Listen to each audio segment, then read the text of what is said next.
Chapter 1, The Cold-Hearted Girl I Live With is a Reborn Empress? 1 year ago. Xiao Yuan, this will be your new home from now on. Standing before the door, the gentle Su Qingling smiled warmly. The gold-rimmed glasses perched on her nose bridge added an intellectual charm to her delicate beauty.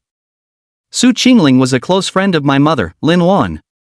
When I was little and my parents had to go out on urgent matters, she would always take me in and care for me. Our bond was incredibly close.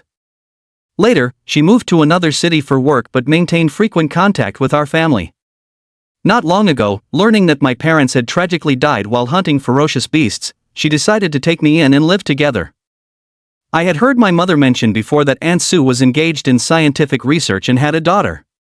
Strangely, my mother never spoke of Aunt Sue's husband, but since it's a private matter, I felt it wouldn't be appropriate to ask. Coming back to my senses, I smiled gently at Su Qingling and said, "Thank you, Aunt Sue." As soon as the words left my mouth, she tapped my forehead with her delicate jade-like fingers, soft and cool to the touch, pretending to scold me. "Oh, you. Has it only been a few years since we last met, and you're already acting distant with Aunt Sue?" It had genuinely been a long time since we'd seen each other, yet Aunt Sue remained as warmly affectionate as she had been in my childhood, bringing a soothing comfort to my still grieving heart. After helping me with my luggage, Aunt Sue called out into the room, "Xiaoyan, come here and greet brother Su Yuan properly." Before long, a young girl arrived before me. She wore a simple and neat sportswear outfit, hands tucked in pockets, her expression lazily casual, with a pair of slender and shapely long legs. She was Su Anyan, Su Qingling's daughter, the same age as me, 17 this year. Her looks differed from her mother's, but she was equally beautiful, her skin fair and smooth as cream, crystal clear eyes, delicate brows like distant green hills, a cute little nose just right, and soft, thin lips. The only pity was, unlike Auntie Sue, Su Anyan showed little warmth toward me, this unexpected boy her own age. Her gaze was calm, her demeanor indifferent, and her tone cool as she murmured hello before shifting her eyes elsewhere. Su Qingling offered an apologetic smile. "Don't mind her, Xiao Yuan, this child has always had a naturally aloof temperament." I shook my head with indifference. "It's fine." A year later, in the morning, I lay in bed with my hands behind my head, staring blankly at the ceiling. It had already been a year since I came to Aunt Sue's home. She took great care of me, and under her kindness, I gradually walked out of the shadow of losing my parents. However, her daughter Su Anyan seemed excessively cold. Come to think of it, though we lived under the same roof and were schoolmates, throughout the entire year, we'd barely talked at all. Our exchanges were limited to phrases like "dinner's ready," "move aside, please," or "hum." Of course, I knew she wasn't targeting me specifically. She was the school's famous ice queen goddess, devoid of the vivacious exuberance typical of teenage girls. Her attitude towards everyone, teachers, school administrators alike, was consistently detached, aloof, and icy. Only in front of Auntie Sue would she ever show a smile. I shook my head, pushing thoughts of Su Anyan aside, and began looking forward to today's awakening ceremony. At least I'm a transmigrator, I thought. Following novel tropes, today might just be the day I awaken my system, right? That's right, I'm a transmigrator from Earth, having been reborn here from birth. A year ago, when my parents passed away, the intense grief triggered my memories of that previous life. This is Blue Star, a high martial world. At 18 years old, when one's genes fully mature, everyone becomes capable of sensing and cultivating with the cosmic origin energy. Only a select few can awaken innate talents from birth, giving them a head start in life, but the odds are less than 1 in 100. However, those without such gifts are not necessarily doomed to mediocrity. Among the pinnacle powerhouses of Great Xia today, nearly half had no innate talents. On the first page of Fundamentals of Martial Path, one of Great Xia's 9 supreme masters once declared, "Talents? Mere shortcuts. Without them, I would carve my own path to the summit." Suddenly, thud thud thud, knocking echoed from outside. Su Anyan's melodious yet frosty voice followed, "Breakfast is ready." This was her most repeated phrase to me. "Coming," I responded, swinging my legs off the bed. Entering the living room, Su Qingling had already prepared breakfast, and even though she wore an apron, it couldn't hide her beauty. When she saw me arrive, she brought the food to the table and said with a bright smile, "Starting today, you'll both embark on the path of cultivation. Do your best. Also, whether you awaken any innate talent or not, don't be discouraged. Talent is merely the icing on the cake." I smiled and said, "Got it." Su Anyan also nodded in agreement. After breakfast, Suanan set down her chopsticks. "I'm finished." With that, she immediately got up and returned to her room. I've gotten used to it." Completely indifferent, I tilted my head back and gulped down the handmade soybean milk Aunt Sue had ground for me, making glug-glug sounds. Su Qingling watched her daughter's retreating figure and sighed helplessly. She had thought my presence might make Su Anyan more lively, but barely anything had changed. Seeming to notice Aunt Sue's disappointment, I set down my cup to console her. "Aunt Sue, people's personalities vary greatly. Some are as warm as fire, others as cool as ice. These traits are innate, really, barely worth worrying about. Besides, and Yan's personality has its advantages too." Su Qingling blinked her eyes. "What advantages?" I said with a straight face. "Won't fall in love too early, won't get swept away by some blonde guy on a ghost bike, a proper, well-behaved good daughter." "Put!" Su Qingling burst out laughing, instantly feeling much better. In the room, after closing the door, Su Anyan took a deep breath, her beautiful eyes revealing intense emotional fluctuations for the first time. She walked to the window, lifted her head to gaze at the cloudless expanse of the sky, and murmured softly, "The day has finally arrived. I will return to the stars." It turned out that Su Anyan had been reborn, and the moment of her rebirth coincided precisely with the day I arrived at their home. In her previous life, she awakened extraordinary talents, swept through all obstacles unopposed, and reached the pinnacle of martial arts. Later, Earth underwent drastic changes, and she took this opportunity to leave the planet and venture into the cosmos, only to realize how small Earth truly was. On Blue Star, the pinnacle of martial arts is the 9th rank, known as the sovereign rank in Great Xia. But this is merely an entry ticket to the stars. Beyond the 9th rank lies another step forward, necessary to adapt one's body to the void of space, enabling interstellar travel and cosmic exploration. The cosmos is a far greater stage, a sacred ground where countless races and endless powerhouses unleash their brilliance. There are inner universes, outer universes, the cosmic sea. Just within the outer universe alone, there are 10 great star domains, each partitioned by major factions and empires into numerous territories. Blue Star is merely an ordinary planet at the edge of the ancient origin star domain in the outer universe. Yet even after entering the cosmos, she continued to write her legend. This was a once-in-a-millennium cosmic spectacle, as countless prodigies and anomalies emerged from ancient factions and legacies. In the end, through countless trials and tribulations, she ascended to the imperial realm and dominated a corner of the heavens. Along with 9 other young imperial realm powerhouses, she was revered throughout the cosmos as one of the 10 Radiants. The 10 Radiants is a title that shakes the cosmos, meaning they shine brighter than the most dazzling stars in the universe. They surpass their predecessors, crush their contemporaries, dominate the starry skies, and awe the cosmos. A single word from them can decide the fate of vast galactic powers. I, Su Yuan, live on Blue Star. In this universe, there was once a group of the strongest among the younger generation, legends revered by millions. But that was a lifetime ago. There was a girl named Su Anyan who, in her past life, had the potential to ascend even higher after becoming an empress but was tragically schemed against and fell. After her rebirth, whenever she recalls this, an icy glint flashes in her eyes, and she vows to settle this score upon her return to the cosmos. One day, Su Anyan took a deep breath, closed her eyes to steady her emotions, and when she opened them again, they were calm. She reflected on how Blue Star's civilization was underdeveloped. People could only perceive and harness source energy for cultivation after their genes naturally stabilized at 18. But 18 years meant nothing to her. Having once reached the Empress realm in her past life, she knew she could do it again. At that very moment, a notification sound suddenly rang in her mind. She had bound a comparison system. This system would compare her strength with the bound target every 10 days. If she surpassed them, she would receive abundant resource rewards. If weaker, it would trigger the Lickspittle's Adventure Challenge. Failure would result in the confiscation of all her strength, an inability to continue cultivation, and the system's unbinding, along with a prohibition on disclosing any system information. Currently, the comparison interval is set at 10 days. After inquiring about the system's functions, Su Anyan learned that the randomly selected comparison target was me, Su Yuan. Upon securing one victory, the system would match her with a stronger opponent, doubling the reward value for the next win. However, if she failed, the comparison target would remain unchanged. Su Anyan believed this system could drastically accelerate her growth. Confident of winning every matchup, she envisioned her reward resources growing exponentially. After breakfast, I helped Su Qingling clean up the dishes.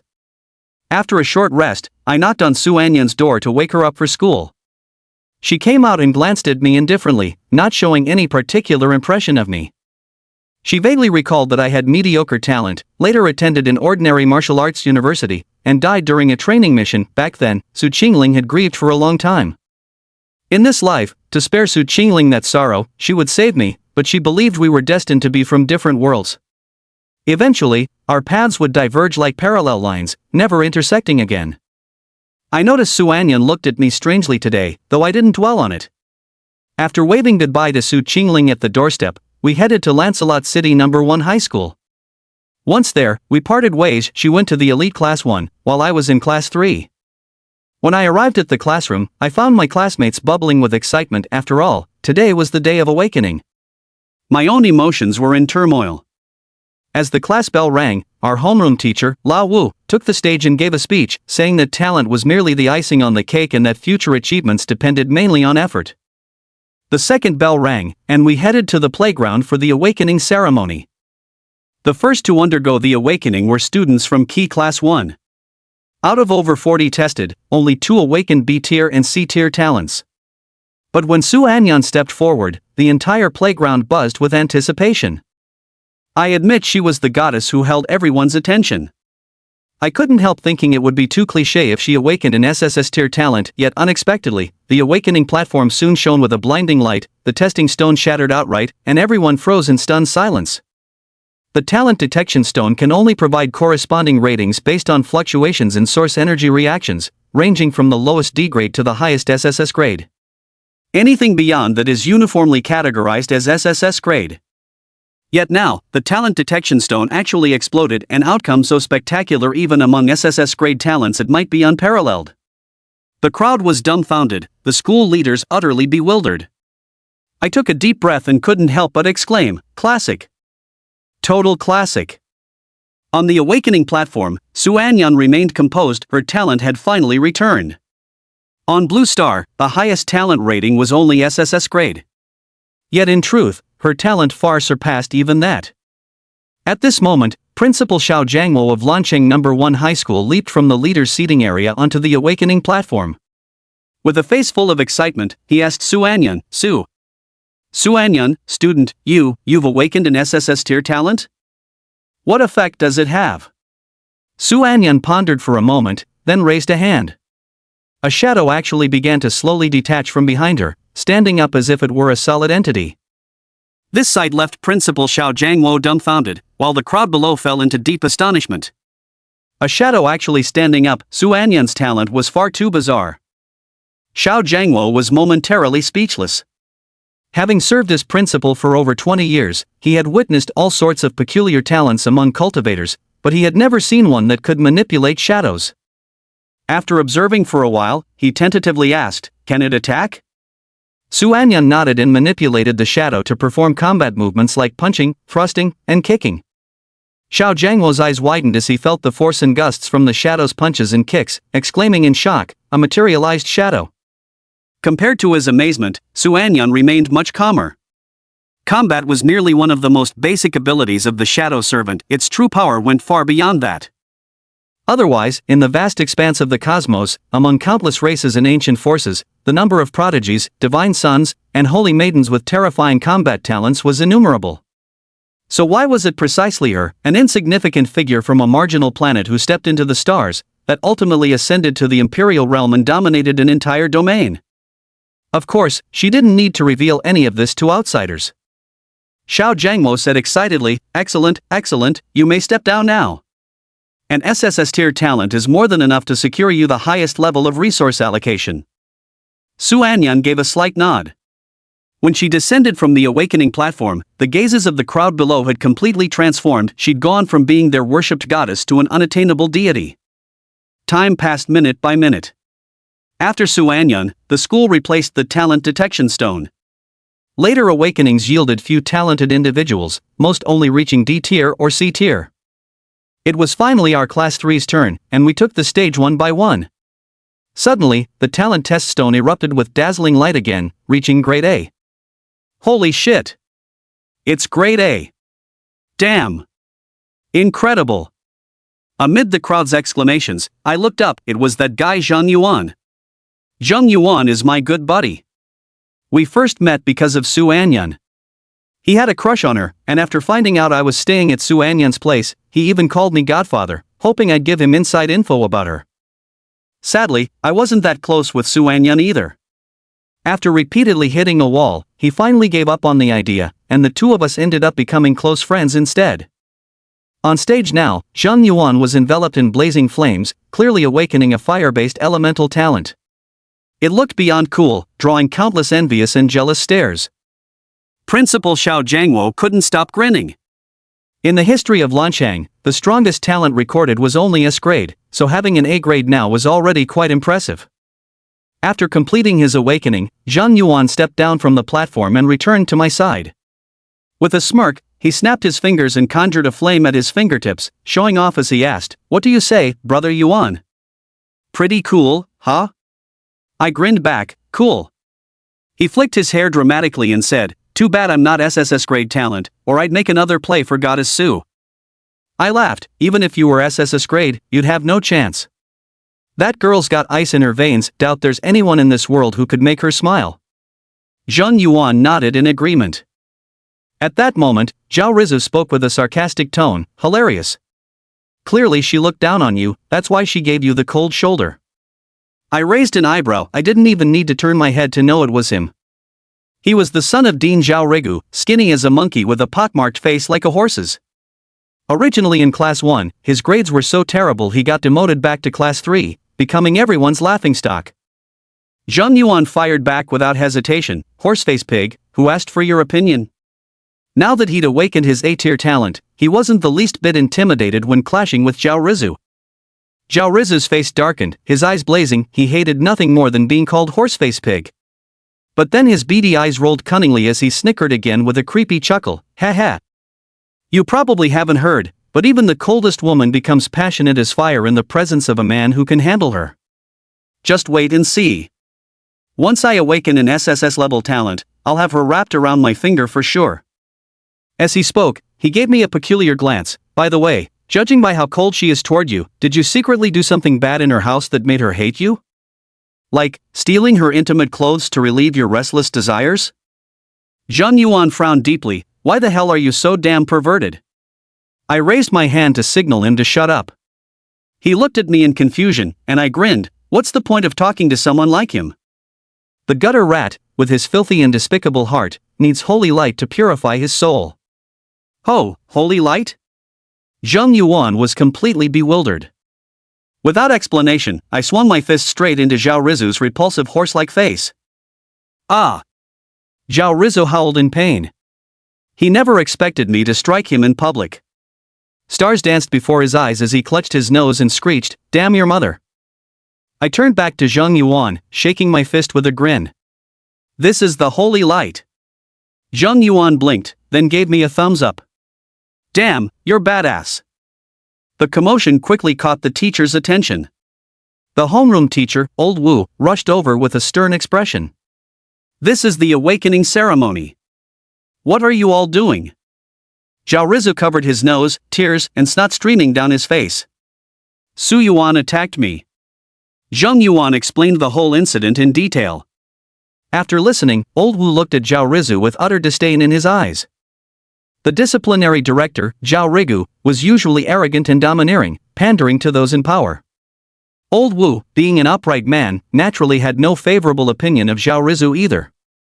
Unfortunately, just as I was about to scold Zhao Rizu, the staff at the awakening platform called his name. Holding his nose and wheezing in pain, he shot me a venomous glare as he passed by. "You just wait." After Zhao Rizu left, Zhang Yuan spat and cursed, "Trash, that piece of shit is downright scum. Yuan good, don't take it to heart, just forget about him like passing wind." If you ask me, if he could awaken his talent, it would truly mean the heavens have gone blind. Chapter 4, for someone with mediocre talent like me, taking a small shortcut is perfectly normal, right? Just as Zhang Yuan was wildly ranting, Zhao Rizu had already arrived before the talent testing stone. He reached out and pressed his hand against it, then, the stone once again emitted a dazzling radiance, drawing gasps of astonishment from countless onlookers. This light, though weaker compared to Su Anan's SSS grade, was far more intense than Zhang Yuan's A grade. This was the radiance of an SS tier talent. A shadowy demon wolf formed from black mist slowly emerged behind Zhao Rizu. Its piercing crimson eyes brimmed with savagery and cruelty. This was the innate talent of the Vitalis lineage. Zhang Yuan was stunned. He felt a profound malice from the heavens and gasped in disbelief. No way, this damn thing actually awakened an SS-level talent? In contrast, I remained much calmer. As someone who had crossed over into this world, what did it matter if there were no minor villains around to step on my head? The crowd around them gasped in astonishment, shaken by Zhao Rizu's SS-tier talent. Yet, Su Anyan didn't even blink. In her eyes, an SS-tier life system talent might be formidable on Blue Star, but in the vast universe, it was nothing remarkable. For instance, in the ancient source starfield where Blue Star is located, there exists a vast empire bearing the sigil of the Silver Dragon. Every member of its imperial family possesses innate affinities for living spirits, awakening companion beasts that are true silver dragons. In their presence, this dark direwolf is nothing more than an insignificant ant. On stage, Zhao Ryu briefly froze in shock before realizing his own awesomeness, immediately bursting into arrogant laughter. Ha! An SS-ranked talent. Hell yeah! This old man's finally turning his luck around. At the leadership table, Director of Education Zhao Rigu's face was alight with ecstasy. An SS-grade talent, absolutely monstrous potential. If it weren't for Su Anyan, he'd be a shoo-in for this year's city's top scorer, with a chance to crack the provincial top 10. Colleagues nearby offered their congratulations, though a few held a grudge against Zhao Rigu, among them, Principal Xiao Jiangwo, who merely frowned and offered a perfunctory remark. An SS-grade talent is indeed impressive. Zhao Riga glanced at him sideways without speaking, thinking to himself, my son is an S-rank talent. In a few more years, that principal position won't be Xiao Jiangwo's to keep anymore. Back in the class lineup, Zhao Rizu strutted around with his nose in the air, acting as arrogant as could be. As he passed by Zhang Yuan, he grinned and gave a thumbs up only to slowly flip it upside down with a smirk. So you're the hotshot A rank, huh? Is this all? Just this? The arrogant tone made Zhang Yuan grind his teeth in fury. Zhao Rizu chuckled and turned his gaze to me. Once I win Su Anyan over, we'll be family. In the future, you'll have to take good care of me. I smiled brightly and said, thank you. Zhao Rizu didn't anticipate such a reaction from me and froze for a moment. Zhang Yuan also failed to comprehend, urging anxiously, Brother Yuan, why are you thanking him? He's mocking you. I shook my head. I'd only heard of the dog counting on its master's might before, but today I actually witnessed a man counting on his dog's might. So thank you, horse-faced pig, for broadening my horizons. Zhang Yuan froze for a few seconds before quickly catching on, slapping his thigh and laughing until tears streamed down his face. Ha ha, relying on a dog's prestige. Brother Yuan, only you could pull this off. Zhao Rizu's smile instantly stiffened. At that moment, the staff called my name. Zhang Yuan was laughing so hard his stomach hurt, but he still waved a fist in my direction. Go get him, Yuan. I nodded, ignoring Zhao Rizu standing beside me, and strode past him toward the awakening platform with composure. On the awakening platform, I placed my hand on the talent testing stone as per the regulations. A warm sensation spread through my fingertips. The stone was stimulating my body through source energy.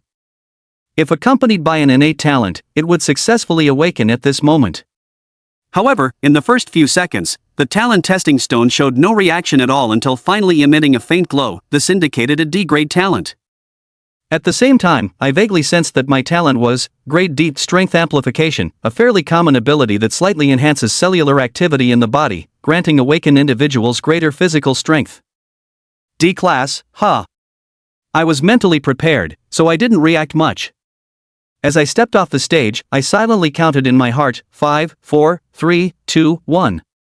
Finally, the moment my foot touched the ground, that exhilarating notification sound echoed in my mind, ding. Divine lottery system, successfully bound. That feels good.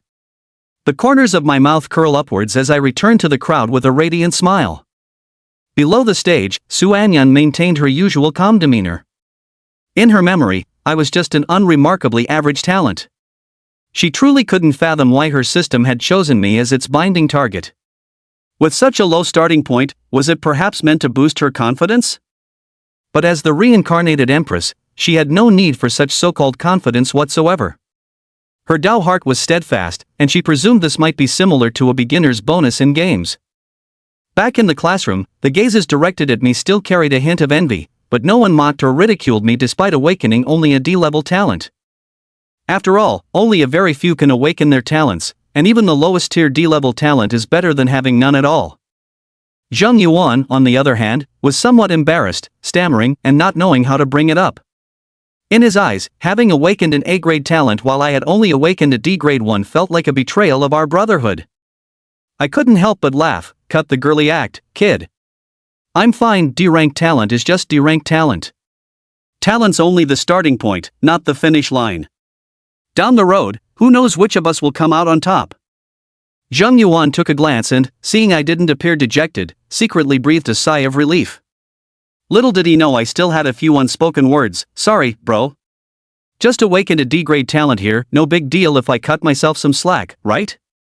Of course, Zhao Rizu, who had taken a punch from me, couldn't resist some taunting. With his nose in the air and chin tilted up, he sneered, "What's all this about starting points and destinations? So what if it's just some lousy D-class talent? How far can you really go with that? I've got SS-class talent, I'll be stepping on your head for life. Right now, in this whole school, only Su Anyan and I belong to the same league. Just you wait and see how I'll win over that icy-faced Su Anyan." His words not only mocked me, but also belittled those ordinary classmates who hadn't awakened any talents. Everyone glared at him in anger, yet he remained oblivious, strutting around with that "I'm the best in the world" attitude that made people want to punch him. I sighed, "Stop barking like a dog. The talent you awakened is wolf spirit. If you're really that bored, at least learn to howl like a wolf." Barking? How embarrassing. Hearing this, the people around were stunned at first, but soon nobody bothered to hide it anymore. They all burst into laughter, completely disregarding Zhao Rizu's feelings. Given how poorly Zhao Rizu got along with others, one could easily imagine what kind of person he was on a daily basis. Zhao Rizu's face instantly flushed a dark purple. Gritting his teeth, the phantom shadow of a demon wolf slowly manifested behind him, chilling the surrounding air by several degrees in an instant.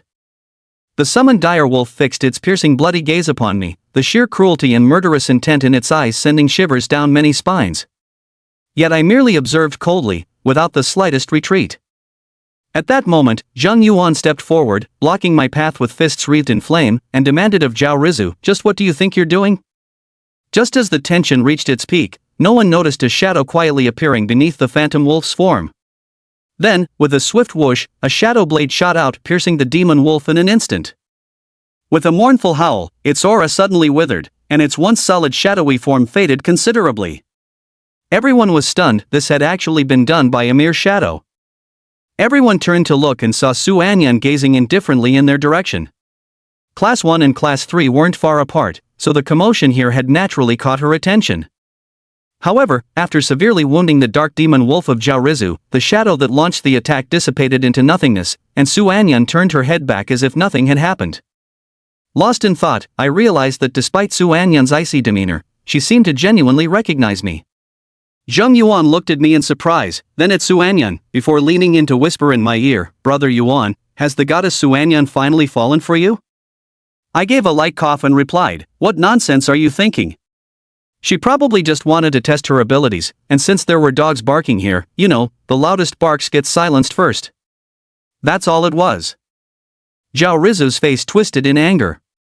Sensing his demon wolf's weakened state, he quickly withdrew it and shot me a venomous glare, cursing, "A coward hiding behind a woman." Then, turning towards Su Anyan in the crowd, his eyes burned with feverish greed as he muttered, "Damn, this girl, she's something else." The commotion in the audience naturally didn't escape the notice of those sitting at the leadership table. However, martial arts culture was now highly prevalent, and as long as no lives were lost, such minor conflicts were still permissible. Thus, the school administrators chose not to intervene. But when Zhao Rizu's S-rank shadow wolf projection was instantly defeated by Su Anyan's shadow, the crowd couldn't help but sigh in admiration, remarking, as expected of an SSS rank talent, still considerably stronger than an S rank. Indeed, S rank is already formidable, but it still falls somewhat short compared to SSS rank. Young folks are always so fiery-headed, though a bit of healthy competition helps them grow stronger. Beside them, Zhao Rigu remained silent, his face dark and his gaze sinister. Perhaps due to the magic wolf's injury, Zhao Rizu became much more subdued.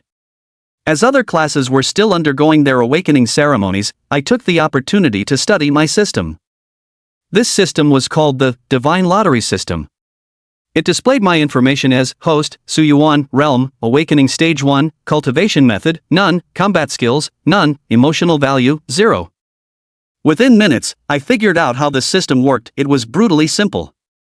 Whenever my words or actions caused emotional fluctuations in others, I'd earn corresponding emotional value points.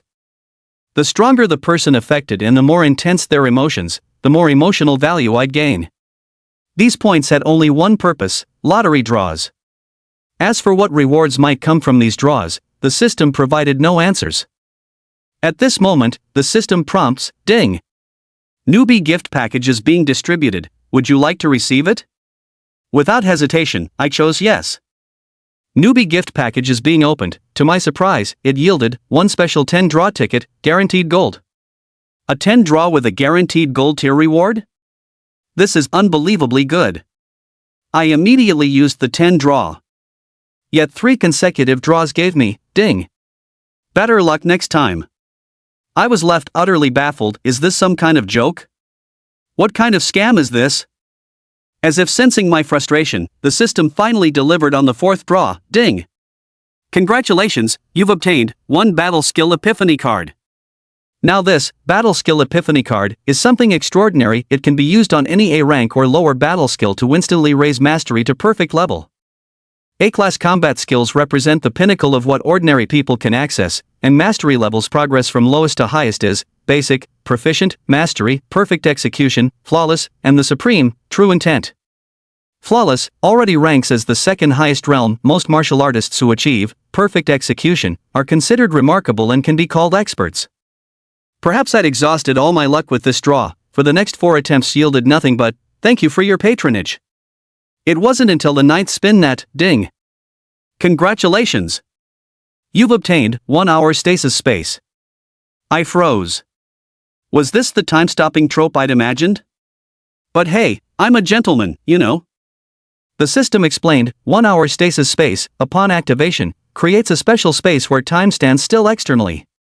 Can be used for cultivation, enlightenment, training. Not bad at all. But is this the guaranteed gold they were talking about? Though the effect is incredibly powerful, lasting only 1 hour hardly qualifies as a gold tier reward. Finally, let's check the last draw, ding. Congratulations on obtaining SSS tier talent Ancient God's Bloodline. Now that's more like it. This is what truly deserves to be called a gold tier reward. System notification: integrating this talent will create some supernatural phenomena, and the system can help conceal them if desired. Hide the phenomena? I grinned, absolutely not. In this life, one must live boldly and without restraint. Skulking in the shadows isn't my style. Besides, I need to stir emotional fluctuations in others to accumulate emotional points. Shock and awe make for perfect emotional triggers, don't they? So I firmly refused. I refuse. Prompt: talent fusion in progress. Almost instantly, an incredibly violent force surged into my body. If the original D-grade strength enhancement had only slightly activated my genetic energy, giving me strength beyond ordinary people, then now, after fusing with the Ancient God's Bloodline, every cell in my body underwent a qualitative transformation. It was as if I had completed a leap in life's hierarchy, with intense vibrations resonating from the depths of my cells. At the same time, a faint phantom image manifested behind me, a vast and brilliant starry sky, where a colossal hand plucked stars and seized the moon, shaking the heavens. Multiple surges of power roared through my body, making me feel like a humanoid beast.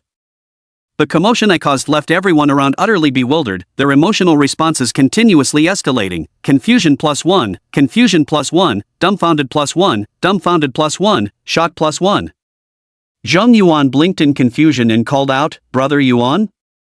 Zhao Rizu gave me a suspicious once-over before sneering, "Tisk, a worthless D-rank, playing ghost games." No sooner had he spoken than my figure blurred so fast they couldn't track the movement. A crisp smack rang out as I sent Zhao Riza flying with a backhand. He spun multiple times midair before crashing headfirst into the ground like an uprooted leek. For a heartbeat, the entire field fell into deathly silence. Shock plus 1, shock plus 1, shock plus 1, rage plus 5. Chapter 6, Piss Me Off, and I'll Beat You Senseless. A constant stream of notifications kept coming in. Su Yuan stretched his limbs with a brilliant smile. My bad, didn't quite control my strength well. The bound system required collecting emotional energy to obtain rewards. It was destined that he would live a formidable life. Swallow insults and humiliation? Not a chance. You piss me off. I'll beat the crap out of you. How dare you? On the podium, Zhao Riga witnessed this scene and flew into a rage. In a flash, he appeared beside Su Yuan. At this moment, Su Yuan turned his head. His gaze just met Zhao Rigu's. A faint golden glimmer flickered briefly in his eyes. At this very moment, for some unknown reason, Zhao Rigu's heart gave a slight tremble. It was as though what stood before him wasn't a student, but a terrifying beast. Fear plus 5. Of course. That feeling lasted only an instant. After all, he was a third-tier power. Yet Su Yuan was just a rookie who had recently awakened. But that fleeting moment of hesitation was enough for Principal Xiao Jiangwo to step between them. Director Zhao. Xiao Jiangwo's gaze was sharp. Newly awakened youngsters always want to test their abilities. Such vigor and vitality are good things. But what do you mean by this? Hearing this, Zhao Rigo cursed inwardly at his mother's name. But Xiao Jiangwo was a third-stage powerhouse like himself. If he forcefully stood up for his son, not only would he gain no benefits, but he would also become a laughingstock. Thinking this, he took a deep breath and glared fixedly at Su Yuan. Good. Good. Good. To awaken such sharpness with just a D-grade talent. You truly are extraordinary. Su Yuan, was it? I'll remember you. Anger plus 8. Su Yuan grinned. Sorry Director Zhao, but I'm not actually a D-grade talent. The talent detection stone malfunctioned earlier. Su Yuan saw no reason to conceal his true abilities that would just be pointlessly showing off. Showing one's true strength and talent to gain more resource allocation is what any rational person would do. Moreover, playing dumb to ambush others is so outdated. Dragons too can devour tigers, he said. Then deliberately asked with a laugh. Or perhaps your old eyes aren't what they used to be, and you missed the strange phenomenon behind me just now? Zhao Rigo's lips twitched. Resentment plus 5. He took a deep breath. Forget your damned anomalies. Ignorance is bliss. Don't you know? The talent detection stones are specially developed by the Great Xiao Research Center after over 10,000 tests. Even if your gender were wrong, its detection results wouldn't be. You could test it 10,000 more times, the outcome wouldn't change. A D-grade talent is a D-grade talent. What's the point of deceiving yourself? It seems you've used some special item to create that phenomenon just now. Principal Xiao Jiangwo paused thoughtfully. Su Yuan, what ability did you awaken just now? The aptitude test stone showed a D-grade result, but the phenomenon you created earlier was truly extraordinary. The location of Class 1. Su Anyun frowned and glanced in this direction. She knew very well that the talent detection stone almost never made mistakes. Moreover, she was a reincarnated individual. Naturally, she was aware of Su Yuan's mediocre talents. But how could one explain the strange phenomenon just now? At that moment, everyone was reacting differently. Zhao Rizu, who had been sent flying by Su Yuan's slap, finally managed to get back on his feet. His face bore an unmistakably vivid palm print. His lips were swollen red, and he'd even lost a front tooth, making his speech whistle with every word. Fuck you. You dare to mess with Big Brother. I didn't do shit to you. Anger plus 10. If one were to say that Zhao Riju was merely angry when he took Su Yuan's punch before his talent awakened. After awakening his innate talent, being publicly slapped aside as someone who boasted about being an SS-level prodigy naturally doubled his fury. Xiao Jiangwo glanced at Zhao Rizu and cleared his throat lightly. Director Zhao, young Zhao here may have decent talent, but his temperament still needs considerable tempering. Zhao Riga's mouth twitched, he nearly coughed up old blood in indignation. His son was sent flying with a slap from Su Yuan. And then you old bastard have the nerve to say Zhao Rizu has a temper problem? Just as the two school administrators were locked in a standoff, Su Yuan suddenly asked, "Principal." According to the Education Bureau's regulations, after awakening one's talents, martial artists are permitted to engage in duel challenges, correct? Principal Xiao Jiangwo was taken aback momentarily before nodding. That's right. Duel challenges can be conducted as long as both parties agree, but fatalities are strictly prohibited.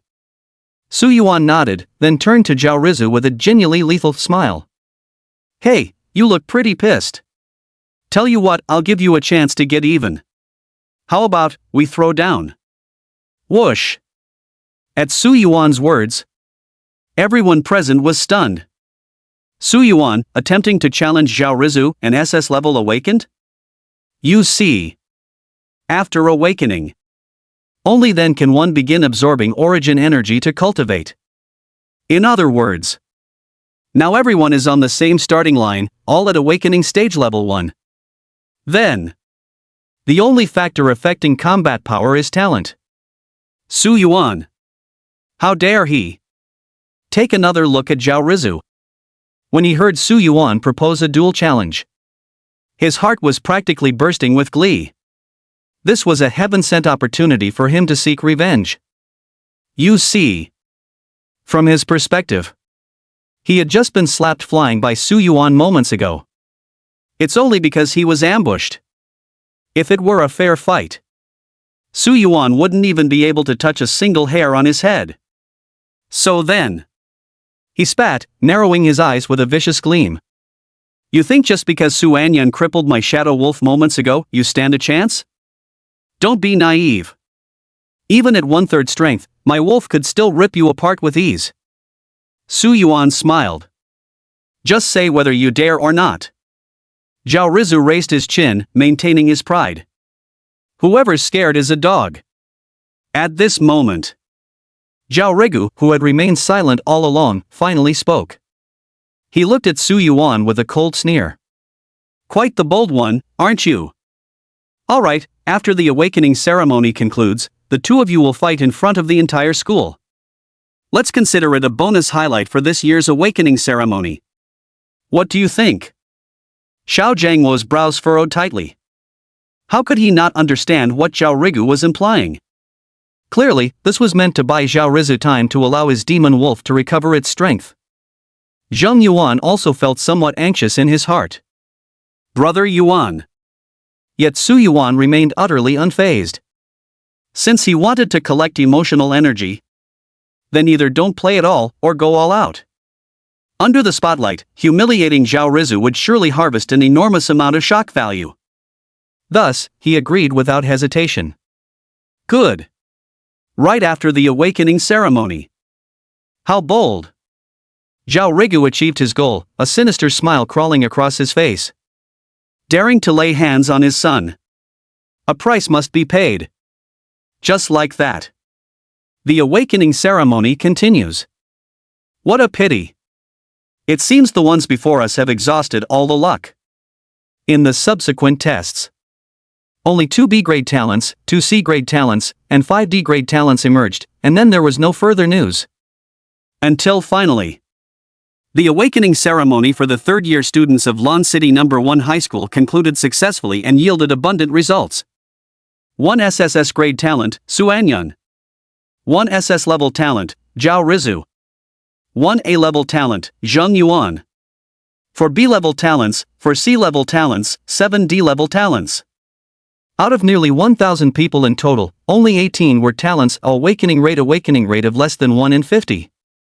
This was still the best academic performance in Lon City No. 1 High School's history. From this, one can see how rare those with talent truly are. Precisely because of this, Su Yuan, a D-rank talent holder, challenging Zhao Rizu, an SS-rank talent holder, became the subject of countless people's astonishment. No matter the outcome, many people admire Su Yuan's courage. Center of the sports field. The crowd made space for the two of them. Su Yuan and Zhao Rizu stood on opposite sides. Chapter 7, Instant Knockout. The crowd stunned. Can you even handle it? Among the crowd, Zheng Yuan was silently cheering for Su Yuan. As for Su Anyun, to be honest, she had no interest in this farce whatsoever. The only reason she stayed was to wait for Principal Xiao Jiangwo to take her to the Education Bureau for the resource allocation certification as an SSS grade talent. Hey, who do you guys think will win? Though I really can't stand Zhao Rizu, no doubt he's gonna win. Everyone's still only at awakening stage level 1 and can't even utilize basic origin energy properly. The stronger the talent, the more certain the victory. Damn it, how did Zhao Rizu manage to awaken an SS grade talent? That bastard's luck is just unreal. Too bad. Hope Su Yuan doesn't get completely wrecked.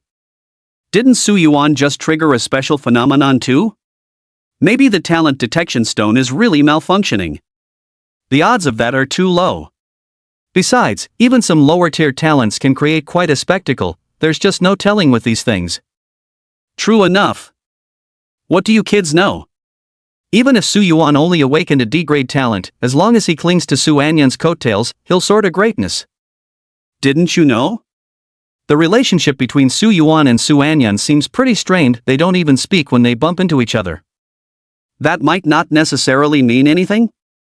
Our goddess Su is the ultimate ice queen. It's not just Su Yuan she doesn't talk to anyone else either. How can you compare those situations? Su Yuan actually lives with Su Anyun. Do you think cohabitation carries the same weight as random encounters with others? The spectators buzzed with endless speculation. Inside the arena, Zhao Rizu was uncharacteristically silent and refrained from hurling insults. Because right now, all he wanted was to beat Su Yuan violently, to make him beg desperately for mercy under the fangs of his demon wolf. And so it was. He raised his hand. Endless black mist swirled and churned before him, gradually solidifying into a monstrous dark wolf. Those glaring blood-red eyes remained filled with savage fury, not diminished in the slightest by its previous injuries. Howl. From its throat emerged a bloodthirsty growl, brimming with craving. An ordinary wolf has fangs, but the demon wolf before them boasted rows of fine, razor-sharp teeth that sent chills down one's spine. Attack! Zhao Rizu pointed at Su Yuan, commanding the dark demon wolf to strike. Roar! With a savage roar, the dark demon wolf charged towards Su Yuan, whom it viewed as its prey. In contrast, Su Yuan merely stood motionless in place. Then, crack! He suddenly exploded into movement from his feet. The ground was cracking inch by inch. The tremendous recoil sent Su Yuan's body flying like a cannonball.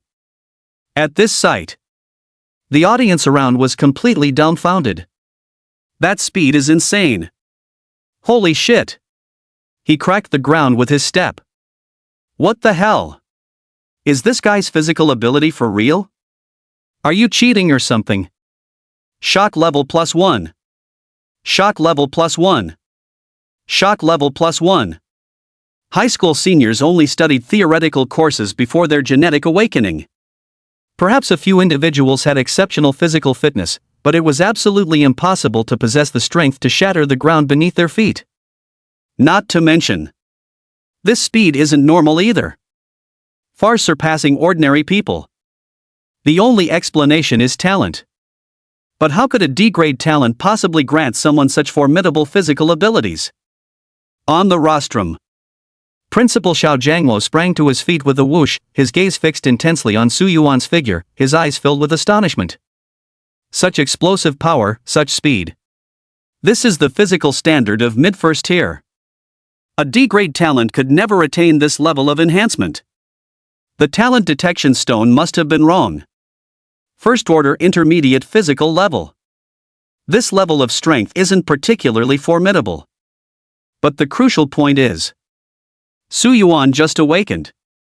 The aptitude test stone revealed yet another D-grade result. Even the top-tier physique enhancement talents among D-grade abilities couldn't possibly grant him strength of this magnitude.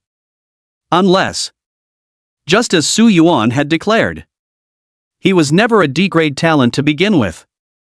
Su Anyan's beautiful eyes flickered. This level of power, mid-stage first rank? A D-grade talent couldn't accomplish this. Was it not just stubborn lip service, but the talent detecting stone that was actually malfunctioning? Shocked +1. Shocked +2.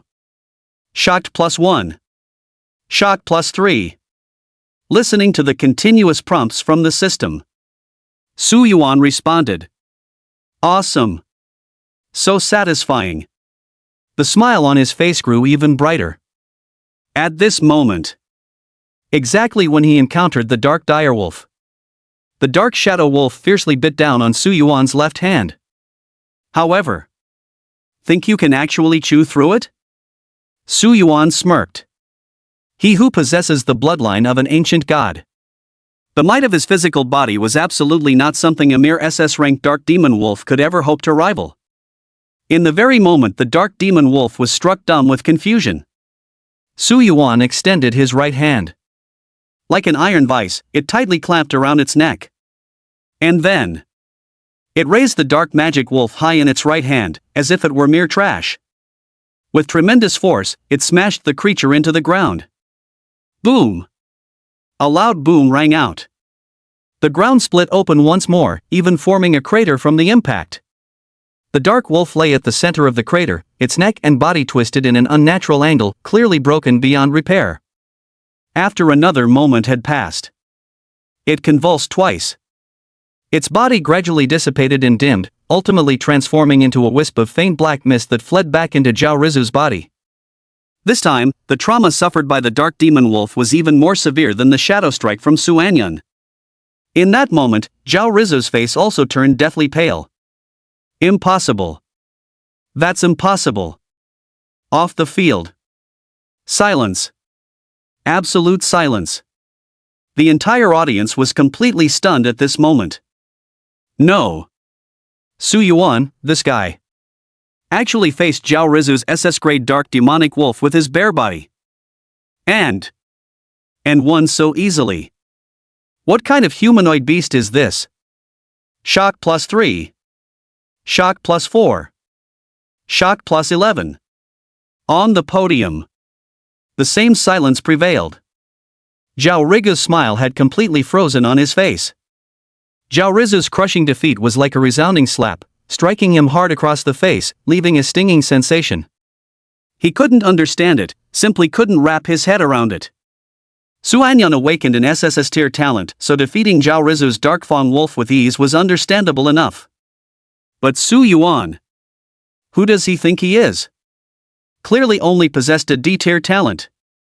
Why is my son's SS-grade talent so fragile and powerless in front of him? In stark contrast stands Principal Xiao Jiangwo. Just now, the dark dire wolf bit Su Yuan's palm, yet it didn't cause him the slightest harm. Such terrifying physical prowess must undoubtedly be an SSS-grade body-type talent. The talent test stone must have malfunctioned. His face lit up with excitement as he immediately decided to have Su Yuan retake the aptitude test. He picked up the microphone. Student Su Yuan, please return to the awakening platform for a second aptitude measurement. Chapter 8, Peerless Talent. Monstrous Aptitude. Devouring Source Energy. Below the stage. Su Yuan extended his hand, forming an OK gesture. Yet he didn't move immediately. Instead, he turned his head towards Zhao Rizu, whose face had turned deathly pale. Zhao Rizu shuddered under Su Yuan's gaze, instinctively retreating several steps. Why you, what do you want? Su Yuan grinned. Though it was a bright smile, to Zhao Rizu's eyes, it looked nothing less than the grin of a demon. To be backward is to be beaten, to gamble is to accept the loss. But this is a dual challenge, how could I not teach you a proper lesson? The words fell silent. Su Yuan's figure surged forward violently. In the blink of an eye, he stood right before Zhao Rizu. And then, with a swift lift of the leg, a vicious kick was unleashed. It landed squarely on Zhao Rizu's chest. Bang! The terrifying force instantly shattered two of Zhao Rizu's ribs. With a muted groan, he spat blood and was sent flying backward. He landed several meters away, struggled to get up but failed, before finally seeing black and passing out in a dead faint. Shock +2. Shock +4. Shock +6. Worship +3. Worship +2. Oh. Beating up Zhao Rizu myself, and someone actually contributed worship? It seems many people have long held grudges against this guy but didn't dare speak up. Now that I've stood up for them, their admiration comes naturally. On the podium. Zhao Rigu was so furious his lungs nearly exploded. Yet he couldn't intervene personally and had to immediately summon medical staff to take Zhao Rizu away for treatment. During this time, Su Yuan had already stepped onto the awakening platform to begin his second attempt at the test. He placed his hand on the testing stone. Just like the first time. For the first few seconds, the talent testing stone showed no special reaction. A few seconds later, it finally emitted a faint glow. Su Yuan paid no attention to this because he has dual talents. One of them is indeed a D-grade strength enhancement. The other? An SSS grade ancient god lineage. However, the people below had no idea. They all started buzzing with discussion. Su Yuan actually only has D-grade talent? Then how did he defeat Zhao Rizu who has SS grade talent? Exactly. What really happened?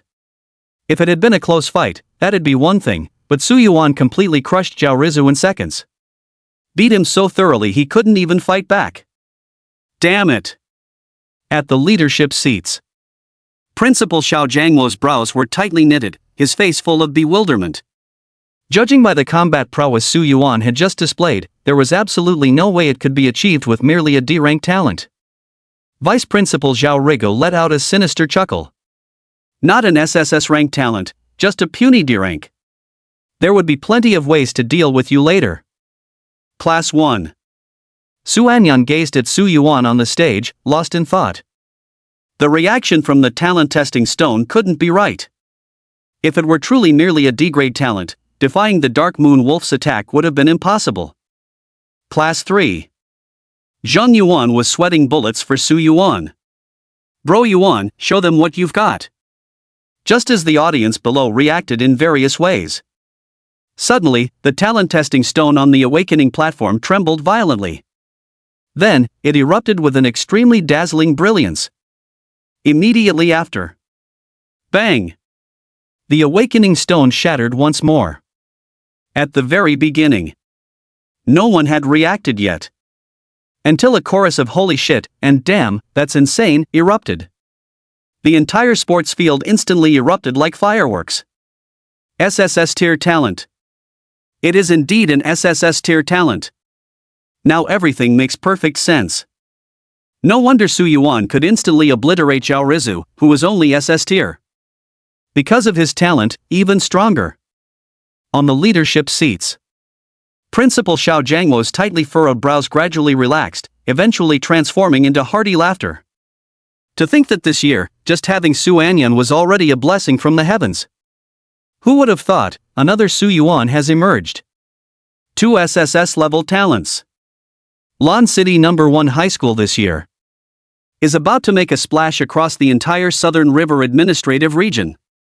In contrast, the Dean of Discipline, Zhao Rigu, had completely lost his earlier arrogance, slumped in his seat like a defeated dog. He knew he would never dare trouble Su Yuan again after this. An SSS rank talent was far beyond his reach. In the crowd, Zheng Yuan was dumbfounded. He had originally been thinking that since he awakened an A-grade talent while brother Yuan only awakened a D-grade talent, some distance might grow between them. Looking back now, my own thoughts were absolutely outrageous. Brother Yuan, he turned out to be an SSS tier talent. He took a deep breath. His gaze toward Su Yuan gradually grew resolute. Back then, realizing that he and Su Anyan were never meant to be, he had discarded that title. Now, Father above, please let me cling to your mighty leg. Su Anyun gazed at the boy on the awakening platform, her beautiful eyes flickering. An SSS tier talent. Though her memories of Blue Star had grown quite hazy, she could be certain Su Yuan in his previous life had definitely not awakened with an SSS tier talent. Could my rebirth have caused some changes to the timeline, the so-called butterfly effect? Su Anyun pondered. Of course. Even if Su Yuan awakened an SSS grade talent, in her eyes, it still posed no threat whatsoever. 10 days later in the first round of strength comparison, she had 200% confidence to crush Su Yuan and achieve victory. Shock +4. Shock +6. Shock +11. Envy +8. Envy +7. Fondness +9. Showed off and successfully garnered a massive amount of emotional value. Su Yuan glanced at the system panel. So far, he had accumulated nearly 500 points of emotional value. Meanwhile, the lottery prices in the system shop were as follows. System shop. Basic lottery, 100 points/draw, 100 cumulative draws guarantee at least a purple tier reward. Intermediate lottery, 500 points/draw, 100 cumulative draws guarantee at least a gold tier reward. Premium lottery, 2000 points/draw, 100 cumulative draws guarantee at least a red tier reward. Note, higher lottery tiers have increased probability of obtaining high-grade rewards. Once I accumulate 500 emotional points, I'll try my luck with an intermediate draw to test the waters. Sharpening the axe won't delay the woodcutting. You shouldn't skimp on resources for early development. Maybe I'll hit the jackpot in a single try. He contemplated silently to himself. Su Yuan stepped down from the awakening platform and returned to his class location. Envy, awe, jealousy, yearning, all kinds of gazes came at him in waves. Zheng Yuan immediately rushed over, dropping to one knee with both hands raised skyward as bursts of flame shot upward like celebratory fireworks. All hail our sworn father's triumphant return. Salute the birth of the king. Su Yuan. All right then. Though ridiculously exaggerated and cringeworthy, why does it feel inexplicably satisfying? The awakening ceremony had concluded. Su Yuan and Su Anyun became known as God Su and God Su among the students of Lancheng No. 1 High School. SSS grade talent. Once in a century rarity. They were the brightest among geniuses. However, awakening one's innate talent ultimately has nothing to do with most people. Thus, after a heated discussion, everyone's focus gradually returned to the upcoming first absorption of origin energy. Origin energy permeates every corner of the universe. Before genetic perfection is achieved, it cannot be sensed. But after gene activation, everyone can perceive and absorb it. Only the rate of absorption varies. The Great Xia Education Bureau has regulations. After completing gene activation, the school needs to distribute one level 1 source crystal to each senior high school student for their first source energy absorption. This step can also serve to identify geniuses. In the classroom, the homeroom teacher, Old Wu, smiled warmly at everyone. All right, the source crystals have been distributed. Each of you can now begin attempting to absorb the source energy within them. During the absorption process, remember the key points emphasized in previous theory classes. Don't recklessly push beyond your limits. Source crystal. A crystal formed by the condensation of source energy. The higher the grade of the source crystal, the more source energy it contains and the higher its purity. A grade 1 source crystal, though the lowest grade, is still exceedingly expensive. Priced at 3,000 yuan per unit on the market, these items come with a hefty cost that most ordinary households simply cannot afford. As for how to absorb the source energy within source crystals, it's surprisingly straightforward. All you need to do is hold the source crystal in your hand and then execute the corresponding source energy cultivation technique. Currently promoted nationwide in Daxia, the Tianyuan cultivation method has undergone generations of refinement and optimization. Suitable for the overwhelming majority of practitioners, it serves as the foundation for martial arts training and is a mandatory curriculum for all high school students. The students who had failed to awaken their talents now stood solemnly at the ready, clutching their source crystals with nervous intensity, silently praying they would possess favorable aptitudes. That's right. Evaluating a martial artist's talents requires consideration from two dimensions. The first dimension concerns innate talents, those manifested during the awakening ceremony moments ago. The second dimension, put plainly, refers to one's innate gifts. Qualifications encompass comprehension, understanding, the ability to sense source energy, its absorption efficiency, and so on. Even martial artists without innate talents can still achieve notable accomplishments in the future if their qualifications are sufficiently outstanding. Without a doubt. Su Yuan's innate talent is SSS grade, already placing him among the very top echelon. As for his qualifications, he wasn't quite sure himself. As a transmigrator, I can't disgrace my predecessors. Thinking so, Su Yuan took a deep breath, calming his mind, and began circulating the primordial cultivation technique. According to the textbook, for someone at the awakening stage, the absorption efficiency of a single grade 1 source crystal is approximately 60%, and completing the absorption process would take about 2 hours. The first time channeling source energy into the body only requires absorbing 1/10 of a level 1 source crystal to count as success. The remaining source crystal can be taken home and absorbed gradually later. While Su Yuan was quietly absorbing the source crystal, the homeroom teacher Old Wu, who was patrolling the classroom, took the initiative to approach his side. After all, he was a super genius who had awakened an SSS grade talent. He was quite eager to learn about Su Yuan's aptitude in absorbing origin energy. End result. When his gaze fell upon the origin crystal in Su Yuan's hand, his entire body instantly petrified, eyes brimming with shock and disbelief. Behold! The source crystal in Su Yuan's hand was visibly transforming from pure white to transparent at a discernible pace. This meant the energy within this source crystal was being absorbed at an astonishing rate. Old Wu was dumbstruck. Completely dumbfounded. What the hell kind of speed is this? Shock level +8. However, this wasn't over yet. Apart from the source crystal held in Su Yuan's hand, Old Wu was shocked to discover that the stray source energy in the air was slowly converging towards Su Yuan. It was as if Su Yuan's body was a black hole, sucking in source energy. The others might not have noticed it as clearly, because they're still in the awakening phase. But Old Wu is different. He's already a first-tier formal martial artist. His sensitivity to the flow of source energy far surpasses his classmates. Therefore, upon witnessing Su Yuan's increasingly overwhelming whale-devouring momentum, he felt his understanding of reality being utterly shaken. His lips parted and closed soundlessly for a long moment before he finally managed to choke out, monster. Chapter 9. Is this what it feels like to be a cheater? So damn good. That's right. It is indeed a monster. Generally speaking, for warriors in the awakening stage, simply being able to sense the source energy in the surroundings and absorb it at a slow pace is already quite impressive. Who, upon first awakening, could be like Su Yuan?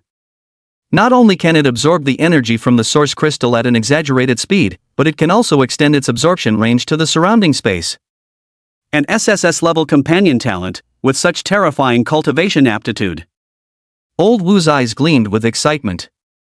There's definitely hope for competing for this year's martial arts champion in the Southern River Administrative Region. Beside him, Zheng Yuan's eyes widened in disbelief. He glanced at the level 1 source crystal in his hand. Moments ago, despite diligently practicing the Tianyuan cultivation technique, he could only sense a faint trickle of energy flow, his absorption efficiency barely reaching acceptable standards. Brother Yuan is just way too over the top. Right at this moment. Suddenly, a loud "holy shit" resonated through the entire classroom. Su Yuan's deskmate at the back was looking as if he'd seen a ghost, trembling as he pointed at the level 1 source crystal in his hand and stammered. Teacher. The source energy in my crystal. It seems Su Yuan sucked it all away. Upon hearing this, the entire class was stunned into silence. Old Wu nearly turned to stone on the spot. Shock +2.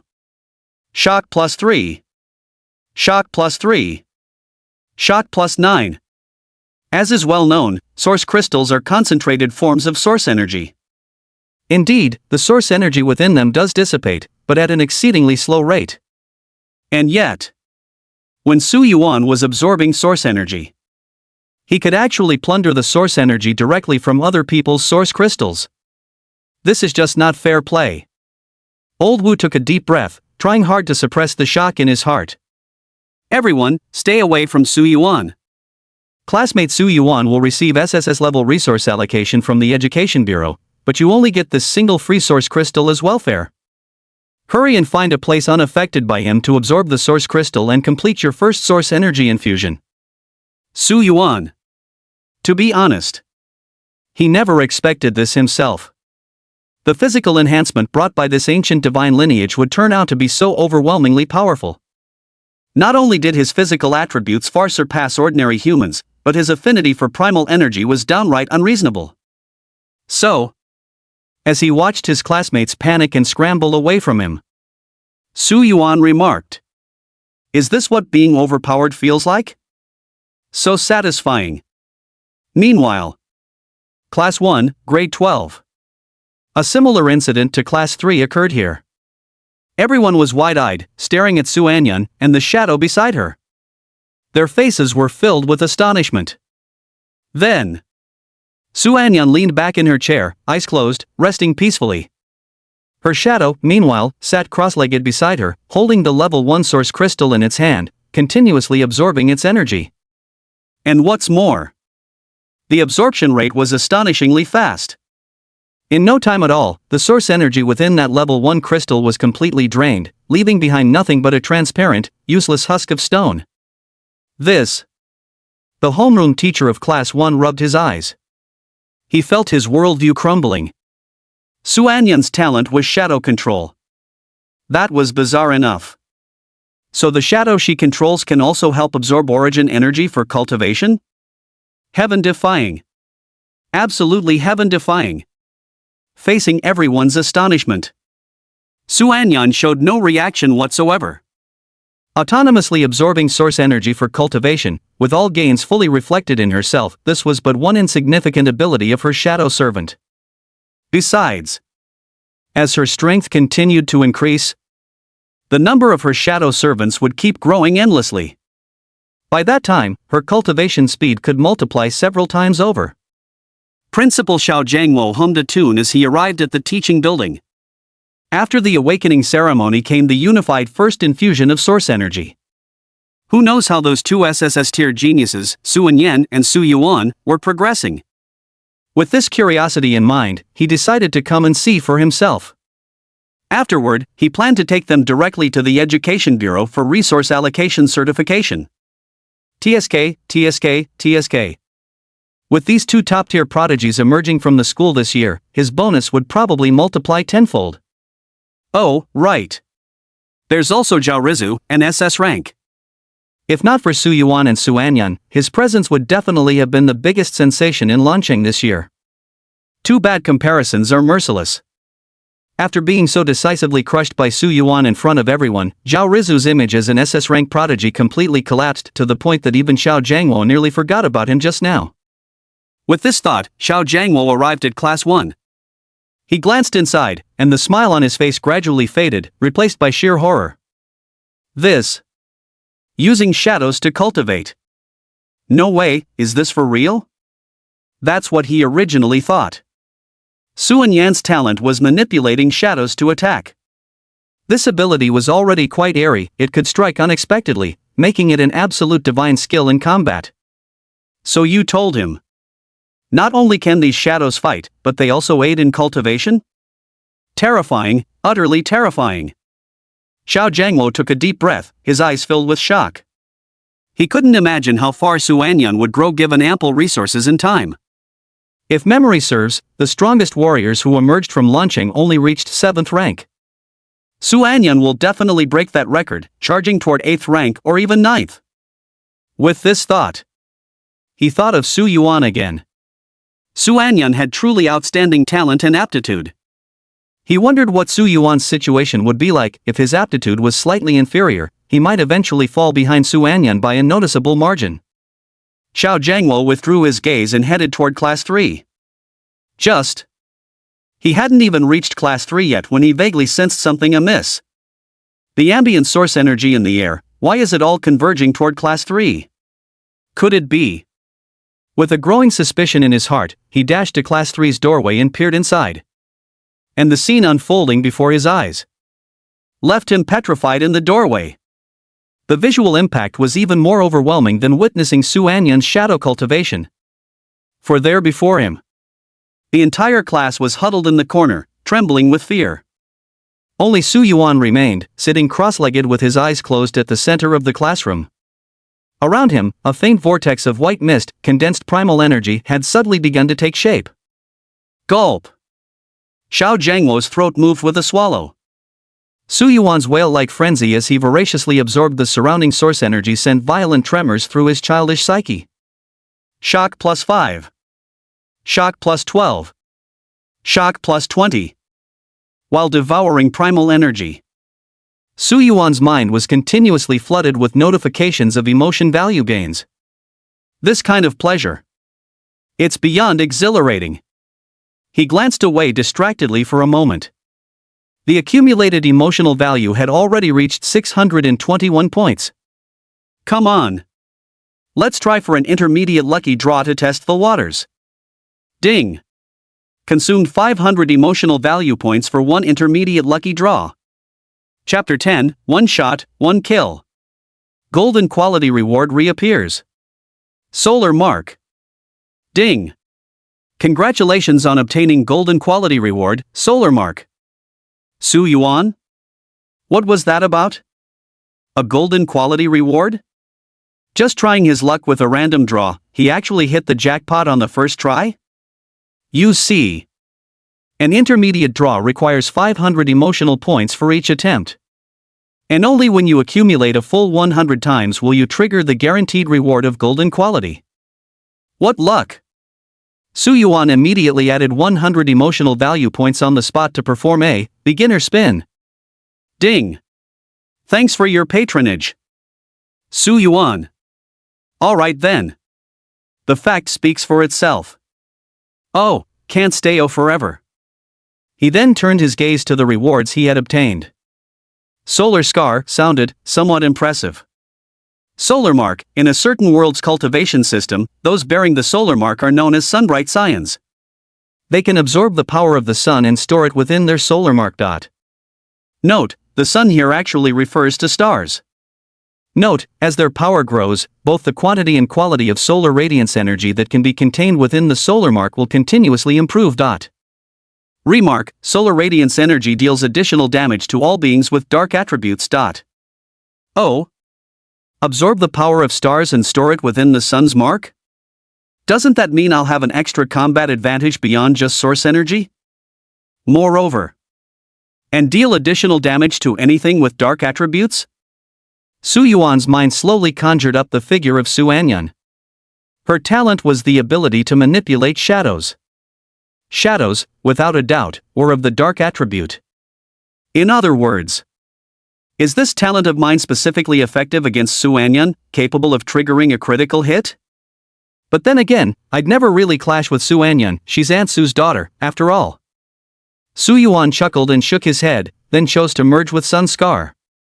Compared to the phenomenon that occurred when merging with the SSS grade talent Ancient God Bloodline, the fusion with Sun Scar was much more subdued. A pattern of solar radiance slowly condensed on the back of his right hand, appearing profound and mystical. Wanting to test the effects of solar mark, Su Yuan ceased his cultivation and opened his eyes. The first thing that met his gaze was the entire class staring at him as if he were a monster. There was also the bewildered homeroom teacher Old Wu, and the principal? Su Yuan withdrew his gaze and stood up as if no one else was present, stretching his body slightly. Feeling the abundant source energy within him, he glanced once more out the window. It was precisely noon, with the scorching sun high in the sky. It's the perfect time for the scar of the sun to absorb solar energy. So Su Yuan came to the doorway. Teacher, principal, I need to step out for a bit. Go where?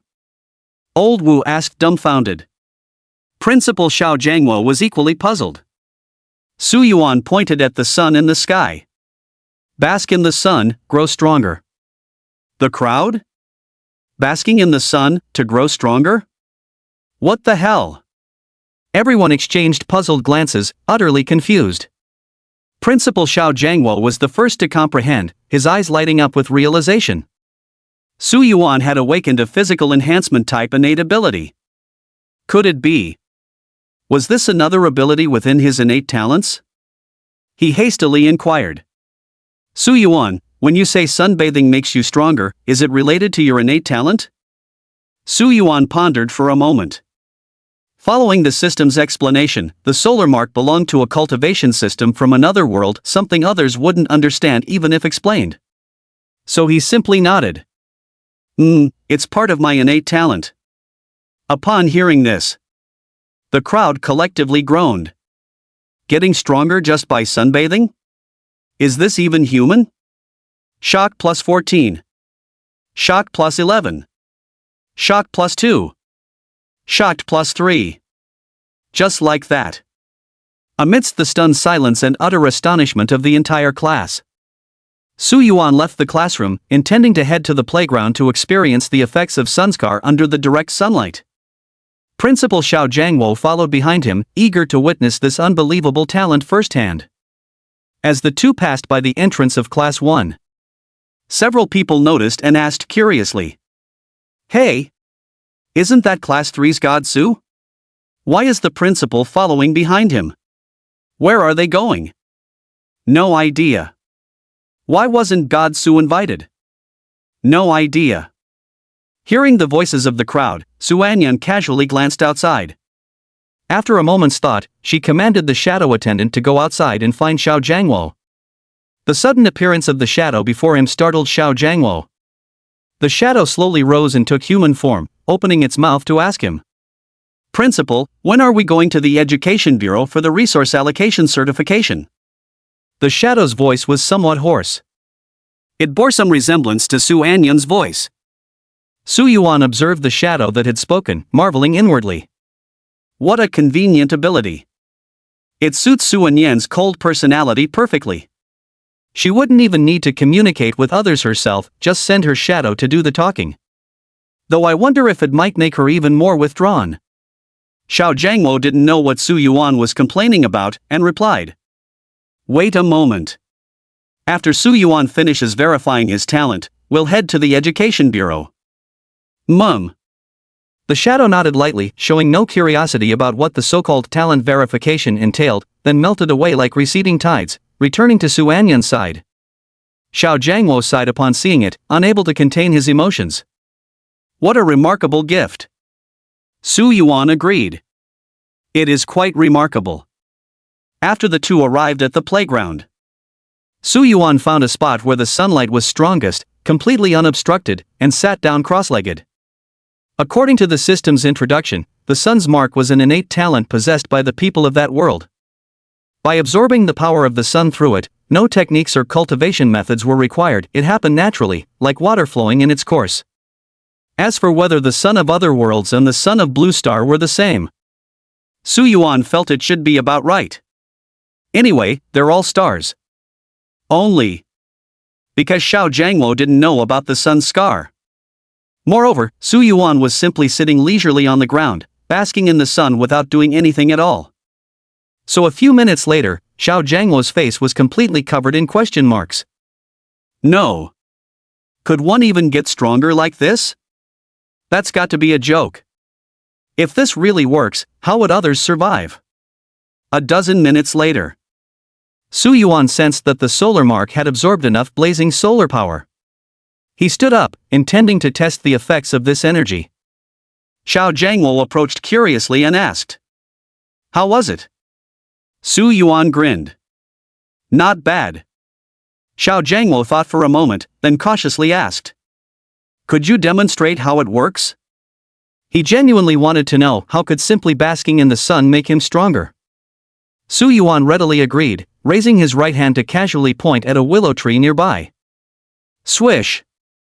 The solar emblem on the back of his hand ignited with light. A blast of scorching solar power shot out, instantly piercing through the tree trunk and igniting it. Xiao Jiangwo's eyes widened as he exclaimed in disbelief. "Your source energy has elemental attributes. And this attack intensity, it's nearly upper tier first rank. Shock plus 20. Unlike President Xiao Jiangwo's astonishment, Su Yuan remained remarkably composed.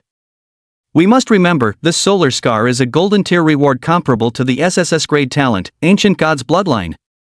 As his strength grew, the capacity for solar radiance power that this solar scar could hold continued to increase, and its potential destructive force was likely becoming even more terrifying.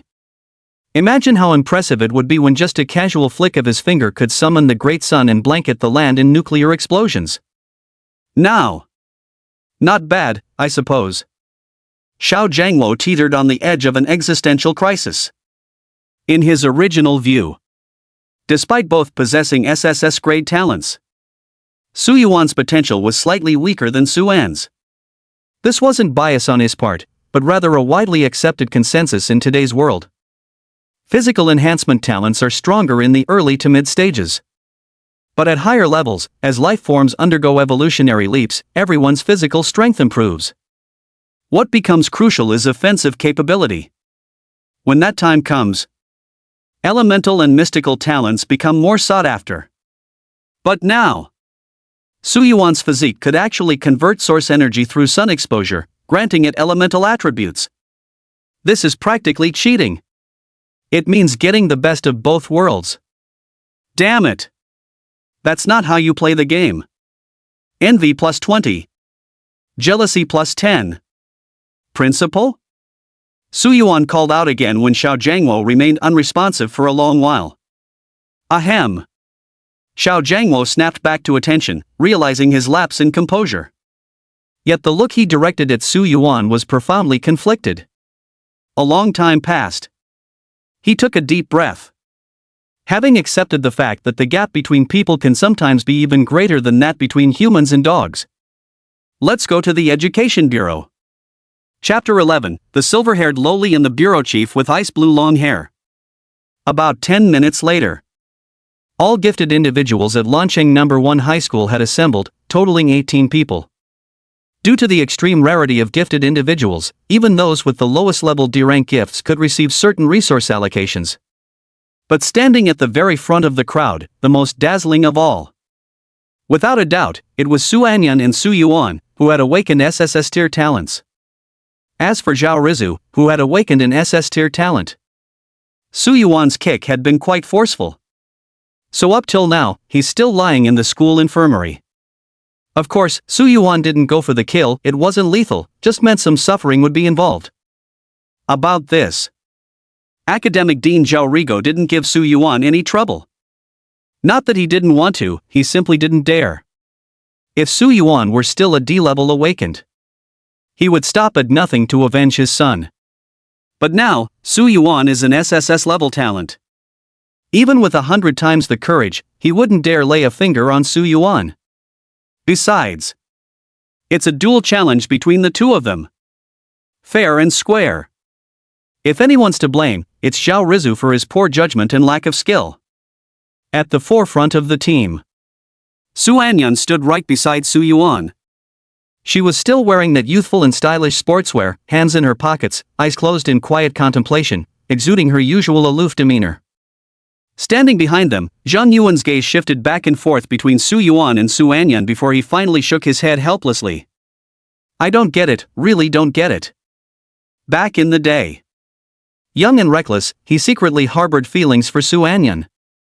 But now, he can only think that Brother Yuan and Su Anyan were a match made in heaven. Brother Yuan was handsome, Su Anyan was beautiful. And both of them were still SSS-ranked geniuses. What a pity. In daily life, the two acted like complete strangers. Thinking of this, Zhang Yuan murmured softly. School Belle Su's personality is really quite frosty. Following the usual tropes, shouldn't it be about a boy and girl living under the same roof developing mutual affection, having a passionate youthful romance? Suddenly, Zhang Yuan felt as if someone was watching him. Raising my head, I happened to meet Su Anyan's indifferent gaze. You, what did you say? The voice was clear and melodious. Yet inexplicably, it carried a chilling undertone. Zhang Yuan was momentarily tongue-tied, stammering and unsure of what to say. Fortunately, Su Yuan stepped in to help defuse the situation. He moved to Zhang Yuan's side and offered Su Anyan an apologetic smile. Sorry about that, he was just joking. Su Anyan gave Su Yuan a faint glance before withdrawing her gaze and falling silent. Does sharing the same roof necessarily lead to developing feelings? A passionate youthful romance? Childish. In the previous life, how many prodigies and freaks from Holy Lands and Tao sects across the cosmos had confessed their love to her? And the result? She beat them all back, one by one. In the end, even one of the 10 luminaries tried to pursue her. In comparison, Su Yuan? What makes him worthy of your favor? Because of his SSS tier talent? Su Anyan shook her head, no longer dwelling on such thoughts. Because it was utterly meaningless. The disparity between their levels was beyond words. On the way to the Education Bureau, a special vehicle was arranged for her transportation. Su Yuan and Zheng Yuan were together, not sharing the same vehicle as Su Anyan. Su Yuan reclined in his seat with his hands behind his head, chatting idly with Zheng Yuan. Suddenly, he shifted the topic. To be honest, I really have no interest in Su Anyan, so stop saying those things in the future. Otherwise, when I'm not around and she beats you up, you won't be able to handle it. Zheng Yuan curled his lips. Got it. But after a while, he turned his head again, staring shamelessly at Su Yuan. Brother Yuan, there's no one else here. Tell me the truth, do you really have no feelings for the campus belle Su Anyan? Su Yuan grimaced between laughter and tears. Absolutely none. Aunt Su is wonderful, but Su Anyan, we just don't click. At most, I see her as a younger sister, though. She probably wouldn't appreciate that sentiment anyway. Zheng Yuan pondered for a moment before nodding. That's reasonable. I used to envy you, Brother Yuan, for getting to live with the famed campus belle Su. Seeing her every day whenever you looked up or down must have been such a visual feast. But later I realized, an ice queen like that would probably be unbearable for anyone. Su Yuan shrugged indifferently. It's not that I can't stand it. Everyone has their own personality, and she's naturally like this. I respect that. Zheng Yuan let out a sigh. Although that horse-faced pig is despicable, there's one thing he said that wasn't wrong. There's no girl in this world who's truly icy, at most, she just hasn't met the right person yet. Su Yuan showed no concern. Then let's hope she meets the right person in the future. Education Bureau. Director's Office. On the director's exclusive seat sat a girl who appeared to be only 12 or 13 years old. The girl was extraordinarily beautiful, as if she were the most proud masterpiece of the heavens. Beneath her silvery white long hair were a pair of bewitching heterochromatic eyes. Her left eye was a crimson red, like a flawless fire gem. The right eye was blue, like crystal clear lake water, possessing an indescribable allure. She was leaning back against the chair. A lime-flavored lollipop rested in her mouth. Her small white legs, unable to reach the ground, swung gently in the air. In her hand was the currently most popular comic book Drill Man, which she was reading with great relish. Bzzz, bzzz. The office phone on the desk rang. Disturbed from her comic reading, the silver-haired girl instinctively furrowed her brows slightly before reaching out absent-mindedly to pick up the phone. Chief, we've received word from Lawn City No. 1 High School. This year's awakening ceremony yielded 2 SSS grade talents and 1 SS grade talent. They're currently en route here to undergo the resource allocation certification matching their levels. The staff member reported in detail. The silver-haired lowly could only mumble an incoherent response through the lollipop clenched between her teeth. I understand. Just at that moment. Creak. The office door was pushed open. A graceful figure walked in from outside the office. If the silver-haired girl represented the epitome of youthful beauty, then the woman before them was the perfect embodiment of the phrase born to tempt. Her tall silhouette boasted exquisite curves, with icy blue cascading hair that fell just over the breathtaking swell of her formidable bosom. A breathtakingly beautiful face bearing a striking 70% resemblance to that maiden, yet naturally exuding an alluring charm from the teardrop mole at the corner of her eye. But at this moment, the woman's face was filled with helplessness. Sis, I told you, don't pretend to be me in the future. If an outsider were present at this moment, Hearing this sexy bombshell with an enviable figure call a little girl who looks no more than 12 or 13 years old big sister would probably leave anyone dumbfounded on the spot. But in reality, this is the truth. This beautiful woman with icy blue hair and a stunning figure is actually the younger sister of that silver-haired loli who appears barely 12 years old, the current director of Launching Education Bureau, Shangguan Ru. Chapter 12, one of the four pillars of Dasha's Heteromorph Execution Bureau, a 7th-rank marquis. The Netherworld Marquis.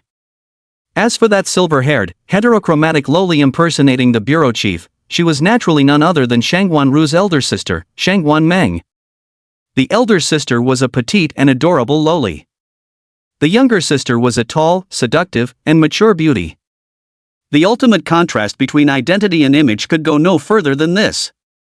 Alright. I just didn't want our esteemed educator to miss any important information. Shangguan Meng set down the phone, resting both hands on the edges of her chair. Swaying a pair of pale little legs, she flashed a radiant smile at her younger sister. The two sisters looked drastically different, but their voices were quite similar, so much so that the Education Bureau staff member who had just called to report hadn't noticed the difference. A great educator. Shangguan Ru gave a helpless smile. Only my elder sister would call me that. While virtually everyone else in the family regards me as a madman. That being said. Sis, what did they say on the phone just now? Nothing much, just saying your Launching No. 1 high school has produced 2 SSS grade talents and 1 SS grade talent. They'll arrive soon for resource allocation certification. Oh? Shangguan Ru's eyes lit up. 2 SSS grade talents? Had she hit the jackpot? You must understand, this isn't the Imperial City, most students here come from ordinary families. The appearance of an SS grade talent is already exceptionally rare. Who could have imagined there would actually be 2 SSS grade talents emerging? If memory serves, before this, the highest talent level ever recorded in Lan City was merely S grade. I wonder if there's any flesh-related talent inside. Shangguan Ru inexplicably grew excited. Shangguan Meng saw this and said with a radiant smile. What's the matter? Still holding onto your theory? Shangguan Ru straightened up with a serious expression upon hearing this.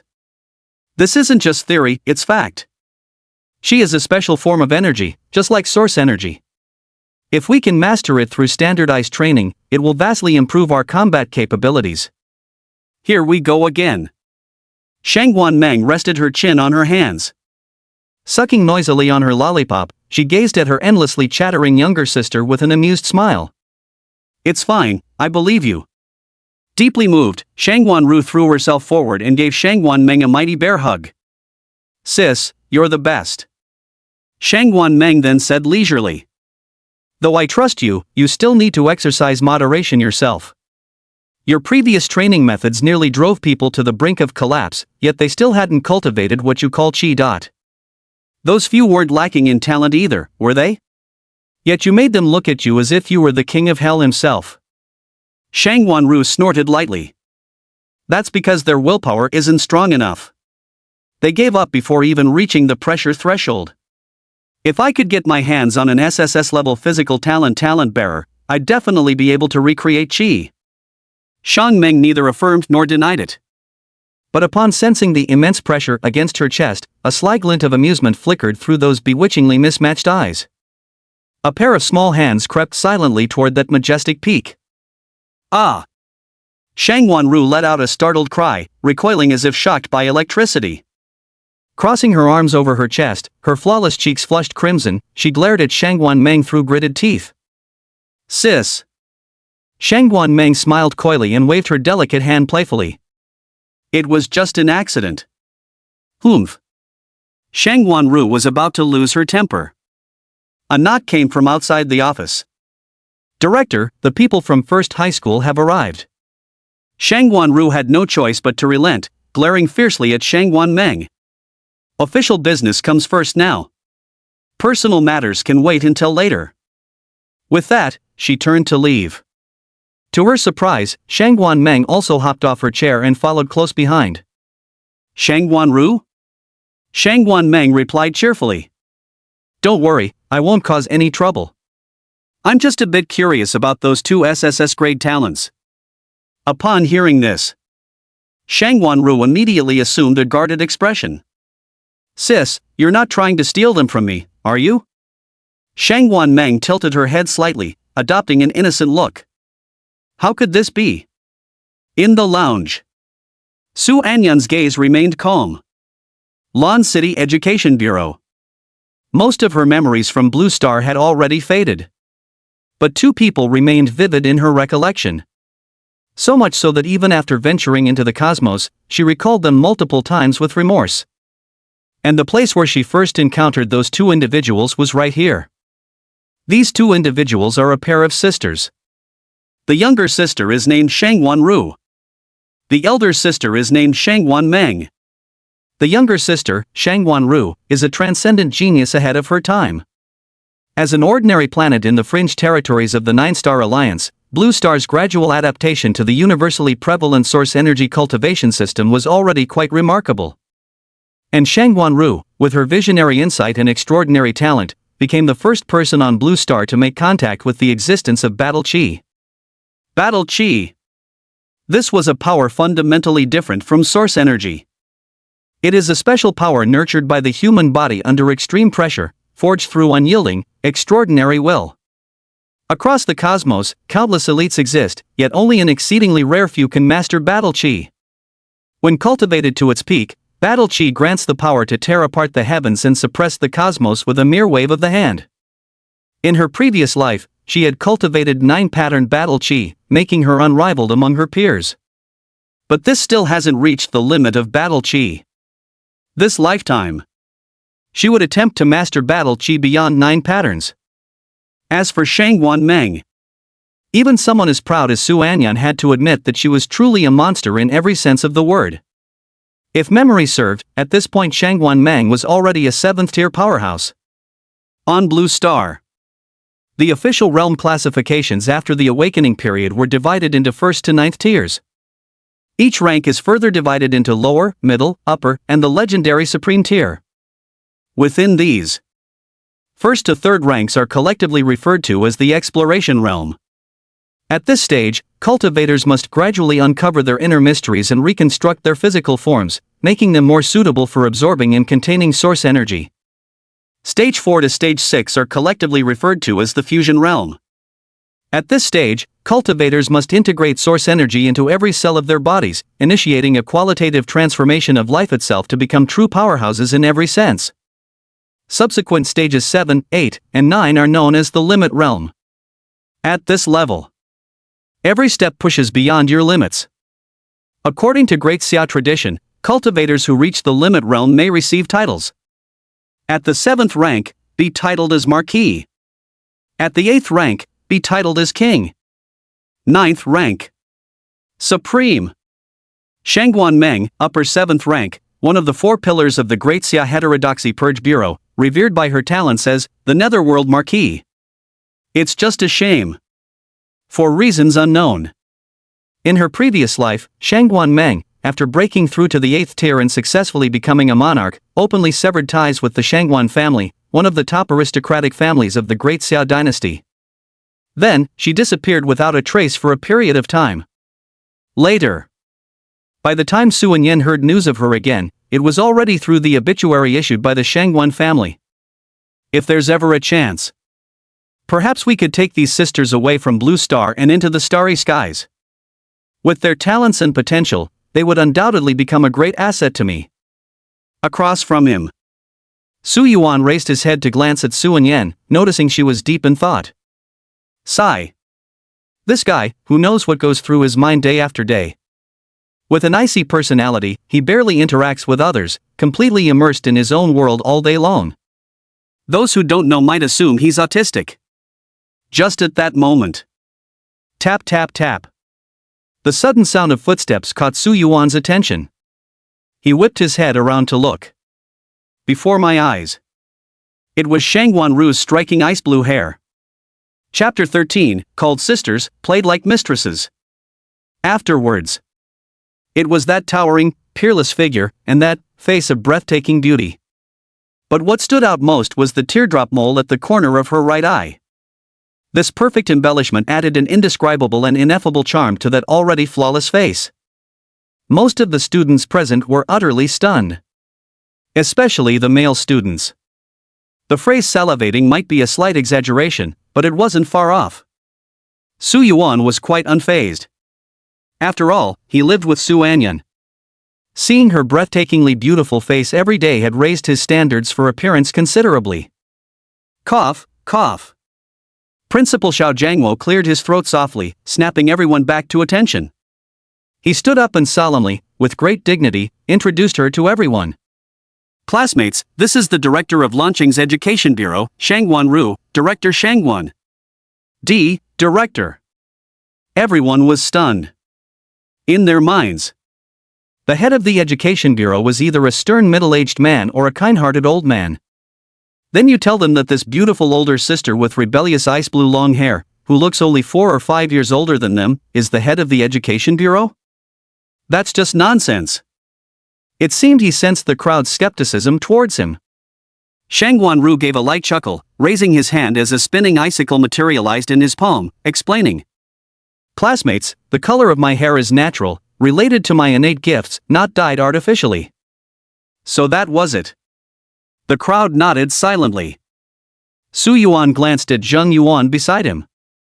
Good thing you awakened a fire-type talent and not a grass-type, otherwise. Zheng Yuan. Resentment +1. Shangguan Ru heard this peculiar remark and cast a glance at the two of them, smiling faintly. Generally speaking, only elemental talents above S rank will cause certain physical changes to one's body. Zheng Yuan. Having been critically hit twice in such a short time, Zheng Yuan had nothing more to say. He just wanted to quietly admire the beauty and peace. However, at this very moment, an untimely voice rang out. Mommy! Which of these brothers and sisters here has the SSS grade talent? Hearing those words, Shangguan Ru froze instantly, as if turned to stone. The others were even more baffled, turning their heads to locate the source of the voice. They saw a silver-haired little loli peeking half her face out from behind Shangguan Ru, her innocent gaze sweeping across the crowd. This man. If it wasn't Shangguan Meng, then who could it be? Silence. A deathly silence. If heartbreak had a sound, the entire lounge would have been filled with deafening clangs at this moment. No. This director Shangguan clearly didn't look much older than them. He actually already had a daughter? Moreover. And this silvery-haired little loli even had heterochromatic eyes? Those crimson red and jade blue pupils created a striking contrast against her silver hair, possessing an indescribably magical charm. To put it bluntly, XP values are maxed out. The girls paled in comparison. As for the guys, they said, Mother-in-law, please grant me a few more years. Put. A sudden burst of laughter broke the silence of the lounge. Everyone turned to locate the source of the laughter, and one by one, expressions of astonishment crossed their faces. The one laughing was actually Su Anyan. You should know, Su Anyan's Ice Queen persona is practically legendary. According to statistics compiled by some busybody, the number of times Su Anyan initiates conversations at school in a month doesn't exceed 5 sentences. As for the number of times she flashed a smile, there were absolutely none. Why would she suddenly laugh out of nowhere at this moment? Everyone was just wondering when they suddenly noticed that the silver-haired, heterochromatic little loli had somehow already approached Su Anyan. Holy crap! When exactly did she dart over there? Looking at Shangguan Meng again. Her innocent, delicate face drew closer and closer, those mesmerizing heterochromatic eyes staring intently at Su Anyan. Big sister, what are you laughing at? Su Anyan pursed her lips and shook her head gently. Nothing, I just suddenly thought of a joke. Shangguan Meng still wanted to say something. But Shangguan Ru grabbed her from behind and lifted her up. And then rather roughly threw her out of the lounge door. Bam! Shangguan Ru shut the door directly. Everyone! How cruel can you be? Shangguan Ru had a face full of black lines and simply skipped over this topic. Ahem, which two classmates awakened the SSS tier talent? Xiao Jiangwo noticed the tense atmosphere, wiped the sweat from his forehead, and pointed to Su Yuan and Su Anyan sitting in their seats. Director, it's these two. Shang Wanru nodded. You two, come with me. As for the rest of the students, personnel will be here shortly to assist you with your resource allocation certification procedures. Finished speaking. She immediately turned and left. Humiliated beyond words, she couldn't bear to stay another second. Su Yuan and Su Anyan stood up to follow. They accompanied Shang Wanru to the director's office. The result. Shang Wanmeng actually appeared here as well. Shang Wanru took a deep breath and turned to leave. I call you sister, and you call me mom? I quit. Shang Wanmeng swiftly moved to block Shang Wanru, grasping her arm while shaking it coquettishly. Sis, I was just joking, don't take it seriously. Back to calling me sis again. Shang Ru had originally intended to leave. But suddenly, as if struck by a thought, she reached out both hands, pinched Shang Wanmeng's delicately smooth cheeks, and began squeezing them back and forth. Good that you know you're wrong. Dare you bully your sister again? Shang Ming remained silent, her eyes slightly narrowed, lips parting faintly, judging by the movement of her mouth. She was counting down. 3. 2. Before she could even count to 1, Shang Wanru withdrew her hand and gave a light cough. Ahem. Those who are great do not remember the faults of the small. Let's consider this matter resolved. Shang Wanming nodded with a playful smile. Got it. Seeing this scene, Su Yuan finally understood. It turned out the two weren't mother and daughter at all, but sisters. Quite the twisted game they're playing. Su Anyan kept her composure, eyes cast downward like a meditating monk. In her past life, she hadn't been familiar with Shang Wanmeng nor understood her temperament. So, she was re-evaluating what she'd just thought. Did she really want to cultivate such a lunatic into her own trusted right hand? Their merry banter had come to an end. Shang Wanru resumed her solemn expression. She first brought out the talent assessment stone to re-evaluate the talent levels of Su Yuan and Su Anan. Su Anan controlled her power this time, preventing the talent stone from exploding again, so both results came out as SSS grade. Then, Shang Wanru looked at the two of them with eager anticipation. Classmates, could you briefly introduce your talents? No need to go into the details of your specific abilities, those are your own secrets. Just give us a general idea. She was hoping to encounter someone with an SSS level physical enhancement talent. Such individuals tended to be more durable, who knows, they might even be able to replicate the existence of Qi under extreme training conditions. Between the two of them, Su Anyan was the first to demonstrate her talent. She raised her hand, summoned a shadow servant, and performed actions like attacking and defending. Witnessing this scene, originally sitting cross-legged on the sofa, leisurely reading a comic book, Shang Wanmeng put down her copy of Drill Man and nodded with satisfaction. Not bad talent. Shang Wanru remained silent. But based on her understanding of Shang Wanmeng, she knew her elder sister had taken a liking to this girl named Su Anyan. Indeed. This shadow manipulating ability would indeed suit the heterodox slaying bureau where big sister belongs perfectly. Never mind. There's another one. Maybe we might hit the jackpot. Shang Wanru gazed expectantly with her beautiful eyes, turning to look at Su Yuan beside her. What about you? Su Yuan beamed with a brilliant smile. My talent isn't as miraculous as hers. It's just a simple physical enhancement type. Before he could finish his words, excitement plus 200. Pity plus 300. Chapter 14 Excitement and Pity? What the hell? Clover Group. Excitement points? Is there really a pity value? What kind of nonsense is this? Su Yuan was utterly confused. And the value is so high? According to the system's instructions, the amount of emotional value generated depends on the strength of the person experiencing the emotional fluctuation and the intensity of the emotional fluctuation. Are the principal and other school leaders strong? Strong. They are all third-tier powerhouses. When my SSS grade talent and performance gave them a strong shock, They only provided me with a dozen or 2 dozen emotional value points. This time, it's 500 points right off the bat, could it be? Su Yuan looked up, accidentally meeting Shang Guanru's gaze.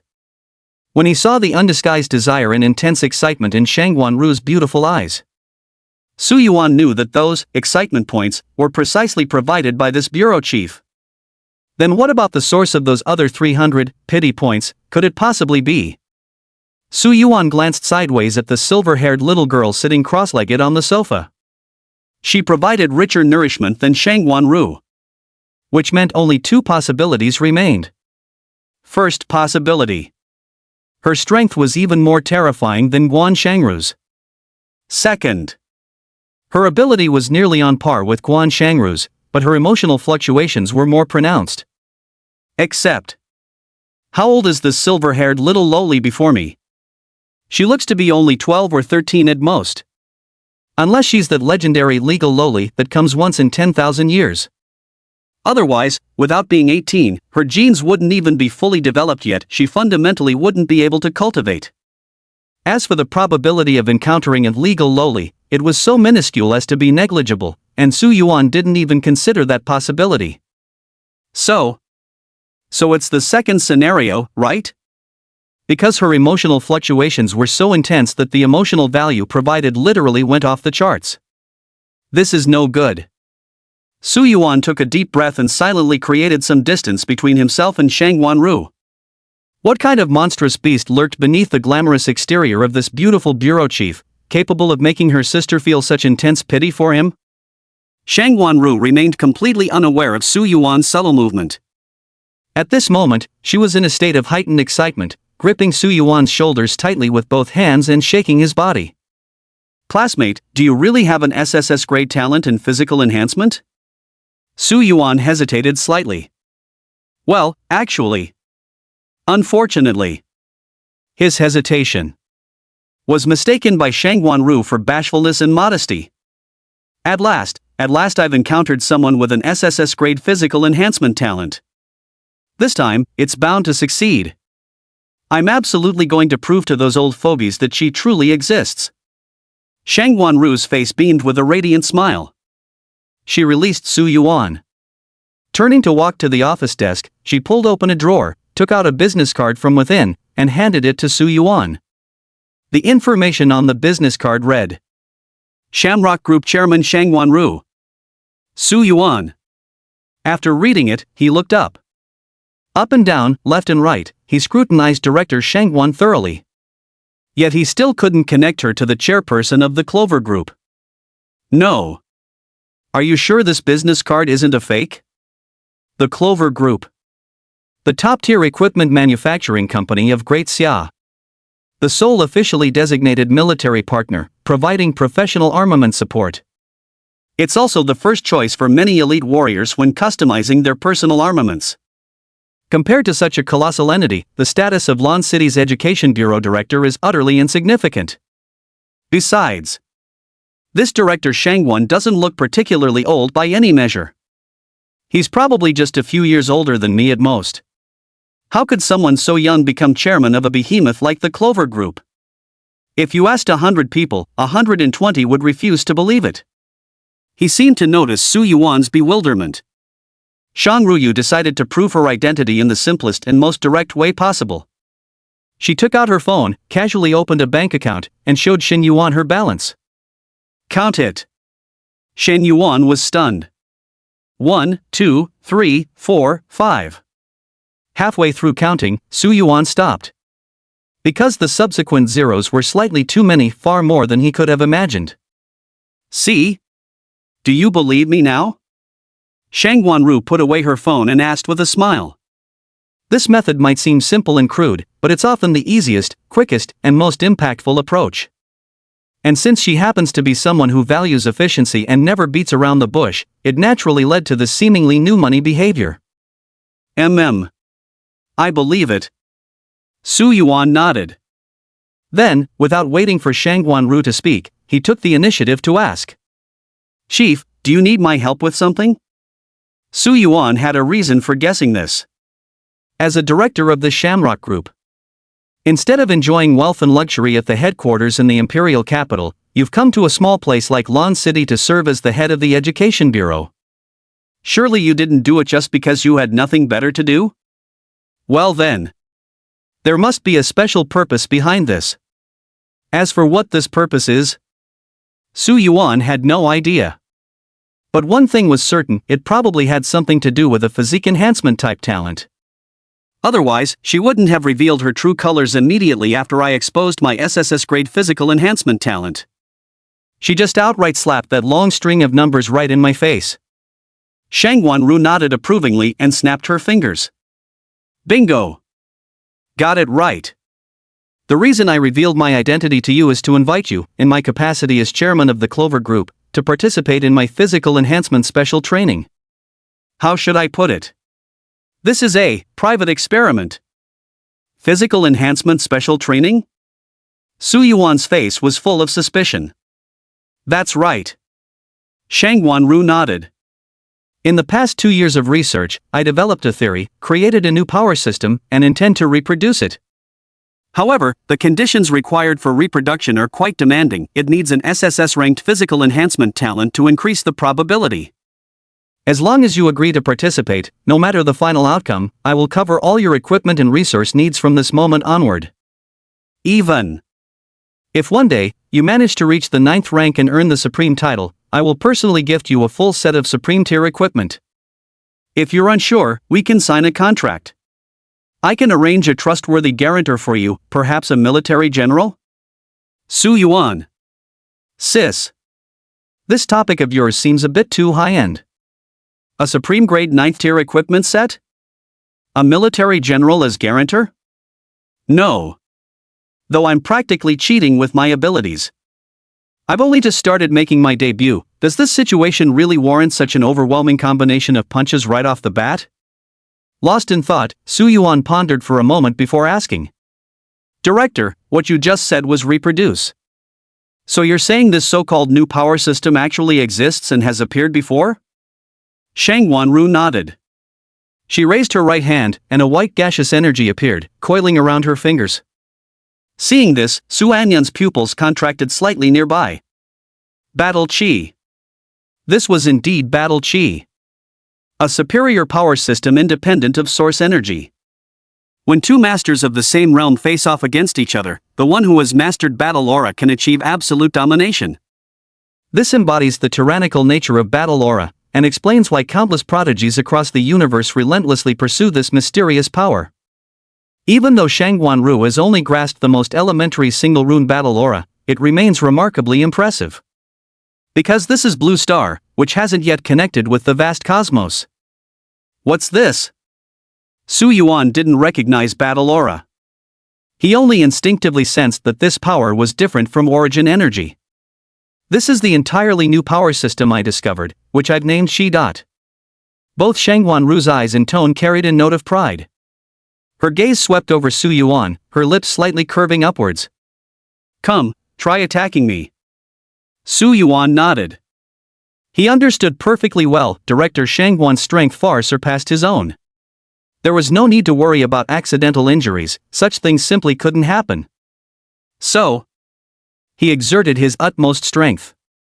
Drawing upon the primordial energy within him and channeling the terrifying explosive force of his ancient god lineage, he unleashed a devastating punch. Chapter 15, you want to participate too, don't you? Is it because you don't want to be separated from him? Yet Shang Wanru merely smiled faintly, standing rooted in place without moving an inch. The white mist swirling around her right hand seemed to possess a will of its own, instantly expanding across her entire body to form a protective barrier over her skin. When Su Yuan's fist collided with this gaseous layer, it encountered tremendous resistance, rendering him completely unable to advance further. But this was precisely what Su Yuan had anticipated. Having only recently awakened his abilities, regardless of how prodigious his talents might be, crossing several major cultivation realms to injure Shang Wanru remained an impossibility. This isn't realistic. What truly shocked him was the realization that the origin energy condensed on the surface of his fist was actually being decomposed by that white gas. Decomposing origin energy. What a bizarre ability. To be able to harness source energy for bodily enhancement even during the awakening phase. This physique of yours is truly exceptional. Shang Wanru nodded in approval. Su Yuan had just snapped out of his daze when he heard these words, feeling an inexplicable sense of peculiarity. What's with all this talk about flesh? If you keep saying words like that, people will think you're some sort of nymphomaniac. By the way. Shang Wanru extended her other hand. Resting in her palm was a miniature source energy fluctuation detector. The readings on the display showed. It's 0. So? Your thoughts? Shang Wanru smiled radiantly. My chi doesn't rely on source energy, it's an independent system. Whenever I use it, there's no source energy fluctuation, which serves as proof. Su Yuan shook his numb, tingling arm and challenged. Then, could this be your talent, Chief? Some talents don't seem to require using source energy, do they? Shang Wanru shook her head. No, I'm certain this isn't my talent. Talents are something Awakener would instinctively know about. This chi is something I accidentally mastered during a training exercise back in university. Hearing this, Su Yuan grew even more intrigued. If that's really the case, with your financial resources and connections, Chief, you should have conducted several experimental training sessions before, right? None of them managed to replicate the success? Shang Wanru curled her lips. Actually, it's only been a year since I mastered chi, and I haven't conducted many experiments in total. Besides, SSS tier talents are rare to begin with, let alone SSS tier physical enhancement type talents. And this chi can only be mastered through extreme physical tempering. The previous few test subjects all had wills too weak, they gave up long before reaching the limit pressure test. So that was it. Su Yuan looked thoughtfully at Shang Wanmeng, who was lounging on the nearby sofa. Was the pity points she felt toward him because she had witnessed Shang Wanru's brutal training regimen before, and been shocked by its cruelty? She seemed to understand the meaning in Su Yuan's gaze. Shang Wanmeng blinked at Su Yuan with a playful smile. Don't worry, big brother. My sister's special training plan is really effective. Even if you can't master chi, it can still make your combat power and fighting spirit far surpass others at the same level. On this point, Shang Wanmeng wasn't lying. Although the previous test subjects all developed psychological trauma after leaving the program, trembling like they'd seen a ghost whenever they encountered Shang Wanru. But their combat power has indeed been greatly enhanced. One of the SS tier physical enhancement talents has even gained the strength to challenge an SSS tier talent of the same level. Of course, these sisters couldn't possibly deceive Su Yuan. After all, those glaring 300 compassion points were right in his face. Do you think he'll believe it? Only. All for the emotional response score. Su Yuan took a deep breath and looked at Shang Wanru. Director, you're quite strong, aren't you? Shang Wanru was momentarily stunned by Su Yuan's abrupt question. However, she quickly regained her composure and nodded. I'm strong. Su Yuan then went on to ask. As the chairman of the Clover Group, you must have connections reaching up to the heavens. Do you know many top-tier powerhouses? Shang Wanru. That's right. Su Yuan pressed further. If I participate in your training program and successfully replicate the chi you've mastered, would it cause a sensation in your circle? Shang Wanru straightened her expression, her innate pride causing her chest to unconsciously rise, making her appear even more imposing. It would be far more than just a sensation. If we truly succeed, this will be a transformation worthy of the history books. The entire world will tremble because of my theory. Of course. You'll undoubtedly catch the attention of all the top figures. Shang Wanru misunderstood Su Yuan. She thought that Su Yuan wanted to climb the social ladder by participating in her plan, thereby entering the circle of top-tier elites. How to put it? Although this idea was somewhat opportunistic, it could at least serve as motivation. Therefore, she gave him a very definite answer. Little did they know. Including her, all the people were merely tools for Su Yuan to accumulate emotional points. Being someone blessed with cheats, Su Yuan had his own awakening. Since he was going to show off, then he would go all out. What was the point of showing off in front of peers? That was nothing. The emotional energy you can obtain is just a tiny bit. What's it even enough for? How many years would it take to save up enough for 100 consecutive draws? So, you've got to pretend. Putting on an act in front of the big shot? Therefore, Su Yuan solemnly agreed and extended his hand. For the sake of changing the world. Shang Wanru was stunned for a moment before quickly realizing that Su Yuan had agreed. She also extended her hand, her smile dazzlingly radiant, breathtakingly beautiful. To change the world. Excitement plus 300. Su Anyun. Shang Wan Meng. These two, connecting so quickly? Su Anyun suddenly spoke up. Director Shang Wan, I also want to join. Su Yuan?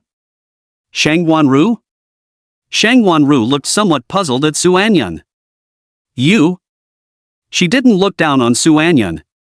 It's just that her training experiments were truly hellish in intensity. They required continuously applying extreme physical pressures, pushing beyond the limits of human endurance, to stimulate the body's ultimate potential. Therefore, all her previous experimental subjects had possessed physical enhancement talents, the lowest being S grade, and the highest reaching SS grade. Although Su Anyun possessed SSS-level talent, her ability to control shadows didn't give her any advantage in this particular aspect. If someone were to get broken by accident, she'd feel really bad about it. After a brief hesitation, Shang Wanru advised. Classmate Su. This training experiment of mine is extremely intense, tremendously so. I'm not exaggerating when I say several SS-level physical enhancement type talents before you couldn't withstand it. So if you're only moved by the conditions I've proposed, the official SSS level resource allocation you're receiving is actually sufficient for your cultivation until quite advanced stages. Su Anyun shook her head, her tone decisive. I can persevere. In her past life, she missed the opportunity.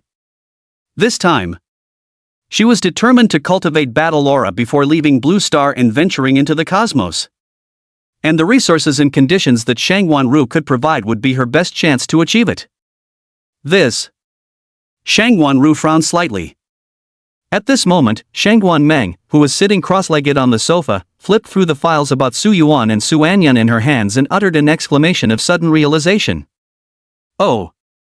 So you two are childhood sweethearts? Why do you want to join this experiment? Is it because you don't want to be separated from him? Chapter 16, I have no relationship with him. I just want to become stronger. Su Yuan. I have to admit. It seemed Shang Wan Meng possessed some kind of special magic. Which is to say, you never know what earth-shaking, deity-startling words might next emerge from that little mouth of hers. Childhood sweethearts? Isn't this just pure comedy? They had lived together for nearly a year. Aside from perfunctory exchanges like food's ready or I'm leaving, their substantial, meaningful conversations numbered fewer than 5. Just like that. They weren't even on regular friendly terms. It's just like familiar strangers. Therefore, before Su Anyun could speak, Su Yuan took the initiative to clarify. Sorry to say, we're not childhood sweethearts. We're just... He trailed off mid-sentence. Su Yuan suddenly froze. Because he truly didn't know how to describe his relationship with Su Anyun. If it were Aunt Su, he could describe her as a very close elder, like a kindred big sister figure. But with Su Anyun, how should I put this? Just straight up say familiar strangers? Using that term myself is fine, but saying it out loud seems somewhat inappropriate. Just as Su Yuan was agonizing over this question, Shang Wan Meng watched with unabashed curiosity plastered across her face. I'm aware that in the narrow sense, childhood sweethearts refer to that kind of relationship where two people grow up together. But you're both adolescents going through puberty, isn't it perfectly normal for you to develop feelings for each other? There's no need to be shy. If it were any other girl being teased like this, even if there weren't any romantic thoughts whatsoever, they'd probably be flushing bright red by now, stammering denials like it's not like that, or really, or not. What about Su Anyun? From beginning to end, she maintained an indifferent demeanor, her tone calm as if narrating the most ordinary matter. I'm sorry, but the relationship between him and me isn't what you imagine. The reason I participated in this experiment is simply because I wanted to become stronger." As her words trailed off, it was like triggering some peculiar mechanism. Shang Guanming was stunned at first, then the smile on her face faded bit by bit. She stared fixedly at Su Anyan, her bewitchingly heterochromatic eyes gleaming with an unusual light. Just wanting to grow stronger? What a rare awakening! In Su Anyan's eyes, she saw determination. She saw her former self who only wanted to become stronger. A smile reappeared on her face as she lazily leaned back against the sofa, casting a sideways glance at Shang Guanru. "Sis, since this older sister has gone so far to say this, it would almost be unreasonable for you not to accept her." Shang Guanru. She was well aware of Shang Guanmeng's temperament. No one had ever been able to refuse what she said, nor change her mind. Thus, she nodded in agreement. "Sounds good. Then you should join my training experiment. But if you can't keep up, you're allowed to quit, just let me know beforehand." Shang Guanmeng smiled playfully as she looked at Su Anyan. "If you want to get stronger, giving up halfway won't do." Su Anyan met her gaze thoughtfully. She faintly sensed that Shang Guanmeng's attitude towards her seemed to have undergone some subtle change. Could it have been her earlier words, "I just want to grow stronger," that touched her? If that's really the case, then what was Shang Guanmeng's reason for wanting to grow stronger? You must understand, she is now strong enough, powerful enough to be called the greatest among the younger generation of Daxia. Is it about the Shangguan family? She pondered. In her previous life, the rift between Shang Guanmeng and the Shangguan family, their disappearances, and even their eventual deaths were all shrouded in mystery. Perhaps such a scenario truly was possible. Never mind.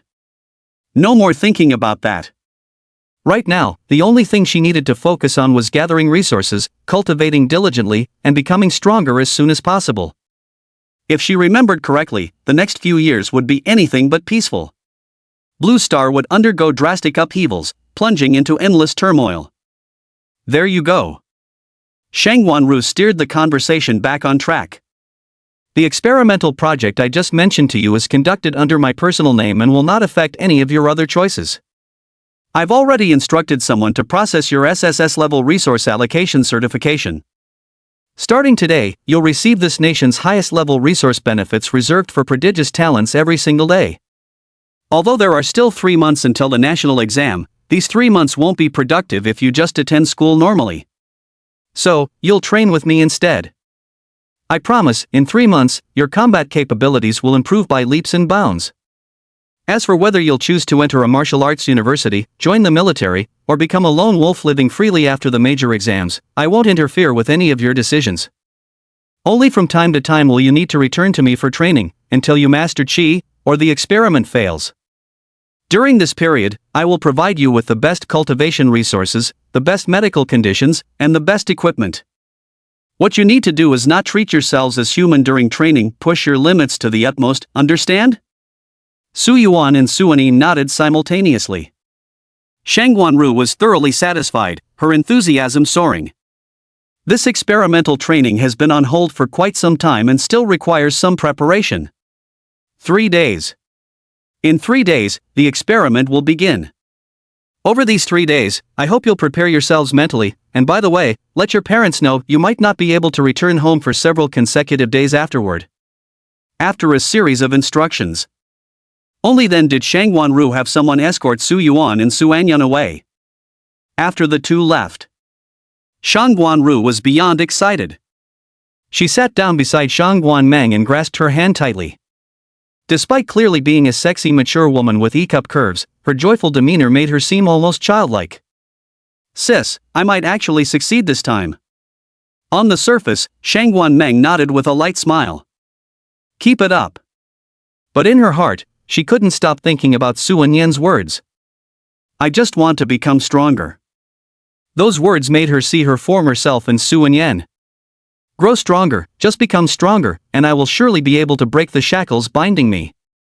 This is the absolute truth of this world. She gently stroked her younger sister Shang Guanru's ice blue hair, her enchanting heterochromatic eyes flickering with an unusual light. Xiaoru, no matter whether your experiment succeeds or not, after it's over, that girl, I'm taking her. Shang Wanru nodded. All right. But then she asked another question. What about that boy? Shangguan Meng withdrew her hand, stretched lazily like a cat, and then rested her head on Shangguan Ru's shoulder, her delicate face showing little interest. Him? We'll see. After leaving the director's office, Su Anyan and Su Yuan walked side by side behind the staff member.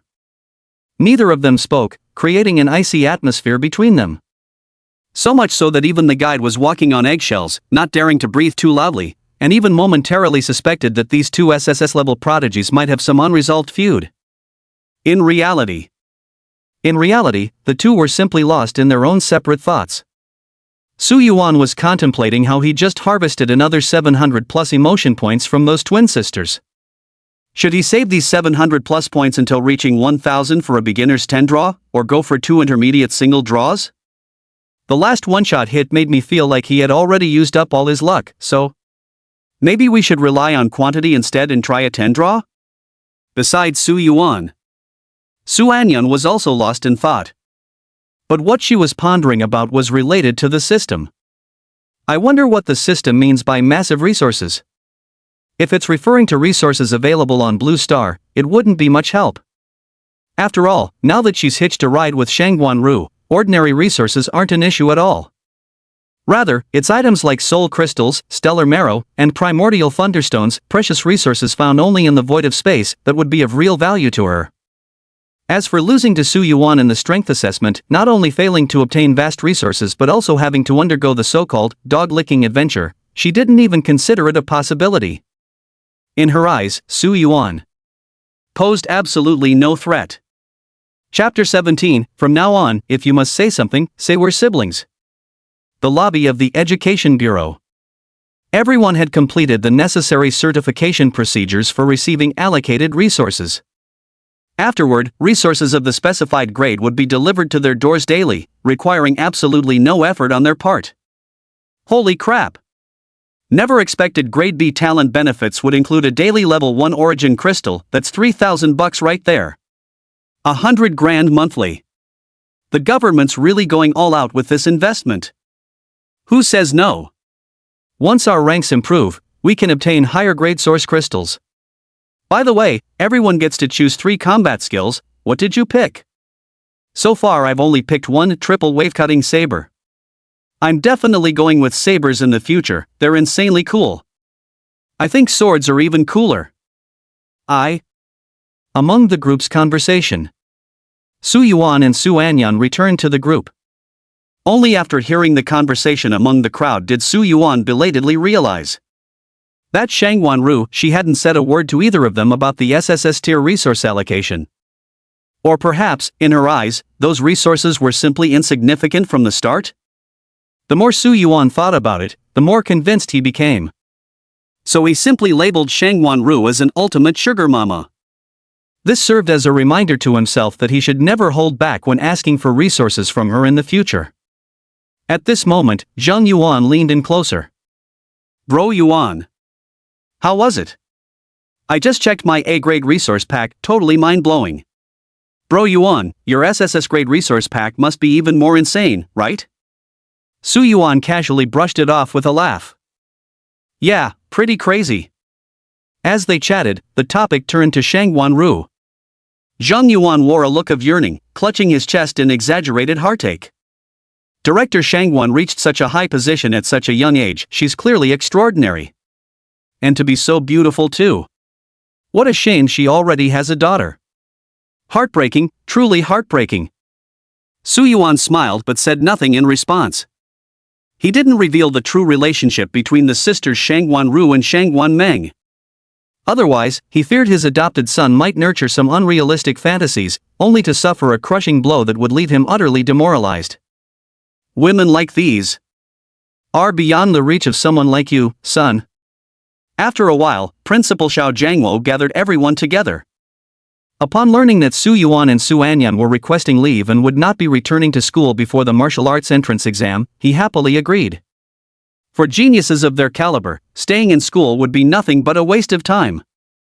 As for what they planned to do, he assumed the director must have already made arrangements, no need for him to worry about it. At the entrance of the Education Bureau. After bidding farewell to Zhang Yuan, the taxi Su Yuan had just hailed arrived. He took the front passenger seat, while Su Anyan sat in the back. There wasn't the slightest bit of conversation throughout the entire ride. The driver uncle, whose eyesight wasn't great but whose heart was quite warm, glanced at the rearview mirror with a chuckle. "Little girl, did your boyfriend make you angry?" "Right." Su Yuan felt utterly exasperated. Why does no matter where he goes, people always associate him with Su Anyan? Please. He genuinely has no feelings for her whatsoever. With a sigh, Su Yuan explained. "Uncle, we're not a couple, she's my little sister."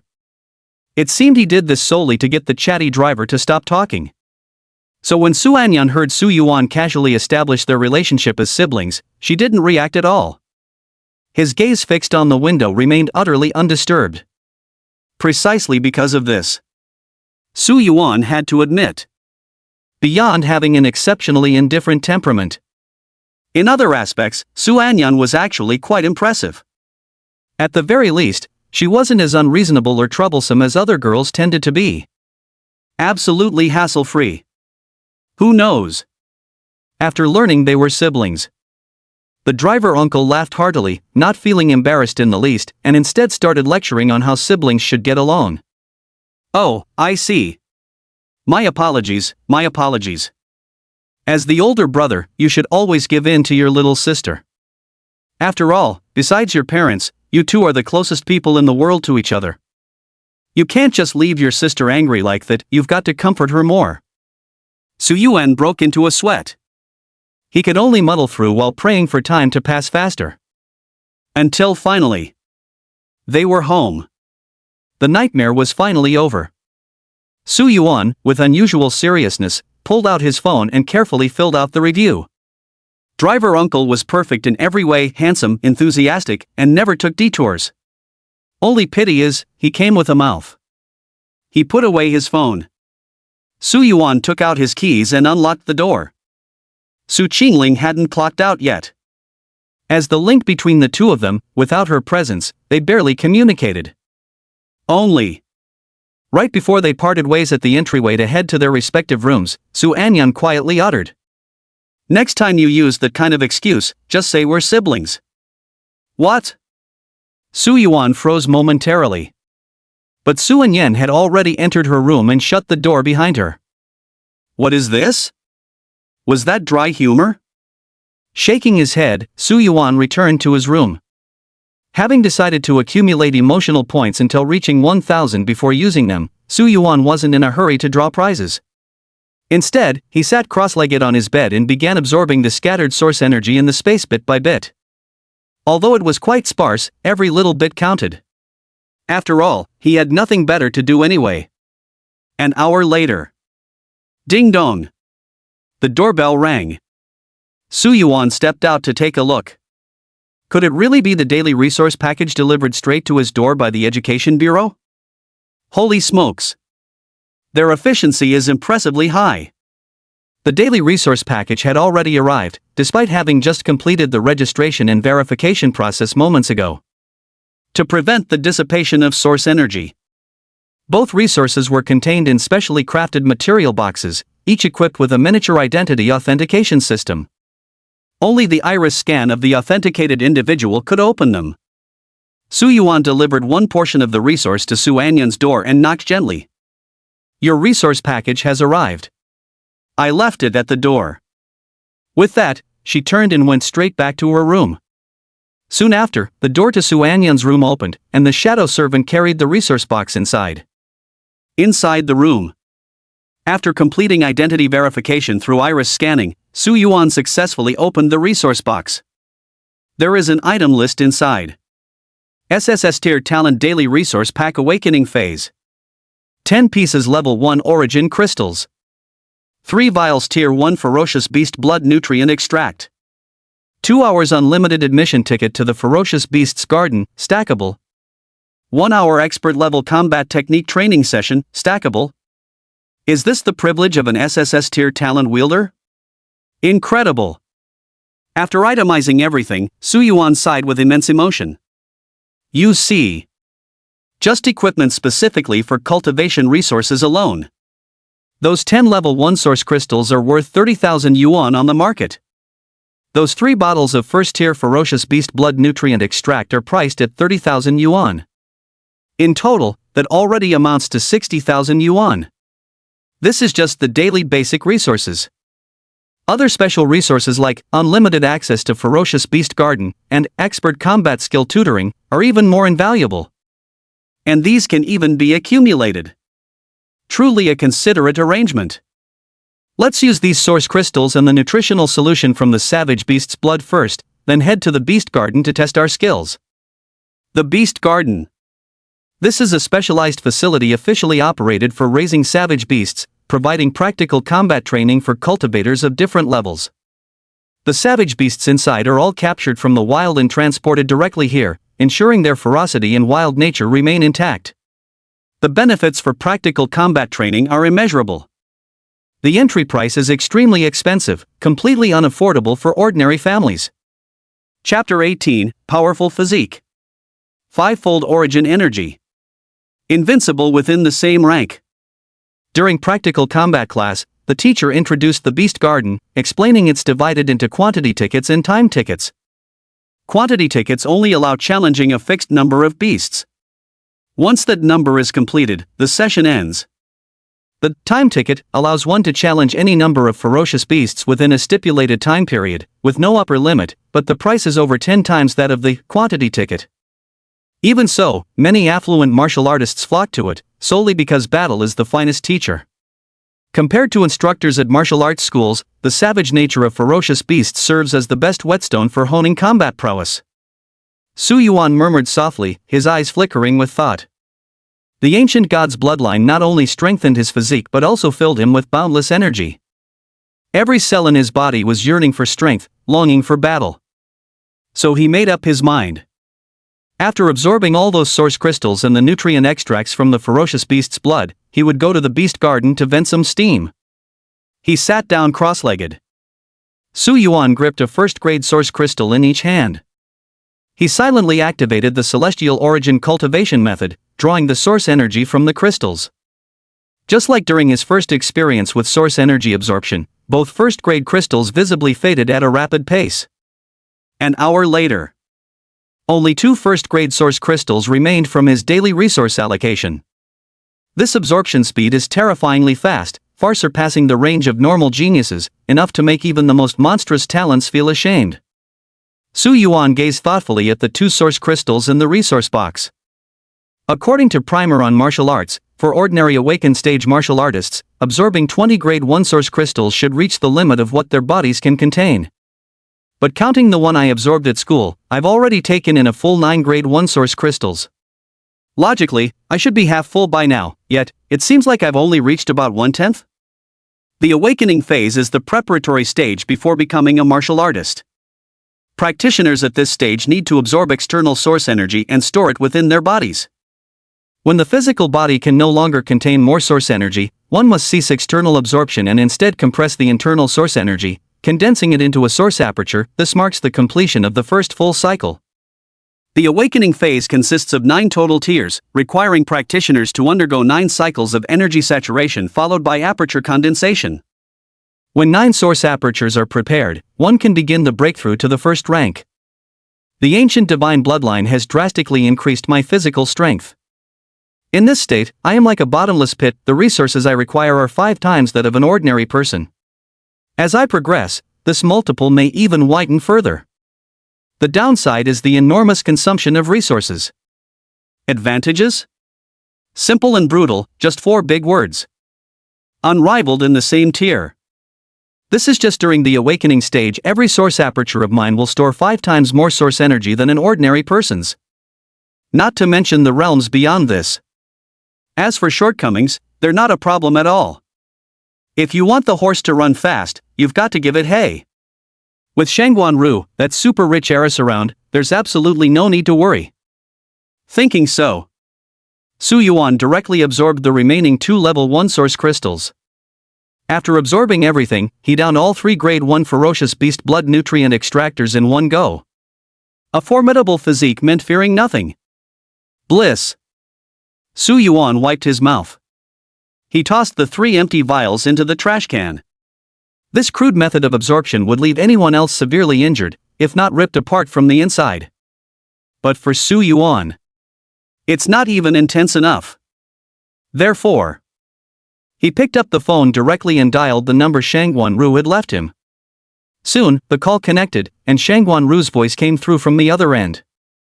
Hey, what's wrong? Director Shangguan, I've used up today's SSS tier resource pack. Could you please send over some more resources? Anything will do, source crystals, beast meat, nutrient potions, whatever you've got. Shangguan Ru fell silent for a moment. If I remember correctly, the SSS level daily resource package contains 10 tier 1 source crystals. At standard absorption rates, it would take 20 hours to fully absorb them. Even if you're a genius with absorption capabilities 3 times faster than normal, it would still take nearly 6 hours. How long has it even been? You've already absorbed all of it? Yeah. Upon hearing this, Shangguan Ru drew in a sharp breath, then murmured to herself. Impressive, truly impressive. As expected of an SSS grade physical enhancement talent. I really feel hopeful this time about recreating Qi. Just wait at home. I'll have someone deliver some cultivation resources to you. But make sure to pace yourself, don't go too hard all at once. Su Yuan smiled and said. Don't worry, I know my limits. By the way, if possible, why don't you send the combat techniques along as well? That way I can familiarize myself with them before the special training experiment begins, so I won't be caught unprepared. After some consideration, Shangguan Ru agreed. Alright, your SSS level resource allocation already includes the privilege to select combat techniques. However, national regulations stipulate that even with SSS level resource allocation, the highest tier techniques available are limited to A grade. As for higher level combat techniques, they can only be acquired at top tier academies or by enlisting in the military and exchanging merit points. You can consider it as one of the state's methods to recruit and absorb extraordinary talents. Su Yuan naturally understood this perfectly. Even this so-called daily resource pack carries such implications. Ask yourself. After experiencing days abundant with cultivation resources, could you ever return to those dry, impoverished times? Remember, it's easy to go from frugality to luxury, but difficult to go from luxury back to frugality. All resource privileges for each tier will cease upon reaching the 3rd tier. Beyond that, you can no longer expect the state to freely provide resources, you must contribute effort, exchanging your own merits for higher tier resources. This is essentially a transaction. Fair and just, nothing to criticize. Alright, then let's go with an A-rank combat skill. MHM, I'll send you a list of selectable combat skills later. Once you've chosen, just send it back to me. Alright. Several minutes later, Shangguan Ru sent over the available list of combat skills for selection. Su Yuan performed some preliminary filtering based on the categories. 3 combat techniques. Su Yuan selected 1 technique each for offense, defense, and movement, all best suited to his capabilities. Before awakening, the school had practical combat courses. Based on individual preferences and strengths, students trained with different weapons. Su Yuan was most proficient with the spear. Not the pistol's gun, but the long spear's spear. In today's world, where technology is advanced, firearms exist, but their effectiveness remains quite limited against high-level enemies. For instance, handguns and rifles become largely ineffective against warriors ranked 3rd tier or higher. As for the upper limit of thermal weapons like nuclear bombs, they aren't effective against experts above the 7th rank either.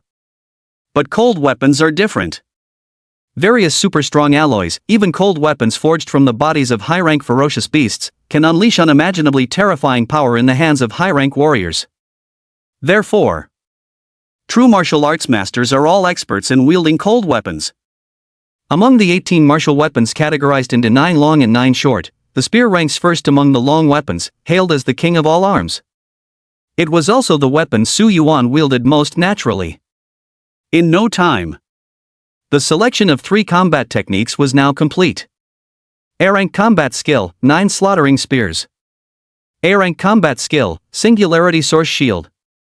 A-rank combat skill, phantom flash. Chapter 19, 3 master tier combat skills, enough to overwhelm Su Yuan. The combat skill list sent by Shangguan Ru contained rough descriptions of the techniques. These 3 combat skills were what Su Yuan had determined to be the most suitable for himself after careful comparison. Moreover, there was still an A-rank combat skill, Epiphany card, lying in the system space.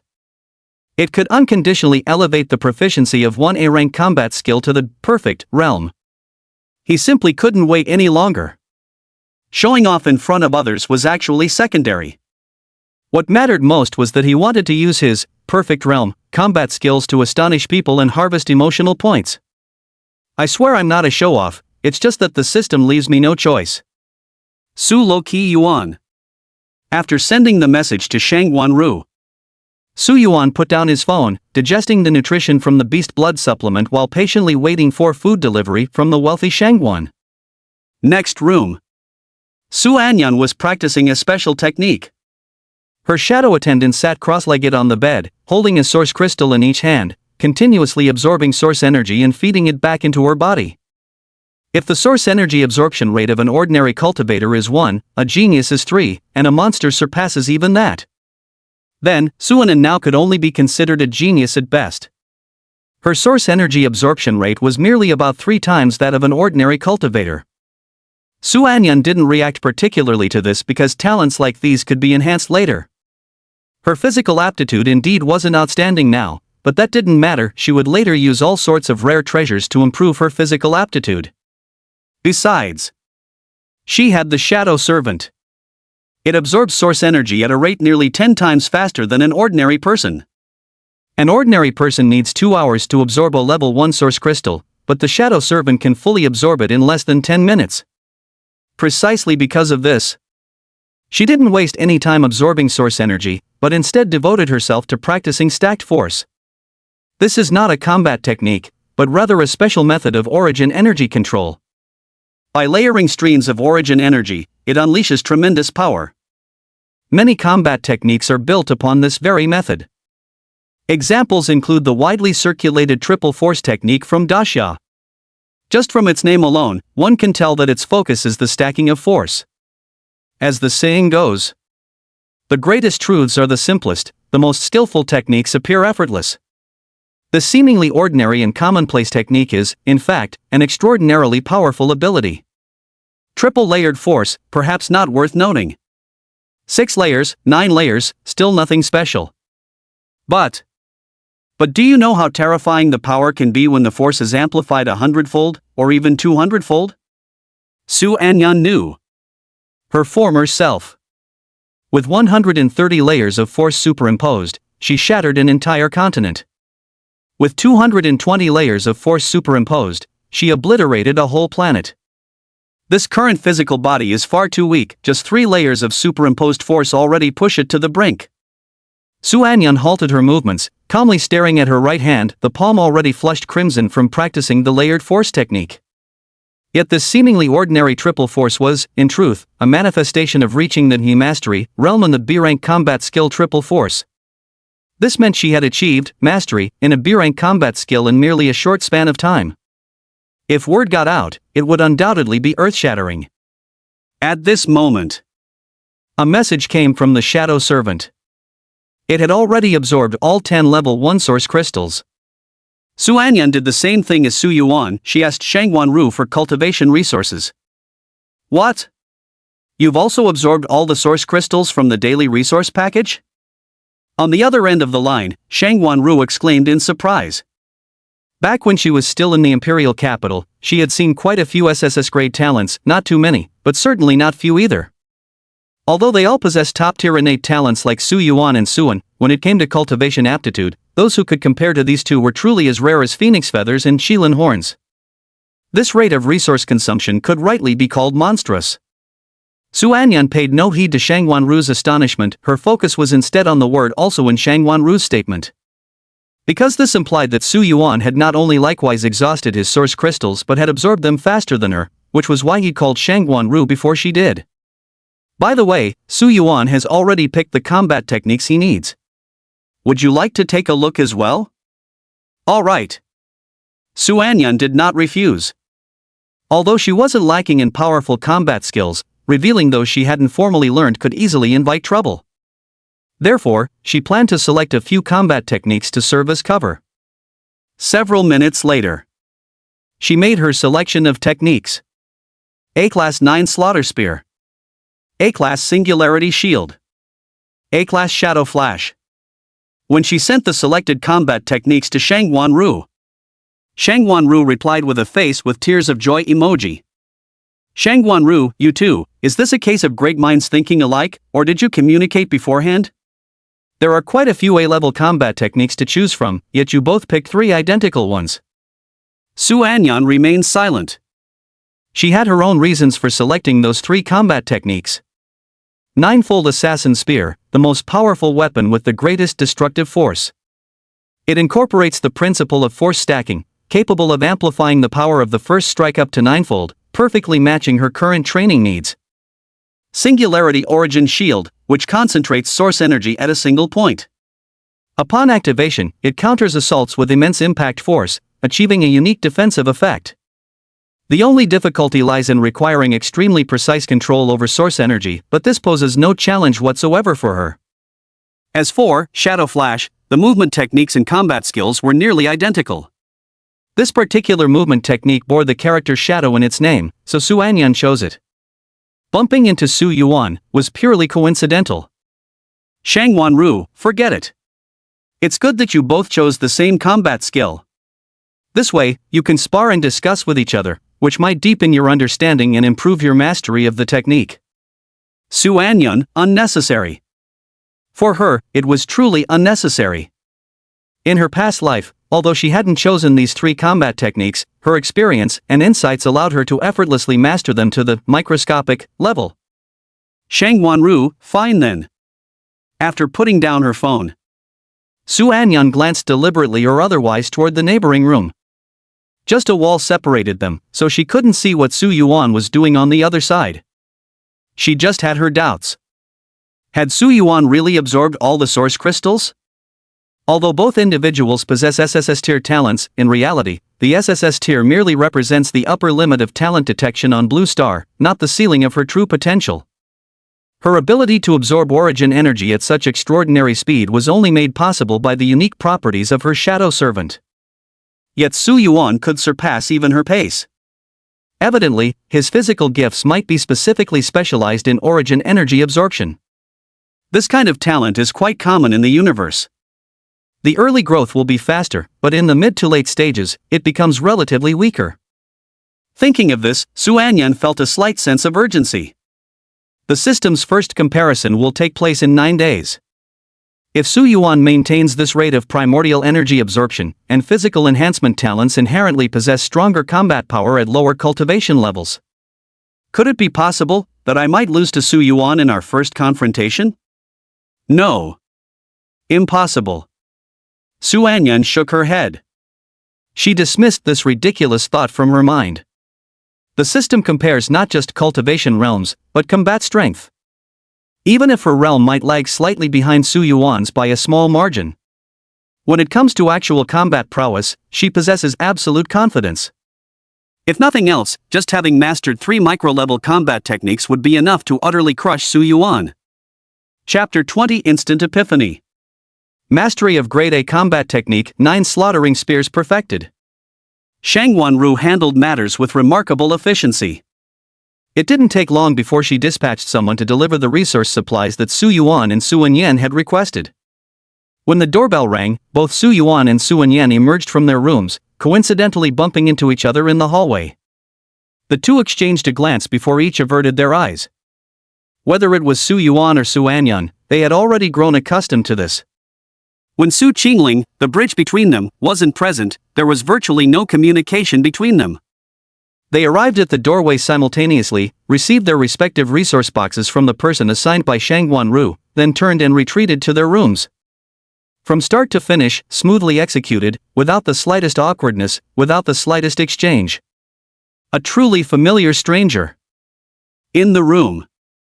Su Yuan opened the second resource box of the day. Just like the official daily resource packs, it also contains an item list. Tier 2 Source Crystals 20 pieces. Tier 1 Ferocious Beast Nutrient Essence 10 vials. A-Grade Combat Skill 9 Slaughter Spear 1 Combat Skill Soul Seal. A-Grade Combat Skill Singularity Source Shield 1 Combat Skill Soul Seal. A-Grade Combat Skill Shadow Flash 1 Combat Skill Soul Imprint. Grade 2 Source Crystal? Su Yuan's eyes lit up. The amount of source energy contained in a single Grade 2 Source Crystal is approximately 10 times that of a Grade 1 crystal, with significantly higher purity of source energy. When absorbing a Level 1 Origin crystal, the absorption speed is fast, but it still takes some time to expel the impurities within. Compared to Level 1, Level 2 Origin crystals contain far fewer impurities, making them much easier to absorb. This is why their price isn't just 10 times higher than Level 1, but 15 times. A single Level 2 Origin crystal can fetch a market price as high as 45,000 yuan. She really is an absolute gold digger. An ordinary awakened individual needs to absorb 20 Tier 1 Source Crystals to complete one cycle of source energy overflowing the body, condensing into an orb. But his physique was extraordinarily formidable, requiring 5 times the amount of source energy compared to a typical awakened equivalent to 100 Tier 1 Source Crystals just to condense a single source orb. 20 Tier 2 Source Crystals were equal to 200 Tier 1 Source Crystals, enough for him to condense 2 source orbs, reaching the pinnacle of the second stage of the awakening tier. As the saying goes, poverty favors scholarship, wealth favors martial arts. There's truth to it after all. Without purchasing source crystals to aid cultivation, relying solely on the ambient source energy drifting in space would take forever to make progress. An ordinary awakened individual needs 180 Tier 1 Source Crystals to complete 9 condensations and break through to rank 1, which costs a total of 540,000 yuan at market price. For an average family, this is truly an unbearable burden. As for me, I'd need 2.7 million. It's burning money, just burning money. Su Yuan sighed deeply. Even with the inheritance left by his parents, such enormous resource consumption was far beyond what he could afford. Even the resource allocation from the state for SSS tier geniuses was completely insufficient. Better to find a sugar mommy. Wait, no. What sugar mommy nonsense was this? He, relying on his formidable physique, helped her demonstrate the existence of qi. She provides herself with resources to enable rapid growth. This is his fair trade with Shangwan Ru. Besides Tier 2 Source Crystals, there's also first-level Ferocious Beast Nutrient Essence, much more effective than blood nutrient extract. Each dose costs nearly 80,000. Su Yuan grabbed one of the vials, unscrewed the cap, and threw his head back to gulp it down. This scene would surely shock anyone who witnessed it. You see. Even with the nutritional extract of savage beast blood, most people can only sip it slowly. The essence of savage beasts requires heavy dilution before daring to take even a trace. But Su Yuan? Drinking Ferocious Beast Essence was as easy as drinking water, utterly commonplace. This was because Su Yuan's physique, strengthened by the ancient god's bloodline, had become terrifyingly powerful. The beast essence that entered his body never had a chance to wreak havoc before being instantly divided and devoured by the ravenous ancient god cells lying in wait. Bliss. Seizing the brief moment while his cells digested. Su Yuan wasn't in a hurry to absorb the source crystal. Instead, his gaze fell upon the 3 battle skill soul seals. Battle skill soul seals. They were small, jade-like discs, no larger than a 1 yuan coin, emitting a faint fluorescent glow. All one needed to do was press them against the center of the forehead, and the battle skills contained within would automatically imprint themselves into the mind. Su Yuan pressed each of the 3 battle skill soul seals to his forehead in turn. Swiftly. The contents of all 3 battle skills were deeply imprinted in Su Yuan's mind. The glow on the 3 battle skill soul seals dissipated, signaling they could no longer be used. 3 battle skills. There was only one enlightenment card. Which combat skill should I use it on? Su Yuan pondered for a short while, then ultimately decided to use it on an offensive combat skill, the 9-kill spear technique. Attack. The best defense is a good offense. If you kill your opponent before they even launch an attack, wouldn't that render defensive maneuvers and footwork unnecessary? And the 9 murderous spears technique ranks among the very best grade A combat skills. After making his decision, Su Yuan directly took out the Combat Skill Epiphany card from his system backpack, selected 9 Slaughter Spear, and used it. Ding! Using one Combat Skill Epiphany card, your mastery of the A-rank combat skill 9 Slaughter Spear has been elevated to perfection level. Boom! A sudden enlightenment. Ascend to immortality through enlightenment. With his formidable physical prowess, even though Su Yuan remains at the awakening tier, wielding a spear in hand, he can instantly obliterate any first-tier powerhouse. Huff! Relishing this marvelous epiphany, Su Yuan deeply desired to draw a few more lottery chances. If I could continue to draw epiphany cards, how wonderful that would be. What a pity. Right now, the emotional value is too low. Focus on cultivation first. Once the internal source energy reaches fullness, compressing it to form a source aperture will take some time. Perfect timing to visit the exotic beast garden and show off a bit, harvesting some emotional points. With this thought in mind, Su Yuan dove back into his cultivation. Next room. Suan handed over a level 2 source crystal to his shadow attendant for absorption. He then turned his attention to the combat techniques he had just mastered. 9 murderous spears, singularity origin shield, shadow flash. She could now effortlessly stack 3 layers of force. If wielding a spear, she could easily thrust 3 times, this counted as mastery. Once she could stack 5 layers of force and execute 5 spear thrusts, that would be considered proficiency. To reach the point of being able to thrust 7 spear strikes in rapid succession is what it means to be proficient. As for achieving perfection, one must be capable of executing 9 consecutive thrusts. She was confident. Before the first true test arrived. Master this 9 Slaughter Spear technique to the subtle level. Now look at the singularity source shield. Her current physical body is very weak. Yet her fine control over source energy far surpasses what should be possible at her current realm. So her mastery of singularity source shield started at the proficient level. As for the movement combat skill, Shadow Flash. After some practice, she could easily attain micro-control mastery. When all 3 A-grade combat skills reached micro-control, she had no idea how to lose when the system compared combat power. Later that evening, Su Qingling returned home from work. Upon learning that both Su Yuan and Su Anyan had awakened SSS-level talents, she stood frozen in shock. In her view, whether the two could awaken their talents or not made no difference, she would still do her utmost to nurture them. The result? 2 SSS-tier talents? This can't be a joke, can it? The news was so shocking to her that even while cooking, she felt a dazed sensation, as if floating through clouds and mist, experiencing a rather surreal feeling. She originally had no martial arts talent. After forming 9 origin acupoints, she had never been able to break through to Tier 1. Gradually, her genes deactivated, the origin energy in her body dissipated, and she slowly became an ordinary person. Now, Xiao Yuan and Xiao Yan had somehow transformed into top-tier prodigies? After finishing dinner, Su Yuan, as usual, wanted to help Su Qingling clean up the dishes, but was refused. Xiao Yuan, you're now a top-tier genius. You should focus on your cultivation, such trivial chores are beneath you. Su Yuan didn't know whether to laugh or cry. Auntie Su, such a little time wouldn't make any difference. However, Su Qingling absolutely refused. Just as neither could convince the other. A shadow slowly appeared beside them. Su Anyan stood up from the dining table and said calmly, "Let it wash." With that, she turned and went back to her room. Meanwhile, the shadow servant began picking up the dishes from the sink, washing them with patience and meticulous care. Su Qingling widened her eyes, watching with curiosity as the shadow servant, whose figure somewhat resembled Su Anyan's, worked.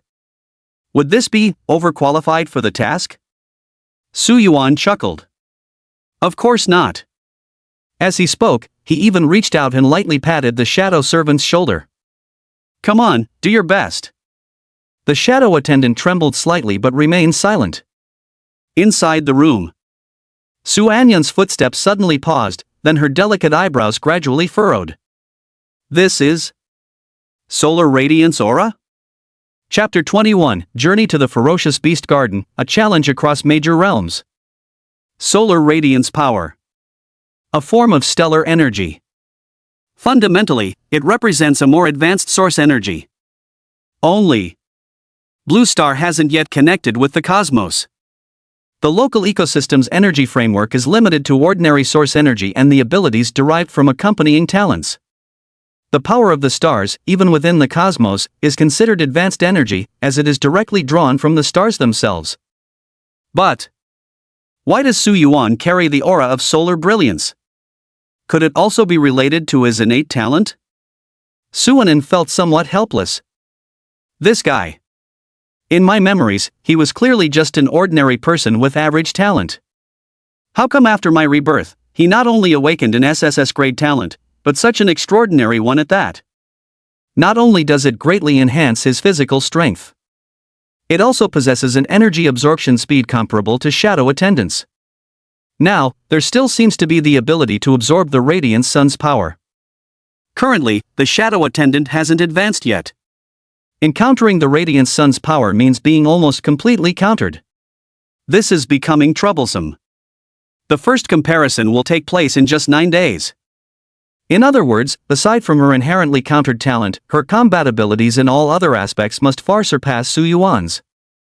3 A-rank combat techniques mastered at the micro-entry level, that should be enough, right? Just as Su Anyun regarded Su Yuan as an imaginary opponent and assessed his combat capabilities, Su Yuan was preparing to head out to the Beast Garden, intending to unleash his battle instincts while testing how powerful a perfected A-rank combat technique could truly be. Aunt Su, I'm going out for a bit. Okay. With the admission ticket in hand, Su Yuan hailed a taxi and headed to the Beast Garden. Given the vast expanse of the Beast Garden and the ferocious nature of the creatures housed within, their ear-splitting roars often reverberated through the air. As a result, Beast Gardens in every city were almost always located in the outskirts. An hour later, finally, they had arrived. Even though it was the suburbs. But there are still quite a lot of people here. After all, although the Beast Garden's admission fee is a bit expensive, the practical combat training it provides is truly effective. Any warrior capable of affording the steep ticket price would rarely hesitate to spend, solely for the chance to elevate their combat prowess to the next level. After passing the inspection, Su Yuan arrived at the service desk. The receptionist was highly professional and, upon seeing Su Yuan, smiled and asked, "Student, are you here to challenge the awakening tier ferocious beasts?" Obviously. She recognized Su Yuan's status as a student and guessed that he must be a gifted martial artist. Otherwise, a high school senior from Lon City who had just awakened today wouldn't dare to challenge a fierce beast without exceptional innate talent. There was simply no way he could do it. Rather than making an immediate decision, Su Yuan asked, "Hello, I'd like to ask, when challenging fierce beasts, there are safety officers overseeing nearby, right?" The receptionist nodded and patiently explained. That's correct. Fierce beast challenges are extremely dangerous, and accidents may occur. To ensure the challenger's safety, there are indeed safety officers overseeing the process. Great, then I'd like to challenge a Tier 1 fierce beast. Okay. The receptionist had already begun entering Su Yuan's information when she suddenly froze upon realizing he had said Tier 1 ferocious beast. Student, are you sure it wasn't a slip of the tongue? You don't mean awakening stage Tier 1, but rather a Tier 1 ferocious beast? Su Yuan chuckled lightly. I'm sure. Shock +1. The receptionist hesitated slightly. Student, although there are safety officers supervising during the beast challenge, according to regulations, they only intervene when challengers face disabling level danger. It's alright, I'm confident. Su Yuan wasn't worried at all. According to the principal, his physical strength was already comparable to a mid-level rank 1 martial artist. And that was without even using combat techniques. If combat skills were used, he had a premonition. Even a top-tier first-class or even peak first-class beast would be instantly killed by him. Fine then. Seeing that persuasion wasn't working, the receptionist had to agree. Student, please scan your iris to verify your account information. Su Yuan complied. After successfully checking Su Yuan's account information, the receptionist was completely shocked. This seemingly handsome young man before her eyes was actually an SSS level talent. Shock +3. CL classmate, your account currently has a 2-hour unlimited access pass. The entrance is over there, and a dedicated staff member will explain the corresponding challenge rules to you when the time comes. At this moment, the receptionist girl was extremely excited. This was an SSS grade talent. Exceptionally rare. He's an absolute monstrous genius. No wonder he dared to challenge a Tier 1 ferocious beast right off the bat. And here I was just advising him to challenge an awakening Tier 1 beast earlier. How utterly embarrassing. Thank you. Su Yuan gave her a polite smile before turning away, heading straight for the entrance. The receptionist girl watched his retreating figure, her eyes brimming with admiration. First tier beast challenge area, entrance. Chen He sat leisurely in his chair, casually scrolling through his phone. As a second-tier martial artist, he served as a safety officer in the first-tier beast challenge zone. Suddenly, he came across a piece of news that made him jump right out of his chair. Holy shit! Our city, Lon City, actually produced 2 SSS grade talents and 1 SS grade talent this year? As a martial artist, he paid close attention to the annual awakening results. Here we go. Just minutes ago, the official authorities of Lancheng released this year's awakening statistics. Among the 6 participating high schools, aside from Lancheng No. 1 High, only Lancheng No. 2 High produced an A-level awakened individual, the rest capped at B-level at best. Yet Lancheng No. 1 High alone yielded 2 SSS level awakened students, 1 SS level, plus another A rank. As he stood stunned by these revelations, a notification chimed through his Bluetooth earpiece. Ding! A challenger has arrived, please prepare for reception. Works here. Chen He took a deep breath, suppressing the shock in his heart, and looked towards the young man approaching from not far away. Ha! So young? Chen He was somewhat surprised. Generally speaking, those who dared challenge Tier 1 ferocious beasts were usually in their 20s. After all, cultivation could only begin after coming of age at 18, with talent and financial resources posing significant limitations. Being able to reach the first-rank martial artist level by the age of 20 is already considered outstanding among peers. Yet the person before him clearly looks like a student. Wait a minute. Chen He abruptly lowered his head, pulled out his work phone, and checked the challenger's information. Su Yuan challenging first-rank fierce beast time slot 2 hours not yet started. Su Yuan. Su Yuan. Holy shit. Chen He suddenly slapped his thigh. He remembered now. The official briefing I just read. One of those 2 monstrous geniuses from Lancheng No. 1 High School who awakened SSS tier talents, if I recall correctly, was named exactly this. I'm seeing a living legend. Chapter 22, you defeated it in less than a minute? With an excited heart, Chen He immediately stepped forward to greet him. Though he was a Tier 2 martial artist while the other was merely a newly awakened student, so what? That was an SSS-graded genius. A being destined to become a powerhouse in the future. He had already remained at the lower level of rank 2 for many years, and if nothing unexpected happened, he would probably stay at this level for the rest of his life. So, what's wrong with licking a bit? Classmate. Are you here to challenge the Tier 1 ferocious beast? Chen He jogged up to Su Yuan with a bright smile on his face. Su Yuan looked somewhat bewildered at the enthusiastic man before him. Just as he was wondering who he was, his gaze swept over the safety officer badge pinned to the man's chest. Oh. He turned out to be a safety officer from the challenge zone. But he had heard before that all the safety officers in the Beast Garden were supposedly aloof. Other than explaining the challenge rules at the beginning, they would hardly engage in conversation, only intervening when you were about to bite the dust. Now it seems the reality doesn't quite match the rumors? Yes, I'm here to challenge a Tier 1 fierce beast. Chen He's eyes lit up. Excellent. Right this way. Oh, and you can just call me Little Chun. Little Chun? Su Yuan looked at the middle-aged man with an unshaven beard sitting beside him, who appeared nearly twice his size, yet still couldn't bring himself to address him properly. At that moment, the system suddenly issued an emotion value notification.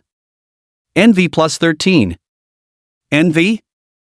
Su Yuan thought for a moment and quickly understood. It was likely that this safety officer uncle had already learned about his identity as an SSS level awakened, hence the enthusiasm. This made perfect sense. In this world, the strong commanded respect, and top-tier talent served as a ticket to the realm of power. Though it's not yet delivered, people still show the corresponding respect and enthusiasm. However, Su Yuan has a principle. If you piss me off, I'll take you down, no questions asked. If you respect me, I'll respect you too. We're all good brothers then. So he shook his head with a laugh. I'll still call you Uncle Chen. Chen He froze for a moment. Then his honest face bloomed into an even brighter smile. He had originally thought that an SSS grade talent would be quite arrogant, which was why he had intentionally kept his attitude humble from the start. To his surprise, the other party turned out to be quite a polite young man.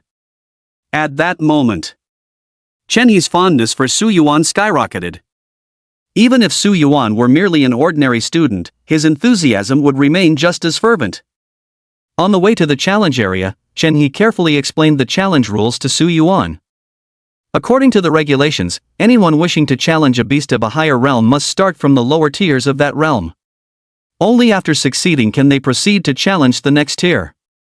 For instance, though you're currently still at the awakening stage, if you wish to challenge a tier 1 beast, you must first challenge a lower tier 1 beast. Alright. Su Yuan nodded readily. By the way, I noticed you're not carrying any weapons. We offer a variety of complementary arms here. What kind do you typically wield? Spear. Spear? Chen He's eyes lit up. I also majored in firearms. What a coincidence. Su Yuan said with a smile. Chen He also found it quite a coincidence and silently decided that later he would observe how well young brother Su handled the spear. If there were any shortcomings, he would offer some guidance. Given the temperament he had just displayed, he probably wouldn't feel his pride wounded by this. Thinking this way, he led Su Yuan to the area specifically designated for spear-type weapons. You can try any of the spears here, they come in different weights and materials, all free to use. You're currently in the awakening phase, and your strength hasn't fully emerged yet. I suggest starting with a wooden spear first. Before Chen He could finish speaking, he shut his mouth, his eyes filled with astonishment. Because Su Yuan had already walked over to a black iron spear, picked it up, and effortlessly tested it with a few thrusts, flicks, and jabs. Student Su, could your innate talent possibly be a physical enhancement type? Exactly. No wonder. This black iron spear weighs over 100 pounds, an ordinary person simply couldn't wield it. It's not quite suitable. Su Yuan nodded in agreement. With that, he set down the black iron spear in his hand and turned to pick up the spirit bronze spear beside him.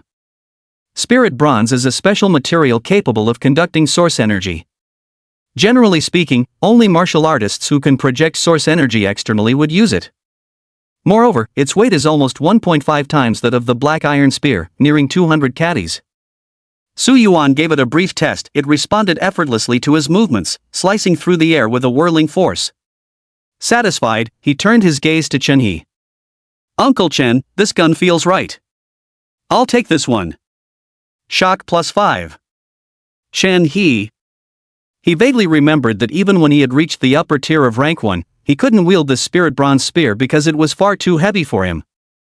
Look at others who've just awakened and can already wield them freely. Is this the gap between geniuses and ordinary people?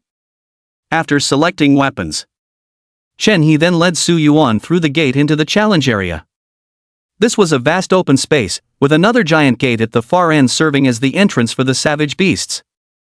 Chen He positioned himself at the outermost corner and said to Su Yuan, "Once you're ready, just let me know, and we can let the ferocious beasts enter. Go all out in your fight. With me here, I guarantee nothing will go wrong for you." In principle, the safety officer will only intervene when a challenger faces a life-threatening or crippling level danger. But rules are meant to be slightly flexible. This is someone with an SSS grade talent.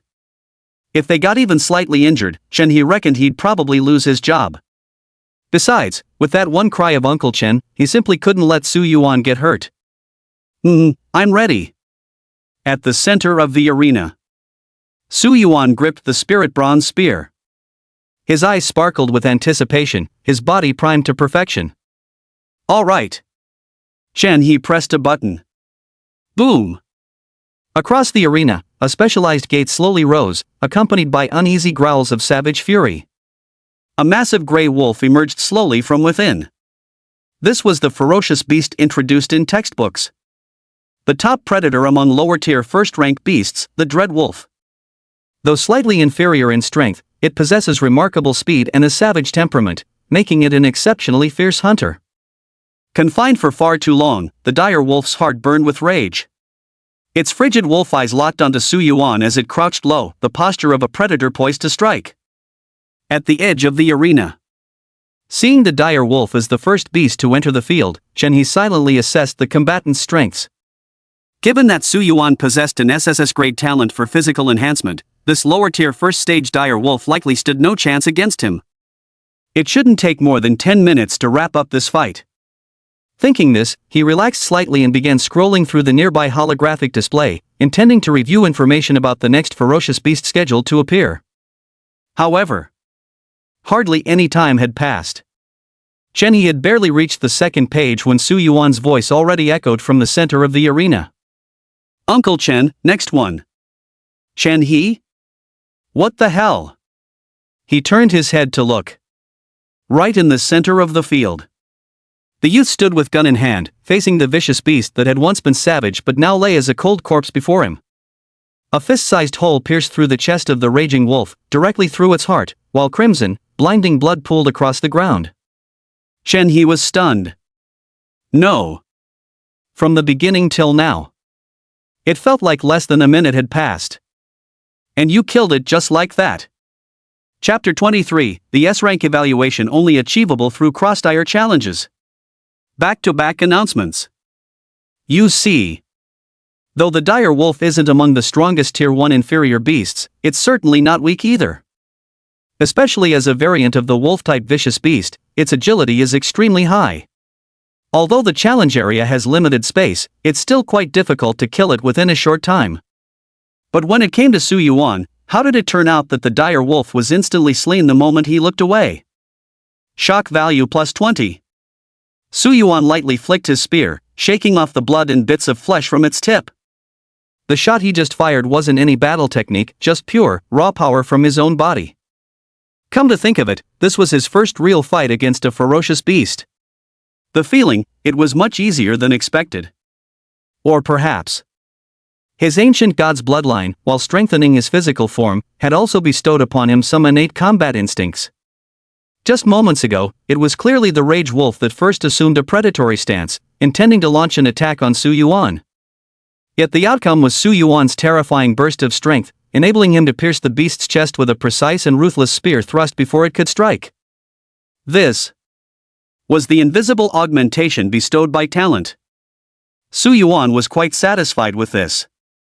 After patiently waiting for the staff to drag away and dispose of the Wolf of Wrath's corpse, Su Yuan turned to Chen He beside him. Uncle Chen, next one. Oh, right away. Chen He quickly snapped out of his daze. He raised the beast's standard from lower-tier first rank to mid-tier first rank, then pressed the beast release button again. The challenge area was equipped with a comprehensive monitoring system controlled by intelligent terminals, capable of recording combat data, kill times, and even providing corresponding evaluation ratings through smart analysis. During the brief interval as the staff prepared to release the beast, Chen He pulled up Su Yuan's combat records from earlier. A single glance was enough to shock him once more. Combat data. Challenge target, lower tier rank 1 ferocious beast. Elimination time, 19 seconds. Combat rating, S-Class. 19 seconds. S-Class. Chen He's eyes widened. Since he became a safety officer, he had never seen an S-level evaluation. Even those highly skilled first-rank warriors could only achieve an A-level evaluation at most. But now, a newly awakened student achieved an S-rank evaluation. And the kill time was only a mere 19 seconds. Monster. An absolute monster. At the same time, in the Beast Garden, a broadcast sounded. Broadcast, in the first tier beast challenge area of this venue, congratulations to challenger Su Yuan for achieving an S-grade evaluation in challenging a lower tier first tier beast. Holy shit? An S-grade evaluation? Who is this big shot? Damn impressive. My highest evaluation so far is only B grade. Where did this badass come from? For a moment, everyone was both shocked and curious. Just then, a man disdainfully raised an eyebrow. First tier beast challenge zone? What's the big deal? I could annihilate lower tier first tier beasts with my eyes closed. Hearing the man's words, a third-rank martial artist shook his head with a smile. Brother, you don't come to the beast garden often, do you? The evaluation system here is extremely sophisticated. If your cultivation level is higher than the beasts, your score will be significantly reduced. Even when fighting beasts of the same level, it's incredibly difficult to achieve an S-class evaluation. Only by challenging beasts above your level can you hope to accomplish it. Hearing this, the man looked somewhat embarrassed. Indeed, it was his first time at the exotic beast garden, and he hadn't expected to make such a fool of himself right off the bat. Just then, someone nearby suddenly exclaimed in surprise. Su Yuan? That name, why does it sound so familiar? Feels like I just heard it somewhere. Damn. I remember now. Isn't this the SSS level prodigy who just emerged in Luncheon this year? With this remark from him, everyone's interest was piqued. An SSS level prodigy? He awakened an SSS tier talent? Exactly. Our Lan City produced 2 SSS tier talents this year, and he's one of them. No wonder. He just awakened recently, right? So he's still at the awakening stage, not yet a formal martial artist. No surprise he got an S-grade evaluation, he leaped an entire realm to challenge. %%. The crowd buzzed with discussion, their eyes filled with envy towards Su Yuan. Of course, there were those who couldn't get the grapes and called them sour, muttering sarcastically in corners. PFFF, what's the big deal? If I'd awakened an SSS grade talent, I could have achieved an S-rank evaluation too. Yeah, relying on natural talent isn't something to be proud of. Shocked +7. Shocked +9. Shocked +13. Jealous +4. Envy +7. Envy +2. The broadcast from the Beast Garden could also be heard in the challenge area. Perfect, this is exactly the effect we wanted. A faint smile played at the corners of Su Yuan's lips. His gaze slowly fell upon the ferocious beast before him. A mid-rank tier 1 ferocious beast, the boulder-shattering ape. This ape-type beast was among the most troublesome of all vicious creatures. Higher-order ape-type vicious beasts often possess greater intelligence than other violent creatures. Of course, this rock-shattering ape before us is only tier 1, far from reaching that level. Yet its bulging muscles throughout its body, along with the armored plates covering its arms and fists, clearly indicate it's a formidable opponent. Roar! The rock-shattering ape stood upright. About the same height as an adult male. It pounded its chest with both fists, venting its rage, nostrils flaring with white vapor as it charged straight toward Su Yuan. Bam! A thunderous boom erupted. The stone-shattering ape's fist smashed into the exact spot where Su Yuan had been standing. The arena in the challenge zone was constructed from special materials. Ordinary ground would have long been smashed into a crater by now. What incredible power! Not far away. Su Yuan, who had retreated to create distance, was brimming with excitement. He felt an almost irresistible urge to drop his spear and engage in hand-to-hand combat. But he didn't. What makes humans superior to savage beasts? The superiority lies precisely in our ability to wield weapons and use tools. Besides, he had come here to observe the mastery of his combat techniques. Thus, Su Yuan moved. His figure hadn't even arrived yet. But a chilling glint struck first. The gravel ape's pupils constricted sharply. It had been careless. This human appeared utterly frail, yet his explosive power and speed exceeded all expectations. With no time to dodge, it could only raise both arms in front of its body, attempting to block this assault with the hardened armor covering its forearms. The Stonebreaker ape, as a mid-tier rank 1 ferocious beast, possesses carapace-hardened skin that can withstand attacks initiated by ordinary peak-tier rank 1 martial artists. Throughout history, challengers could only slay it by targeting the vulnerable soft spots not protected by its armor. What about Su Yuan? He outright refuses to conform. Clang! The lance tip struck the hard armor with a muffled metallic clang. Seeing this, Zhenhe was about to call out to remind Su Yuan to switch his attack strategy and target the undefended lower body. But before the words could leave his mouth, they caught in his throat. His eyes widened suddenly as he gasped in astonishment. This. What is this? Behold! Su Yuan exerted strength through his hand. In the briefest of intervals, the spear contracted slightly before thrusting out consecutively twice. The second strike landed. The hard armor of the boulder ape was already showing signs of cracking. Then came the third shot, instantly piercing through the boulder ape's forearm and plunging straight into its chest. Each shot more devastating than the last. The boulder ape dropped dead in an instant. Whoosh! Su Yuan pulled the gun barrel out. The massive body of the boulder ape collapsed with a thunderous crash. Chapter 24 Mastery? No, I've already reached perfection. What is this? Zhenhe's heart skipped a beat. Although the boulder ape had already fallen, his mind kept replaying those 3 consecutive spear thrusts Su Yuan had just executed. This must be some kind of combat technique. 3 consecutive spear thrusts delivered in an extremely short time frame.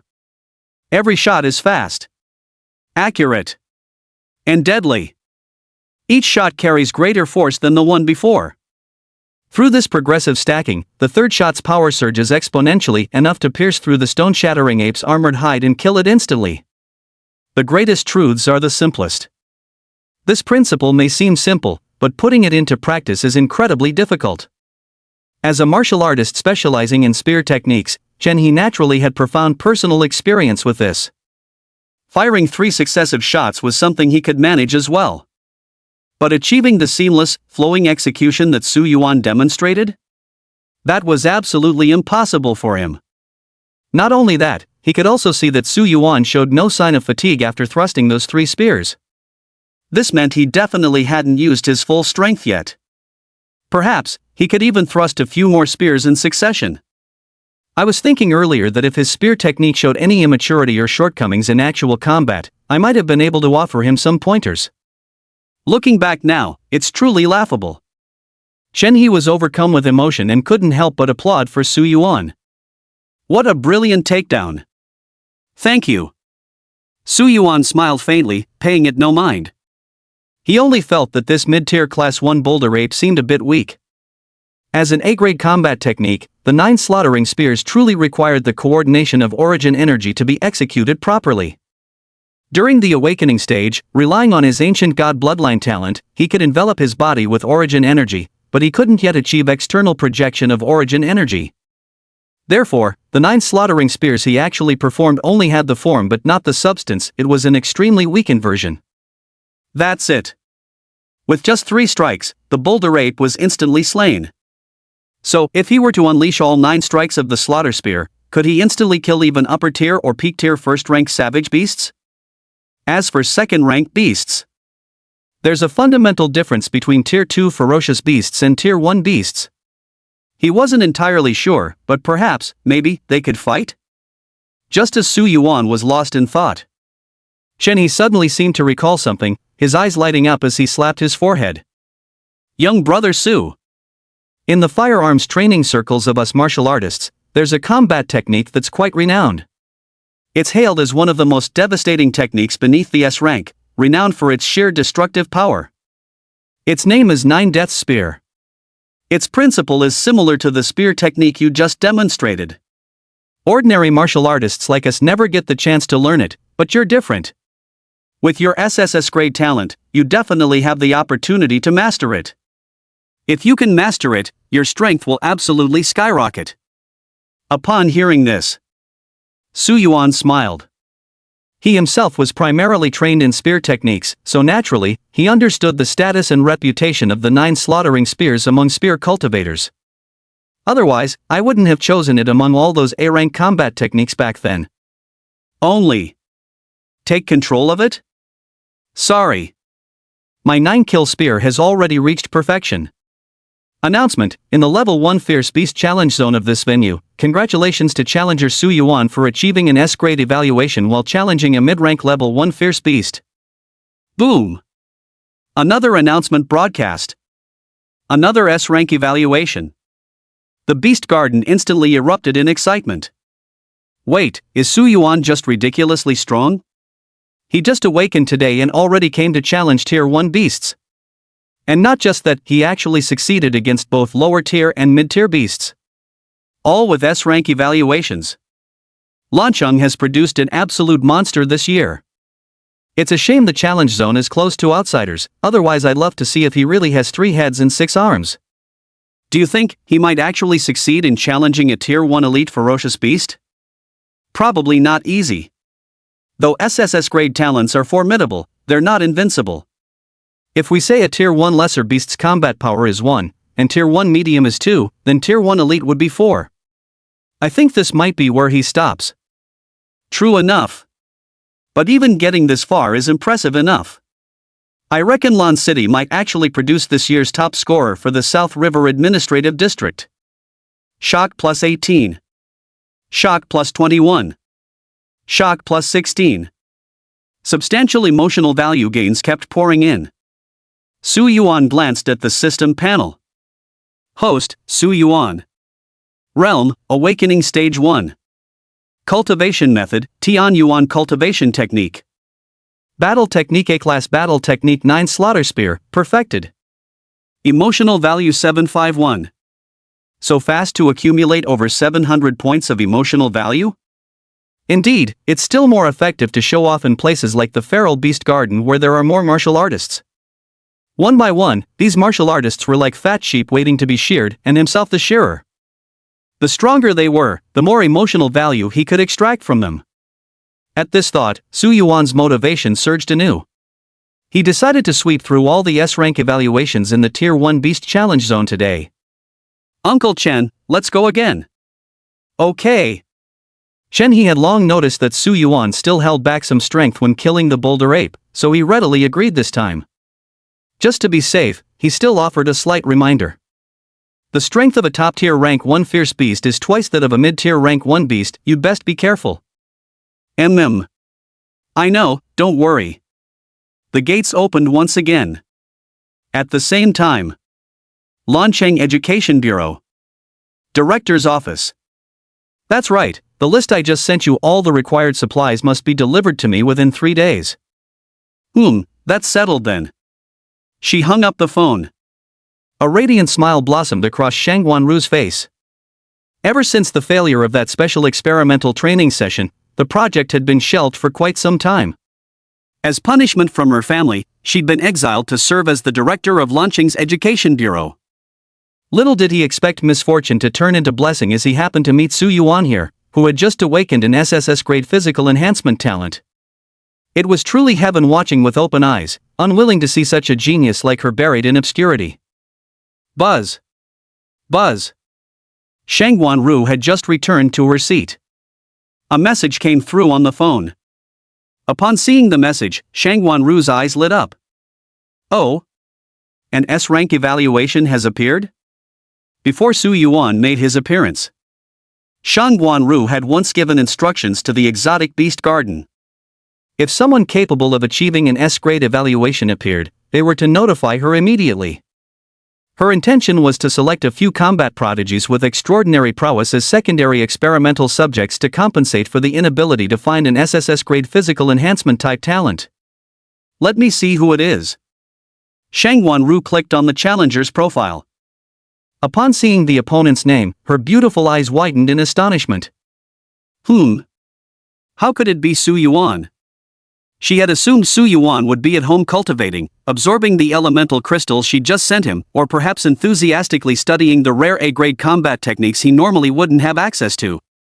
How did he end up in the exotic beast garden and manage to pull off 2 S-rank evaluations? Eliminated Tier 1 lower rank ferocious beast, completion time, 19 seconds. Eliminated Tier 1 mid-rank ferocious beast, completion time, 31 seconds. Even though an SSS grade talent is formidable, it shouldn't be this overpowered. Shangwan Ru's interest was immediately piqued, and she clicked open Su Yuan's combat footage to start watching. When she saw Su Yuan suddenly erupt into action, delivering a fatal blow to the raging wolf before it could even launch its attack, a gleam flashed in Shangwan Ru's beautiful eyes. Excellent, excellent. This kind of combat instinct is rarely seen among students. It seems we have a true battle genius here. Moments later. The footage then reached the moment when Su Yuan killed the boulder ape. Click. Shangwan Ru lightly clicked the mouse, pausing the footage before rewinding and replaying it. After watching several times, an expression of shock slowly spread across Shangwan Ru's face. Her skills were far superior to Chen's, so she immediately recognized that Su Yuan's triple spear thrust, which had pierced through the stone ape's armored hide, was none other than the 9 murder spear technique. Chapter 25, The Breeding Game, now begins. This kind of power exertion, this penetrative force, this destructive capability. It's undoubtedly the 9 slaughtering spear technique. And to execute 3 spear strikes consecutively. That's the standard of mastery level. Shangwan Ru leaned back in her chair, arms crossed, watching the youthful figure's formidable movements on screen as the corners of her lips curled upward uncontrollably. How long has it been? Not even a full afternoon. Even though marksmanship was his major combat course at school, this is still ridiculously fast. Top-tier physique, top-tier talent, top-tier comprehension, TSK, it's practically a gift from the heavens to me. Thankfully my older sister took a liking to that girl instead, so she won't be competing with me for him. Otherwise, this would have been quite troublesome. What's so difficult about that? The sudden voice by her ear gave Shangwan Ru such a scare that she nearly leaped out of her chair. Without knowing when, Shangwan Meng had appeared behind her like a ghost, her face glowing with a radiant smile. Shangwan Ru desperately wanted to roar get lost at this jerk, but memories of being beaten up growing up made her choose silence in the end. She could only grind her teeth and say, "I thought you'd already left. Why are you back again?" Shangwan Meng blinked her eyes. "First tell me, who exactly were you calling old sis just now?" Shangwan Ru's expression froze momentarily before she immediately stepped forward to loop arms with Shangwan Meng, declaring with utmost seriousness, "Absolutely. You must have misheard. I said young, adorable, beautiful, and vivacious elder sister." Bang! Shangwan Ru was sent flying. She managed to use her source energy to cushion the impact just before crashing into the wall, finally coming to a stop. After landing smoothly, Shangwan Ru wore an expression of helplessness. "Sis, I'm all grown up now, yet you still hit me." Shangwan Meng pursed her lips, her face brimming with pride. "Spare the rod, and the child will defy heaven." Shangwan Ru. Shangwan Meng sat down on the sofa. "I was indeed leaving originally, but then I heard 2 guys from the Morong family were coming. So I decided to stay a few more days to see if I could find an opportunity to give them a beating." The Morong family? Shangwan Ru frowned slightly. The Morong family was also one of the top aristocratic families in Great Xia, equal in status to the Shangwan family. Both families had compound surnames and maintained excellent relations, counting as old family friends. Of course, this kinship existed strictly between the older generations. Shang Meng and Shangwan Ru harbor intense dislike for the Morong family. Which members of the Morong family? Morong Xiao and Morong Bai. Hearing the name Morong Xiao, a flicker of disgust flashed in Shangwan Ru's beautiful eyes. How could they have come to Lanchon? Shangwan Meng tore open the wrapper of a lemon candy and casually tossed it into her mouth before saying, "Perhaps the family mentioned your whereabouts in Lancheng to the Murongs, so Morong Xiao came chasing after you. As for Morong Bai, he's a senior in high school this year and has just awakened an SSS level talent. Starting this year, the top 2 graduates from each administrative district's martial arts exam will be selected for the Astral Boundary Project." "You knew that, right?" Shang Ru nodded slightly. "I know." Though she was in Lanzhou, her information network remained sharp. She naturally knew about the so-called Star Dimension Project. This is the latest policy issued by the Great Xia 12-person council. As for the specific details of the Stellar Realm Project, they have not yet been revealed, but it is said to bring unimaginable benefits. This year, the imperial capital has produced several freaks of talent. Even if Morongbay awakened an SSS-level gift, there was no hope of making it into the top 2. So they planned to play the trick of borrowing a place for the college entrance exams to snatch the quota from the South River Administrative District, huh? Doesn't the Council of 12 oversee this? Shangguan Meng looked at her younger sister as if gazing upon an idiot. How could they oversee it? With the 12-person tribunal keeping watch, the aristocratic families wouldn't dare openly seize admission slots, but a little backroom dealing, some household registration tweaks? That's effortless enough for them. This is playing by the rules. As long as no rules are outright broken, they'll turn a blind eye. Shang Wanru sighed. If this continues, someday the aristocratic families will become vermin gnawing at Great Xiao's foundations. Shangguan Meng shrugged. The original 12-person council had only 4 seats for aristocratic families, but now there are already 7. What can you do? Besides, our Shangguan family is also one of those aristocratic houses. It's fine for you to say this in front of me, but if you say it in front of outsiders, people will just think you're talking without feeling the pressure yourself. That was indeed true. However, after a moment's thought, Shangguan Ru smiled playfully and approached Shangguan Meng. Sis, you're so powerful that you might directly break through to the 9th level and single-handedly suppress Daxia. How does that ancient saying go again? Daring to command the sun and moon to change the heavens. Hearing this, those unique heterochromatic eyes of Shangguan Meng, one crimson, one azure, flickered with an unusual light. She tilted her head slightly and asked with a half-smile. You're serious? When the time comes for me to uphold justice at the expense of familial ties, whose side will you be on? Shangguan Ru was momentarily stunned. Of course it was just a joke. Shangguan Meng withdrew her gaze, twirling a strand of her silver hair between her fingers as she continued in a playful tone. If the old folks at home heard this kind of joke, things could get quite troublesome. Shangguan Ru remained silent.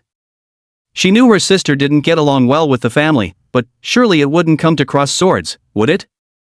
After this, the two didn't discuss the aristocratic families or Great Xia anymore, but returned to the matter of Morong by borrowing a place to take the college entrance exams. Since the Morong family wants Morongbay to obtain one of the top 2 spots in the Nanjiang administrative region, we'll make sure they don't get their wish. Right now we have 2 promising candidates. Shangguan Meng paused. That girl named Su Anyun. I have a premonition that she and I are the same kind of people. Elder sister, you think so highly of her? Shangguan Ru was stunned. Although that girl named Su Anyun awakened an SSS grade talent, and her shadow controlling ability is quite remarkable, could she really compare to my sister? You must understand. In the upper echelons of Great Xiao's society, Sister Shangguan Meng is unanimously acknowledged as the most prodigious talent the nation has ever seen. As the youngest marquis in Great Xiao's history, she carries immense expectations, destined to become a 9th-order supreme being and stand at the very pinnacle of the empire. That's Su Anyun. What virtues or abilities does he possess to be so highly regarded by my sister? I wouldn't say highly regard, it's more like an intuition. Without elaborating further about Su Anyun, Shangguan Meng turned the topic to Su Yuan. I just watched the battle footage, not quite as good as I was in my youth, but decent enough. At the very least, with proper training, he should surpass that Morongbay fellow. Shangguan Ru said dismissively. If my experimental training succeeds and Su Yuan masters the power of qi, he'll definitely crush Morongbay. As usual, Shangguan Meng encouraged her younger sister's dreams, then extended her delicate pink hand with a radiant smile. Growth simulation game. Shang Ruhui understood the hint and reached out with a smile to grasp it. Let's begin. Buzz. Just as the 2 sisters reached a consensus, another notification popped up on the computer at the desk. Shangguan Ru walked over to the computer and glanced at it. Ha! First tier upper rank fierce beast, challenge successful? So, an S rank evaluation? Chapter 26, we must hold our little one to the strictest standards. Upper first tier with an S rank evaluation? Shangguan Meng also leaned in, staring at the figure on the screen. After watching for a while, she nodded appreciatively. Not bad at all. You're almost catching up to me when I first awakened. I wonder if your Lan City's Beast Garden has any top-tier first-rank ferocious beasts. Whether it's martial artists or ferocious beasts, each rank is divided into lower tier, middle tier, upper tier, and peak tier. The first three tiers are ordinary realms, inevitable stages one must pass through during cultivation. But the peak tier. Only a select few favored by heaven can achieve this. Thus, even among ferocious beasts, the number of ultimate tier creatures is exceedingly rare. When they do appear, they're typically young beast king candidates with extraordinary innate potential that hasn't yet fully developed. Lancheng is just a small place, there definitely aren't any tier 1 ultimate beasts here, although. Shang Wanru spoke while pointing at the frozen frame on the screen, the shock in her beautiful eyes nearly impossible to conceal. Earlier, when he killed that mid-rank tier 1 ferocious beast, he used the 9 slaying spear technique, 3 consecutive thrusts at mastery level. Now, to kill this high-rank tier 1 ferocious beast, he's still using the 9 slaying spear technique, but executing 5 consecutive thrusts. Proficiency level.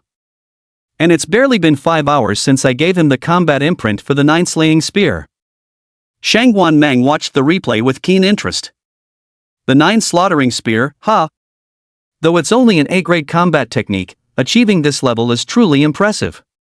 However, he's still in the awakening phase, unable to channel source energy to drive the combat technique. It's essentially an empty shell version. He relied solely on his formidable physical strength to brute force the beast's demise. Shang Wanru silently interjected, speaking up for Su Yuan. This is already quite impressive. Shang Wanmeng smiled faintly and said, it is impressive, but there's clearly still room for further improvement. With 3 months left, given his growth rate, it should be enough time for him to reach tier 1. By then, we can see how his combat skills perform when powered by source energy. If he can reach mastery, or even go further to perfection, then he'd truly have what it takes to stand against Murong Bai. Shang Wanru said helplessly. Sis, your standards are really demanding. Mastering an A-rank combat skill to perfection in 3 months, even the top students at Longsha Academy might not be able to pull that off. Shang Wanmeng smiled coyly. Hey. We're playing a raising simulation game right now. Shouldn't we treat our little cubs by the strictest standards? Sweetie, baby? Shang Wanru rubbed her forehead. Sis, where did you learn that kind of term? Not telling. Shang Wanmeng hummed a merry tune as she returned to the sofa. After kicking off her shoes, she revealed her white seamless socks and fair, rosy ankles. Lying prone on the sofa, she popped a lemon candy into her mouth and started reading her favorite comic book. Shang Wanru. Meanwhile, Lancheng Airport. A private plane descended slowly. On the side of the fuselage, there was a highly distinctive pattern printed. It was an inverted black triangle, and at its center lay a single open eye. This is the Eye of the Unknown, the family emblem of the Murong clan in the imperial capital. The cabin door opened, the gangway descended, and 2 figures emerged one after the other. The young man walking ahead wore a black jacket and ripped jeans, his handsome features accentuated by a lip ring, earrings, and a nose ring. Nothing was missing. His insouciant, cocky demeanor perfectly matched his outfit. Murong Xiao. Ranked 3rd among the younger generation of the Murong clan, he graduated from Longsha Academy with outstanding results at the mid-level stage 6. His formidable strength earned him the title of 3rd Young Master Murong in the capital's elite circles. Murong Xiao descended the boarding ramp, glancing disinterestedly at the surroundings before raising an eyebrow. So we're already here. It's a small place, must be dreadfully boring. Following behind him was Murong Bai, who had been sent by his family to take the college entrance exams in Nanjiang Administrative District, striving for qualification in the Stellar Realm project. His pale face bore a gloomy expression, appearing somewhat sickly, yet his thin lips were strikingly crimson in color. The contrast between the two gave an uncomfortable feeling. Upon hearing Murong Xiao's words, Murong Bai grinned. With Shang Wanru around, how could you ever be bored? Murong Xiao curled his lips. That does make sense. But immediately after, he glanced at his younger brother with a half-smile. Dad said you're supposed to choose your own school after coming here. What's the matter, planning to pick one with plenty of beauties again? Murong Bai lightly licked his lips. Although the Southern River region doesn't have many strong fighters, it excels in producing beautiful women. Since the family sent me here to take the college entrance exams, wouldn't it be a waste not to have some fun? Morong Xiao clicked his tongue. Bro, I've got to hand it to you, I really don't see the appeal of those underdeveloped little boards. If you're going to play with women, shouldn't you go for the ones with big chests and perky asses? Morong Bai chuckled silently. The beauty of budding flowers is lost on you. Morong Xiao suddenly seemed to think of something, smiling mysteriously as he leaned close to Morong Bai's ear and teased. You're so fond of playing with budding young maidens, why don't you go and win Shangguan Meng over? That way, we brothers would become brothers-in-law, strengthening ties between our families. Morong Bai's expression instantly changed, and he abruptly retreated several steps, gritting his teeth as he said, Morong Xiao, if you want to die, don't fucking drag me into it. Morong Xiao chuckled slyly. What are you afraid of? No matter how strong Shangguan Meng is, she's not a god. Can she even hear what we're saying? As he spoke, he raised his head and gazed into the distance, a flash of fervent desire flickering in his eyes. Honestly, if it's Shangguan Meng, even if she's flat-chested and has no curves, it's still fine. Because she's Shangguan Meng. Morong Bai listened with a pounding heart. Just as Morong Xiao had said. After all, she was Shangguan Meng. They are strong. Because of their innate talents, coupled with the backing of the Morong family. But the reason Shangguan Meng is strong, is that even without the Shangguan family, she remains terrifyingly powerful. A 23-year-old 7th-rank marquis. Unprecedented in the past and unmatched in the future, she was destined to become the supreme 9th-rank cultivator. Such a woman, he wouldn't dare provoke her. As for Morong Xiao, he only dares to talk big when Shangguan Meng isn't around. If it were in front of Shangguan Meng, he wouldn't dare to even let out a fart.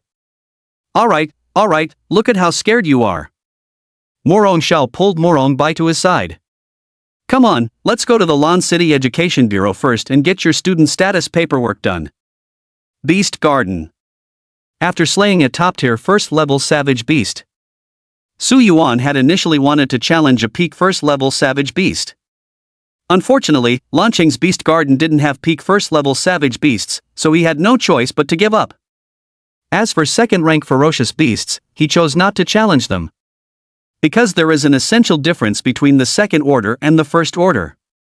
The reason he could challenge opponents a full major realm above him with his ancient god lineage was that at the first tier, neither martial artists nor savage beasts had begun tempering their bodies, and their control over primordial energy remained rudimentary. At the second tier, the savage beast's combat prowess undergoes a qualitative leap. Moreover, after this practical engagement, Su Yuan came to a realization. Although his mastery of the 9 slaughter spear had reached perfection, executing it flawlessly in combat wasn't as easy as he thought. Thrusting 3 consecutive spears came effortlessly. Delivering 5 consecutive thrusts also posed no significant challenge. But if he wanted to stack the power up to the 7th layer, it would reach the body's maximum load limit. As for the complete version of the 9 fatal strikes, consecutively delivering all 9 strikes was currently beyond his capability. This situation was similar to hitting a level cap in a game. His experience was in an overflow state. As long as his physical strength breaks through once more, he could effortlessly unleash the complete version of the 9 murderous spears. Therefore, the foundation must still be solidified. Unable to challenge a Tier 1 extreme ferocious beast, Su Yuan spent the following time testing his maximum combat power. Starting by simultaneously battling 2 Tier 1 elite beasts, constantly increasing. Continuously challenging one's limits. 2 beasts. Challenge succeeded. Elimination time, 2 minutes, Grade A evaluation. 3 beasts. Challenge succeeded. Elimination time, 8 minutes, Grade B evaluation. 4 beasts. Challenge succeeded. Elimination time, 16 minutes, Grade D evaluation. Finally, Su Yuan paused his limit testing while panting heavily. Simultaneously facing 4 top-tier first-order ferocious beasts. This already pushed his combat capabilities to the absolute limit. They could only barely manage to kill them, earning the lowest possible D-grade evaluation. Su Yuan was quite satisfied with this result. Looking at Chen He and the several other safety officers who had newly joined due to the challenge rule of 1 versus many. By this point, they were completely numb. No. Is this even human? Still in the awakening phase, yet capable of facing 4 enemies alone. Slaying 4 first-tier apex ferocious beasts.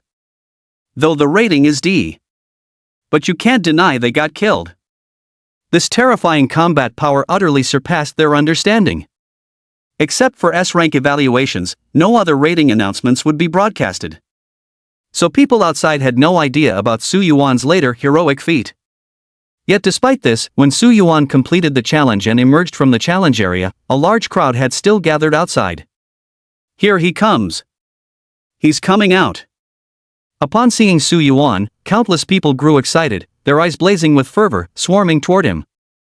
Student Su Yuan, I'm the Deputy Chief Instructor of the Fierce Thunder Martial Arts School, here's my business card. Student Su Yuan, I'm the manager of Haoyu Corporation, here's my business card. Student Su Yuan, I'm. Chapter 27, Encountering Morong Shao, the troublemaking Morong Bai. Many prominent figures in Lan City, who could normally be considered dignitaries, were now pushing through the crowd with all their might. All just to get closer to Su Yuan and hand over their business cards. After all, he was an exceedingly rare SSS grade talent, and a battle prodigy who had just consecutively cleared 3 S grade evaluations. Who wouldn't want to strike up a conversation with this rising star destined for greatness? Thus, despite the staff of the Beast Garden maintaining order, it still caused a certain degree of chaos. In the end, it was the head of the Beast Garden who stepped forward, commanding silence. With an overwhelming presence, they subdued everyone present. Li Chen. 4th tier, a fusion realm expert. Having completed the exploration of the physical body from the 1st to the 3rd tier, he had now embarked on the path of merging with primal energy, a formidable martial artist indeed. At his thunderous shout, the crowd instantly fell silent, automatically parting to clear a path for him. Li Chen walked up to Su Yuan and offered an apologetic smile. Classmate Su, my apologies for this embarrassing display. I'm Li Chen, the director of Lan City's Divine Beast Sanctuary. At 41 years old, Li Chen appeared remarkably youthful due to his martial arts cultivation. With his close-cropped hair and square-jawed, resolute features, he maintained a dignified bearing. Su Yuan smiled and said, everyone is just being enthusiastic, that's all. Favorability +6. Favorability +2. Affection +1. Li Chen also smiled. While laughing, he didn't forget to jokingly curse the group of thirsty men beside him. Look at Su Yuan, then look at yourselves. You're all grown adults, have you no shame? The crowd burst into laughter. Being martial artists, apart from a few narrow-minded individuals, most of them had straightforward personalities. They didn't hide their intentions anyway, they simply wanted to get acquainted with Su Yuan. If they could just become familiar faces, what did it matter if they got scolded a little? Turning back, Li Chen chuckled. You've only just awakened your talent, yet you managed to earn 3 S-tier evaluations in one go. Even with an SSS-tier talent, that wouldn't be easy. In the future, your prospects are limitless. As the owner of the ferocious Beast Garden, I do wield a modicum of authority. I know you SSS-grade talents receive official resource allocations, but beyond that, when you come to the Beast Garden for combat training, I'll give you an extra hour of unrestricted time each visit. Consider this my small token of appreciation, please don't think poorly of it. Holy shit! So jealous. An hour of unrestricted time? Headmaster Li, I want that too. Me too. The crowd joined in the clamor. They genuinely envied him. Even with their considerable social status and ample financial resources, every time they wanted to purchase an unlimited time ticket, it still hurt their wallets deeply. And now, every time Su Yuan comes, he can get an unlimited 1-hour ticket. What do you call this? This is called the privilege of a genius. Thank you, Head Gardener Li. Su Yuan expressed his gratitude. It's worth noting that even in the daily resource package for SSS-grade talent holders, there are only 2 hours of unrestricted usage per day. With this additional hour, it's equivalent to a direct 50% increase. Truly a generous move. Of course, today he was utterly exhausted, temporarily incapable of digesting this 1-hour challenge session. Li Chen waved his hand dismissively. Piece of cake. By the way. He abruptly changed the subject. Director Shangwon just called. She wants to see you in her office. Director Shangwon. Shangwon-ru? Su Yuan was somewhat surprised. Li Chen laughed and said, Our Beast Garden falls under the jurisdiction of the Education Bureau in terms of institutional affiliation. Director Shangwon mentioned before that if someone achieves an S-rank evaluation, we should notify her. Of course, what exactly the director wants with you, I'm not sure. I'm only here to relay her orders. Su Yuan nodded in agreement. All right. I'll head over there in a bit. An hour later. At the entrance of Launching Education Bureau, Su Yuan stepped out of the car. This was already his second visit within a single day.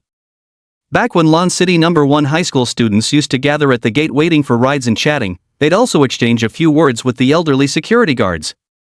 So when Su Yuan arrived, the security guard at the gate greeted him with a smile. Back again, student? Yes, it is. Su Yuan returned the smile and responded. I was just about to make some casual conversation before going upstairs to find Shangwon-ru. But suddenly the security guard furrowed his brows. Hold on, young man. Let's talk later. With that, he quickly strode to the center of the doorway and stopped a guy who looked exactly like a troublemaker. Hello, may I ask what brings you here? Su Yuan turned his head to look.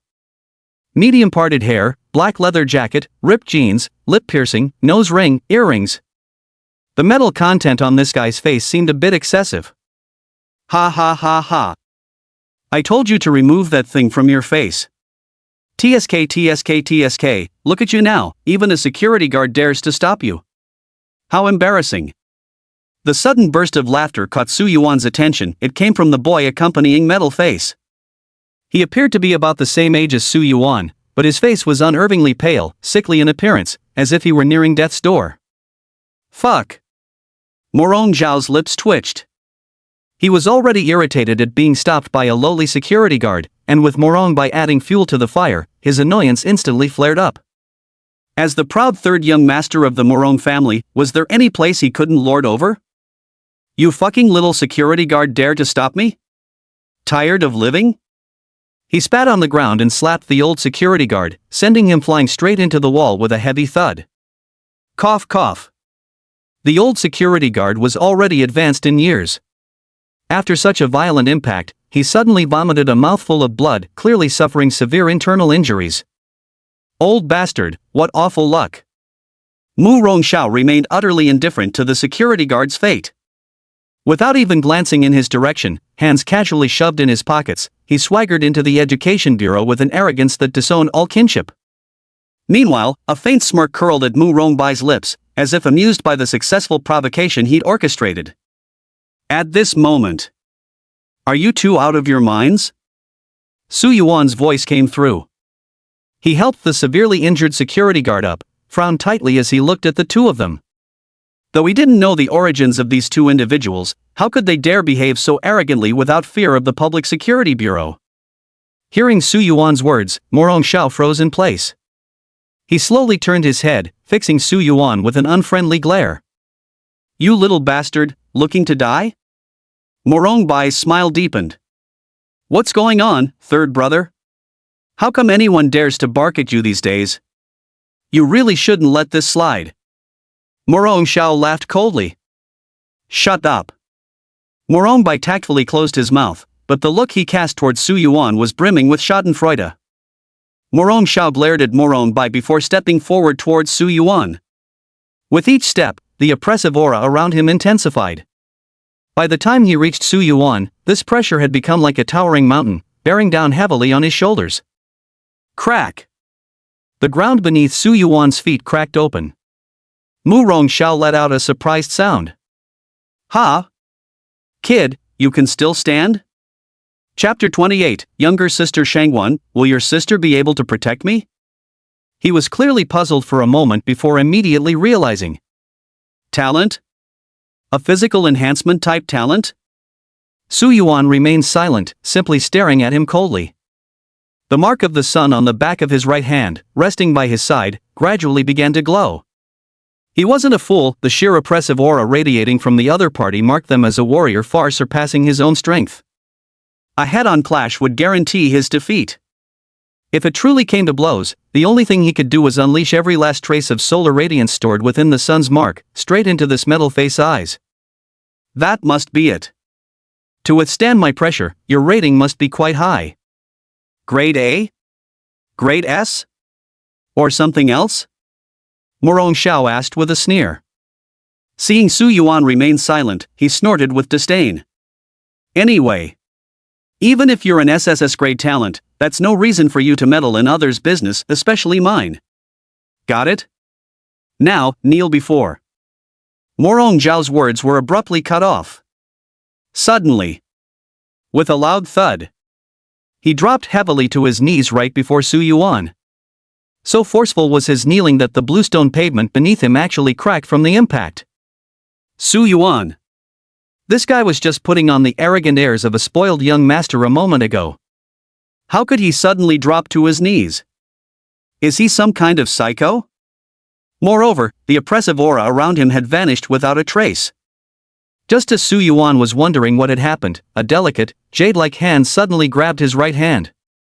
A voice as melodious as silver bells rang out beside him. Hey, hey, hey! Who exactly were you trying to make kneel just now? That big brother is someone under my sister's wing, you know. Su Yuan. This is Shangguan Meng's voice? He turned his head to look.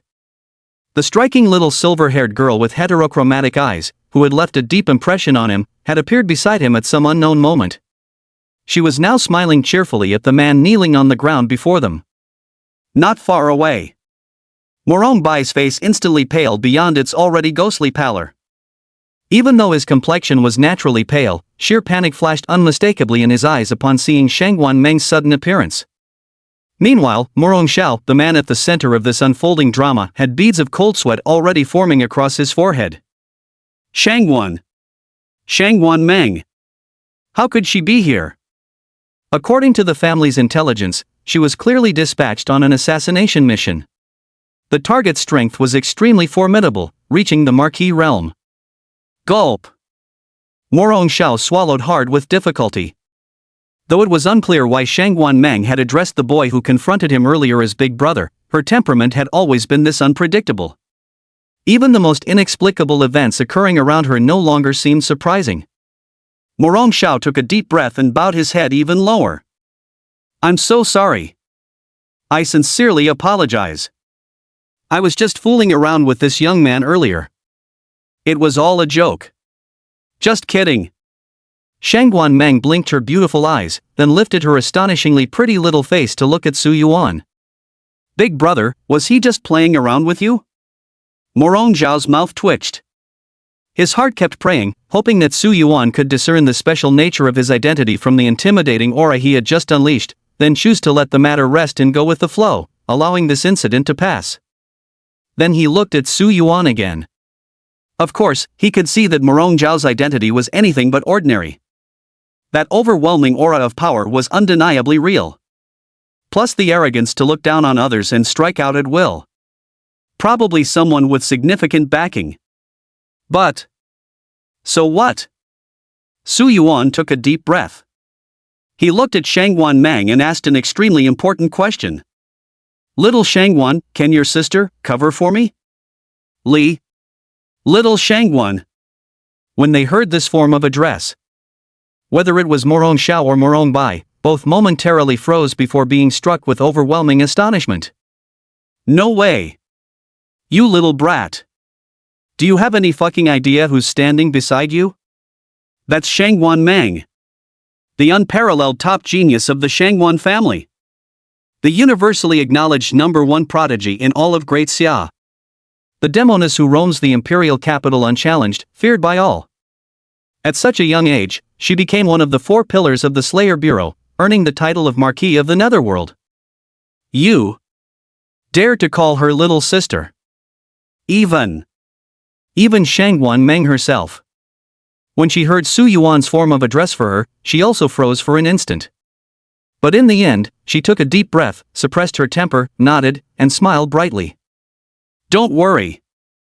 My sister will definitely have your back. Okay. With those words, Su Yuan stopped worrying. He glanced at Morong Xiao kneeling before him. That guy earlier didn't seem to be joking with me, he genuinely intended to take action against me. Hearing this, Morong Xiao's eyelid twitched. Damn it! You little brat. Just you wait. Resentment value plus 210. Anger points plus 250. Holy shit? Su Yuan looked at the over 400 emotion points just deposited, then glanced at the non-mainstream metallic face kneeling before him. This guy. That strong? It seemed she could read Mu Rongxiao's thoughts. Shang Guanmeng released Su Yuan's hand and approached Mu Rongxiao. Leaning down to his ear, she whispered in the most innocent tone as a gentle reminder. Hey! If you're thinking of doing something bad, I'll kill you. Just these few simple words. Morongjiao's body stiffened slightly, his eyes flickering with faint traces of fear, instantly dispelling all thoughts of seeking revenge against Su Yuan. Because he knew very well that given Shang Guanmeng's temperament, not only would she dare to kill him, but even his eldest brother, she wouldn't hesitate. Finished speaking. Shang Guanmeng straightened up again, a charming smile on her face, and waved at Shang Guanru who stood not far away. Sis! Over here! Someone bullied brother Su Yuan. Shang Guanru arrived in front of the group. After listening to Su Yuan describe what had happened, her brows furrowed deeply. First, she examined the security guard's injuries to confirm he wasn't in life-threatening danger, then arranged for someone to take him to the hospital for treatment.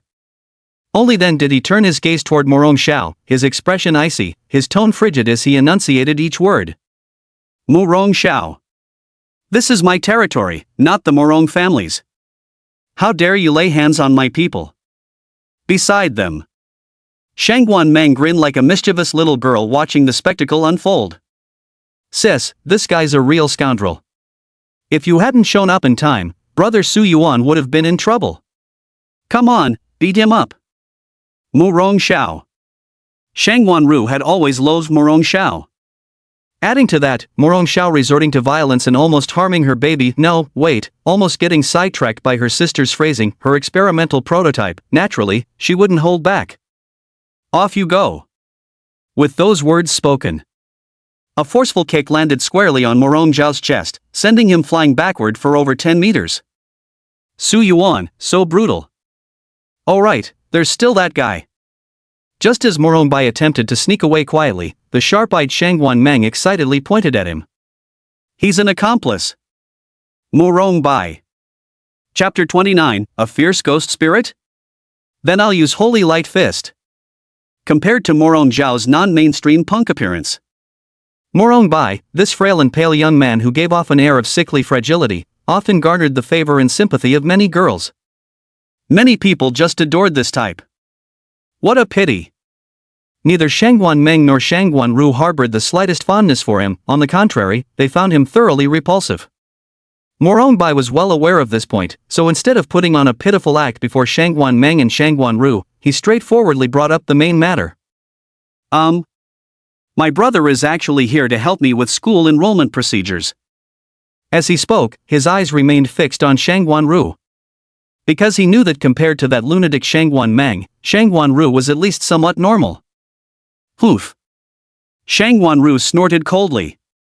She had long since learned from Shang Guanmeng about Morong by borrowing the place for college entrance exams. Business hours are over today, whatever it is can wait until tomorrow. Morong Bai. He glanced at the notice board outside the Education Bureau. There was clearly still over half an hour until closing time. This was unmistakably Shang Guanru deliberately targeting him. But since the other party had already made their stance so clear, he certainly didn't dare say anything more. Otherwise, he might end up like Morong Xiao lying on the ground nearby, still struggling to recover. Shang Guanmeng's gaze swept back and forth between Su Yuan and Morong Bai, when suddenly her eyes lit up. Hello? Morong Bai shuddered the moment he heard Shang Guanmeng's voice. To be honest, Shang Guanmeng perfectly matched his ideal type, but the fact that she could make him forget all about his preferences and leave nothing but fear spoke volumes about how infamous her reputation was in the imperial capital. I'll give you two choices. 1. Get beaten up by my sister. Second, fight him. If you win, you're free to go. As she spoke, Shangwan Meng pointed to Su Yuan standing nearby. He's also a third-year student who just awakened today, the same age as you. Hearing this, a flicker of suspicion crossed Morongbai's eyes. Really? He wasn't skeptical about Su Yuan having just awakened today, but rather about the promise to let him go if he won. Because in his view, there was simply no way he could lose. What kind of backwater place was Lancheng anyway? What sort of genius could possibly emerge from there? Although Morongbai couldn't compare to those monstrous geniuses in the imperial capital, dealing with small-town prodigies like these should still be well within his capabilities, right? Oh? Shangwan Meng blinked her eyes. Are you doubting me? Morongbai swallowed hard, his momentary panic fleeting across his face. No, no. I promise. Great. Shangwan Meng nodded in satisfaction before turning her gaze to Su Yuan beside her. Brother Su Yuan, you'll win this, right? Su Yuan looked at the deathly pale, terminally ill individual before him. Instead of answering Shangwan Meng's question, he solemnly posed the long-pondered doubt weighing on his heart. Is he about to die? What if I accidentally kill him later? The atmosphere fell silent for a fraction of a second. Then, rage plus 20. Resentment plus 20. Pfft, ha. Shangwan Meng and Shangwan Ru couldn't help but burst out laughing. Morongbai, meanwhile, fixed Su Yuan with a sinister glare, his gaze anything but friendly. This guy. If it weren't for Shangwan Meng and Shangwan Ru being present, I'd absolutely kill him right now. Shangwan Ru laughed until tears streamed down her face. Relax, this guy was born with that weak kidney constitution, he won't die. Go ahead and hit him all you want.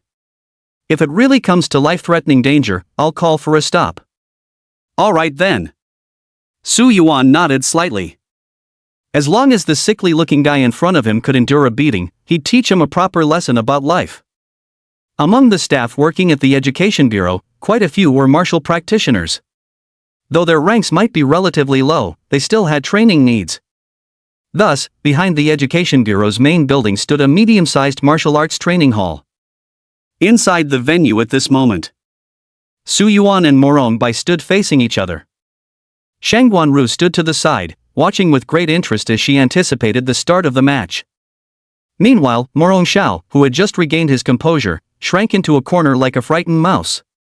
He was brimming with anger, yet didn't dare show the slightest trace of it. He could only swallow his rage and bear the humiliation. If it were just Shangwan Ru here, he might still have dared to act tough, but with Shangwan Meng present, he could only behave like a beaten dog. Moreover, Shangwan Meng had issued him an ultimatum. If he dares lay a hand on that guy named Su Yuan, she will kill him. This wasn't an empty threat. Once Shangwan Meng said something, no one had ever been able to change her mind. So he could only pin his hopes on Morong by taking this opportunity to properly teach Su Yuan a lesson. With Shangwan Meng and Shangwan Ru present, they obviously couldn't kill him, but in a fair duel, breaking an arm or leg would be perfectly normal, right? Unless they completely disregard their own dignity and shamelessly take sides. But based on his understanding of the two sisters, they probably wouldn't do such a thing. Thinking this, he took a deep breath, his eyes turning fierce. Morongbai, beat him to death for me. When I say start in a moment, you two begin fighting. You don't stop until I say stop, understood? Standing between Su Yuan and Morongbai, Shangwan Meng said with a cheerful grin. Morongbai nodded expressionlessly. Su Yuan was the same. All right. Begin. After Shangwan Meng announced the start, she turned and fled in panic. Her demeanor resembled that of a timid yet thrill-seeking girl desperately trying to avoid getting caught in the crossfire. In the eyes of Morong Xiao and Morongbai, who knew her identity and capabilities, this was simply exasperating. This crazy woman puts on this act every single day. But in Su Yuan's eyes, all he felt was, Shangwan Ru's little sister is truly quite adorable. Of course. Now, Su Yuan's attention was completely focused on the sickly-looking fellow before him. With nearly 5 meters separating them, the two simply stared at each other in silence, neither making the first move. At last, It was Morong Bai who made the first move. He admitted that he feared Shangguan Meng. But for Su Yuan, he held nothing but contempt in his heart. What the hell is this? You think you're worthy to stand beside him? So he just coldly said, "Drop dead, trash." With that said, he activated his innate ability. Suddenly, vast amounts of black mist surged forth from within his body. The dark fog condensed around him, gradually forming into a massive and terrifying spectral entity with a hideous visage. Hiss! The ghostly creature opened its silent, bloody maw and let out a soundless roar towards Su Yuan. Within that gaping maw were rows of twisted, horrifying faces contorted in agony. Upon seeing the ghostly apparition, both Shangguan Meng and Shangguan Ru, who were observing the battle from the sidelines, flashed intense disgust in their eyes. On the contrary, Su Yuan wore a look of sheer curiosity as he stared intently at the monstrous, terrifying ghost. This is a summoning-type talent similar to Zhao Rizu's? And it appears far more sinister than Zhao Rizu's Dark Demon Wolf. Attack! Morong Bai commanded the spectral entity to launch an assault against Su Yuan. Su Yuan unhurriedly placed his left hand on his right shoulder, gently stretching his right arm. Then, gazing at the ghostly spirit charging toward him, he revealed a brilliant, benevolent smile. Back when I was beating up Zhao Rizu, I said that sewer rats needed holy light to cleanse the filth in their hearts. Never thought I'd have to use it again. As Su Yuan's voice fell, the mysterious solar pattern on the back of his right hand gradually lit up. Chapter 30, A One-Sided Beating.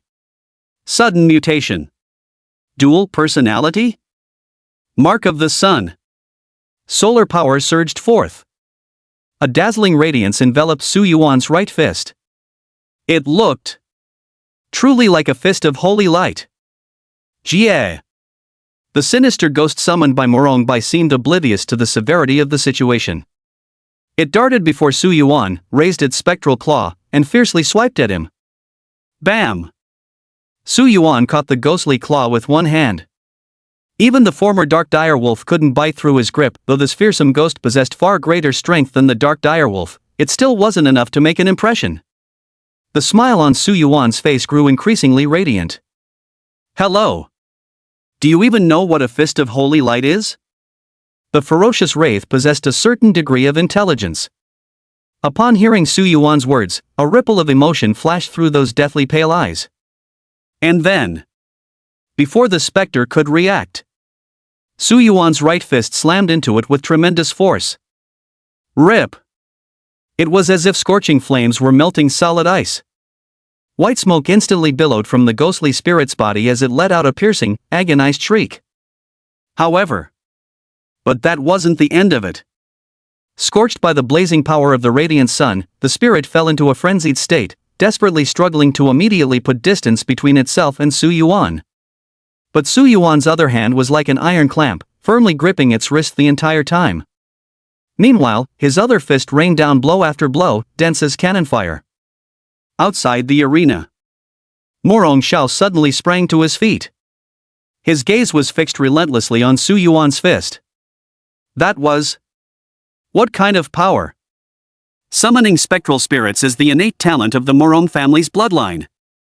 Only the most exceptional descendants of their lineage can undergo awakening. Once awakened, they receive an SSS tier rating. Moreover, in battle, these spectral spirits possess a certain degree of immunity to source energy, making members of the Morong family virtually invincible against their foes. But now, the ghost spirit was actually suppressed by that guy. And by the looks of it, the suppression was incredibly powerful. How is this possible?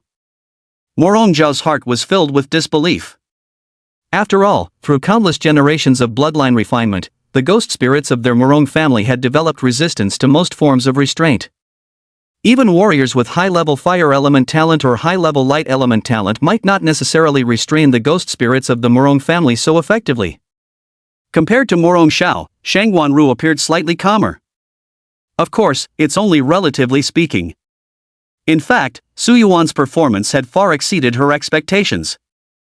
Back when Xiao Jiangwo brought Su Yuan and others to the Education Bureau for resource allocation accreditation, he had mentioned to Shangguan Ru about Su Yuan's abnormal constitution that allowed him to strengthen by basking in the sun. Thus, Shangwan Ru actually knew that Su Yuan's physical enhancement talent included certain elemental abilities related to the sun. She had initially thought that this ability might bring him a little help when Su Yuan fought against Morong Bai. But she never expected that the effect of this ability would be so powerful. Although she loathed the Morong family, she had never denied the strength of their innate talents. She knew very well that ordinary flames and light, things often considered effective against spirit-type creatures, were of little use against the Morong family's ghosts. Otherwise, if the Morong family's spirits had such obvious weaknesses, how could they have risen to become one of the top aristocratic families in Daxia? Now, Su Yuan shattered her preconceptions. Shangwan Meng sat cross-legged on the ground, chin resting on her hands, watching Su Yuan mercilessly pummel the ghosts in the arena. The corners of her lips curled upward bit by bit. This guy. Never thought he'd have such unique abilities. The Wanrong family ghosts, frankly speaking, are quite troublesome. Especially some of the Wanrong family's old-timers. Their sinister spirits, after prolonged nurturing, have grown to an utterly terrifying degree. Even if she encountered them, she would find them somewhat troublesome. Thinking this, she turned her head and poked Shangwan Ru's snow-white thigh beside her, saying with a cheerful smile, "Hello. From now on, he's also my little one. After your training experiment concludes, both of them belong to me." Shangwan Ru. She wanted to refuse. But could she really refuse? Inside the arena, Morong Bai's original arrogance was shattered punch by Su Yuan. He stared in terror at the increasingly weakened ghost spirit under the holy light fists, his heart trembling faintly. What the? Is this guy a monster? Didn't they say that newly born ghosts naturally possess strength comparable to mid-tier first-level beings, and moreover can evade most attacks thanks to their unique spectral constitution? And shouldn't they be able to intimidate and corrupt enemies fighting spirit using their ghostly aura? So why is the current situation completely different from what he expected? That guy wasn't just capable of harming spirits, he was practically dominating them in one-sided combat. Stop fighting. Stop it now. When Morong Bai sensed the spirit's aura weakening to its absolute limit, panic finally gripped him. He actually stood there like a naive child, shouting out loud in an attempt to make Su Yuan stop his attack. Su Yuan did stop indeed. With one hand gripping the ghost spirit's neck, he raised his head and looked at the pale-faced, anxious-looking sickly weakling before him with confusion. Was this guy really out of his mind? When you're about to lose a fight, you suddenly shout for others to stop? Are you kidding me? Su Yuan shook his head, amused by this ridiculous behavior. He withdrew his gaze and continued pummeling the ghostly spirit. Yet mere seconds later, suddenly, a burst of wild laughter erupted. Ha ha ha ha. Ha ha ha ha. Hilarious, absolutely hilarious. Hearing this eerie laughter, Su Yuan momentarily halted his assault on the ghost spirit. Like discarding trash, he tossed the now lifeless spirit aside, then lifted his gaze to meet Morong Bai opposite him. Behold! Just moments ago, Morong Bai's face was filled with terror. Now it was as if he had become a completely different person.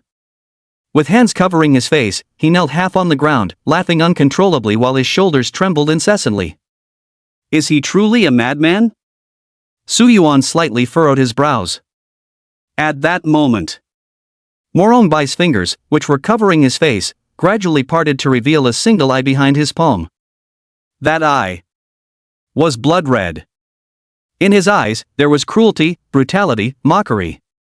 Gone was the fear and panic from moments ago. Beyond the arena, Morong Xiao grinned wickedly. He, who had been worrying about Morong Bai losing the match, finally breathed a deep sigh of relief. Their gazes at Su Yuan now held nothing but pity. Who would have thought this guy actually managed to summon him out? Now, someone's going to have a very bad time. As long as no external force forcibly interrupts this duel, the real show is about to begin. Thinking so, Morong Xiao turned his head to glance at Shangwan Ru and Shangwan Meng beside him. Hey, we agreed this was a fair fight. As long as no one dies, you two won't interfere, right? Shangwan Ru shot him a cold glare. Do you really think we're that kind of people? Shangwan Meng remained silent. Her attention was now entirely focused on Morong-bai. As she watched his frenzied figure in the arena, an unusual gleam flickered in her mesmerizing heterochromatic eyes. This was split personality? Chapter 31, Spectral Soldiers Materialized. The Raksha Body. If you want to fight, then fight. Stop acting all mysterious.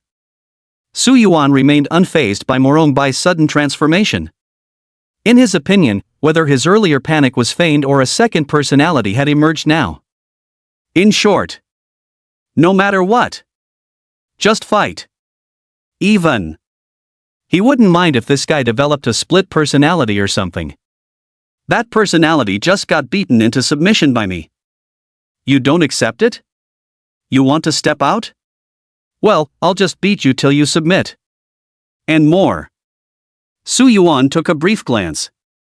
In that last fight, Morong-bai, the direct victim, provided negligible emotional value. But the three spectators, Shangguan Meng, Shangguan Ru, and Morong Xiao, contributed nearly 900 points of emotional value. Do it again, and the yield might just double pure profit. Oh. Seeing Su Yuan's completely composed expression, Morong-bai drew out his words with a rising inflection, the corners of his mouth curling upward slightly.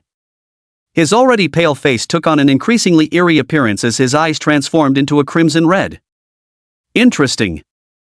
Lightly licking his slightly chapped lips, he tilted his chin up slightly, narrowed his gaze, extended a single finger, and grinned while saying, 1 minute. I'll finish you within 1 minute. I'll make you tremble and grovel at my feet, begging for my mercy. Su Yuan smiled.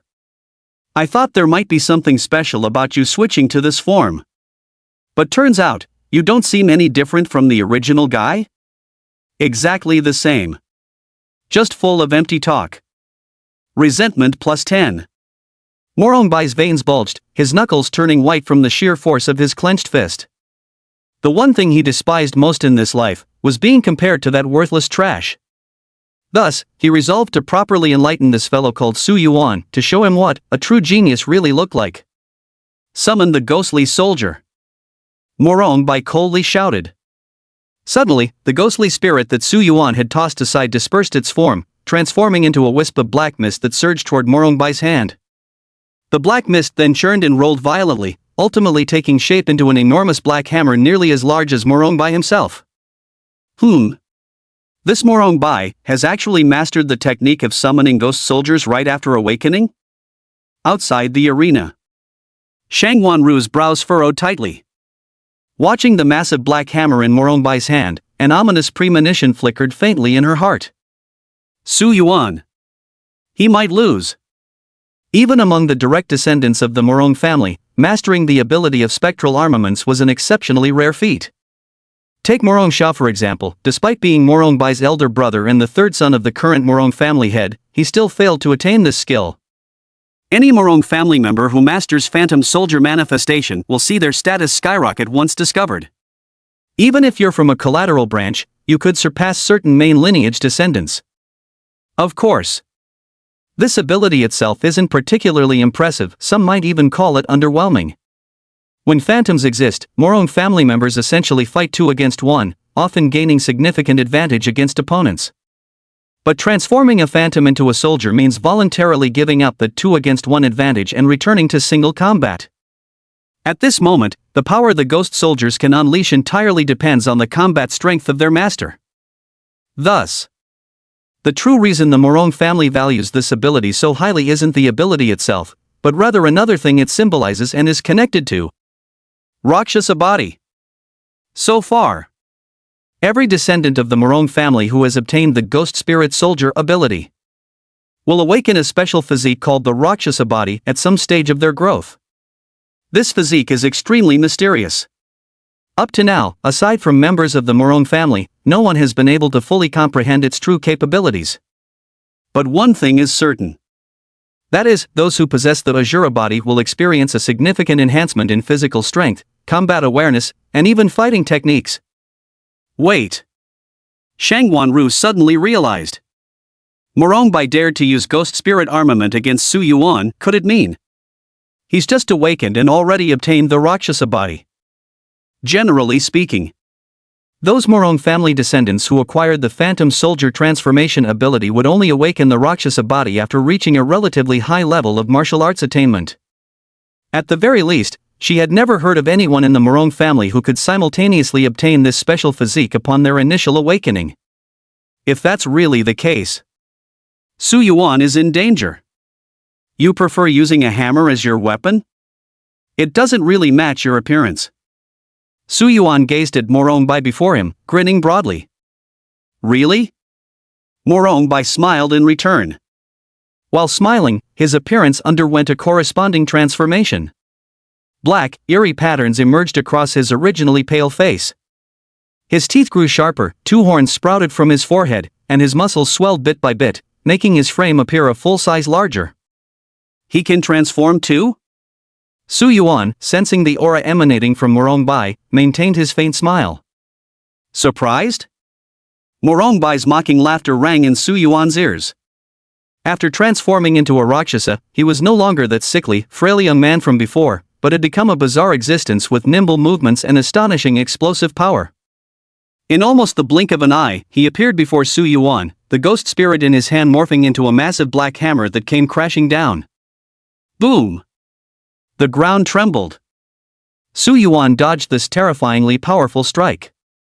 After putting some distance between them, a faint golden glimmer flashed deep within his pupils. This Morong Bai. This was undoubtedly the most formidable opponent he had encountered thus far. After his transformation, not only had his physical strength reached a level comparable to Su Yuan's, but even his combat techniques and fighting instincts had undergone tremendous enhancements. Yet precisely because of this, it successfully ignited Su Yuan's competitive spirit. Gazing at Morong Bai before him while feeling the restless power surging within, he broke into a radiant smile. Come. Continue. The words fell silent. The two figures clashed once again. Outside the arena. So it really is the Rakshasa physique. Shang Wanru's expression shifted slightly. The Rakshasa physique of the Morong family was notoriously formidable throughout Daxia, with nearly every individual possessing this physique being an extreme combat fanatic. They would tear their enemies apart in the most brutal and cruel manner, earning them a fearsome reputation as battlefield demons. The Morong family keeps their secrets well hidden. Shangwan Meng inadvertently glanced toward Morong Xiao.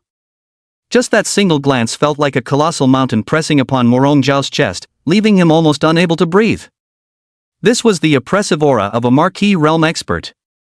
Every word, every action, even the slightest gaze, was enough to strike fear into the hearts of weaker individuals. Speaking of which, he just awakened his Rakshasa body at 18, yet you Morong family elders still aren't satisfied, insisting on sending him to the Southern River Administrative District to compete for a top 2 spot in the martial arts grand exam. It seems the imperial capital has produced some truly extraordinary talents this year, murmured Shangwan Meng softly, casually popping a lemon candy into her mouth. She hadn't returned to the imperial capital for a long time, nor had she paid much attention to such matters, so she wasn't very familiar with the new generation of prodigies. Morong Xiao broke into a cold sweat. There have indeed emerged several monsters. Shangwan Meng sighed and stood up, gently brushing the dust off her clothes. Forget it. I was originally thinking of having little Su Yuan help teach this sickly wretch a lesson, but since he's awakened the Rakshasa body, we'll just have to wait until later. Clearly, Shangwan Meng had already foreseen the outcome of this battle. Although the Morong family members disgusted her on a physiological level, the infamous reputation of the Rakshasa body couldn't be ignored. Even with Su Yuan possessing an SSS-grade physical enhancement talent, it still couldn't compare to the Rakshasa body. So this duel, Su Yuan would lose. Chapter 32, Palm like a blade. Fist like a spear. 9 killing spear transforms into 9 killing fist. Su Yuan, victorious. Is it over already? Seeing Shangwan Meng stand up, Morong Xiao instinctively uttered these words. After all, he had just been forced to kneel to this reckless upstart who came out of nowhere, only to be kicked flying by Shangwan Ru afterward. The suffocating humiliation in his heart was enough to make him vomit blood. All he could do was wait for Morong Bai to teach this guy named Su Yuan a proper lesson and help him vent his hatred. And just like that, it's over? But the moment he spoke, Morong Xiao sensed something was terribly wrong. Just as expected, Shangguan Meng turned around with a smile, blinked her eyes and said with innocent charm, "I'm a bit hungry and want to go for dinner. So, are you expecting me to stay here with you on an empty stomach?" "No, that's not what I meant." Morong Xiao broke into a cold sweat. He had originally believed that given his understanding of Shangguan Meng and Shangguan Ru, they wouldn't be the type to abruptly terminate a duel midway. But now it seemed. Shangguan Ru indeed wouldn't do such a thing, but Shangguan Meng, this was Shangguan Meng we're talking about. Why on earth would you think she'd care about such formalities? Helplessly. Though Morong Xiao inwardly cursed Shangguan Meng bitterly for breaking the rules, on the surface, he could only force a smile and swallow his grievances. "Fine, let's end it he." The words "ended here" never fully left his lips. A figure suddenly flew backward from the center of the battle between Su Yuan and Morong Bai, crashing heavily into the wall. Morong Xiao was stunned at first, then filled with joy. Holy smokes! Had the outcome been decided so quickly? Well, at least that bastard got beaten up. However, when he turned his head to look, seeing that standing in the center of the field, panting and victorious, was not Morong Bai but Su Yuan, his pupils constricted sharply, and the fake smile on his face instantly froze. Shock plus 200. Utter confusion plus 180. The person sent flying backward was not Su Yuan. It was Morong Bai. Morong Bai, who had awakened the Rakshasa body. How is this possible? Mu Rongjiao's mind instantly went blank, completely unable to comprehend what had just happened. Both were just awakened high school seniors. How could this local from Lon City possibly stand a chance against Mu Rongbai, who had awakened with a Rakshasa physique? He couldn't make sense of it, simply couldn't fathom it. Equally perplexed were Shangguan Ru and Shangguan Meng. When they learned that Morongbai possessed the Rakshasa body, both Shangguan Ru and Shangguan Meng had a premonition that Su Yuan would be defeated. It wasn't that they lacked confidence in Su Yuan, the Rakshasa body's enhancement to combat power was simply too overwhelming, even surpassing Su Yuan's SSS-grade physical strengthening talent. Yet, the truth lay bare before their eyes. In this duel, the ultimate victor remained none other than Su Yuan. Shock plus 200. Disbelief plus 300. Shangguan Meng turned her gaze towards Su Yuan standing at the center of the arena. At this moment, he was panting heavily, beads of sweat rolling down his forehead, while his right arm had turned a deep shade of crimson from extreme blood congestion. That's right. Su Yuan had won. And the reason for his victory. Because, in the midst of battle, he made an extremely bold attempt. Let me ask. What is his greatest reliance now? Is it the formidable physical body? Is it the mark of the sun? Neither. Rather, a battle technique that achieves perfection, the 9 killing spears. Once, during a practical combat class at school, Su Yuan had once heard this saying. To unleash a palm strike is to unleash a blade. Punch as you would thrust a spear. When throwing a punch, carry the spirit of a spear, let your fist become the spear point, your shoulder the tassel, your torso the shaft, and your feet the butt. Thus, realizing he was gradually being overpowered, Su Yuan channeled his mastery of the 9 killing spear, transforming it into his understanding of fist techniques. He treated his fists as spears, turning the 9 killing spear into the 9 killing fist. Seize the chance, aim for the opening, the instant Morong Bai's guard falters at his chest. Driven by the thought of victory in a single strike, he pushed his body to the limit and unleashed 7 consecutive punches. Sevenfold force.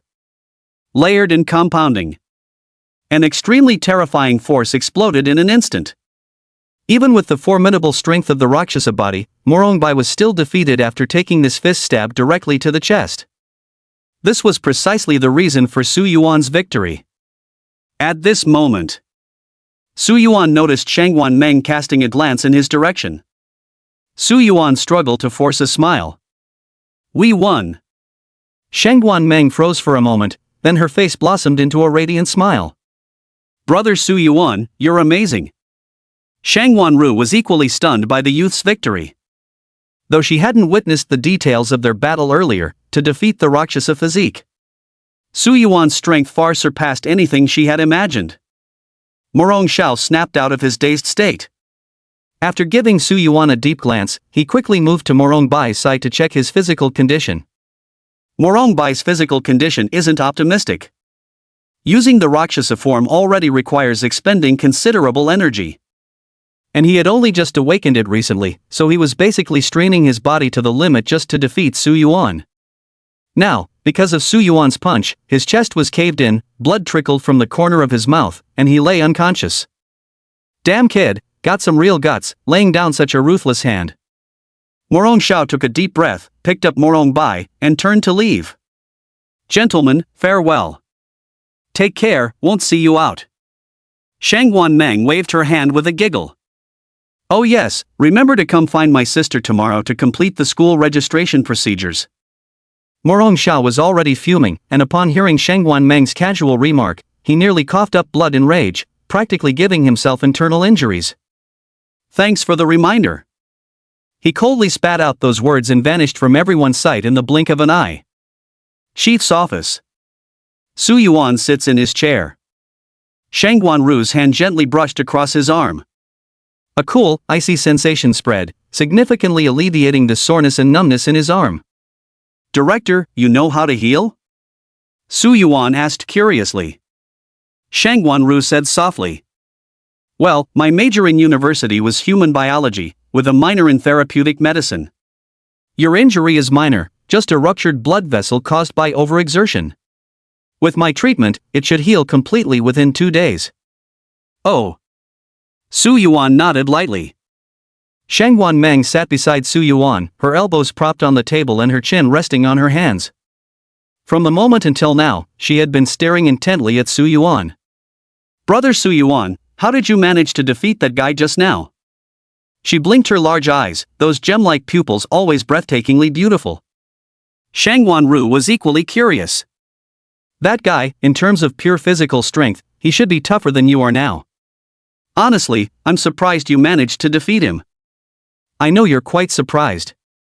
Su Yuan looked at the nearly 2,000 emotional points on the system panel, lost in thought. He briefly explained the flash of inspiration he had during the battle.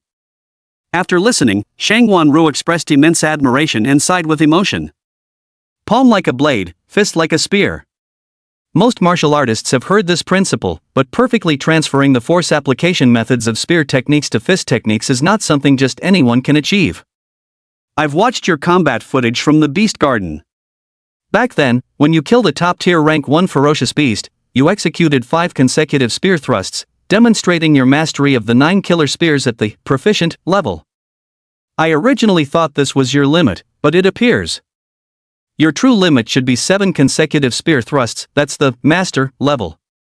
Right? Su Yuan smiled. Wrong. Actually, my mastery of the 9 slaying spear has reached the perfect level, it's just that this physical body isn't strong enough yet to fully wield it. Shangguan Ru. She rolled her eyes with a hint of exasperation. Do you even know what perfect mastery means? Even some martial arts grandmasters wouldn't dare claim their combat techniques have reached perfect proficiency. Any 9 murder spear technique at the precise level can deliver 9 consecutive thrusts, while perfection means unifying these 9 strikes into a single flawless spear thrust, achieving the effect of slaying all enemies before you. You've only had the 9 murder spear technique for half a day and already reached the mastery level. You're practically a monster. You could be called a natural-born prodigy of the spear path. If you claim to have mastered it at the perfection level, that's pure nonsense unless you're the reincarnation of the spear immortal. Su Yuan chuckled. These days, does no one believe the truth anymore? But just as he said, his current physical condition isn't strong enough to execute the perfect level 9 murder spear technique, so he can't prove his words either. After a while longer. There you go. Shangguan Ru withdrew her hand, concluding the treatment of Su Yuan's arm. You'll frequently get injured from breaking your physical limits when the special experimental training starts later. Consider this a rehearsal for now. Su Yuan chuckled. No problem. If you don't push past your limits, you'll always be stuck in your comfort zone and never get stronger. Shangguan Ru clicked her tongue and said. It's rare for a high school senior to have such awareness. Su Yuan abruptly changed the subject. By the way, Chief, what did you call me here for? The Beast Gardens director Li mentioned you had something to discuss, but those two ended up delaying things. Shang Wanru explained. It's really nothing important. Since the specialized training experiment starts in 3 days, I wanted to have custom equipment made for you in Suanyan. That's why I asked you here to take measurements. Su Yuan was startled. Equipment? But we're advancing so quickly right now, if we get custom gear made, it might become obsolete before long. What's the problem? It won't waste much, just pocket change. Like I said before, as long as you participate in our experimental training program, I'll provide you with the best possible conditions at every stage. Rich. Truly rich. Su Yuan silently gave Shang Wanru a thumbs up in his heart. By the way, Su Anyan. Has she already customized hers? Yes, she came by while you were challenging the beasts in the Savage Garden. I've already completed her data entry and sent it to the equipment manufacturer. Oh? Su Yuan couldn't help feeling curious. What weapon did she choose? Chapter 33 The Successor. Premium Lottery. Go big or go home. Her? She requested a tang sword and a dagger. My guess is she'll use the tang sword herself while saving the dagger for her shadow. Oh. Su Yuan nodded. An image flashed through his mind of Su Anyan's aloof figure wielding a tang sword. Now that he thought about it, they actually matched quite well. Snapping back to reality, Su Yuan turned to Shang Wanru and said.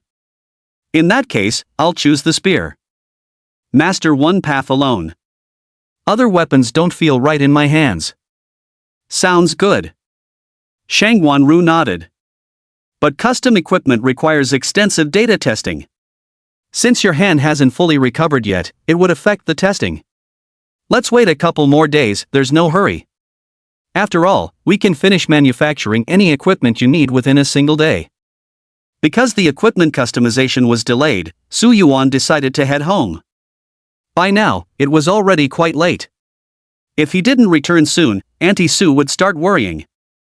Director Shangwan, Miss Shangwan, I'll take my leave now. See you both later. Alright, see you. Goodbye, brother Su Yuan. After Su Yuan left, Shang Wanru tried desperately to hold back her laughter, but ultimately couldn't contain herself and burst out giggling. Sis. Are you really planning to act cute your whole life? Su Yuan is so much younger than us, yet you just let him keep calling you little sister Shangwan? Bam!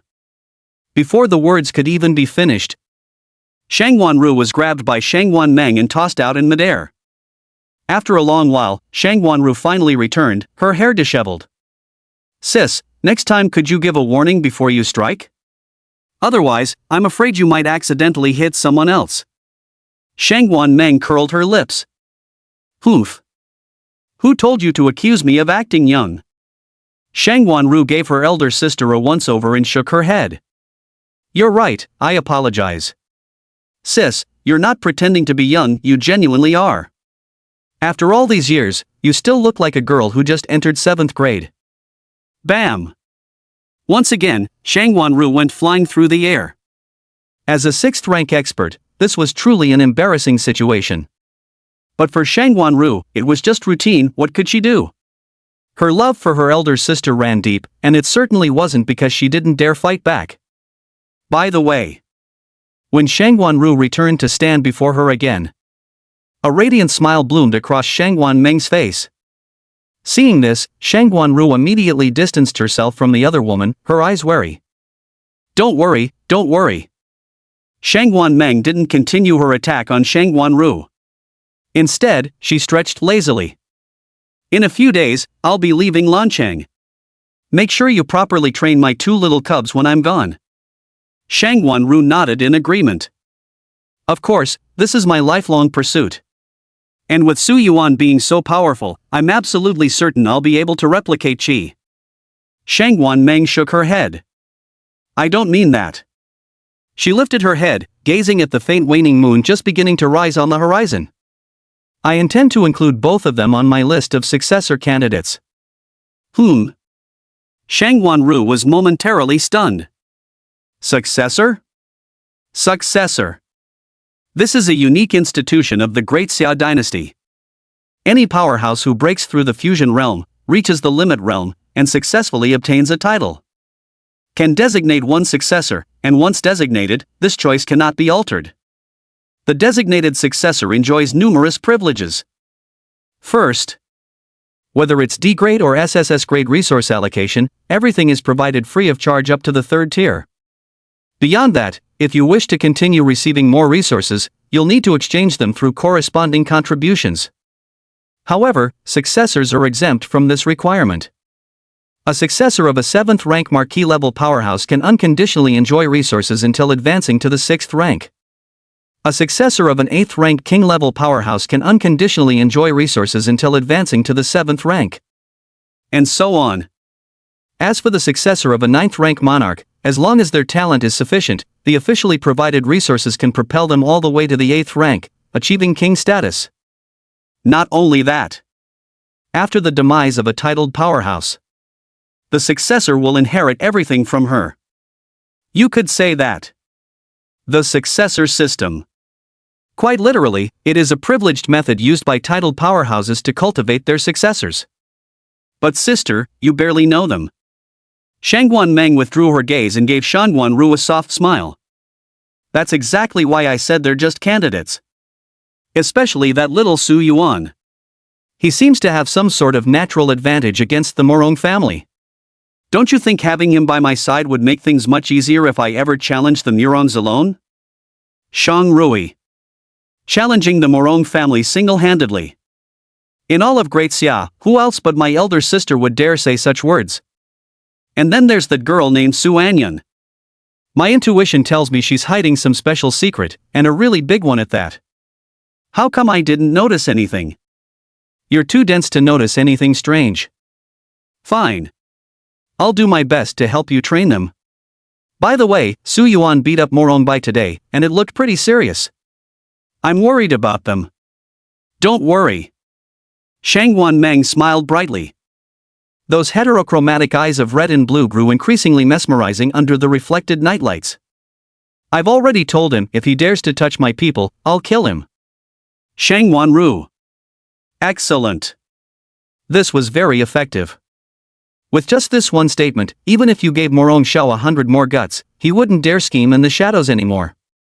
Because he absolutely knew without a doubt that if he laid a finger on Su Yuan, he would truly die. Alright, I won't chat with you anymore. I'm off to get some late-night snacks. Bye-bye. The words fell silent. Shangguan Meng's figure had already vanished from sight. The smile on Shangguan Ru's face gradually faded. She stared blankly for quite a while in the direction where Shangguan Meng had departed. For some reason, she always felt her sister was hiding something from her. Sis. She murmured softly inside. I hope it's just my imagination. When Su Yuan returned home, Su Qingling was watching TV on the living room sofa. Seeing Su Yuan back, she was about to rise to greet him when suddenly she froze, her expression instantly turning tense. Following her gaze to himself, Su Yuan realized, it must be the bloodstains from battling and dueling with savage beasts. It's alright, Aunt Su. I went to challenge beasts at the monster garden. This is their blood, not mine. Upon hearing this, Su Qingling finally let out a sigh of relief. Yet a trace of worry still lingered on her face. But you've only just awakened your powers. There's really no need to rush into challenging monsters so soon. Su Yuan smiled and said. I couldn't help it. After awakening to my talent, I couldn't resist testing it out, so I just went for it.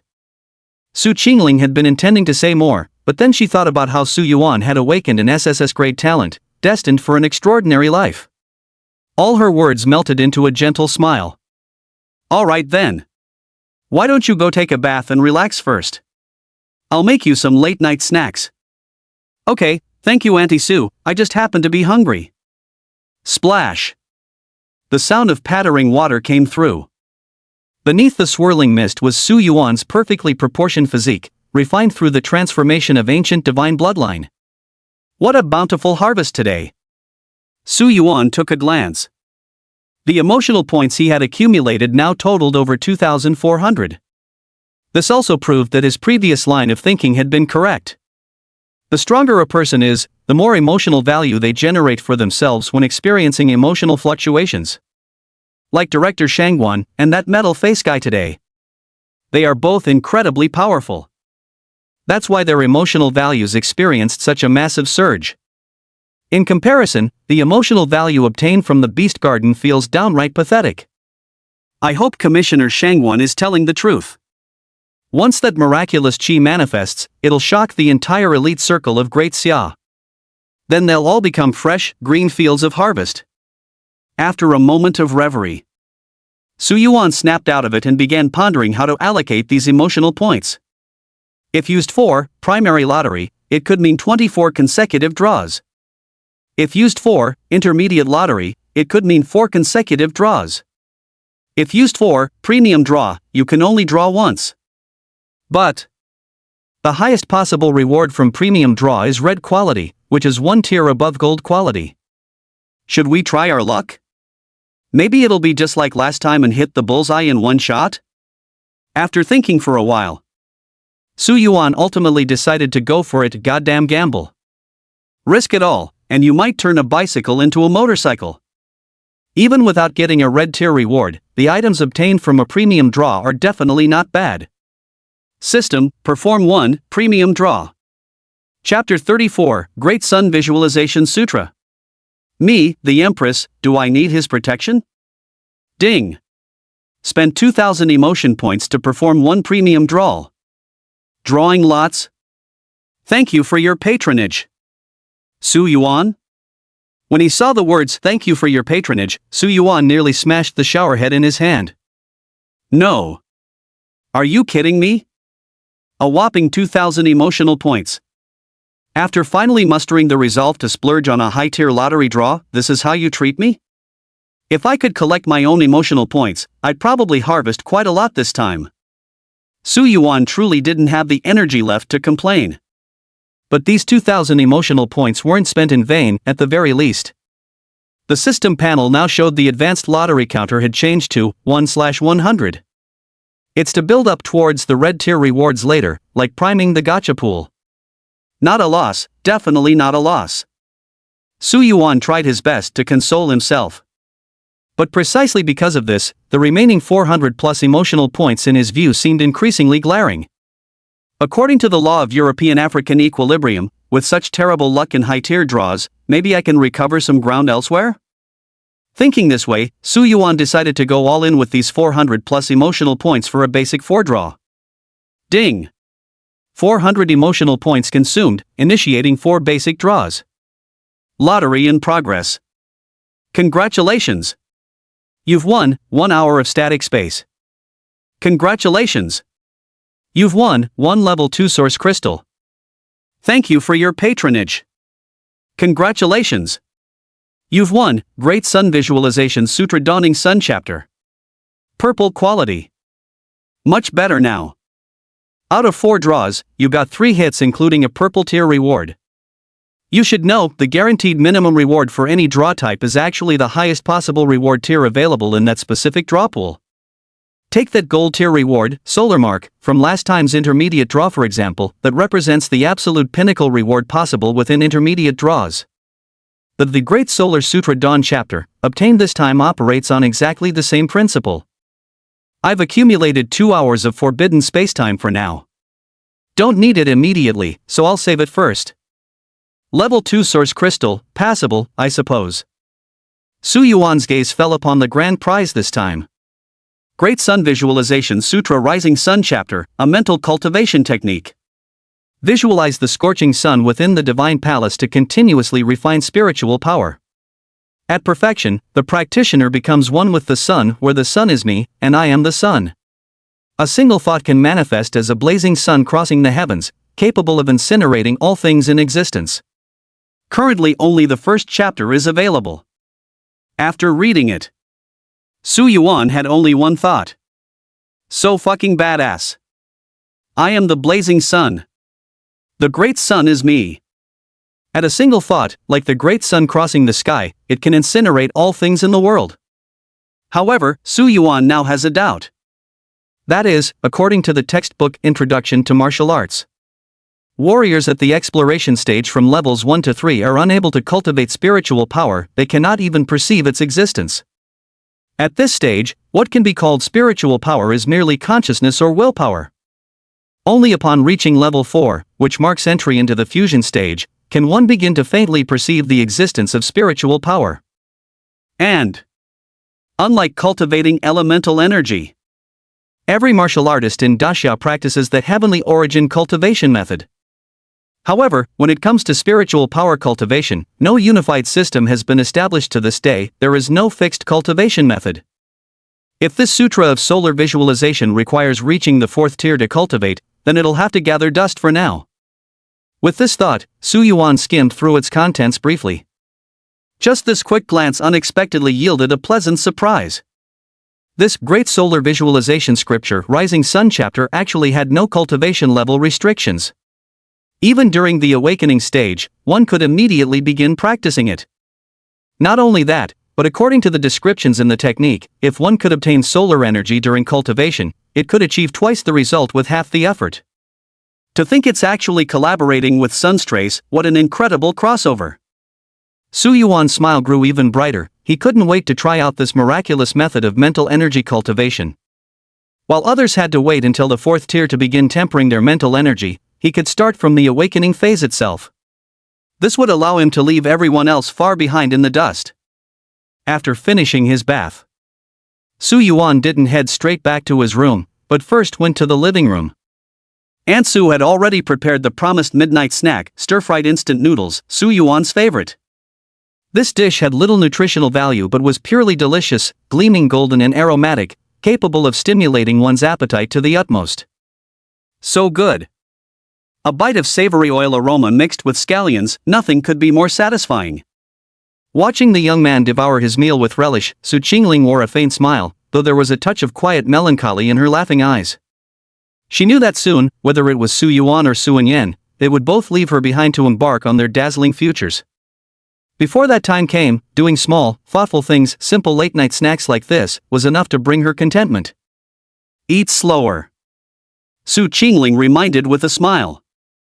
Her gaze inadvertently fell upon Su Yuan. Fresh out of the shower and dressed in short-sleeved pajamas, Su Yuan's well-proportioned and powerfully defined musculature made Su Qingling momentarily lose herself in a daze. The little boy who used to chase after her asking for hugs had somehow grown into a lithe and handsome young man. So had Xiaoyan. Now she had blossomed into a graceful and beautiful young woman. Yet her temperament remained as icy as ever, cold to everyone except herself.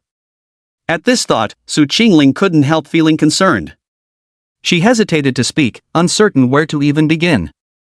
Su Yuan unintentionally noticed Aunt Su's hesitation and put down his chopsticks. Aunt Su, do you have something you want to tell me? Su Qingling hesitated for a moment before finally speaking. It's actually nothing too serious. Just, you and Xiaoyan have both awakened SSS tier talents. You'll inevitably leave Lancheng in the future, your stage will be Great Xia, perhaps even the entire world. Xiao Yuan, you're dependable. Aunt Su isn't worried about you, but Xiaoyan, I can't fully set my mind at ease. You know her personality, it's far too cold. I fear this might bring her quite a bit of trouble. So, if possible, I'd like you to look out for her a bit when you're outside in the future. Su Yuan thought something major had happened, but it turned out to be just this. He chuckled and replied in a joking tone. Auntie Su, who do you take me for? Do I really need reminding for such things? After his parents' accident, it was Su Qingling who took him in, like a beam of sunlight illuminating his life. Regardless of Su Anyan's attitude, Su Yuan couldn't possibly disregard Su Qingling's only daughter, if only out of consideration for Su Qingling herself. Su Qingling let out a sigh. I know what kind of person you are, Xiao Yuan. It's just that over this past year, Xiaoyan has been so cold toward you, treating you like a stranger. I'm afraid you might hold some resentment in your heart. Su Yuan didn't care in the slightest. In his mind, the memory of Su Anyan helping him fend off Zhao Rizu before he awakened his talents surfaced, and he chuckled. I know she didn't mean to ignore me on purpose. She's just naturally like that, I understand. Besides, just for your sake alone, Aunt Sue, I couldn't possibly turn my back on her. We each have our own ways, me and her. Upon hearing this, Su Qingling breathed a sigh of relief, her gentle smile returning. Xiao Yuan, thank you. After that, the conversation between the two resumed normally. Neither Su Yuan nor Su Qingling noticed. In the shadows beside them, there was a patch of darkness even deeper than the rest. Inside the room, Su Anyun's face remained expressionless. Let Su Yuan take care of her? Are you kidding me? From dominating the blue star to suppressing the starry skies, she was revered as the 10 brilliances and crowned with the title of Empress. She had always relied on herself alone. The truth was, she was only looking after Su Yuan out of consideration for Su Qingling. Never mind. Su Anyun was utterly speechless. She simply settled her mind and continued her cultivation. Currently, she was in the process of condensing her apertures. Tonight, she would successfully form her first source aperture. Once the gap between her and Su Yuan widened significantly, she would show him just how presumptuous his promise to take care of her really was. Chapter 35, Primordial Aperture Successfully Consolidated. Su Anyun's wild imagination. After finishing his midnight snack, Su Yuan returned to his room. Tonight, there were two things to accomplish. First, try the Great Sun Visualization Sutra. Second, the origin energy within his body had already reached full capacity. Moreover, after subsequent beast challenges in beating up the sickly weakling, it gradually stabilized, making it possible to attempt condensing an origin aperture. No time like the present. Su Yuan sat cross-legged on the bed. Fortunately, I didn't exhaust all the radiant sun power from the sun's mark when beating that ghost spirit. It can still be used to assist in cultivation. Thinking this, Su Yuan gradually cleared his mind of distracting thoughts. Then, following the descriptions in the Great Sun Meditation Scripture, he began his attempt. With divine thought awakened, the morning sun rises. Its dawn light falls, illuminating the divine palace. The reason why the Great Sun Meditation Scripture, Morning Sun chapter, was only a purple tier reward was because it was merely the introductory section of the complete version. The morning sun refers to the newly risen sun at dawn. It symbolizes nascent spiritual energy, akin to the sun just emerging at daybreak. This cultivation technique might appear profoundly obscure to outsiders, but since the system directly imparted it through enlightenment, Su Yuan could effortlessly comprehend and circulate his energy according to its methods. The radiant patterns on the back of his hand gradually lit up, as the power of the blazing sun within the sun's mark slowly flowed toward the so-called divine palace under Su Yuan's strenuous control. This step proceeded at a snail's pace because Su Yuan's mastery over the solar energy was still feeble. Until finally, when those sporadic fragments of the blazing sun's power finally settled within the divine palace. Hiss! An excruciating agony surged forth, nearly compelling Su Yuan to abandon his endeavor. Even if this radiant force was actually quite faint, when it landed within the divine palace, it seemed amplified hundreds or thousands of times over, like sharp needles churning in your mind. As a cheat user, you must have the self-awareness of a cheat user. Slacking off and being lazy only gives you the lower limit of what cheats can offer. Only by putting in extra effort can you reach the upper limits. Su Yuan gritted his teeth and persevered. Following the manual's instructions, he focused inward to visualize the divine palace. The moment he opened his eyes, he was greeted by that blinding morning sun. Exactly. Even the newborn sun remained an unbearable sight in Su Yuan's eyes. Keep staring. It won't blind you anyway. 10 minutes later. Ultimately, Su Yuan closed his eyes, emerging from his inner visionary state. I've reached my limit. According to the manual's description. This is merely the first stage of the Great Sun Contemplation Scripture, known as First Glimpse of the Morning Sun. Only when he can continuously gaze at the morning sun within the divine palace for a full 2 hours will he be considered to have truly begun. Even though the radiant sun's power had already been moved out of the divine palace, his mind still throbbed with piercing pain. Su Yuan didn't rest, because this was the critical moment. The opening section of the Great Solar Contemplation scripture stated that after each cultivation session, one must undertake trials to temper their will, only then could the effects of the previous refinement reach perfection. Thus, he chose to condense the source aperture. Source energy fills the body, condensed into an aperture. This process varies dramatically in duration depending on individual aptitude. For some, condensing a source aperture might take 1 or 2 weeks, or even longer. Some people can accomplish it in just a few days. Of course, there are those who take even less time, geniuses, freaks of nature. Su Yuan had no idea how long it would take him to condense a single origin aperture. After all, the amount of primordial energy his body could contain was 5 times that of an ordinary person. Now is the time to lay the foundation, it's okay to take it slow. Thinking this, Su Yuan relaxed his mind, gradually calming down as he immersed his consciousness into his body, sensing the abundant source energy within. Operating the heavenly origin cultivation method, he used his will as the guide to drive the scattered source energy within his body, slowly gathering it toward one of the human body's 9 major acupoints, the divine convergence point. If his will could be likened to wolves, then these strands of source energy were like sheep. The initial process went quite smoothly, but even a rabbit will bite when driven too far, and so did this source energy sheep. When the divine confluence aperture slowly filled with source energy, the remaining energy struggled and refused to enter further. At this point, one needed to forcefully compress it with sheer willpower, then circulate cultivation techniques to gently refine it, ultimately forming a source aperture. Get in there! Su Yuan let out a low growl in his heart. He unreasonably continued driving the source energy toward the divine harmony aperture. The torrential influx of source energy packed the aperture to its limits, typically causing unbearable agony.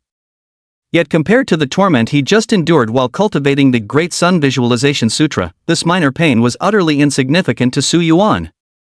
Midnight. The moon was bright and the stars sparse. The curtains in the room remained undrawn. Pale moonlight streamed through the window, spilling over the young man's body.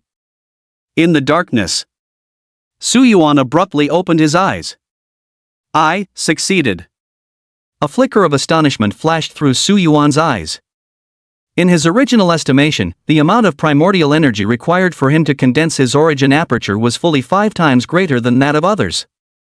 It'll probably take me a bit longer than others to condense the origin aperture, right? Yet.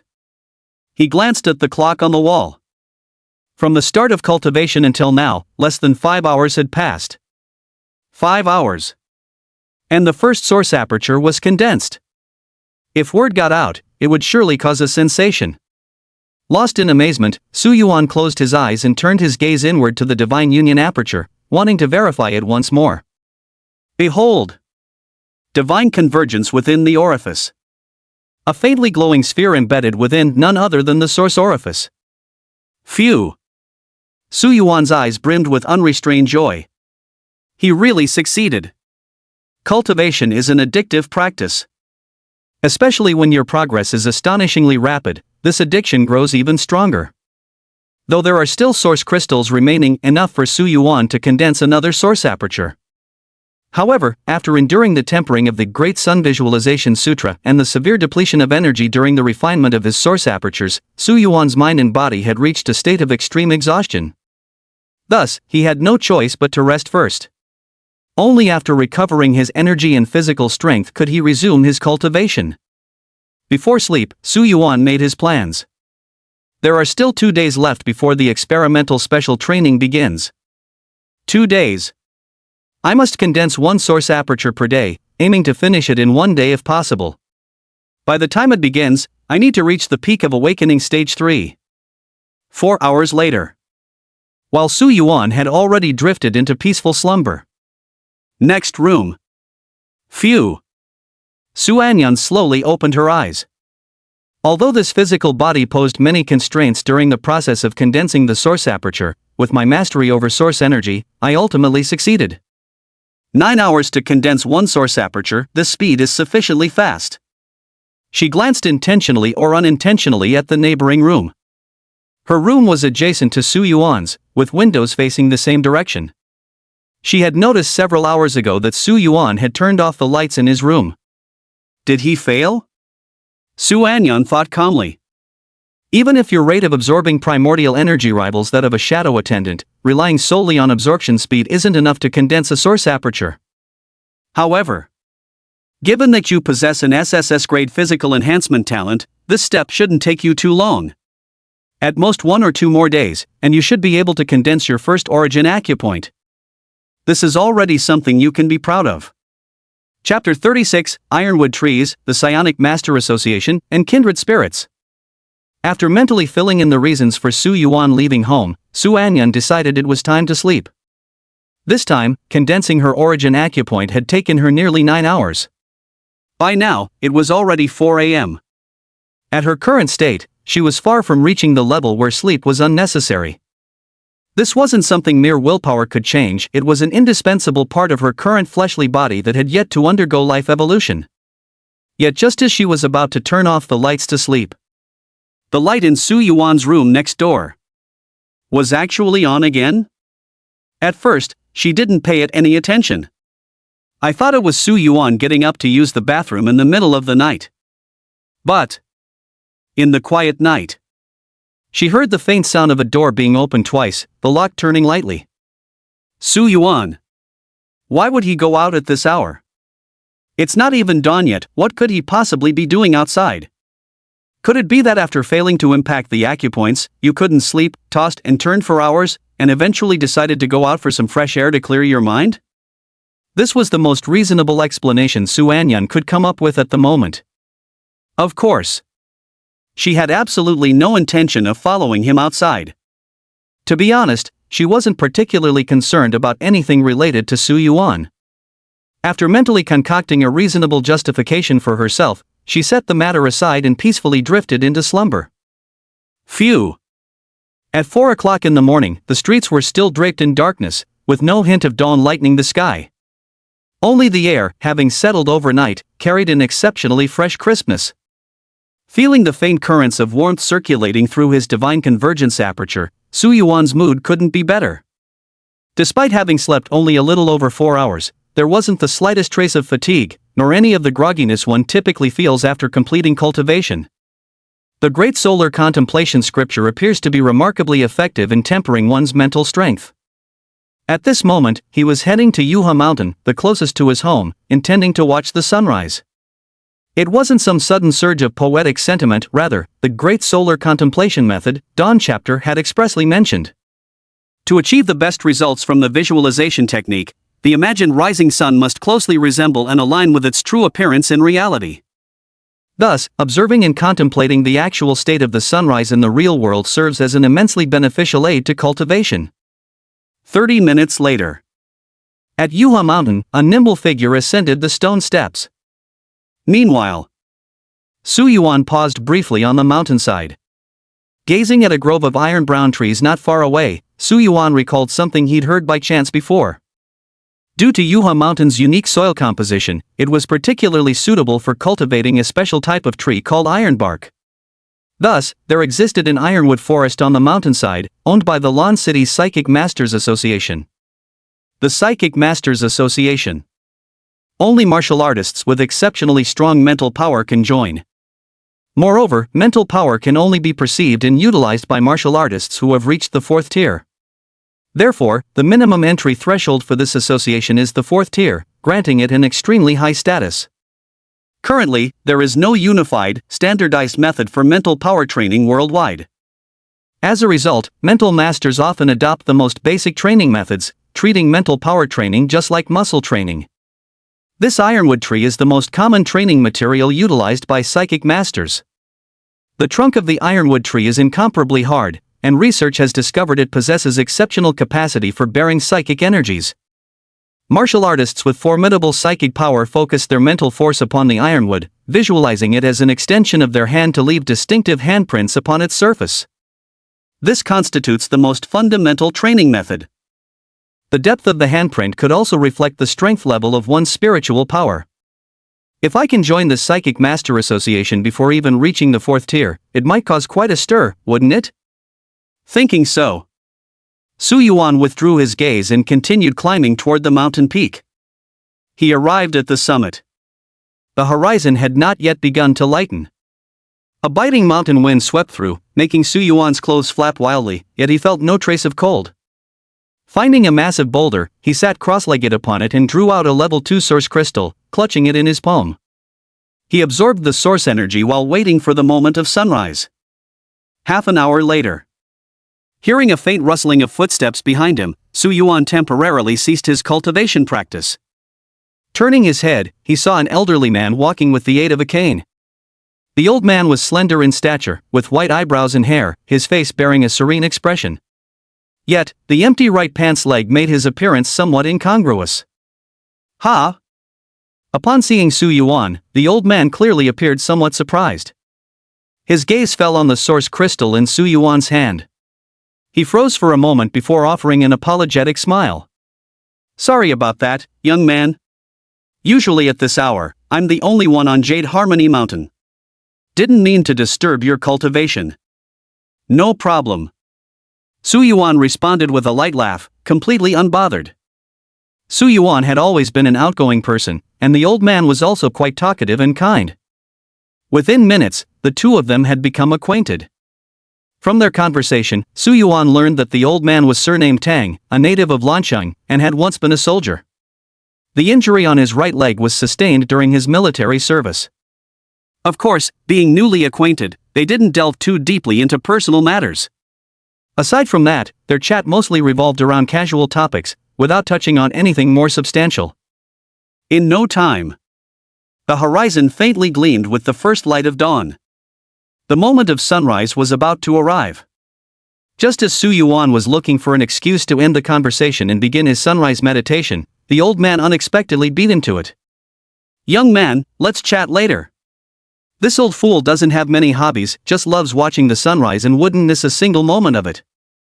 Su Yuan was slightly taken aback, then smiled and responded. Old Tang, we're kindred spirits. I've also just developed an interest in sunrises. This is my first time coming, but I should be returning every day from now on.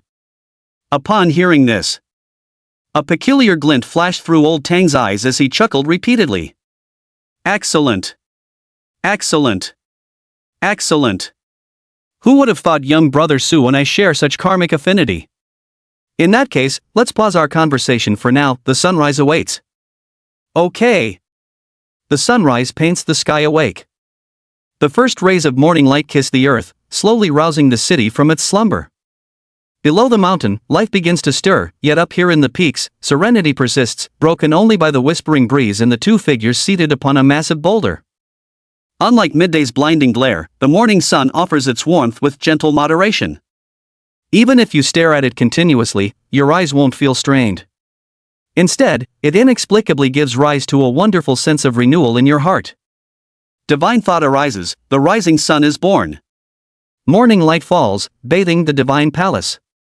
Su Yuan gazed unblinkingly at the newly risen sun, silently circulating the mental techniques of the great sun visualization scripture in his heart, attempting to firmly imprint its image in his mind for future meditation. Old Tang by his side was doing the same. He gazed at the rising sun, his eyes filled with its brilliance. Beneath that calm expression lay a tumultuous heart, raging like stormy waves. After more than half an hour, the sunrise ended. Su Yuan slowly withdrew his gaze and closed his eyes, ruminating carefully within his mind on that feeling of the sun rising and all things rejuvenating. Old Tang still wore a nostalgic expression, as if lingering in the impressions of that morning's sunrise. A while later, Su Yuan rose and extended his farewell to Old Tang. Old Tang, see you tomorrow. Old Tang just managed to snap out of his daze, nodded with a smile and said, All right then, young lad, see you tomorrow. Not long after Su Yuan had left, Old Tang also got up to leave, but halfway down the mountainside, he turned and entered that grove of ironwood trees. Outside the ironstone forest lies a protective fence with an extremely strict identity verification system. Only authenticated association members are permitted entry. Chapter 37, She'll cut off our heads and feed them to the dogs. Try it and die. Ding. Identity authentication successful. Name, Tang Yun.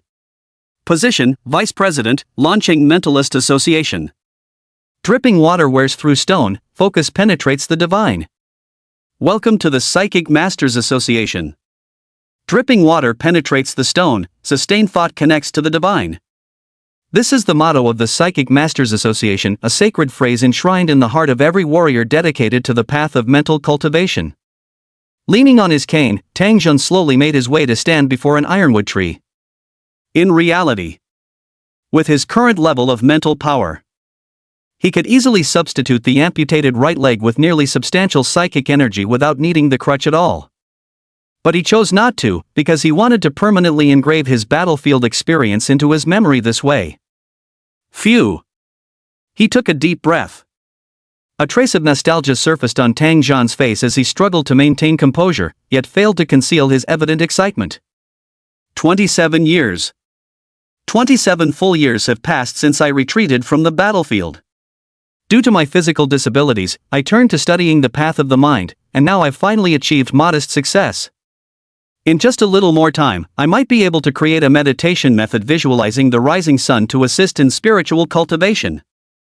These words, if heard by the other psychic masters in the association, they would likely be utterly shocked. Because worldwide, up till now, there hasn't been a single clearly established and truly effective method for cultivating psychic energy. Except for a fortunate handful who awaken with innate psychic talents, everyone else has to use crude and rudimentary methods to gradually train their psychic powers. However, if Su Yuan were to hear it, that would be an entirely different matter. 27 years? That's such a long time. Moreover, and it was merely through contemplating the morning sun's cultivation.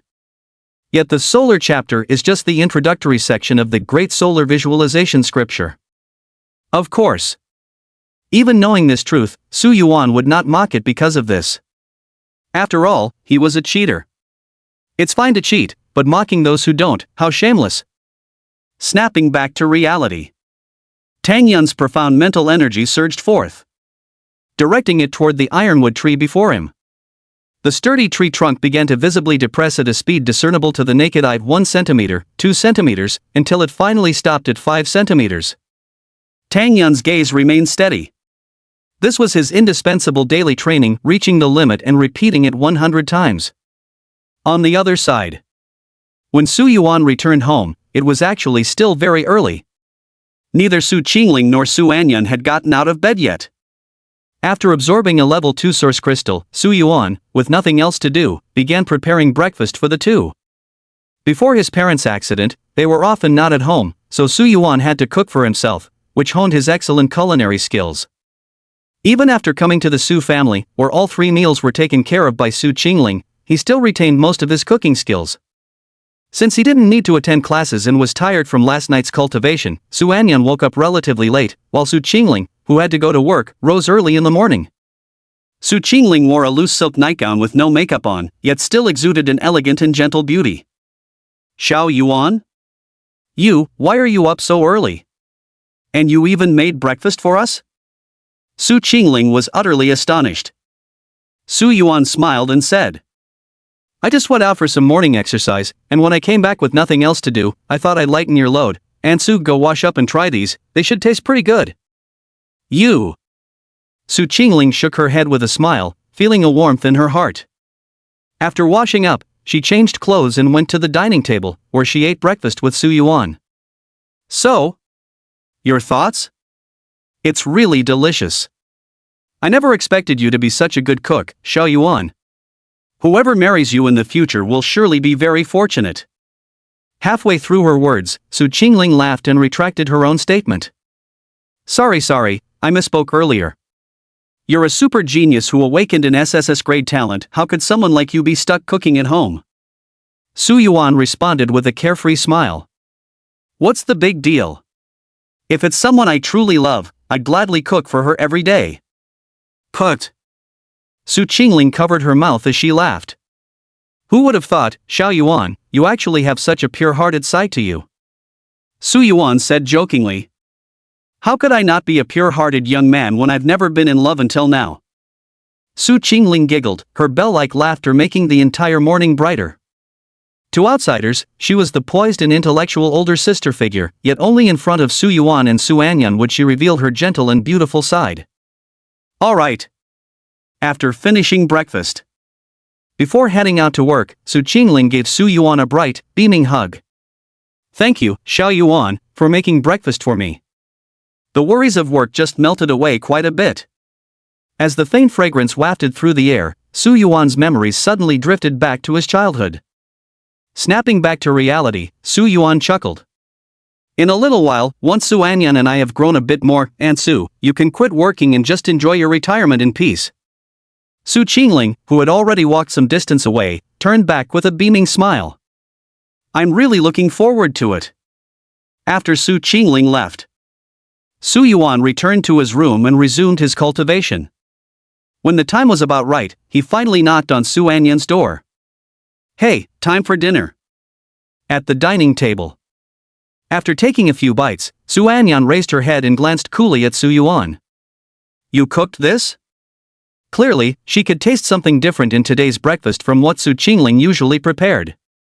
Su Yuan didn't deny it but smiled and said, Any comments? Su Anyan replied indifferently. It's quite tasty. Su Yuan. You actually talked to me more than usual today. This meal must really be special. Su Anyan. By the way. After finishing the meal, upholding the principle that he who takes from others is at their mercy, Su Anyan gently reminded them. After failing to open the acupoint, it's best to wait a day or two before trying again, otherwise it might harm the body. Finished speaking. And shut the door. Su Yuan slowly typed out a single question mark. Note, the translation maintains the original minimalist style, the pause indicated by Huan, and the digital communication context where typing a single question mark conveys confusion or questioning.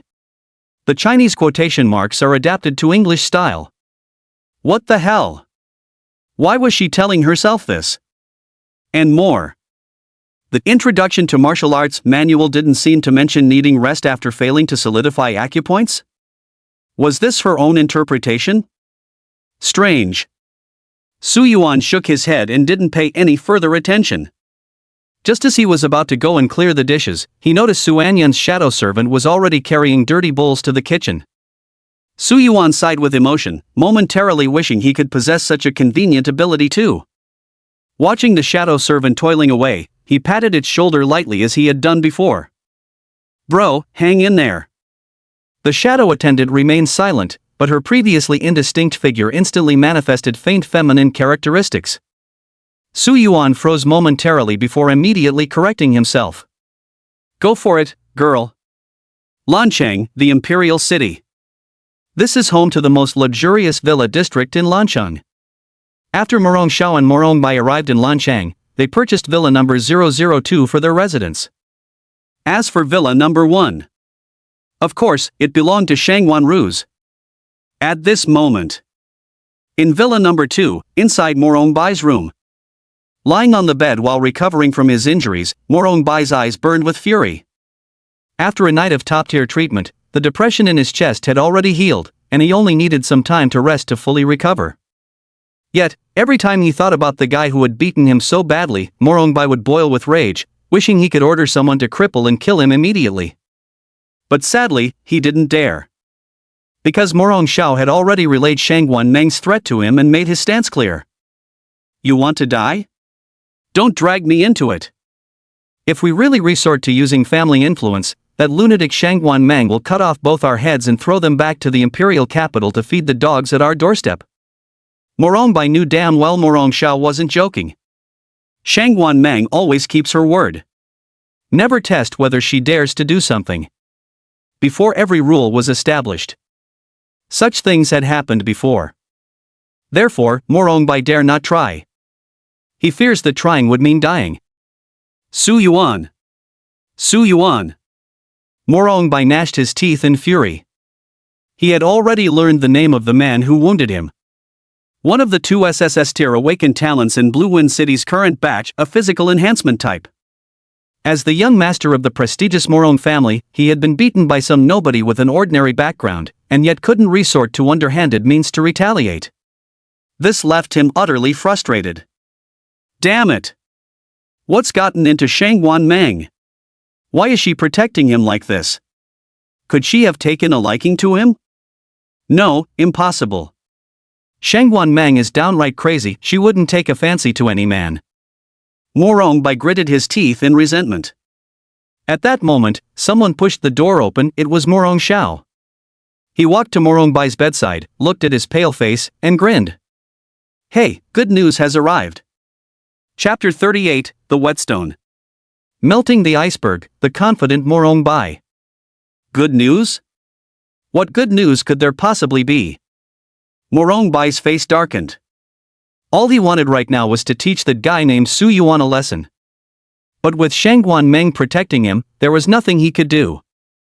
Morong Xiao raised an eyebrow, a faint smile playing at the corners of his lips. Kid, you'd better watch your attitude with me. Due to his dual personality, Morong Bai held a particularly unique position within the Morong family. Morong Bai himself possessed the Morong family's ancestral SSS grade talent, Ghost Spirit, making him a rather exceptional genius. But compared to his older brothers and sisters, there's still some disparity. What earned him his current status was the other personality residing within him, the one who mastered ghostly martial arts and possessed the rare Rakshasa physique. He was the true genius who commanded genuine reverence. As for Morong Bai, in the eyes of the Morong family's decision-makers, to put it bluntly, he was nothing more than a vessel. The Morong family worshipped strength above all. Morong Xiao treated Morong Bai's alternate personality with great courtesy, but toward Morong Bai himself, he had far less patience. TCH. Morong Bai sneered inwardly. But on the surface, he flashed an apologetic smile at his third brother. I'm just pissed off by that kid. Bear with me, bro. Morong Xiao gave Morong Bai a cold glance. Shangwan Ru just called me. Said Shangwan Meng has relented, you can go cause trouble for Su Yuan from now on, but you'll have to handle it yourself. Morong Bai slightly furrowed his brows, then quickly relaxed, a cryptic smile appearing on his face. That Shangwan Meng wants me to be Su Yuan's whetstone? Morong Xiao crossed his arms, his expression amused. Though his good-for-nothing younger brother was all bark and no bite, he still had a clear eye for things. He said leisurely. For you, this is already pretty good news. At least there's something to hold on to, much better than having anger with nowhere to vent. Morong Bai laughed, his tone disdainful. I lost to him today because I just awakened my power. Give it some time, without anyone else's help, I'll pound him into the ground until he's kneeling and calling me daddy. A corner dweller.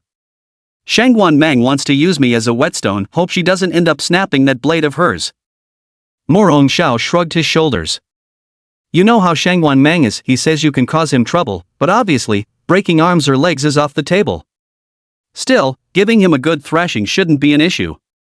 Morong Bai certainly knew this principle, but it was already an unexpected delight. His gaze drifted to the window, a hint of venomous smile creeping across his sickly pale face. Wasn't Shangwan Meng one of the 4 pillars of the Heterodox Elimination Bureau? Always handling the most dangerous missions, wasn't she? If only something unfortunate were to happen to her someday.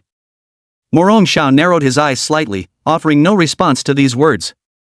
The Heterodox Elimination Bureau, this was an organization directly subordinate to the Great Xiao's Council of 12. Even the noble families feared it like a ravenous tiger. After a while, Morong Xiao brought up the matter of Morong Bai's school enrollment. By the way, father's been pushing me, have you decided which school you want to go to? Of course Morong Bai had made up his mind. Wherever he went, he would always scour local forums or campus websites, searching for publicly recognized beauty rankings or campus queen lists. During his bedridden rest period, a name called Su Anyan caught his attention. Ice-cold beauty, never showing a smile to any male student. TSK, this was exactly his favorite type of girl, perfect material for contrast training. Talent, qualifications, family background, financial capacity, worldly knowledge. Compared to boys from this provincial town, his superiority as Morong Bai was simply overwhelming. He believed that with just a slight display of his charm, he could melt this iceberg. At this thought, a confident, triumphant smile spread across his face. Yizhong High School, I'll go to Lancheng Yizhong High School. Lancheng Municipal Education Bureau. In the office of the bureau chief. Shangwan Ru looked at Morong Xiao before her with an amused gaze. Morong Bai is transferring to Lan City No. 1 High School? What, is there a problem? Morong Xiao wore an air of playful indifference. Without Shangguan Meng around, no one could rein him in. As for Shangguan Ru, this was the sole purpose why he had accompanied Morong Bai to Lanchang. The Morong and Shangguan families have been longtime friends. Though the elders never explicitly stated it, they subtly encouraged Morong Zhao's pursuit of Shangguan Ru with intentional or unintentional matchmaking. Of course you can. Shangguan Ru withdrew her gaze, a trace of mockery flickering in her eyes. Morong Bai transferred to Lan City No. 1 High School, coincidentally ending up at the same school as Su Yuan. His older sister had already decided Morong Bai would serve as Su Yuan's whetstone during this current stage.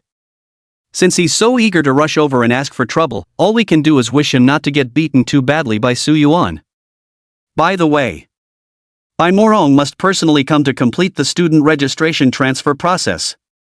Others cannot substitute for his verification. Morong Xiao raised an eyebrow and lightly licked the lip ring on his mouth. He's still lying in bed, how can he come?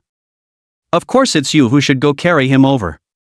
The sudden voice made Morong Zhao's body stiffen, and the irreverent smile that had been on his face just moments ago froze instantly. This Shangguan Meng. Is she a ghost? To think I'm at least a 6th-tier powerhouse, yet I didn't sense her presence at all. Shangguan Meng skipped over cheerfully to Shangguan Ru's side, handing her one of the 2 grilled sausages she was holding. Here, try it. That old lady at the street corner near your place is really skilled, these are delicious. I've already had them several times in a row. Shangguan Ru, my big sis, is really a foodie. But those grilled sausages are indeed quite fragrant, and she often patronizes that granny's business. At this moment, Shangguan Meng truly resembled an innocent, sweet-toothed little girl.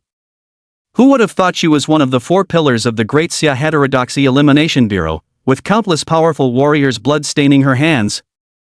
At the very least, Morong Xiao had to admit if he weren't from the Morong family and didn't know this infamous netherworld enchantress, he genuinely wouldn't have been able to tell. Shangguan Meng turned her head around.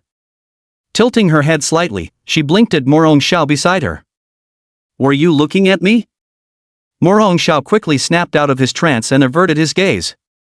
Negative. Shangguan Meng withdrew her gaze. Morong Xiao had just been inwardly relieved at having narrowly escaped disaster. The next second, a tremendous force abruptly sent him flying, instantly shattering the floor-to-ceiling window of Shangguan Ru's office and vanishing from both women's sight. The shards of broken glass from the window, enveloped in origin energy, fell neatly into the trash bin without a single piece scattering. Shangguan Meng glanced casually. Is this window not expensive? Shangguan Ru. Not expensive. Shangguan Meng nodded lightly. That's good. For some reason, whenever I see someone from the Morong family, I just want to hit them, probably because their faces look so punchable. Shangguan Ru burst into laughter, her beautiful eyes simultaneously revealing a trace of envy. She truly yearned for her elder sister's carefree way of living. At this moment.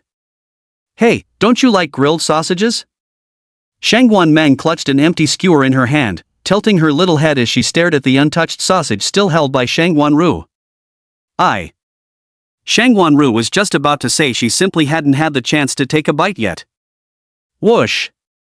The grilled sausage had already landed back in Shangguan Meng's hands, the young girl's eyes curving into crescents as her smiling face blossomed. Then I'll help you finish it. Shangguan Ru. Then you might as well not have given it to me earlier. Evening time. Shangguan Ru received a phone call. The customized weapon for Su and Yan has arrived. Give it to me. Bored in the office while flipping through last month's comics, Shangguan Meng suddenly perked up and volunteered. Su and Yan and little Su Yuan live together, right? Just right, I'll go see how his hand is doing. Shangguan Ru naturally had no objections. Only. Sis, I've got a question. What's the problem? Why do you call Su Anyan by her full name, but add little when calling Su Yuan? After a moment of thought, Shangguan Meng answered with utmost seriousness. Because he's beaten the Morong family members, that makes him an ally on my side, so of course I should be more affectionate with him. Shangguan Ru. Good reason. Alright, now I have a question too. What question? Sis, you don't know where their house is, do you?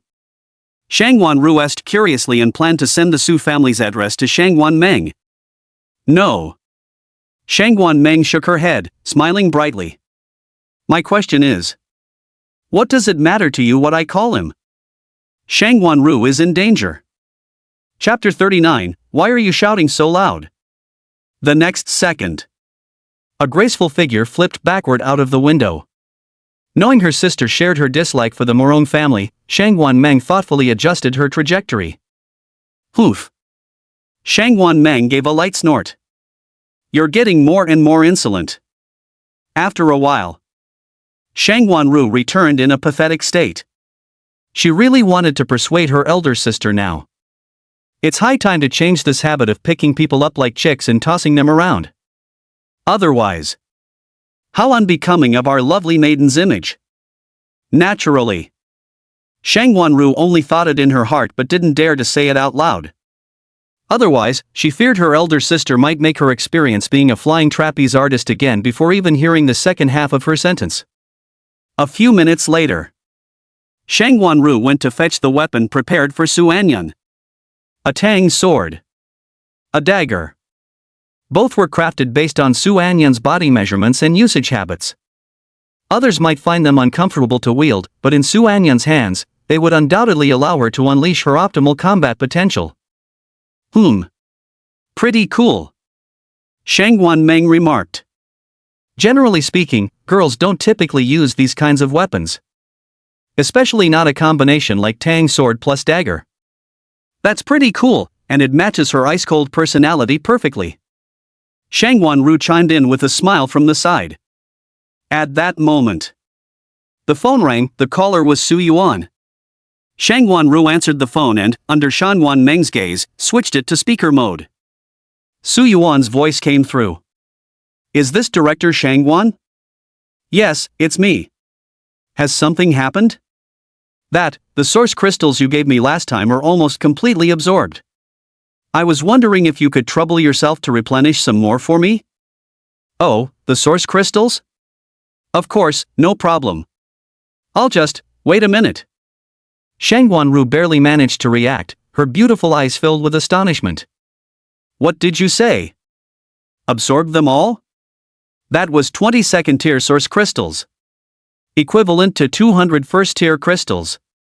Are you kidding me? Shangwan Ru was genuinely stunned.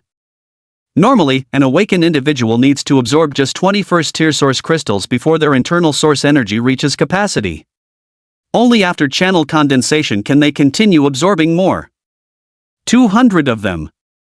For ordinary awakened individuals, it's sufficient until the condensation of all 9 source apertures is completed, preparing to break through to Tier 1 warrior.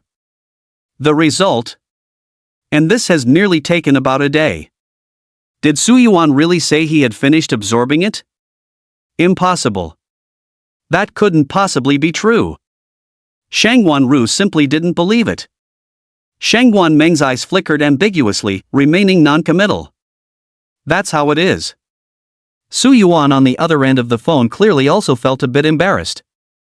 After all, a single grade 2 source crystal is worth 45,000 yuan on the market. 20 grade 2 source crystals amounted to a full 900,000 yuan, and he had spent it all in just one day.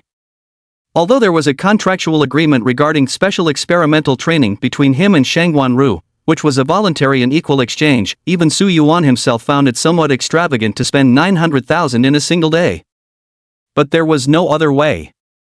Given his unique physique, he could absorb 5 times the amount of source energy compared to others. Why your body can hold 5 times the amount of origin energy? You'd need to absorb 10 second-tier origin crystals just to reach full capacity? After hearing Su Yuan's explanation, Shangwan Ru looked even more bewildered. No. How had she never heard that physical enhancement-type talents could have such an effect? Then, even if your physique can store 5 times the origin energy, what about origin condensation? Once your energy is full, condensation is still necessary. Before condensation, your body can't absorb any more origin energy, so you should still have 10 second-tier origin crystals left. Oh, I actually succeeded in condensing my aperture last night. I'm now preparing to form my second source aperture. Shocked. Beyond shocked, utterly astonished. Just yesterday, when it was discovered that the reason Su Yuan could defeat Morong Bai was that he had applied the principles of the 9 slaughtering spear technique to his fist arts. Shang Wanru had already concluded that aside from his SSS grade talent, Su Yuan himself was undoubtedly a genius. But even so, she had still underestimated Su Yuan's formidable strength. Not only did the amount of source energy required for condensing his acupoints exceed that of an ordinary person by 5-fold, the speed at which he absorbed primordial energy was astonishingly fast. Even condensing his first meridian, the very first hurdle on the cultivation path, was as ordinary as breathing to him. This was downright outrageous. Yeah. Just as Shang Wanru was still immersed in shock, Shang Wanmeng had already taken the phone from her hand, beaming with a bright smile. "Brother Su Yuan, please wait a moment. After my sister finishes preparing the things, we'll bring them to you." Hearing Shang Wanmeng's voice, Su Yuan on the other end of the phone was momentarily stunned. "Little Shangguan? Shouldn't you be in school at this hour?" Shang Wanmeng said with a smile. "I've taken leave." "Leave? Are you sick? Or?" There was a hint of concern in Su Yuan's tone. Su Yuan held quite a fondness for Shang Wanmeng, this lively, adorable, and whimsical little silver-haired girl with heterochromatic eyes. Shang Wanmeng didn't want to continue this topic any further and hastily handed her phone back to Shang Wanru. I'll stop here for now. Brother Su Yuan, you talk to my sister." "Oh, okay, sure." Taking the phone, Shang Wanru finally snapped out of her stupor. Under the coercion of Shang Wanmeng's gaze, she made up a random excuse to dismiss the matter of Shang Wanmeng and then asked, "While you're at it, ask Su Anyan if she's run out of source crystals too. If she has, I'll replenish 2 portions." "Alright, I'll ask." Su Anyan's room. Knock knock knock. Hearing the knocking, Su Anyan, who had been contemplating combat techniques, paused and calmly asked, "What's wrong?" Director Shangguan asked if you've used up your source crystals. If you have, she'll replenish some for us. Not yet. Oh. Listening to the fading footsteps and the sound of the door closing, Su Anyan shook her head, feeling somewhat puzzled. Yesterday, Shangguan Ru had supplied them with a full 20 grade 2 source crystals. Even if there was some minor dissipation during absorption, it should have been more than enough to meet their energy needs throughout the entire awakening stage. How could she possibly need supplementation? Of course, she didn't dwell on it and continued immersing herself in the contemplation of combat techniques. Director Shangguan, Su Anyan said she doesn't need it for now. Hearing this, Shangguan Ru let out a sigh of relief. Thank goodness.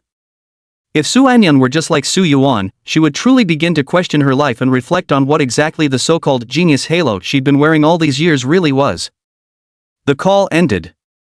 Shangguan Ru turned to look at Shangguan Meng beside her. "Sis, what do you think is going on here?" Shangguan Meng blinked her eyes. "What do you mean by what situation?"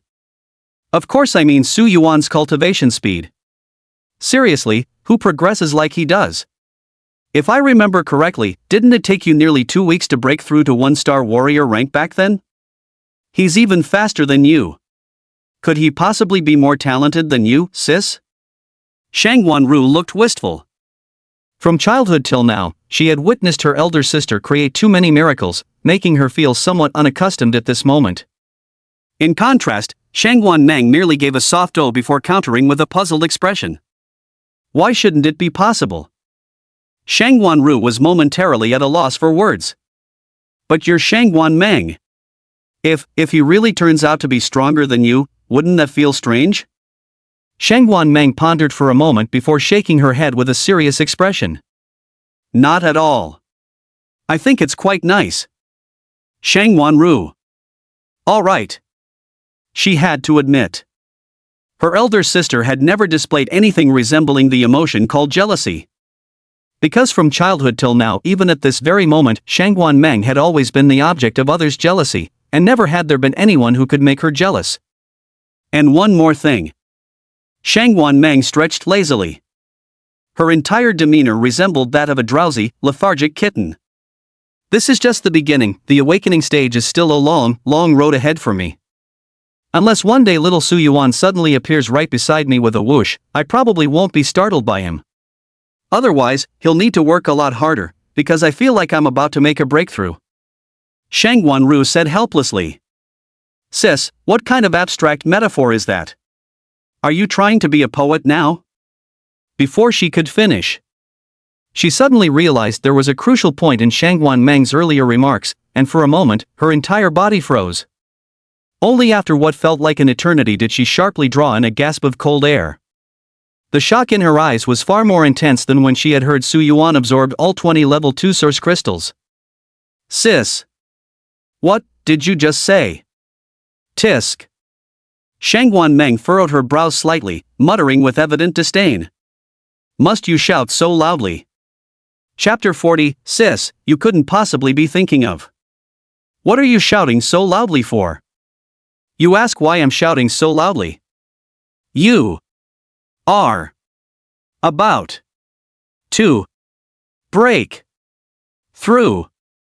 This isn't some ordinary breakthrough from 3rd to 4th tier, or 4th to 5th tier either.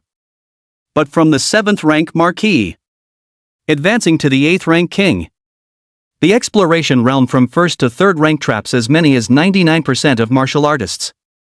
Only the remaining 1% of Heaven's chosen ones have the chance to break through the exploration realm and enter the fusion realm, only to stop there.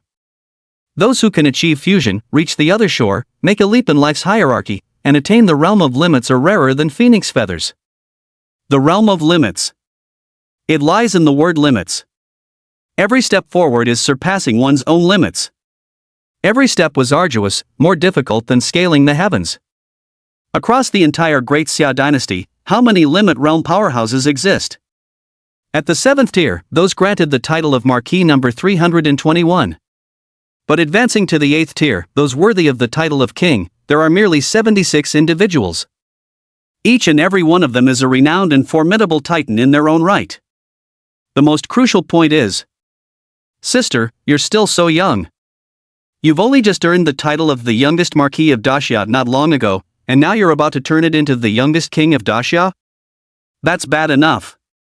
But did you know you also have a younger sister? I'm only at the 6th tier, sis. There's still quite a way to go before reaching the 7th tier. This makes me look like trash, okay?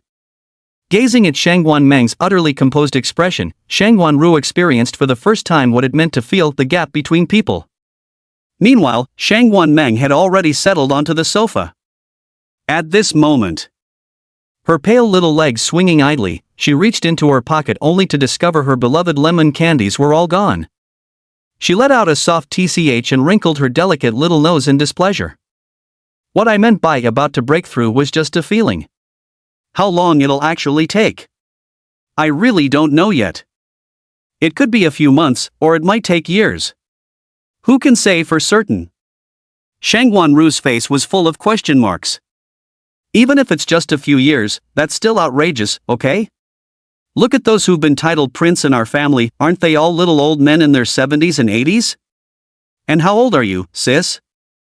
Shangwan Meng blinked, her face full of innocence. But didn't Gu Qingtian receive his princely title when he wasn't even 30? Shangwan Ru. Ancient Qingtian. Rank 9, titled Supreme. Grand Xia 12-person council, first seat. When he was enfeoffed as a king, he was indeed not yet 30 years old. If I remember correctly, I think it was 27 years old. Never mind. Shangwan Ru decided to skip this topic. Otherwise, her self-esteem would suffer continuous blows. Just as she was questioning her life, Shangwan Meng suddenly spoke again.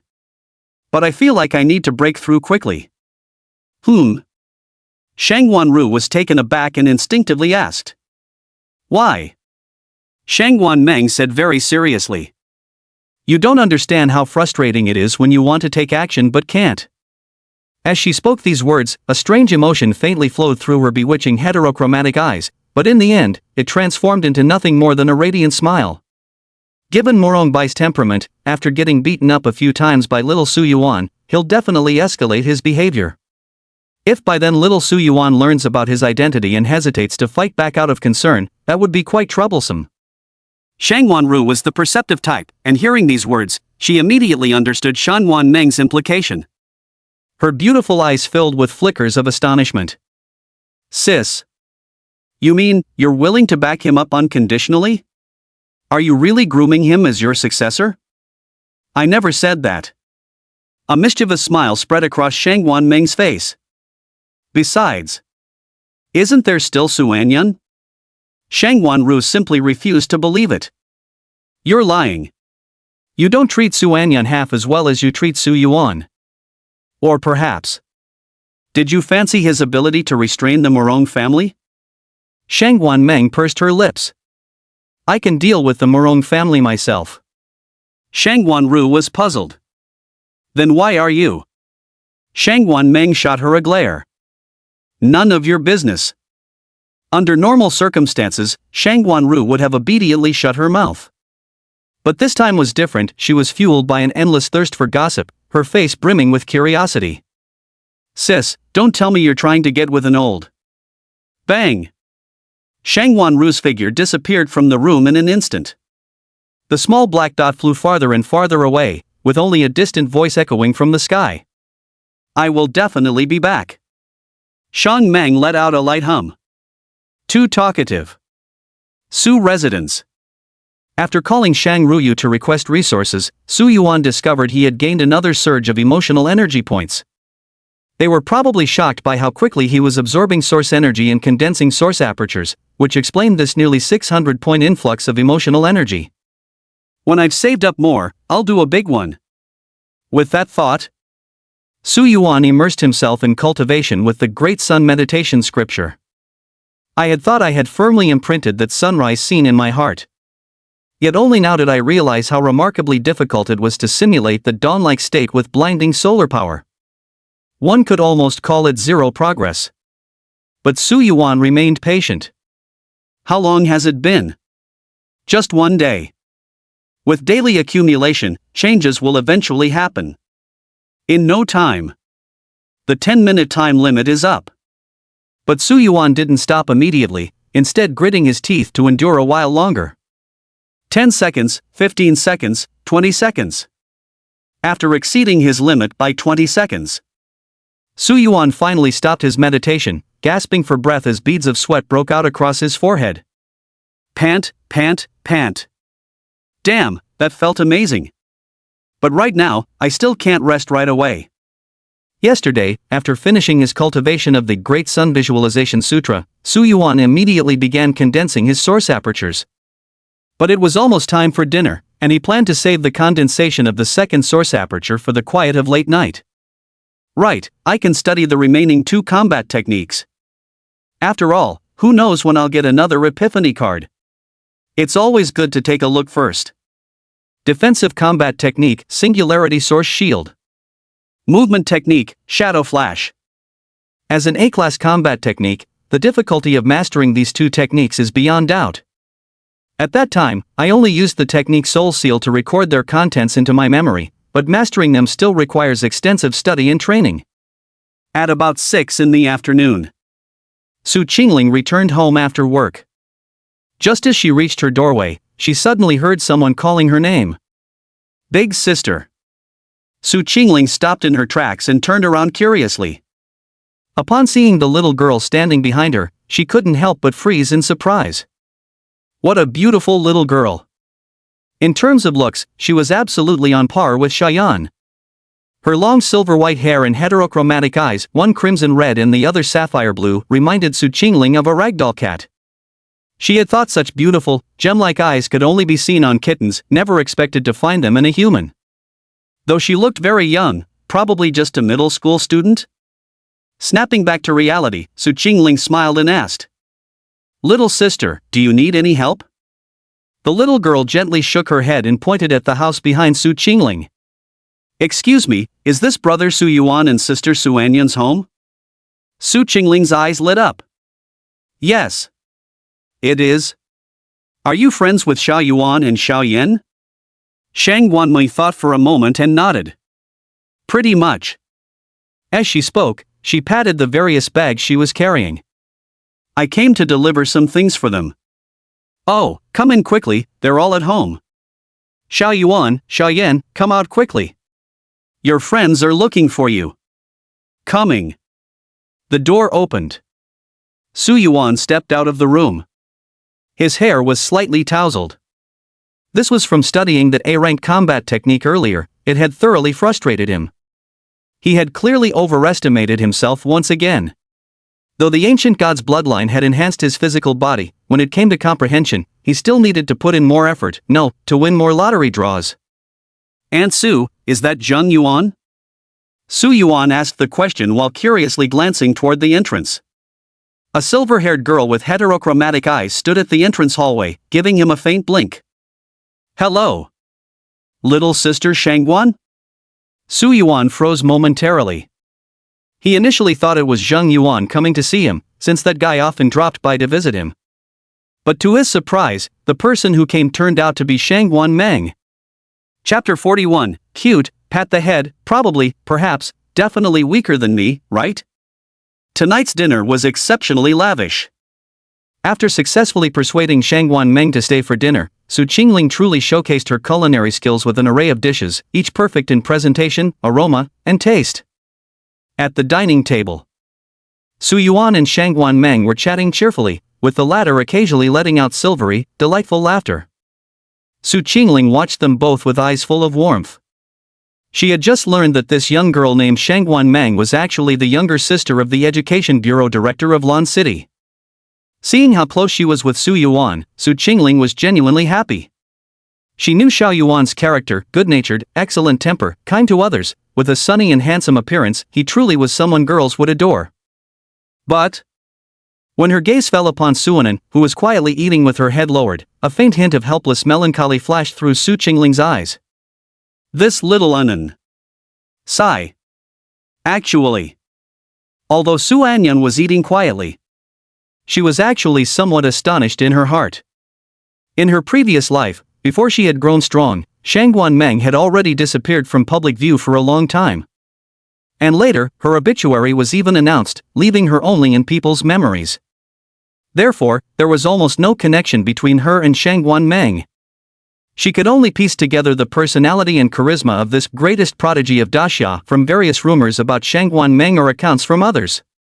If memory serves, many people at that time referred to her as the Enchantress, speaking of her with dread and fearing her like a tiger.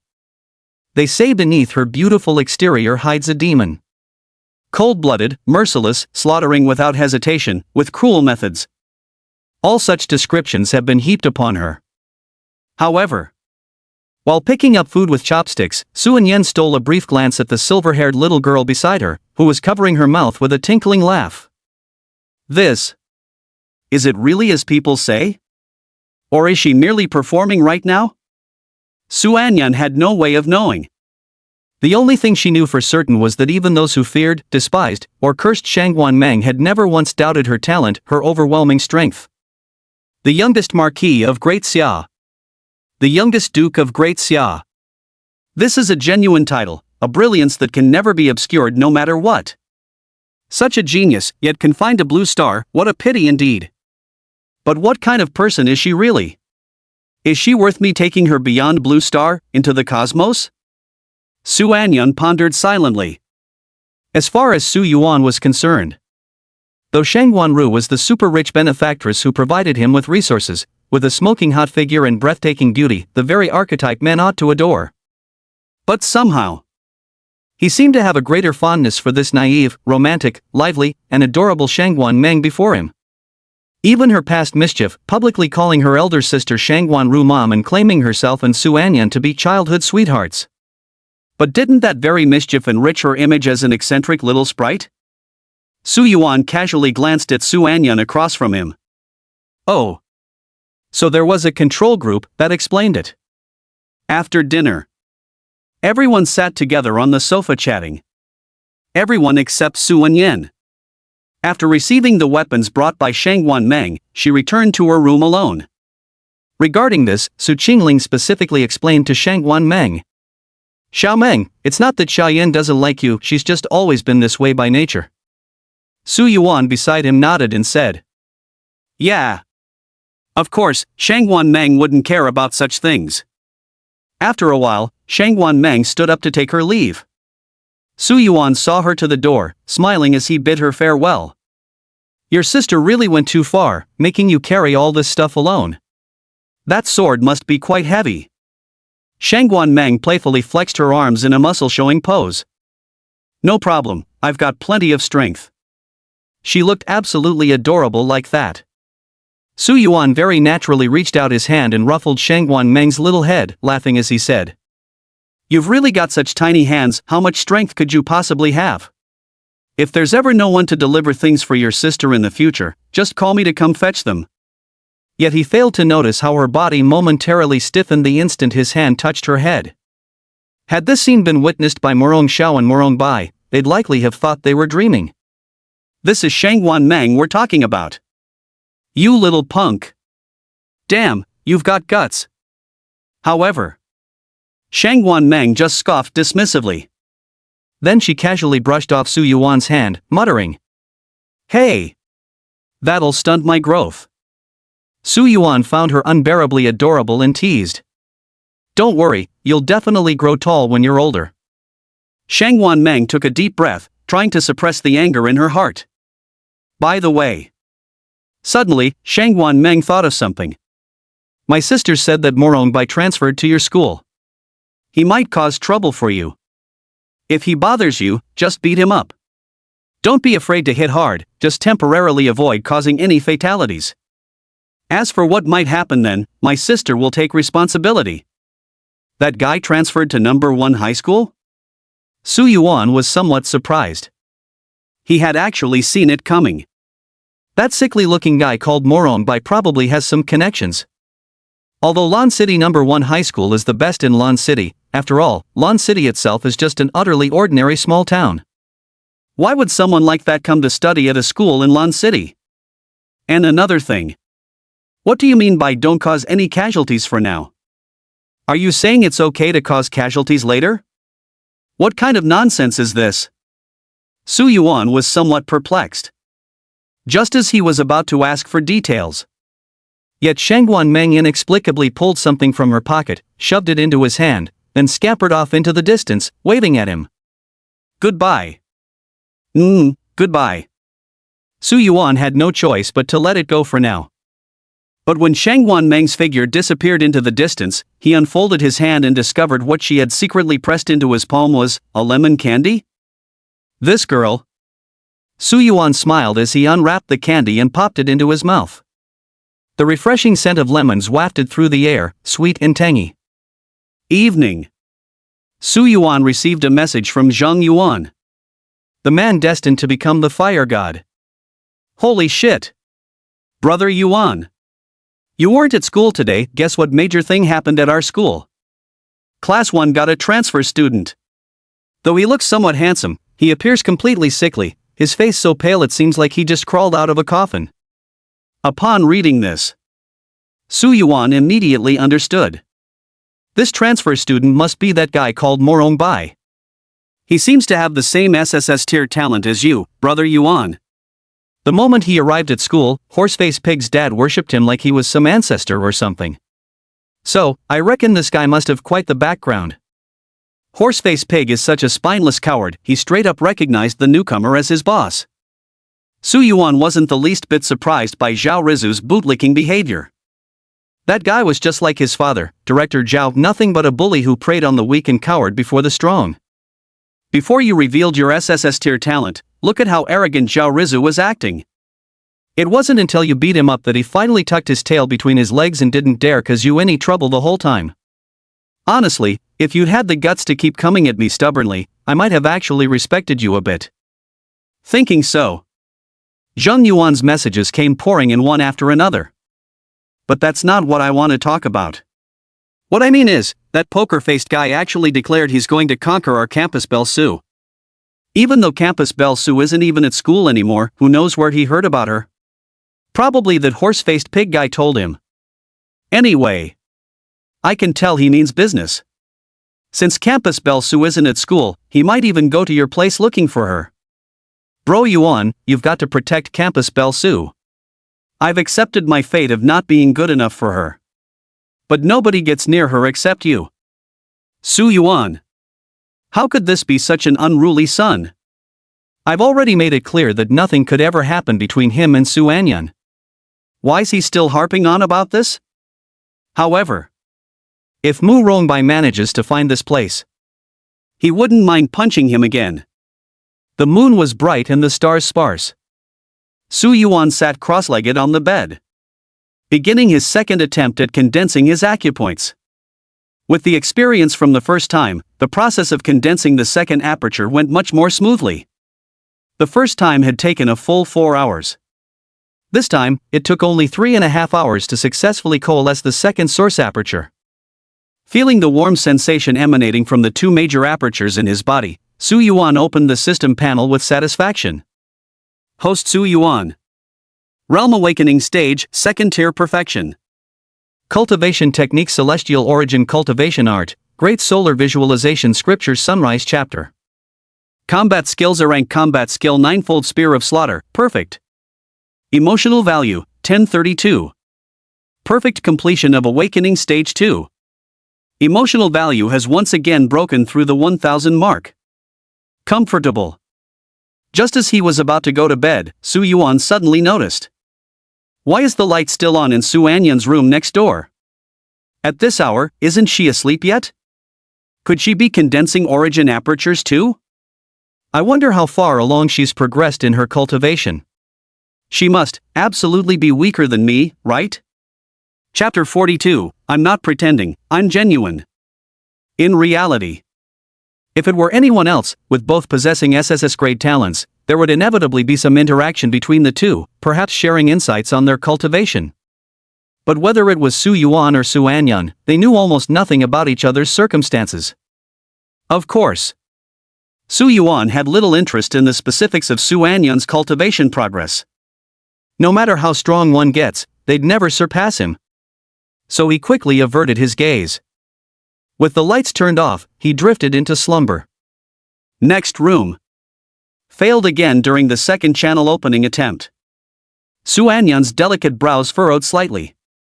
She had initially believed that with her current mastery over source energy, she would be able to successfully condense a second source aperture. But now it appeared she had overestimated the compatibility between her current physical body and source energy. It seemed she truly needed to use some heavenly treasures that could improve her constitution and strengthen her physique. Of course, the aperture condensation had failed. But her combat strength should not be underestimated. Her mastery of all 3 A-grade combat skills had improved significantly. With her past life's experience, she didn't even need actual combat practice, simply running simulations in her mind allowed her to effortlessly achieve a proficient level in all 3 skills. This was an incredibly terrifying rate of progress. Even a genius among geniuses couldn't possibly achieve such supernatural speed in mastering a Class A combat technique to proficient level. The next day, in the early morning hours before sunrise, Su Yuan left home as he had the previous day, heading for Yuha Mountain, where he naturally encountered Old Tang again. The two chatted about everything under the sun, then simultaneously fell silent with perfect timing just as the sun was about to rise. Half an hour later, the sunrise ended. Old Tang seemed to feel a special connection with Su Yuan and offered a few more words.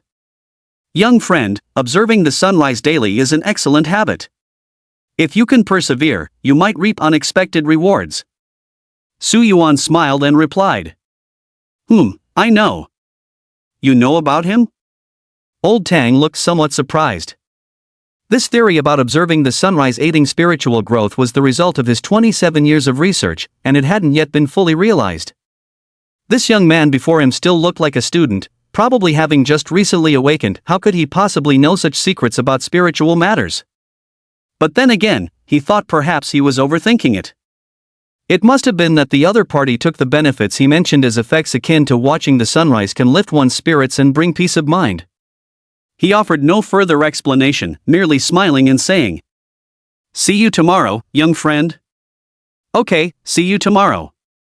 After returning home, Su Yuan once again immersed himself in cultivation. The reason was simple: the sensation of rapid progress was utterly intoxicating, almost addictive in its intensity. Most martial artists had to either painfully absorb the scant ambient energy or spend fortunes purchasing source crystals for cultivation. But him? With Shangguan-Ru, the ultimate sugar mommy, backing him up, all he needed to do was cultivate like there was no tomorrow. This means that what takes most people several months, or even half a year to achieve reaching Awakening Stage 9 can be accomplished in just 9 days for him. Afternoon. Su Yuan concluded his cultivation session. Beside him lay scattered piles of depleted source crystals, their former brilliance now vanished. That feeling of being drained was gone forever, replaced instead by an abundant surge of source energy within his body. The experimental training starts the day after tomorrow. Perfect timing that my arm has mostly recovered. I can go test my physical data to get my customized weapon sooner and start getting used to it. With this thought, Su Yuan first contacted Shangguan-Ru to confirm her availability. Upon learning she was free, he took a taxi to the Education Bureau. Education Bureau. After arriving at Shangguan-Ru's office, Su Yuan scanned the room but didn't spot the silver-haired lowly Shangguan Meng, which was a bit disappointing. Just as he was thinking this, Shangguan-Ru had already approached Su Yuan. Her eyes sparkled as if she had found treasure, taking his hand and pressing her other hand against his wrist. Su Yuan was somewhat surprised. "Director, what are you?" "Shu." Shangguan-Ru silently experienced the sensation for a few seconds before finally releasing Su Yuan's hand and drawing in a sharp breath. "You have actually condensed a second source aperture? You monster, a complete and utter monster." Shock plus 190. So that's what it was. Su Yuan smiled, completely unconcerned. "Tonight, we'll start condensing the third source aperture." Shangguan-Ru waved her hand dismissively. "Don't mention this in front of others from now on." Su Yuan looked puzzled. "Why?" Shangguan-Ru rolled her beautiful eyes. "Why? I'm afraid you'll get beaten up. Forming one source aperture per day, do you think these are candy beans? Honestly. How do you think those who struggled for a whole month just to barely form one source aperture would feel?" With that, she turned and left the room. "Come with me, I'll take you to test your physical data." Su Yuan followed. Several minutes later, the two arrived at the testing grounds. Standing beside the punching force measuring device, Shangguan-Ru said softly, "Let's start by testing your punching power first. Beginners in the awakening phase don't have physical capabilities significantly beyond normal people. True advancement in physical strength begins during the first through third tiers of the exploration realm. The standard punching power for an average adult male is 50 kilograms to 100 kilograms, while for females it's about 70% of that standard. After genetic awakening, each condensed origin aperture can increase strength by approximately 25 kilograms. These were all contents introduced in textbooks, which Su Yuan had thoroughly memorized. By the way, Su Yuan's test result yesterday was 124 kilograms. 124 kilograms? Su Yuan was somewhat surprised. Has she also condensed two source apertures? No. Shangguan-Ru shook her head. At the time, after seeing her data, I had the same thought as you. But I checked, she only condensed one source aperture. Logically speaking, as a girl, she shouldn't reach this level of strength at the awakening stage's first tier. Moreover, the punching force testing equipment has an intelligent evaluation system. Testers can only strike with pure physical strength, no combat techniques are permitted as assistance. So there's only one explanation: her level of muscle control has reached an astonishing degree. Simply put, she's likely a natural-born combat genius. I see. Su Yuan nodded. That is quite impressive. Shangguan-Ru looked somewhat puzzled. By the way, did you know she's only awakening stage 1? Su Yuan shook his head. No idea. The two of us, we hardly ever talk. Shangguan-Ru's gaze grew complicated. You two are really strange. Come to think of it, I originally thought she was already genius enough to condense one source aperture on her very first day after awakening until I saw you. Forget it, never mind. Let's not dwell on this. Come on, let's take a look at yours. Su Yuan nodded, setting aside the distracting thoughts in his mind. First relaxing his body, he took a deep breath. Then, in the instant of exhaling, he mobilized all the muscles in his body, his right fist striking the punching force measuring device like a fired cannonball with tremendous force. Bam! A crack of sound erupted through the air. On the device before him, the digital display read 512 kg. 512 kg? Even though Shang Wanru knew that Su Yuan possessed an SSS-grade physical enhancement talent, which undoubtedly made his strength far surpass that of martial artists at the same level, and thus had mentally prepared herself. Yet, upon seeing this number, she couldn't help but feel profoundly shocked. Awakening Stage 2. Normally, punching power should be around 150 kilograms. But Su Yuan's far exceeded that by 3 times. You freak! Shang Wanru took a deep breath, her beautiful eyes filled with astonishment. Su Yuan, however, was not satisfied with this result. I originally thought it would be about 5 times that of an ordinary person. Seems like it's only slightly over 3 times. I still need to work harder. Shang Wanru rolled her eyes in response. You piece of work, would you die if you quit pretending? Su Yuan replied with complete sincerity. I'm really not pretending, I'm being genuine here. Disdain plus 80. Chapter 43 Coercion by Force? You have such peculiar tastes? After the strength test came the speed assessment, followed by neural response trials. With each successive examination revealing its outcome, Shang Wanru found herself staggered anew. His punching power measured 3.4 times the standard benchmark for practitioners at his cultivation level. Speed, 3.2 times. Neural reaction speed, 2.7 times. Final result. Staring at the compiled datasheet in her hand, Shang Wanru fixed her gaze intently on Su Yuan. After a long silence, she finally spoke. Are you some kind of ancient savage beast reincarnated? Su Yuan smiled without confirming or denying it. What he possessed was the bloodline of an ancient god. An ancient savage beast? Stay out of my way. After completing the physical data tests, Su Yuan shared the weapon data of the spear he most commonly used during school combat classes with Shang Wanru. The spear shaft measured 2.3 meters in length. The blade measures 35 centimeters. The shaft is thick. Nanchang Administrative District's provincial capital, Ning City, suburbs. Here stands a massive beast research center named Blueprint, affiliated with the Great Xiao Martial Arts Department. This research center is renowned for specializing in breeding fierce beasts and attempting to explore possibilities for taming them. You must understand. In today's world, though martial arts flourish, the rampant spread of fierce beasts remains an immense problem. Beyond urban clusters, vast wildernesses, endless mountain ranges, fathomless oceans, all these territories belong to the fierce beasts. Among them were formidable beings powerful enough to rival human marquises, kings, and even supreme realm experts, and whenever they appeared, they became symbols of destruction. At this moment, in the office of the Blueprint Research Institute, a balding middle-aged man was wailing mournfully. My dear, sweet ancestor. That's a first-tier apex ferocious beast. Our Blueprint Institute only has about 20 in total, and you want to take 5 all at once? This is like cutting flesh from my body. No way, absolutely not. The man was none other than Chen Qixuan, the chief director of the Blueprint Research Institute.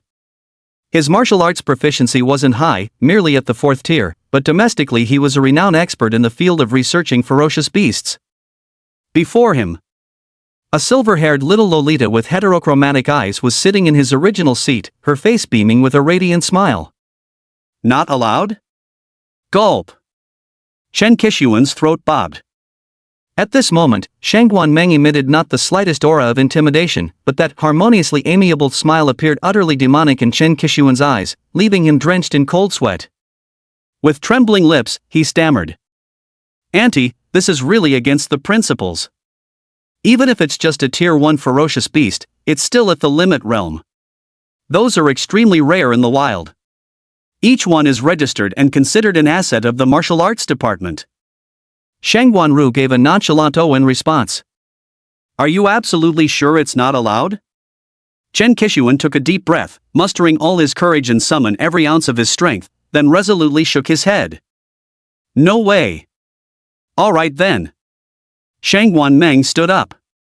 She stretched lightly, her joints emitting faint cracking sounds. Wait. Chen Qixuan suddenly spoke. Huh?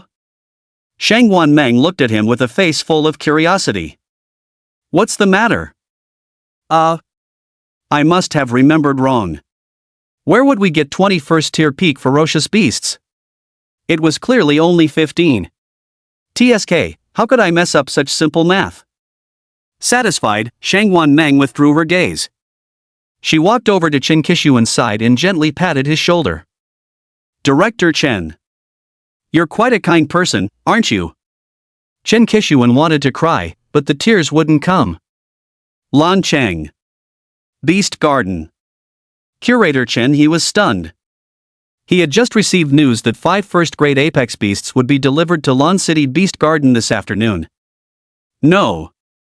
These were first-grade apex beasts. They are exceedingly rare in the wild. Extremely valuable. Not to mention in Lancheng. Even in the Beast Garden of Ningxing, the capital of Nanjiang Administrative Region, they are almost never seen. How did they suddenly send 5 of them over? He was puzzled. Then Shangguan Ru's message arrived. Those 5 first-tier apex ferocious beasts aren't available to the public, they're exclusively prepared for the 2 SSS grade talents, Su Yuan, Su Anyan. So that was it. Chen He understood instantly. He said, no wonder the Beast Garden of Lanshouse suddenly received such special treatment. So it turns out I was basking in the reflected glory of 2 SSS tier talents. What's the meaning of prestige? Now that's what you call a hell of a reputation. But speaking of which, he had witnessed the formidable skills of that young lad Su Yuan. Being able to challenge a top-tier first-grade ferocious beast, slay it, and earn an S-rank evaluation, impressive indeed. As for that girl named Su Anyan, she hasn't shown up yet. I wonder how her strength compares to Su Yuan's. Su family residence. Both Su Yuan and Su Anyan received messages from Shangguan Ru. The message was simple, it informed them that the Beast Garden had just acquired a new batch of peak-level Tier 1 vicious beasts, inviting them to come challenge the creatures if they were interested. First-tier limit beast? Su Yuan's eyes lit up. He had already been capable of killing first-tier upper beasts and earning S-rank evaluations, but against second-tier beasts, he stood no chance whatsoever. So he had always wanted to test his skills against a first-tier limit beast, but unfortunately, the Lan City Beast Garden didn't have beasts of that caliber, leaving him no choice but to give up the idea. I never thought this wish would come true now. I'm going straight there. A Tier 1 ultimate level fierce beast? Su Anyan's beautiful eyes gleamed. With her current combat power, slashing a Tier 1 upper level fierce beast would be more than sufficient. But against a Tier 1 apex fierce beast, she still fell somewhat short. After all, she had merely awakened to Tier 1. If I also possessed a flesh-strengthening type talent, slaying a Tier 1 apex fierce beast would be more than sufficient, but alas. Su Anyan shook her head. The gap in physical prowess between Tier 1 awakened and Tier 1 apex was difficult to bridge with mere experience or combat techniques. But someone like Su Yuan, who only has physical strength, isn't enough. He's just started learning 3A tier combat skills and probably hasn't even grasped the basics yet. It would be hard for him to deal damage to a Tier 1 extreme beast. Give it a few more days. Once I reach around awakening stage 4, I should be able to take down a Tier 1 extreme beast. No need to rush for now. At that moment, she heard the sound of Su Yuan opening the door. Is he heading to the Beast Garden? I took a taxi straight to the Beast Garden. While entering the garden, Su Yuan spotted 2 old acquaintances. Morong Bai, and trailing behind him like an obedient little brother, Zhao Rizu. What a coincidence it was. After taking Zhao Rizu under his wing, Mu Rongbai learned from him that the iceberg beauty Su Anyan, whom he regarded as his prey, was actually living with someone named Su Yuan. This revelation, adding new grievances to old grudges, filled Mu Rongbai with immense fury. However, he knew that even if Shangguan Meng permitted him to cause trouble for Su Yuan, he still wasn't Su Yuan's match at his current level. He needed at least until he developed enough strength to confidently trample Su Yuan beneath his feet. Filled with pent-up frustration, he decided to vent his anger by slaughtering a few exotic beasts. But who would have thought he'd run into Su Yuan right here? His eyes burned with fury, yet he gritted his teeth and deliberately ignored Su Yuan. Seeing that Morongbai had wisely chosen not to provoke him, Su Yuan couldn't be bothered with him either and headed straight for the service counter. But then again, Zhao Rizu wasn't exactly the most perceptive guy around. He remained completely unaware that Morongbai had been beaten to a pulp by Su Yuan and spent an entire day bedridden. All he knew was that his newly acknowledged big brother was insanely powerful, also an SSS-level talent, and came from an enormously influential family background. So when he saw Su Yuan, he immediately leaned close to Morongbai's ear and whispered, "Bai Ge, it's this guy. If you want to win Su Anyan's heart, you gotta deal with him first." As for why he had to whisper secretly in his ear, he wouldn't dare let Su Yuan hear him. What if Su Yuan came after him when Morongbai wasn't around? However, snap! A resounding slap rang out. Zhao Rizu was struck so hard he saw stars. Stunned to the quick, Morongbai stiffened his neck and roared, "I'll fucking kill you." The commotion between the two caught Su Yuan's attention. He turned to look just in time to hear Morongbai's remark to Zhao Rizu. A deep frown involuntarily wrinkled his brow. "You. That's quite the acquired taste. Rage plus 10. Resentment plus 10. Chapter 44, bro, could you stop embarrassing us? You." Morongbai clenched his teeth, his pale, sickly face flushing crimson, yet he stubbornly refused to utter a single threatening word. Zhao Rizu covered his face, the searing pain leaving him dazed while also planting seeds of doubt about his so-called elder brother's true identity. The proclaimed SSS-level monstrous genius? The supposedly illustrious young master with powerful connections? No. That's it? Su Yuan was pushing his luck, saying, "You're going to mess with my mom." You just pointed at him like that, unable to utter a word for ages? Zhao Rizu's eyes changed. Following this boss feels no different from being alone. What's wrong with me? Su Yuan looked at Morongbai with cheerful delight. Although Morongbai was incredibly weak and could only provide him with minimal emotional value, the feeling of putting someone in their place while they dared not talk back was truly exhilarating. Humph. Morongbai snorted coldly. His heart burned with fury. Since he couldn't take revenge on Su Yuan yet, he would vent his anger by slaughtering savage beasts. He stormed to the service counter, slapped his palm heavily on the surface and roared, "Open a Tier 1 mid-level Fierce Beast challenge for me. Hurry up!" The receptionist at the front desk visibly frowned at his sudden shouting. After completing Morongbai's identity verification and learning he was also an SSS-ranked talent, the girl's gaze subtly drifted toward Su Yuan beside them. He was also an SSS-ranked talent, yet Su Yuan was handsome with such a pleasant personality. Meanwhile, this pale-faced guy in front of her. Ugh, whatever. Though she was complaining internally, she still managed to maintain a polite smile while controlling her tone. "Hello, Morong. Your account has been granted 2 hours of unrestricted access per day under the SSS-level Talent Resource Priority Certification. The challenge area has already been assigned to you." Morongbai nodded curtly, then pointed to Zhao Rizu beside him. "Sign him up for an Awakening Tier challenge as well. Put the fee on my account." Hearing this, Zhao Rizu, who had just begun to entertain thoughts of betrayal, instantly blossomed with joy again. "Thanks, brother Bai." He immediately started brown-nosing. After being licked all over, Morongbai's mood improved slightly. Just as he finished the procedures and was turning to leave, Su Yuan's voice came from behind. "Sister Shoya, could you please help me activate the first tier Extreme Fiend Beast Challenge Zone? Thank you." The receptionist's eyes sparkled with admiration as she couldn't help but exclaim, "Wow! Classmate Su Yuan, you can challenge rank 1 extreme beasts now?"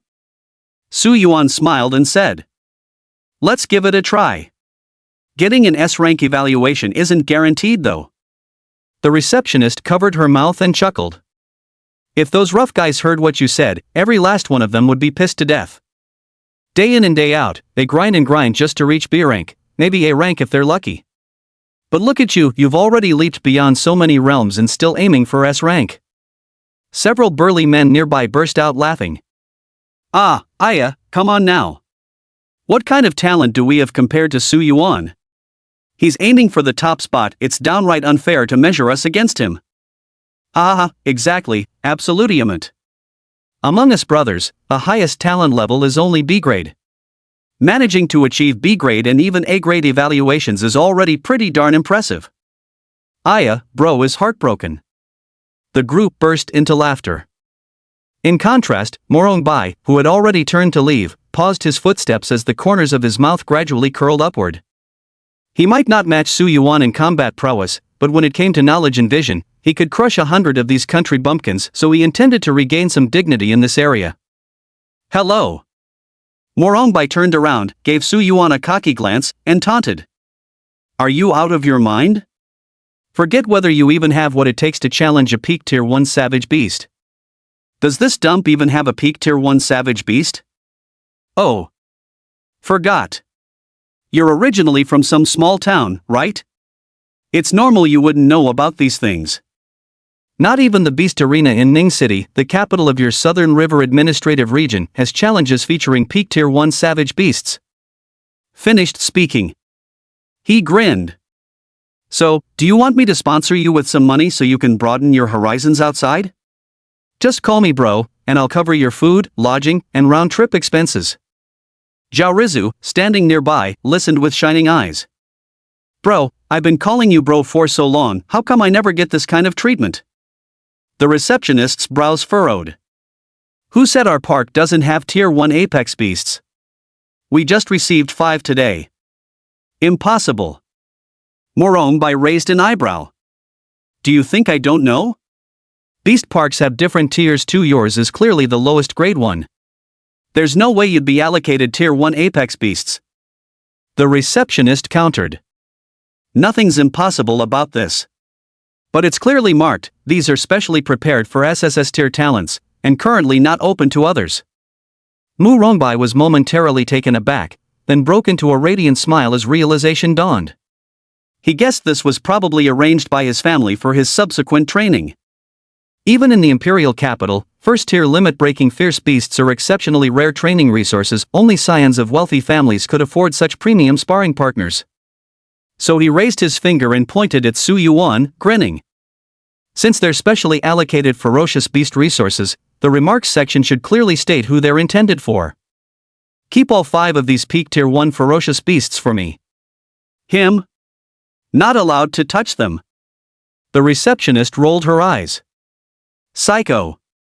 The note specifies this is reserved specifically for classmates Su Yuan and Su Anyan. What concern is it of yours? Morong Bai's expression froze, his smile stiffening as his accusatory finger hovered awkwardly midair toward Su Yuan. Bystanders nearby all cast mocking glances in his direction. Well now, seems our young gentleman here got it all wrong? TSK, I thought it was some young master from a prestigious family who could summon 5 extreme-level ferocious beasts with such grandeur. Turns out it was all a misunderstanding, ha. The arrogance in Morong Bai's words earlier, along with his contempt for Lanchang, had already made everyone despise this so-called city dweller who appeared out of nowhere. Now was the perfect time for them to mock him without holding back. Zhao Rizu beside Morong Bai wished he could vanish into thin air from sheer embarrassment. Damn it, is there anything more embarrassing than a failed attempt at showing off? Bro, could you not embarrass us anymore? Morong Bai, however, demonstrated remarkable composure. With a light cough, he prepared to leave as if nothing had happened. But just as he turned around, a hand rested on his left shoulder. The pressure from that hand was heavy. It nearly made Morong Bai lose his balance, sending him stumbling forward. Just as he was about to start cursing, Su Yuan's mocking voice rang out from behind him. Don't be in such a hurry to leave. Didn't your mother teach you not to point at people randomly? Chapter 45, Who said he had a good temper? Isn't this pure fraud? Hearing this, cold sweat immediately broke out on Morong Bai's forehead, as an ominous premonition faintly arose in his heart. Why you? What do you want? Nothing much. Just teaching you some life lessons. Su Yuan chuckled lightly. Then he gently pinched the very finger Morongbai had pointed at him with, and with a sudden motion, snapped it downward. Crunch! A faint sound of bone breaking echoed through the air. Morongbai didn't react at first, not until he saw his own limp, broken finger. His pupils contracted violently in shock. A sharp pain shot through him, finally unleashing a pig-slaughtering howl. Ah! My hand! My hand! This scene left Zhao Rizu standing nearby dumbstruck. He swallowed nervously, his mind involuntarily recalling that kick Su Yuan delivered during the awakening ceremony. Though Su Yuan hadn't gone for the kill that day, the brutality was absolutely real. Even now, his chest still ached faintly. Speaking of which, who the hell started spreading rumors at school that Su Yuan was some good-tempered, cheerful dude? This is goddamn fraud, plain and simple. And more. This guy. Does he know Morongbai's identity? If not, then he's one tough customer daring to snap one of his fingers without even knowing who he's dealing with. If he does know, that's even more fucking ruthless. Just as Zhao Rizu was lost in thought, Su Yuan noticed this old friend and smiled warmly at him. What's the matter? Something on your mind? Zhao Rizu shuddered. And no. Nothing happened. Su Yuan sighed and spoke earnestly. That's good then. But let me give you some advice. Zhao Rizu's lips twitched. What are you saying? Su Yuan glanced at Morongbai rolling on the ground in agony beside him and leisurely remarked. You treated him like an elder brother, yet he wants to sleep with your mom and treats you as his obedient son. Think about it carefully yourself. With that, he strode away, leaving Morongbai and Zhao Rizu standing there, generating waves of resentment points. While heading towards the challenge area, people kept giving Su Yuan thumbs-up looks of approval along the way. Although Morongbai's earlier words were incredibly punch-worthy and thoroughly irritating, since all of them were ranked martial artists, seniors in the field, it would be too undignified to actually throw hands. Otherwise, it'd just be embarrassing. But Su Yuan was different. You're a student? Su Yuan's a student too. You can't beat him, which means it's not others bullying you, but you being weak. Therefore, Su Yuan's actions just now truly vented their anger for them, making them feel much better. Nice job. Young man, you're awesome. We Lancheng folk won't put up with this kind of nonsense from him. Su Yuan responded to each greeting with a smile.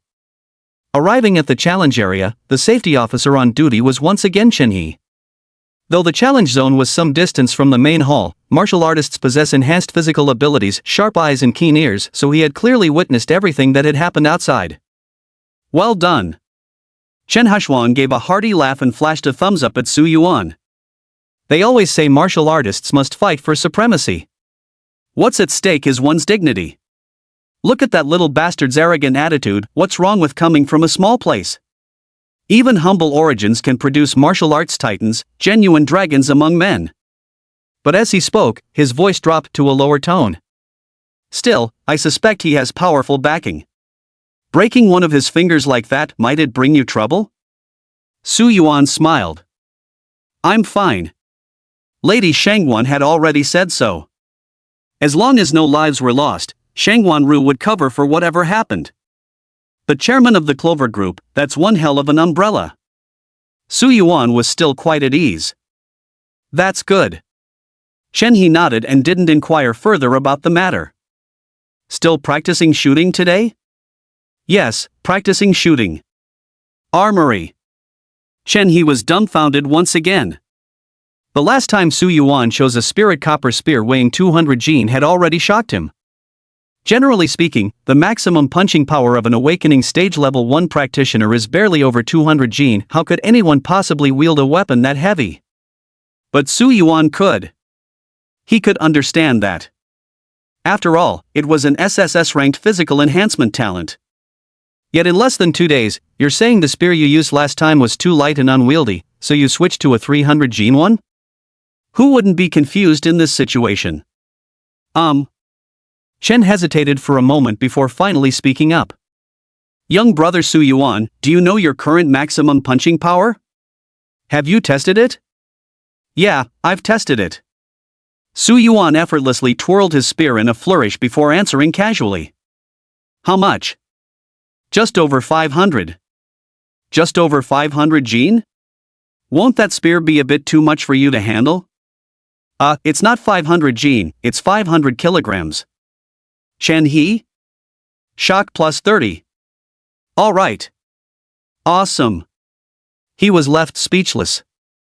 Having just awakened a few days ago and already breaking through 1,000 Gene in strength. This was beyond his comprehension. This wasn't human, this was superhuman. Might as well leave it at that. Challenge zone. Su Yuan stood with his gun at the ready. The strength of a Tier 1 limit mutated beast. He was quite looking forward to it. In the standard realm classifications, limits are typically not accounted for. Reaching one's ultimate combat potential is incredibly difficult. Put simply, if you achieve the ultimate state within your current realm, you'll be virtually invincible among peers of the same level. When killing upper tier 1 beasts before, even when using the 9 killing spears technique without consuming source energy, I could only thrust 5 times consecutively. But after condensing 2 source acupoints, I can feel my physical prowess has significantly improved. Perhaps I can now perform 7 consecutive thrusts. Boom! While Su Yuan was deep in thought, the gate slowly rose. Thud, thud, thud. A tiger beast of modest size gradually walked into the arena from within. Unlike the ferocious beasts that would immediately roar and rage upon being released, it remained eerily quiet. Su Yuan's gaze sharpened. The dogs that bark fiercely at people on the streets are all cowards, the ones that truly bite are the silent ones. An ordinary tiger beast typically has stripes of brownish yellow and dark brown, but this one before them had no brownish yellow patterns. Instead, its body was covered in glaring blood-red markings. Su Yuan's mind recalled the information about the fierce beast he had just checked. Blood-striped tiger Luo River number 4. Originally a rank 1 upper-tier fierce beast, later hunted and devoured 12 of its own kind, evolving into a rank 1 peak tier. A fierce beast that evolved by hunting its own kind. This must be the king of its species, no wonder it reached peak tier. Su Yuan's eyes gradually lit up with excitement. Facing off against a powerful opponent might be something others would avoid at all costs. But Su Yuan was different. The ancient god's bloodline not only granted him formidable physical strength but also ignited his inherently combative nature. Come. Let me see how strong you are. Su Yuan moved. Terrifying explosive power. Sent his speed to the absolute limit. In the blink of an eye, he appeared right before the blood-striped tiger. With a sweeping motion, he swung his 300-pound spear, a mighty, crushing blow. For ordinary folk, a mere graze would maim, the slightest touch meant death. Roar! Yet the blood-striped tiger neither dodged nor flinched. Amidst the tiger's roar, the crimson markings on its body darkened, instantly unleashing a savage aura that seemed to pick its prey. A massive tiger paw swept forth, actually meeting Su Yuan's sweeping strike head-on. Bam! A dull thud resounded. Both man and beast were forced back from each other. Su Yuan retreated 4 steps while holding his gun. The blood-striped tiger staggered back 5 steps. What a monster! Chen He, observing from the sidelines, narrowed his pupils. The terror of a first-tier apex beast truly lives up to its reputation, possessing the combat power to surpass its tier. The explosive force displayed by this blood-striped tiger in that instant already surpassed some second-tier beasts. But what shocked him most was still Su Yuan. In less than 2 days. How does he feel so much stronger than during his first visit? Chapter 46, The Future Empress Reduced to a Supporting Role? An illusion? No, absolutely not. I witnessed the entire process of Su Yuan's battle against the ferocious beast last time. Chen He was certain that Su Yuan's displayed strength, speed, reflexes, and explosive power back then were absolutely inferior to his current level. However, martial cultivation is inherently a slow and gradual process. Except for those warriors already at the brink of a breakthrough, forget about 1 or 2 days, even spending 10 days or half a month. Sometimes you wouldn't even hear a single sign of progress. How could these mere 1 or 2 days have such a noticeable effect on Su Yuan? It's impossible that his single day of training could match a whole month for others, right? Just as Chun He was struck dumb with confusion. The battle at the center of the arena had already reached its climax. It must be said that no being capable of breaking through to the ultimate tier could ever be considered weak. Seizing the opportunity, Su Yuan had thrust his spear into the blood-striped tiger's right eye.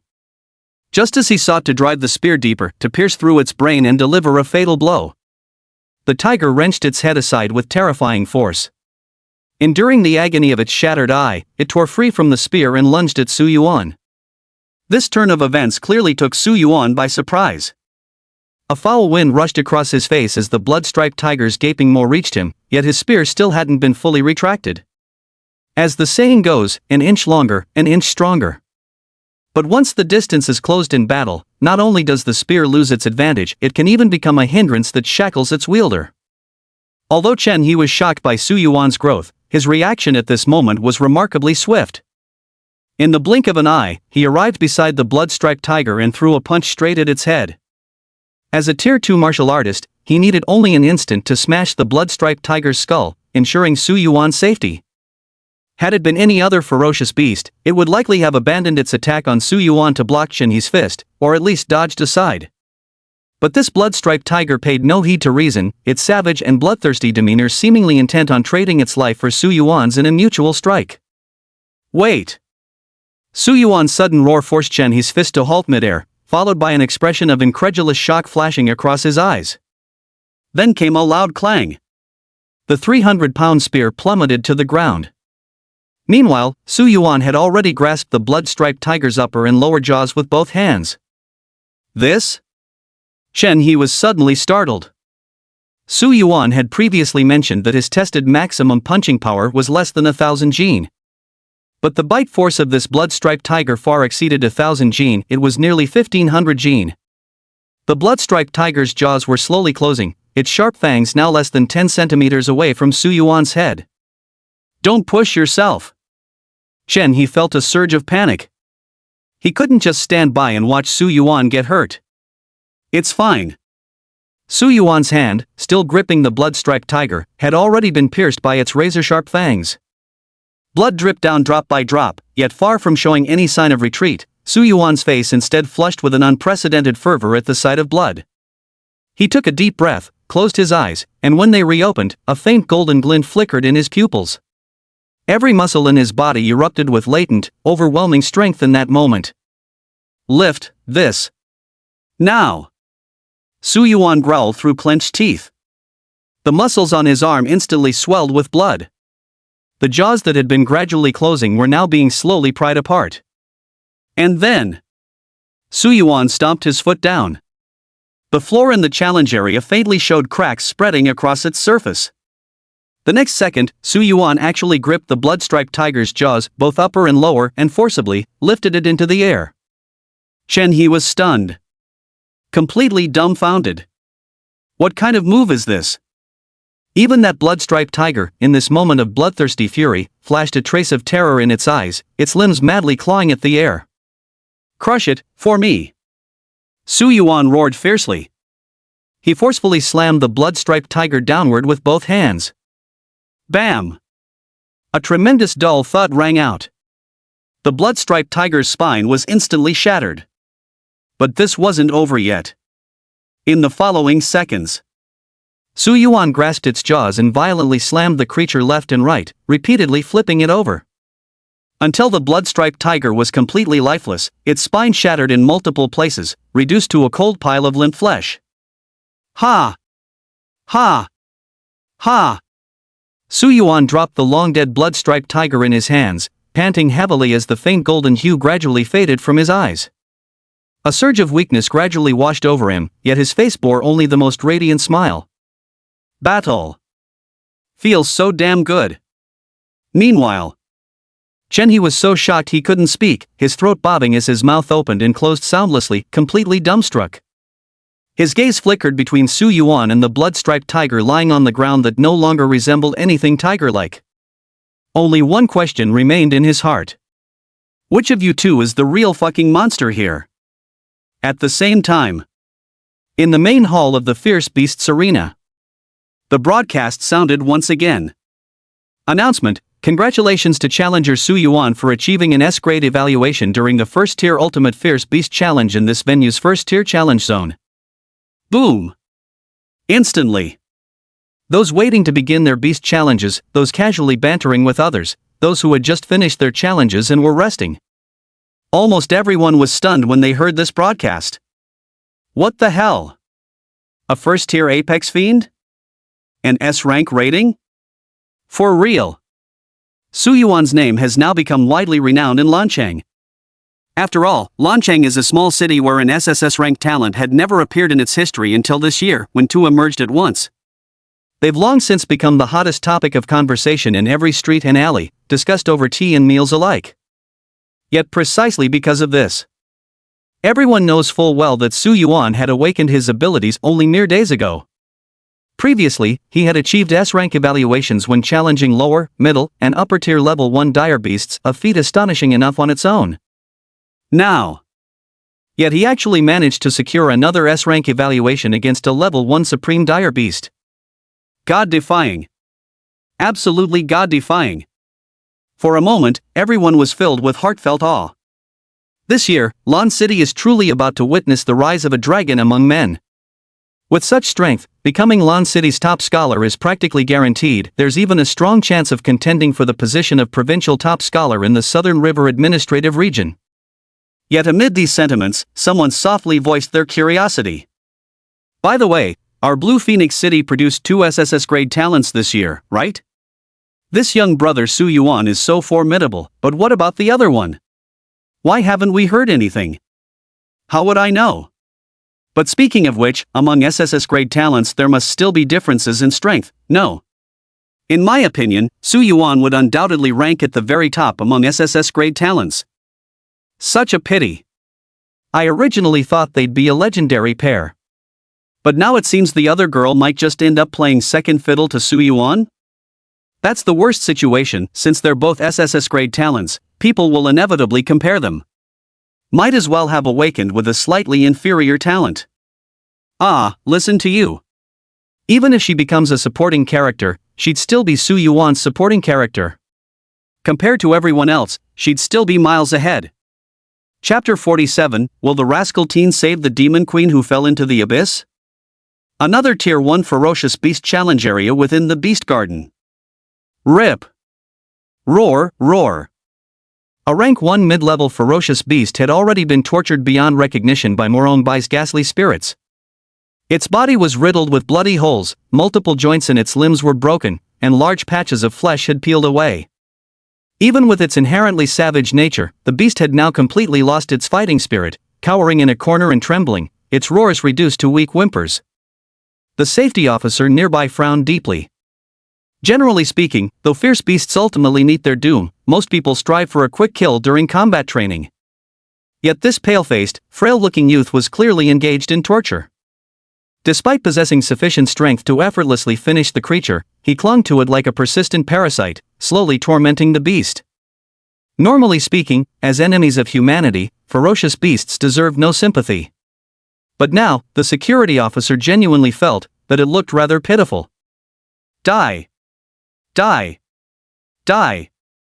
Morongbai's expression was terrifyingly twisted, the corners of his lips curling upward in an utterly sickening manner. As a designated combat training zone, the Beast Garden frequently saw warriors getting injured. Thus, numerous medical staff stood ready at all times, equipped with ample medical resources and facilities. Fractured fingers, such minor injuries were no different from scraped skin in the eyes of many warriors.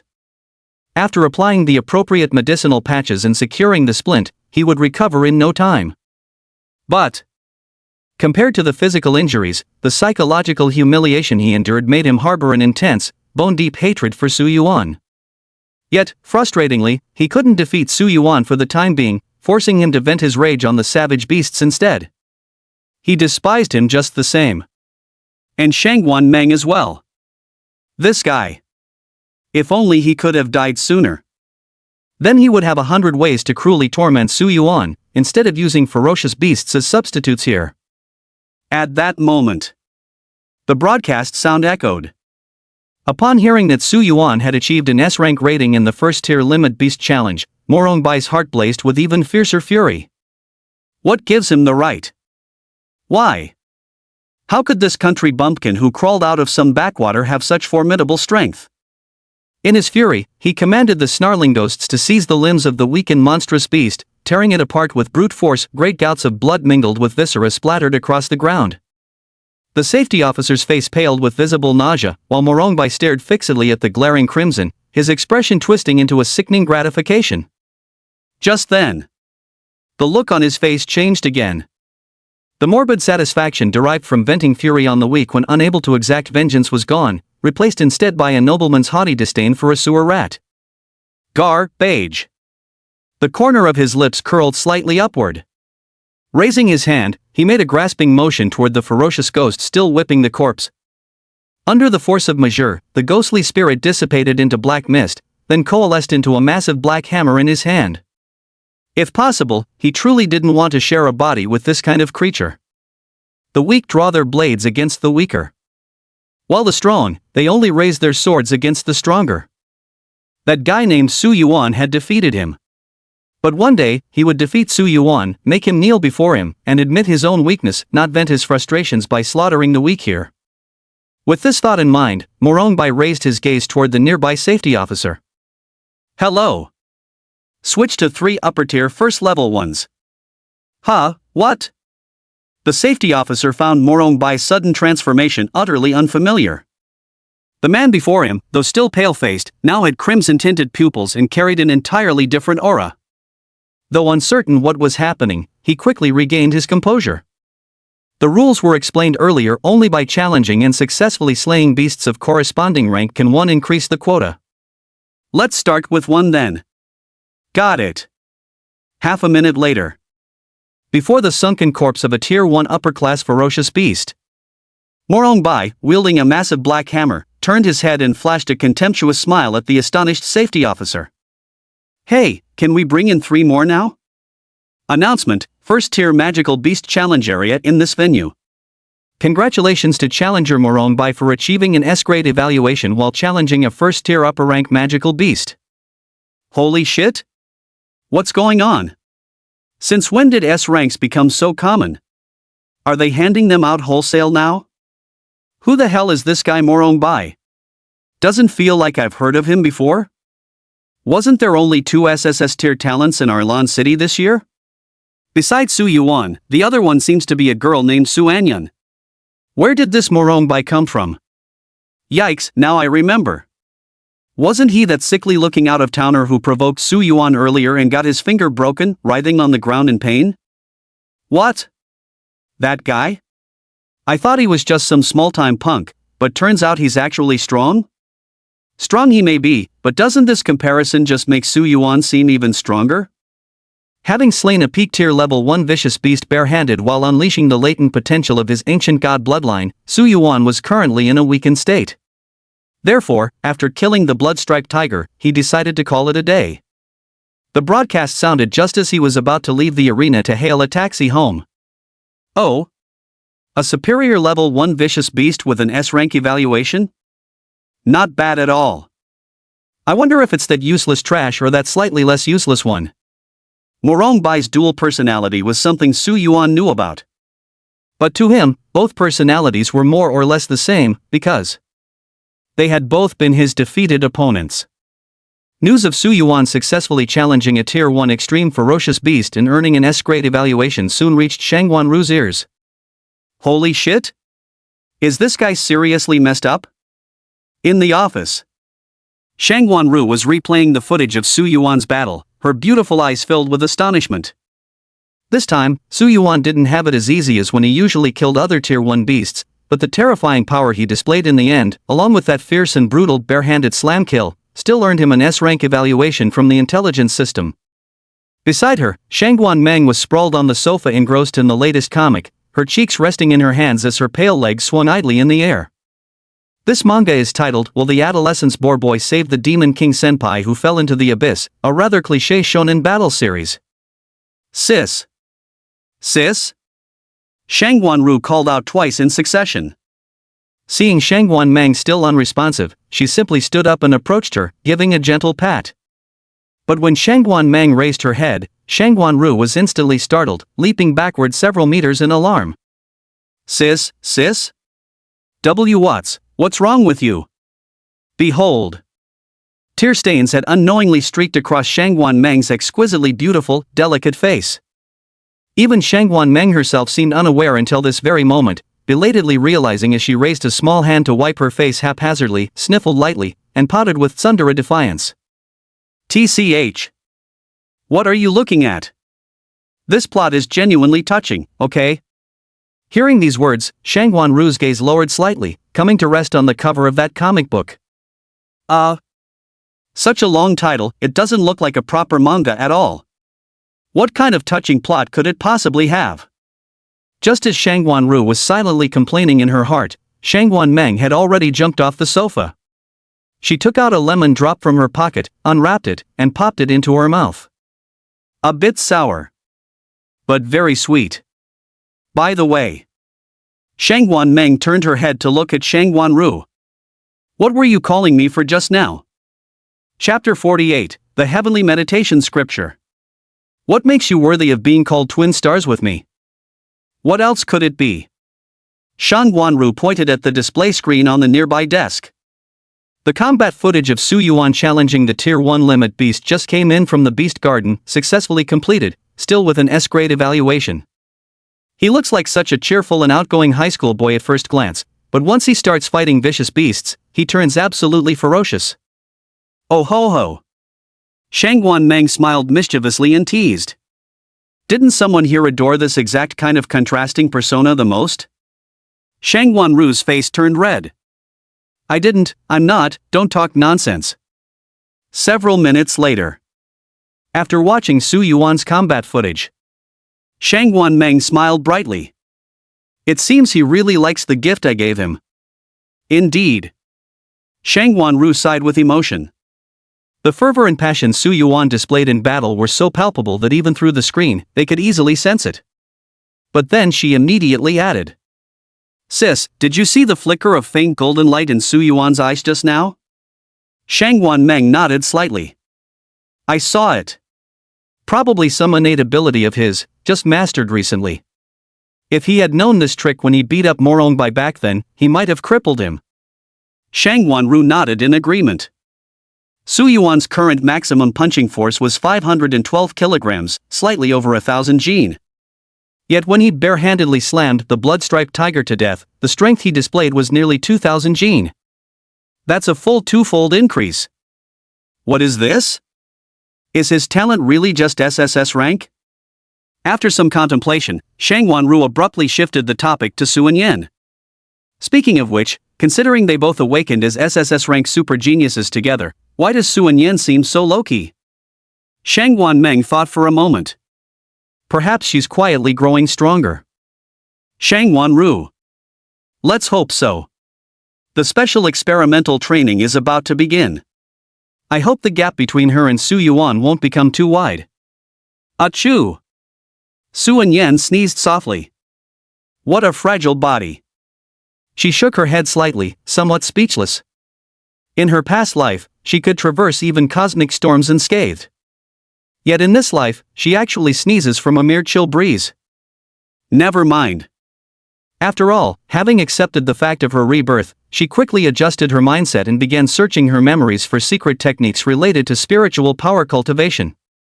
If the universe were compared to an ocean, with the physical body being the vessel that crosses it, then the spirit, or perhaps the soul, would be the helmsman of this mighty ship. Whether one ultimately reaches the other shore depends crucially on this helmsman. This might not be so evident on Blue Star, where even ninth-rank paragons possess rather shallow cultivation of spiritual power. But once you reach the cosmic expanse, it's a different story. Those martial artists who specialize in cultivating mental strength are called mind masters.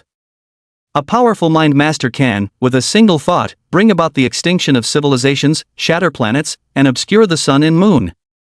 There are even whispers that when mental strength is cultivated to its extreme, one might achieve a single thought birthing all things. Of course, these are merely rumors. Even Imperial Realm experts cannot accomplish such feats. The three strongest spiritual cultivation methods universally recognized in the cosmos. Ranked first is the Sky Mirror Meditation Sutra of the Stellar Sect. It envisions the sea of consciousness as a stellar sea, visualizing countless stars to simulate the cosmos. These celestial bodies are stars.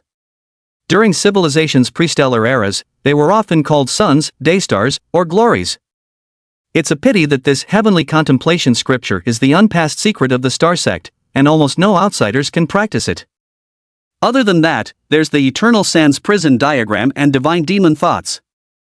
In my previous life, I only obtained the first half of the eternal sans prison diagram. I hope in this lifetime, I can complete the remaining parts. Thinking so, Su Anyan slowly closed his eyes and began silently cultivating the eternal sans prison diagram. On Blue Star, warriors typically need to reach the 4th tier before they can begin to sense and control mental energy. On this point, I have an absolute advantage. During combat assessment, this advantage alone allows me to crush Su Yuan effortlessly. Evening. At dinner time. A faint smile always played upon Su Qingling's face. Su Yuan noticed and asked with a smile. "Aunt Su, did something happy happen to you today?" Hearing this, Su Anyan also looked up at Su Qingling. The only person she truly cared about on Blue Star was Su Qingling, and only matters concerning her could spark her interest. Seeing the two of them cast their gazes toward her, Su Qingling finally smiled and recounted her experience at the company. As it turned out, after the launching daily heavily publicized the news of Su Yuan and Su Anyan awakening their SSS grade talents. Nearly everyone in Lancheng knew that this year, the city had produced a pair of twin stars, one named Su Yuan and the other named Su Anyan. On ordinary days, Su Qingling almost never mentions personal matters at work. But one curious colleague came over to ask Su Qingling, jokingly inquiring whether Su Anyan, one of the twin stars, was related to her. Su Qingling wasn't in the habit of lying, so she admitted it.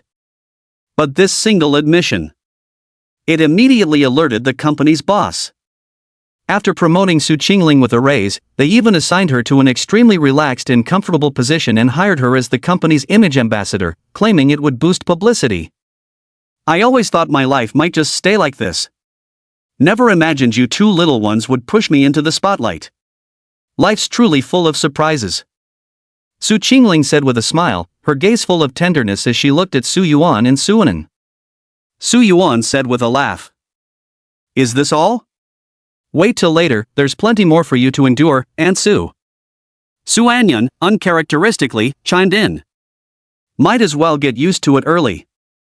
This lifetime." She would definitely take Su Qingling away from Blue Star. Even if Su Qingling possessed no talent for cultivation, she would still find cosmic treasures capable of defying fate for her. Besides, when she returns to the 10 brilliances, she will dominate the starry skies and suppress the entire cosmos. Even if Su Qingling possessed no strength whatsoever, she would still be the most revered person throughout the cosmic expanse. As for the title twin stars, she turned her gaze to Su Yuan beside her, her mind flooded with countless thoughts. What kind of beings were those who could stand as her equals in her previous life? A solitary sword and its wielder, a sword-crazed madman who slaughtered his way through 9 heavens and 10 realms. A living embodiment of purgatory, subduing the starry skies in all directions, the unrivaled war maniac who reigned supreme. A star-plucking enchantress whose every glance and smile could enthrall all living beings and dim the brilliance of the cosmos. Under the dazzling starry sky, the great era has arrived. Countless prodigies emerged from ancient sacred lands, displaying their brilliance that could outshine the stars themselves, creating legend after legend. And what about you? Where will you go? If you can't even leave Blue Star, what right do you have to be called my twin star? Noticing Su Anyan's gaze, Su Yuan turned his head and happened to meet her eyes. Is there something on my face? Negative. Su Anyan averted her gaze and continued eating. At that moment, Su Qingling suddenly asked. Xiao Yuan, I heard, you recently broke the Beast Garden's records, securing several S-rank evaluations in a row, including even a first-tier limit beast?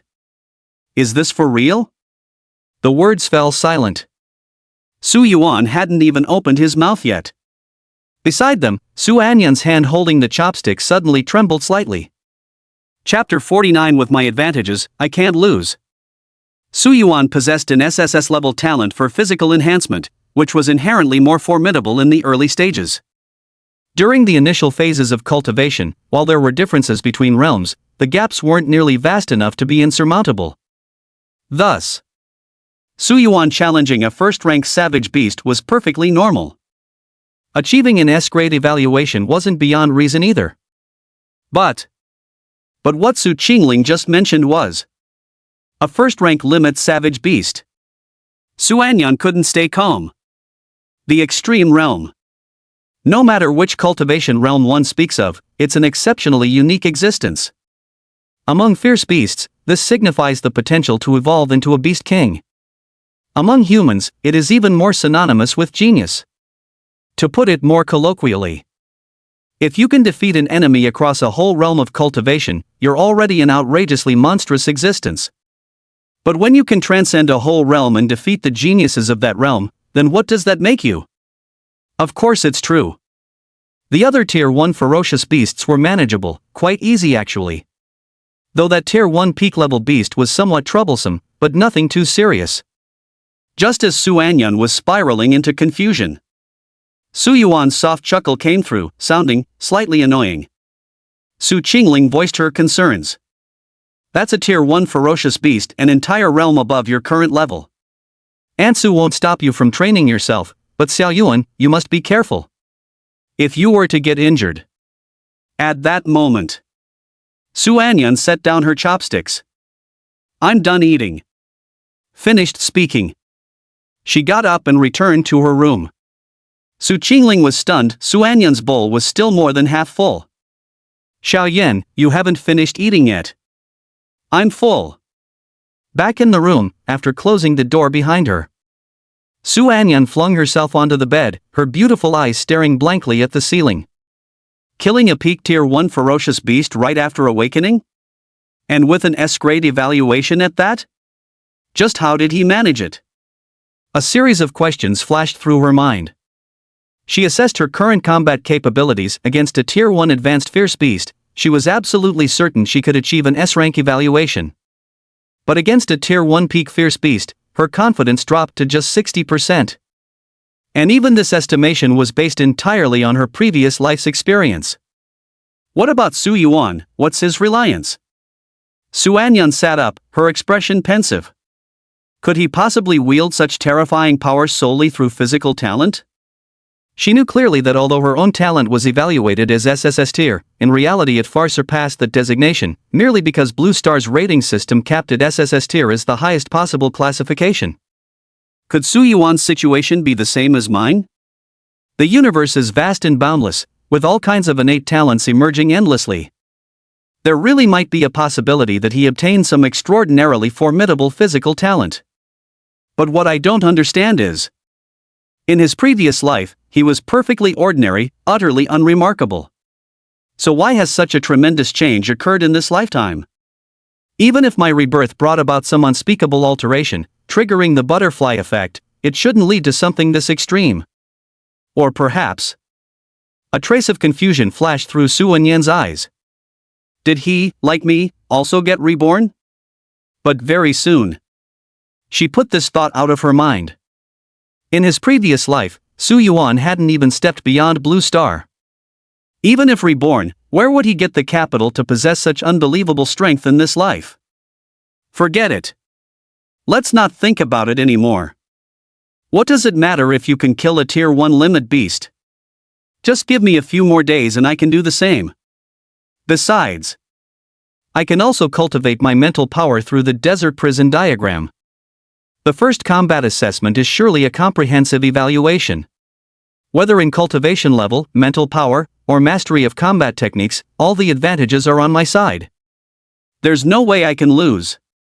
Su Anyan's gaze grew resolute as she cast aside all distracting thoughts and began her cultivation practice. This was the first time she had ever felt even the slightest sense of threat from Su Yuan. Of course, it was truly just the slightest hint. Next room. At the dinner table in front of Ansu, Su Yuan had been too embarrassed to bring it up. But he knew the reality all too well in his heart.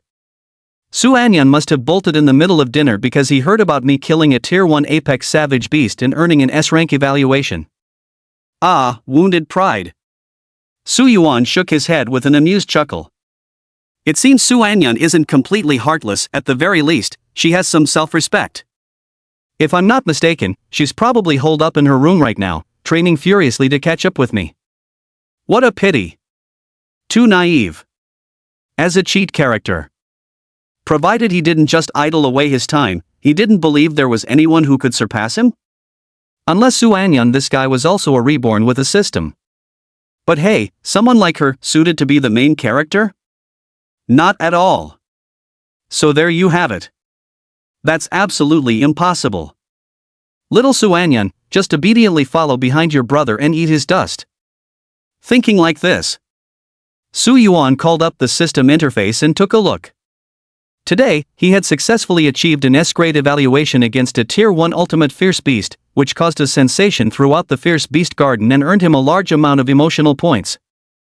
Host, Su Yuan. Realm Awakening Stage 2, Perfection. Cultivation Techniques Tian Yuan Cultivation Method, Great Sun Visualization Sutra Dawn Chapter.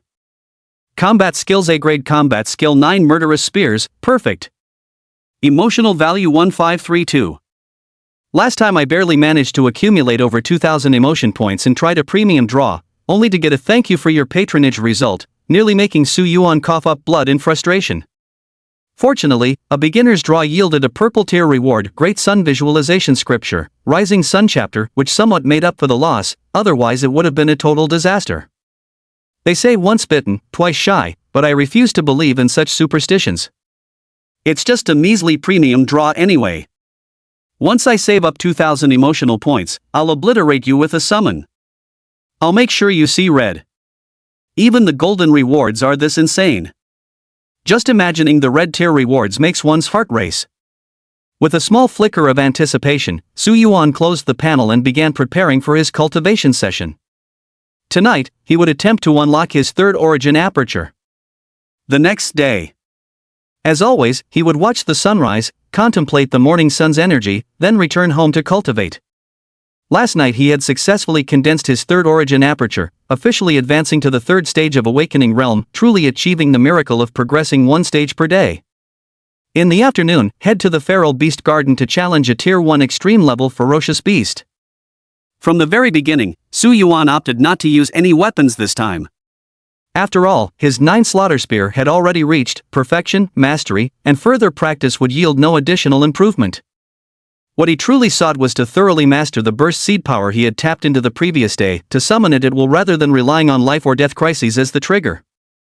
Holding this determination, Su Yuan suffered a bit. After all, without unleashing his explosive potential, his raw power still couldn't match that of a peak Tier 1 ferocious beast, so getting injured was inevitable. But in the end, when that peak Tier 1 ferocious beast threatened Su Yuan, he managed to reproduce that explosive potential power and forcefully subdued the beast. As for why he didn't kill it. Now there are only 4 left, and Su Yuan was thinking of keeping them for gradual sparring practice. What a waste to kill them. Evening. Just as Su Yuan was about to coalesce his 4th origin aperture, he received a call from Shang Wanru. Starting tomorrow, the experimental special training officially begins. I'll pick you up at 8 in the morning. Okay. He hung up the phone. Su Yuan glanced at the emotional value. Only about 300 points were collected today, totaling 1,892 points, still a bit short of the 2,000 mark. He had already noticed. Since the day before yesterday when I killed the Tier 1 Apex Fierce Beast, the Blood-Striped Tiger, and earned an S-grade evaluation. Everyone seems to have grown accustomed to my actions, or to put it another way, they've become numb to them. They believe this is just how I naturally am, that I'm simply this powerful. As a result, the shock value, which was once the easiest to collect, has drastically diminished. When a certain thrill reaches its threshold, only a more potent stimulus will do. What's the best thing I can use to show off right now? Mental energy is still in its early stages. A 3rd stage Awakening Realm cultivation? Seems pretty mediocre in terms of impact.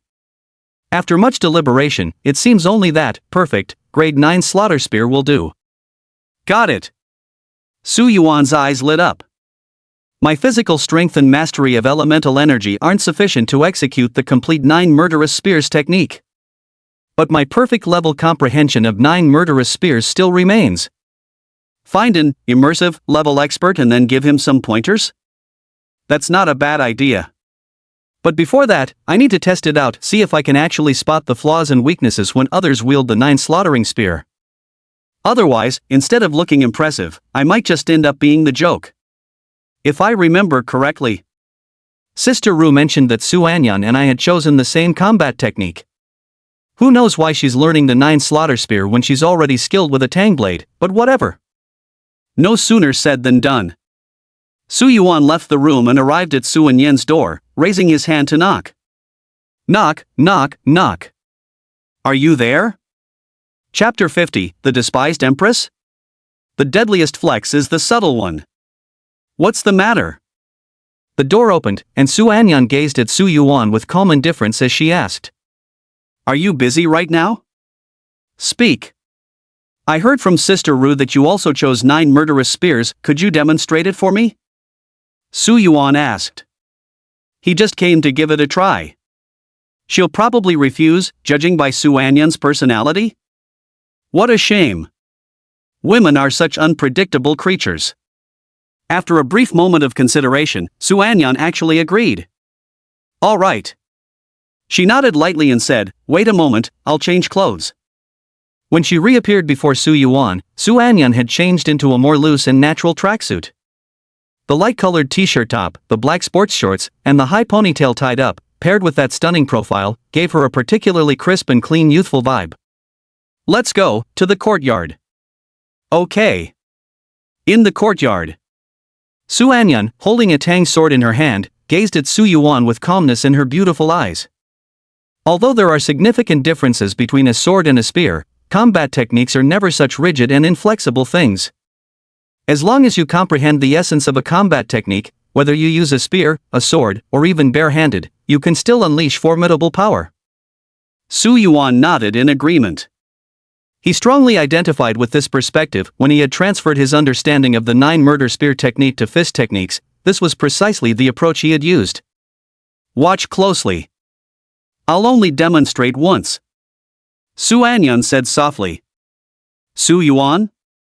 No. He felt. Had some misunderstanding arisen between him and Su Anyan? He came to Su Anyan to observe her demonstration of the 9 slaughtering spear techniques, intending to assess whether his insight was sharp enough to discern flaws and shortcomings when others employed this combat skill, not to learn it.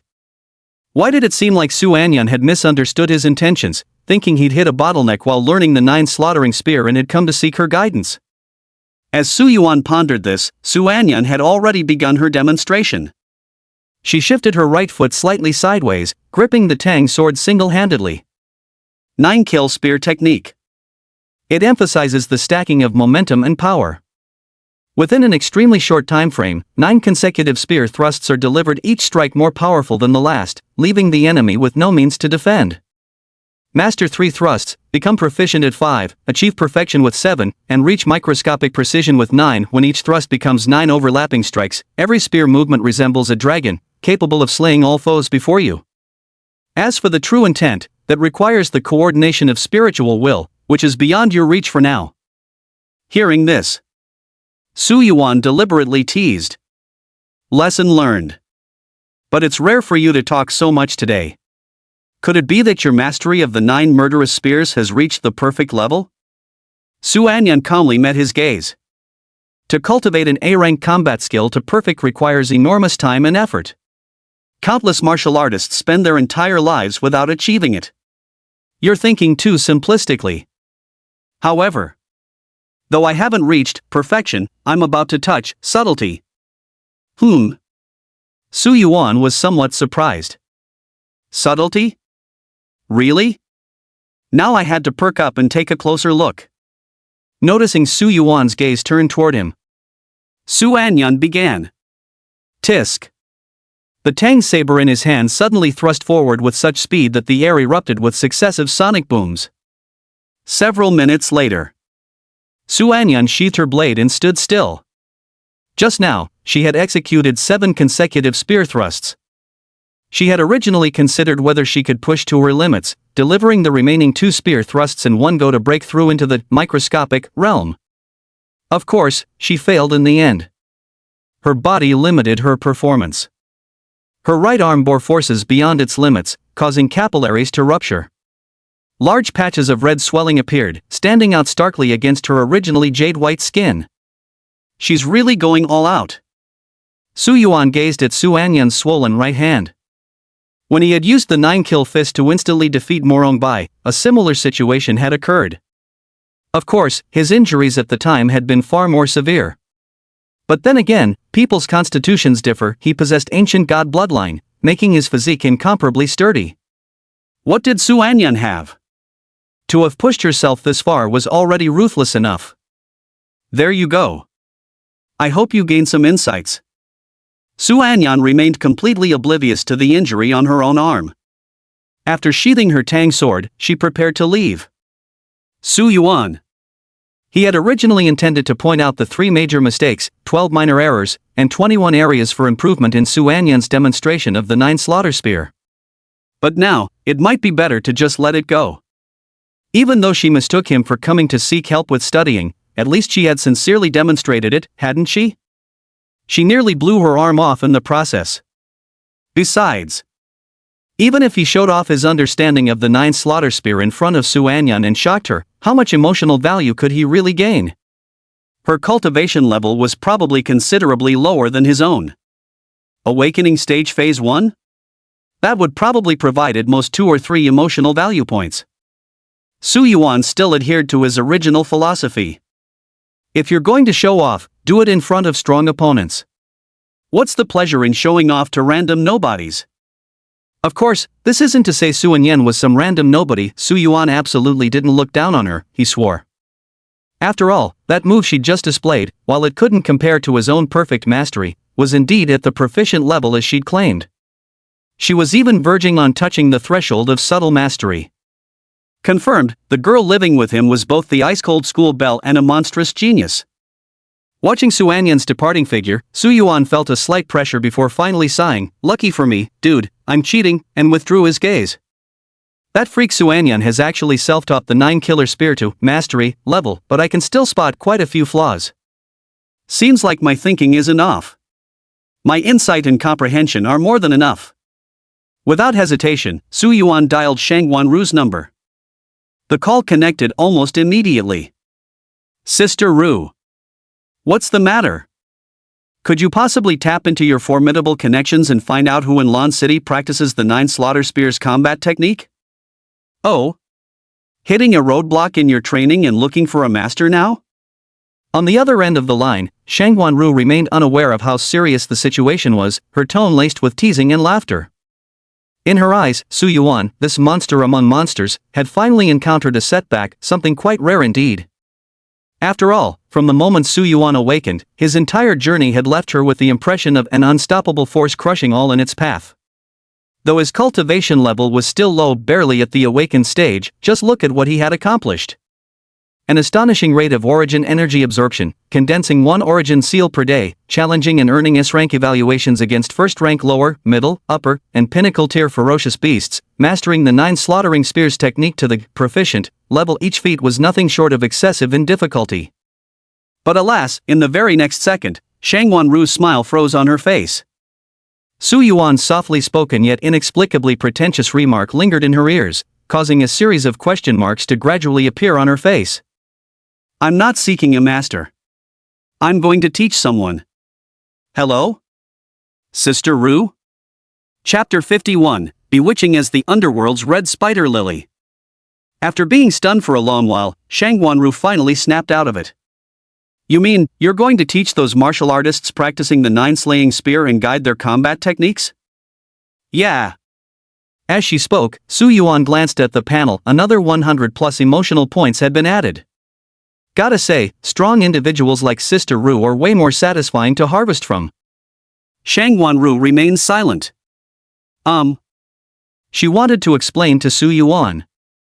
Although you've now reached the mastery level with the 9-slaying spear, it's different from traditional mastery. After all, you're still in the awakening stage. You're using the form of combat techniques without utilizing source energy.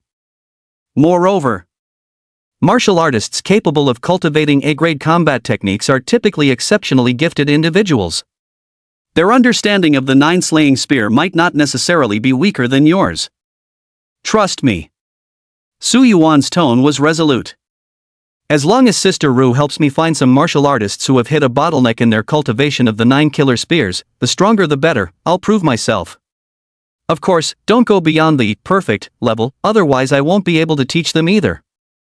Shang Ruyo was a bit confused by Su Yuan. Not exceeding perfect level? You mean your understanding of 9 murder spear has already reached perfect level? Alright then. Shang Wanru agreed rather reluctantly. Because she simply couldn't believe that an A-grade combat skill at perfect level could be mastered in just 2 short days. Su Yuan detected the skepticism in Shang Wanru's tone but didn't take it seriously, because he knew that the more she doubted now, the more emotional value he could harvest later. By the way, Sister Ru, the special training experiment starts tomorrow. If you can find someone, let's schedule it for 7 p.m. tonight. Alright. Oh, how about you invite Suanan too, Sister Ru? Why don't you say it yourself? It's not easy to explain. There are reasons, that's all. Su Yuan replied evasively. Just moments ago, Su Anyan had been showing off in front of him. If he were to say it himself, hey, come to my lecture later, I'll give you some pointers, that would really bruise their pride. If Shang Wanru were the one to invite her instead, it might sting a little less, softening the blow. Honestly, you too. Fine, then. Reign supreme. Villa number 001. Her damp, ice-blue hair cascaded over her shoulders, making her porcelain neck appear even more delectable and tempting. The carelessly wrapped bath towel barely concealed her figure, vaguely revealing those heart-pounding, alluring curves. Shang Wanru set down the phone in her hand and let out a soft sigh. This is insane. Just now, Su Yuan had said he wanted her help in finding martial artists who were cultivating the 9 slaughter spear and had reached a bottleneck because he planned to become their teacher. Is this some kind of joke? She admitted Su Yuan's talent was monstrous, almost comparable to her elder sister Shang Wanmeng. But no matter what, right now he's just a high school student in the awakening phase, his talent hasn't fully manifested yet. Among his peers, he's undoubtedly the most exceptional, there's no question about it. Even if you placed him in the imperial capital teeming with prodigies, he'd still manage to impress. But then? Genius is one thing. Growing up is another matter altogether. Now, Su Yuan could challenge a first-order apex savage beast at the Awakening Stage 3 and achieve an S-rank evaluation. But not to mention someone like themselves, a powerhouse at the Unity realm. Even the 2nd or 3rd tier martial artists in the exploration realm were far beyond what Su Yuan could currently match. Their combat experience and martial insights were absolutely superior to a freak who'd only obtained his martial soul imprint a few days ago. Unless what? Unless you're the reincarnation of the spear immortal.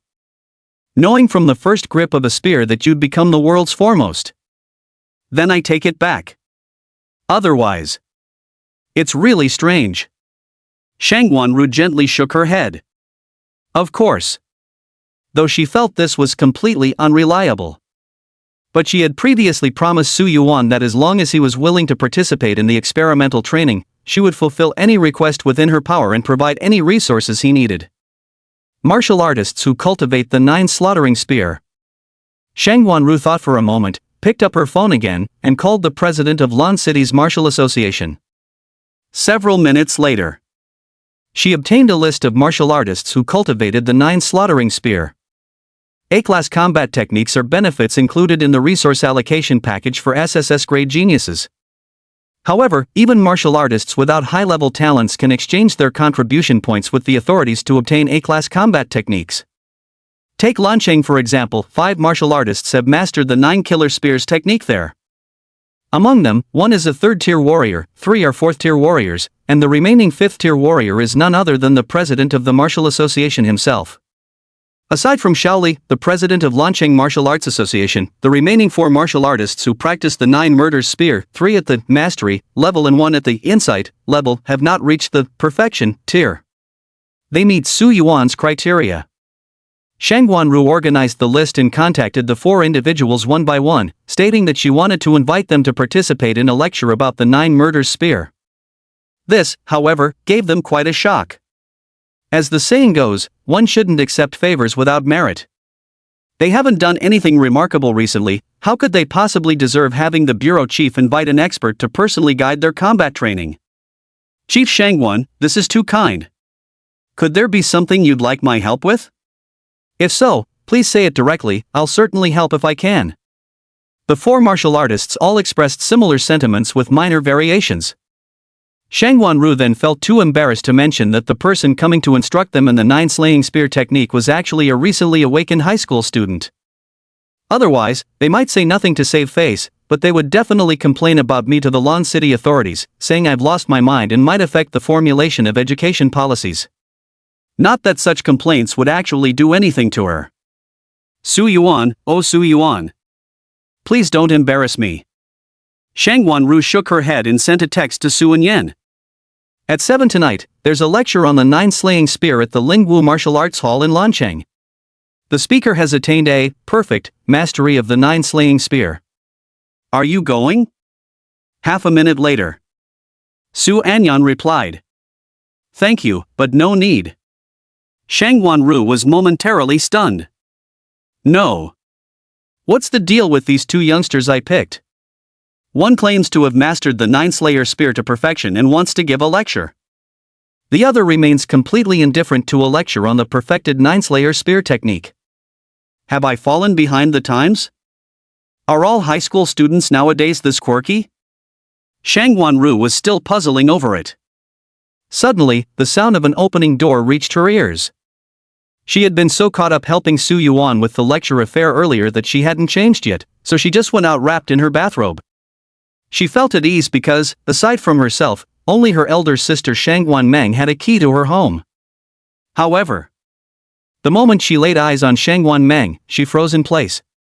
The silver hair remained, the heterochromatic eyes unchanged, except her dress was now stained a blinding crimson, as bewitching and eerie as the flowers of the underworld.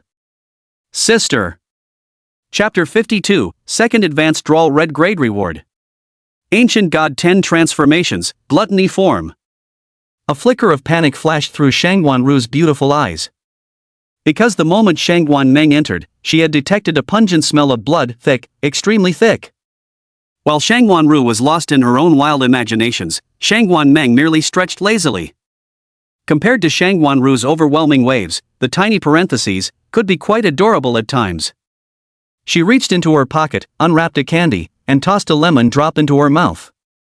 Her cheek bulged slightly as she remarked nonchalantly. Don't worry, it's not my blood. Hearing this, Shangguanru finally let out a sigh of relief. It had scared her to death. But on second thought, that didn't quite make sense. Given Shangguan Meng's current abilities, what kind of opponent could she have encountered to leave her in such a state? Sis, were you on a mission? Shangguanru asked curiously. As one of the 4 pillars of the Great Xia Anti-Supernatural Bureau, Shangguan Meng routinely carries out the most perilous missions. To say she walks a tightrope would be no exaggeration at all. Mum. Shangguan Meng responded softly. The Bureau discovered a 7th-ranked vampire from the Eagle and Dove Federation hiding within our borders right here in the Southern River Administrative Region. So I went and neutered the threat. A 7th-ranked vampire. Shang Guanru realized belatedly. No wonder Shang Guanmun's clothes were completely saturated with blood. If she were from the Blood Clan, then it wouldn't be surprising at all. The Blood Clan is a special race from the western regions. Fundamentally, they are still human, but their innate talents typically revolve around blood manipulation. Within their own system, the Blood Clan has a hierarchy for strength levels. Upon breaking through the exploration realm and reaching the fusion realm, one can earn a title. The 4th rank corresponds to Baron, the 5th to Viscount, and so on, up to the 7th rank Marquis, the 8th rank Duke, and the 9th, the Vampire Prince. A Vampire Marquis. How did he enter the territory of Great Xia? And what is he doing in the Southern River Administrative District? Shangguanru asked curiously. Although the opponent shared the same 7th tier rank as Shangguan Meng, Shangguanru knew full well that her elder sister was an anomaly, practically synonymous with invincibility within the same realm. Not to mention, she had previously mentioned being on the verge of breaking through to the 8th tier titled rank. Therefore, what concerned her more was the purpose behind this vampire marquis's arrival in Great Xiao's Southern River Administrative District. Yet Shangguan Meng merely shook her head. There's not much information at the bureau, and I don't know about these things either. But don't people like them always enjoy taking away a few exceptionally gifted kids, no matter what they come for? So I had no choice but to strike first. The casual tone in their words made it seem as though their recently neutralized threat wasn't a 7th-rank vampire marquis, but merely a blood-sucking mosquito. Shangguan Ru suddenly understood. Sis, you didn't worry that he might target Su Yuan and Su Yen, and that's why you offed him overnight, did you? Shangguan Meng blinked her eyes. Are you sure you want to hear the answer? Shangguan Ru froze momentarily before wisely turning around to dry her hair. I don't want to, not at all. Shangguan Meng let out a soft tsk and headed to the bathroom. As she removed her clothes, the steam revealed glimpses of her fair, youthful, and flawless figure. After Shangguan Meng finished her bath, Shangguan Ru stood behind her, blow-drying her hair while chatting casually. By the way, sis, you wouldn't believe it, the current Su Yuan seems to be getting a bit full of himself. Shangguan Meng. Shangguan Ru recounted what had just happened. After hearing it, Shangguan Meng merely let out a faint oh.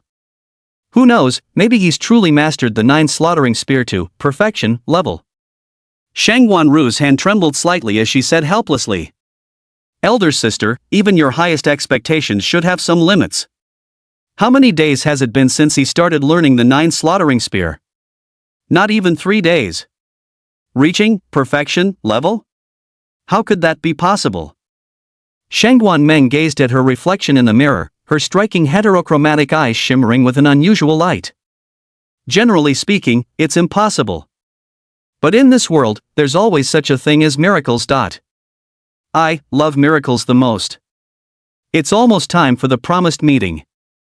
Su Yuan stepped out and hailed a taxi, heading towards the Ancient Spirit Martial Arts Hall. This venue was prepared by Shangguan Ru for his lecture. It was also his Leek Garden. Here, he planned to harvest a massive wave of emotional points, then indulge in another round of premium draws. Meanwhile, Su Anyan heard the commotion of Su Yuan leaving. She had just received an invitation message from Shangguan Ru, so it was only natural for her to assume Su Yuan was going to attend the lecture. The thought that Su Yuan might be the lecturer never even crossed her mind. After all, just that evening, he had asked her to demonstrate the 9-kill spear technique once again. It seemed his mastery of it was still quite rudimentary.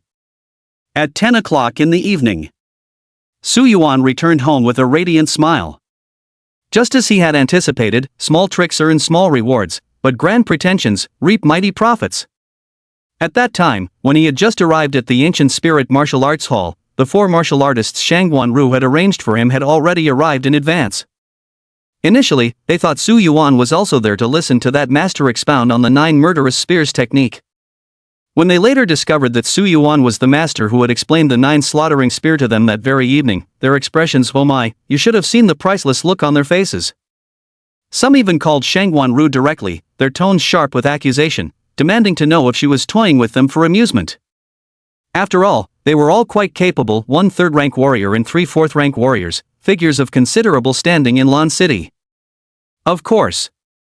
This is based on them not knowing Shangguan Ru's true identity and real capabilities. Otherwise, even if Shangguan Ru amused herself at their expense every day, they wouldn't mind. In fact, they'd revel in it. Finally, it was still Shangguan Ru who, under the coercion of Shangguan Meng, used her identity as the director of the Education Bureau to guarantee that they cooperate with Su Yuan for now, and if it didn't work, they could reconsider. Thus, the group finally agreed and each demonstrated their mastery of the 9 slaughter spear for Su Yuan. And then, so fragrant. Regardless of whether their mastery of the 9 slaughter spear had reached the proficient or exquisite level, Su Yuan could accurately pinpoint multiple flaws and shortcomings in them with just a single glance. His sharp insight and profound understanding left the martial artists utterly convinced, and they all apologized for their previous underestimation of him. To this, Su Yuan simply responded with a faint smile. Trimming the sprouts, nothing to be ashamed of. In the room. The strength of those four martial artists was quite impressive, generating a substantial amount of emotional value. Plus, the shock when Sisru found out about it. In total, they provided me with nearly over 2,000 points of emotional value. Currently, that makes a total of 4,231 points. That's enough for 2 premium draws. Su Yuan took a deep breath. Straight to the draw. Ding. Spend 4,000 emotional points, initiating 2 premium draws. Ding. Congratulations on obtaining Battle Skill Epiphany Card X1, Blue Quality. Ding. Congratulations on obtaining Ancient God 10 Transformations, Gluttony Form. Red Quality. Holy shit. A red drop. Chapter 53 The Power of the 10 Calamities, Disheveled Suanyan, Su. Lecturer Su. Staring at that dazzling crimson glow, Su Yuan felt somewhat dazed. Under normal circumstances, any type of lottery draw should have a guaranteed pity system at 100 attempts. Given this mechanic, Su Yuan would have considered it perfectly normal not to draw a red tier reward even after 50 or 60 high-level draws. The result? Last time it was, thanks for your patronage, and this time it's red? System bro, I knew you still loved me. Taking a deep breath and tossing the Battle Skill Epiphany card into the system backpack, Su Yuan turned his gaze directly to the red quality reward. Ancient God Transformations Gluttony Form. Description: the supreme secret technique that can only be cultivated by those with the bloodline of ancient gods. Generally speaking, the fewer the words, the greater the implication.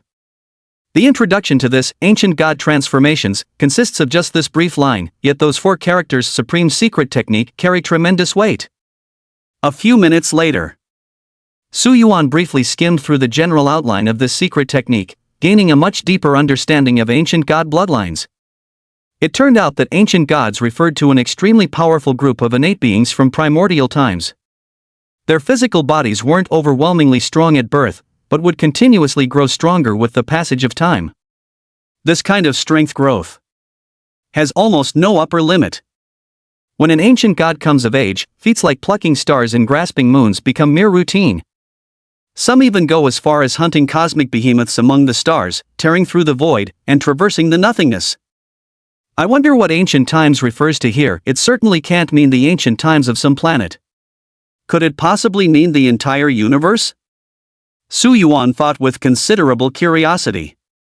Additionally, it seems I'm currently just in my infancy stage.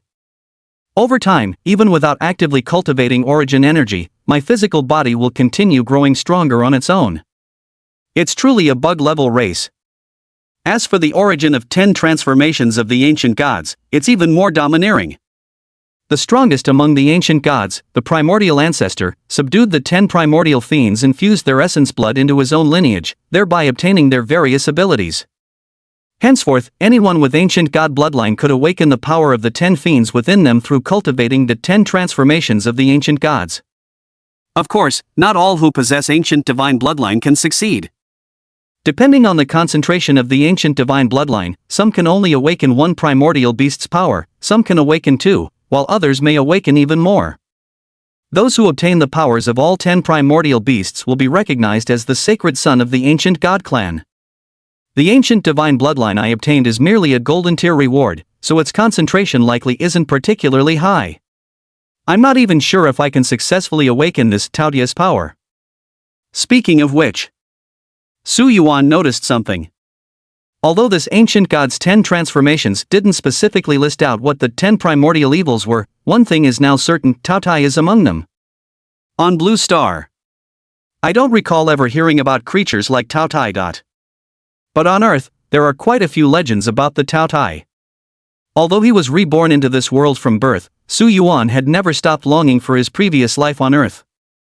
They say you're the origin of the universe, the center of all things, but Earth had no supernatural powers, let alone cultivation methods. Forget it, no use dwelling on this. At the very least, I should wait until I become the strongest on Blue Star before thinking about these things. Su Yuan cleared these jumbled thoughts from his mind and silently began attempting the gluttonous transformation. Gluttony, devouring all things, swallowing all existence. If his bloodline contained the power of gluttony, this secret technique could awaken it.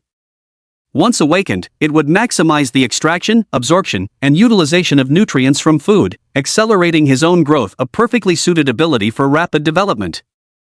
3 hours later, Su Yuan came to a stop. He followed the methods outlined in the gluttonous mutation and sensed around, finding nothing for the moment. Yet he wasn't discouraged. After all, this was the supreme secret art of the ancient god clan. Mastering it was never meant to be easy, let alone achieving instantaneous success. Moreover, just one of the 10 transformations, the gluttony transformation, is divided into several realms. From the initial stage of increased appetite and greater hunger to the later phase of humanoid gluttony, devouring heaven and earth, the progression spans quite a broad range. First, condense the source orifices. Can't stop at the pace of forming one per day. Need to observe the rising sun for cultivation at dawn. Sis Ru will pick us up at 8 o'clock. Time's a bit tight. Thinking this, Su Yuan submerged his consciousness into his body and began condensing his fourth source orifice. The next morning, at 8 o'clock, Shangwan Ru arrived right on time. By then, Su Yuan had already returned from watching the sunrise at Yuha Mountain. Both he and Su Anyan had packed their belongings, as Shangwan Ru had mentioned there likely wouldn't be time to return home in the next 3 months. Take good care of yourself. Su Qingling spoke softly in admonishment.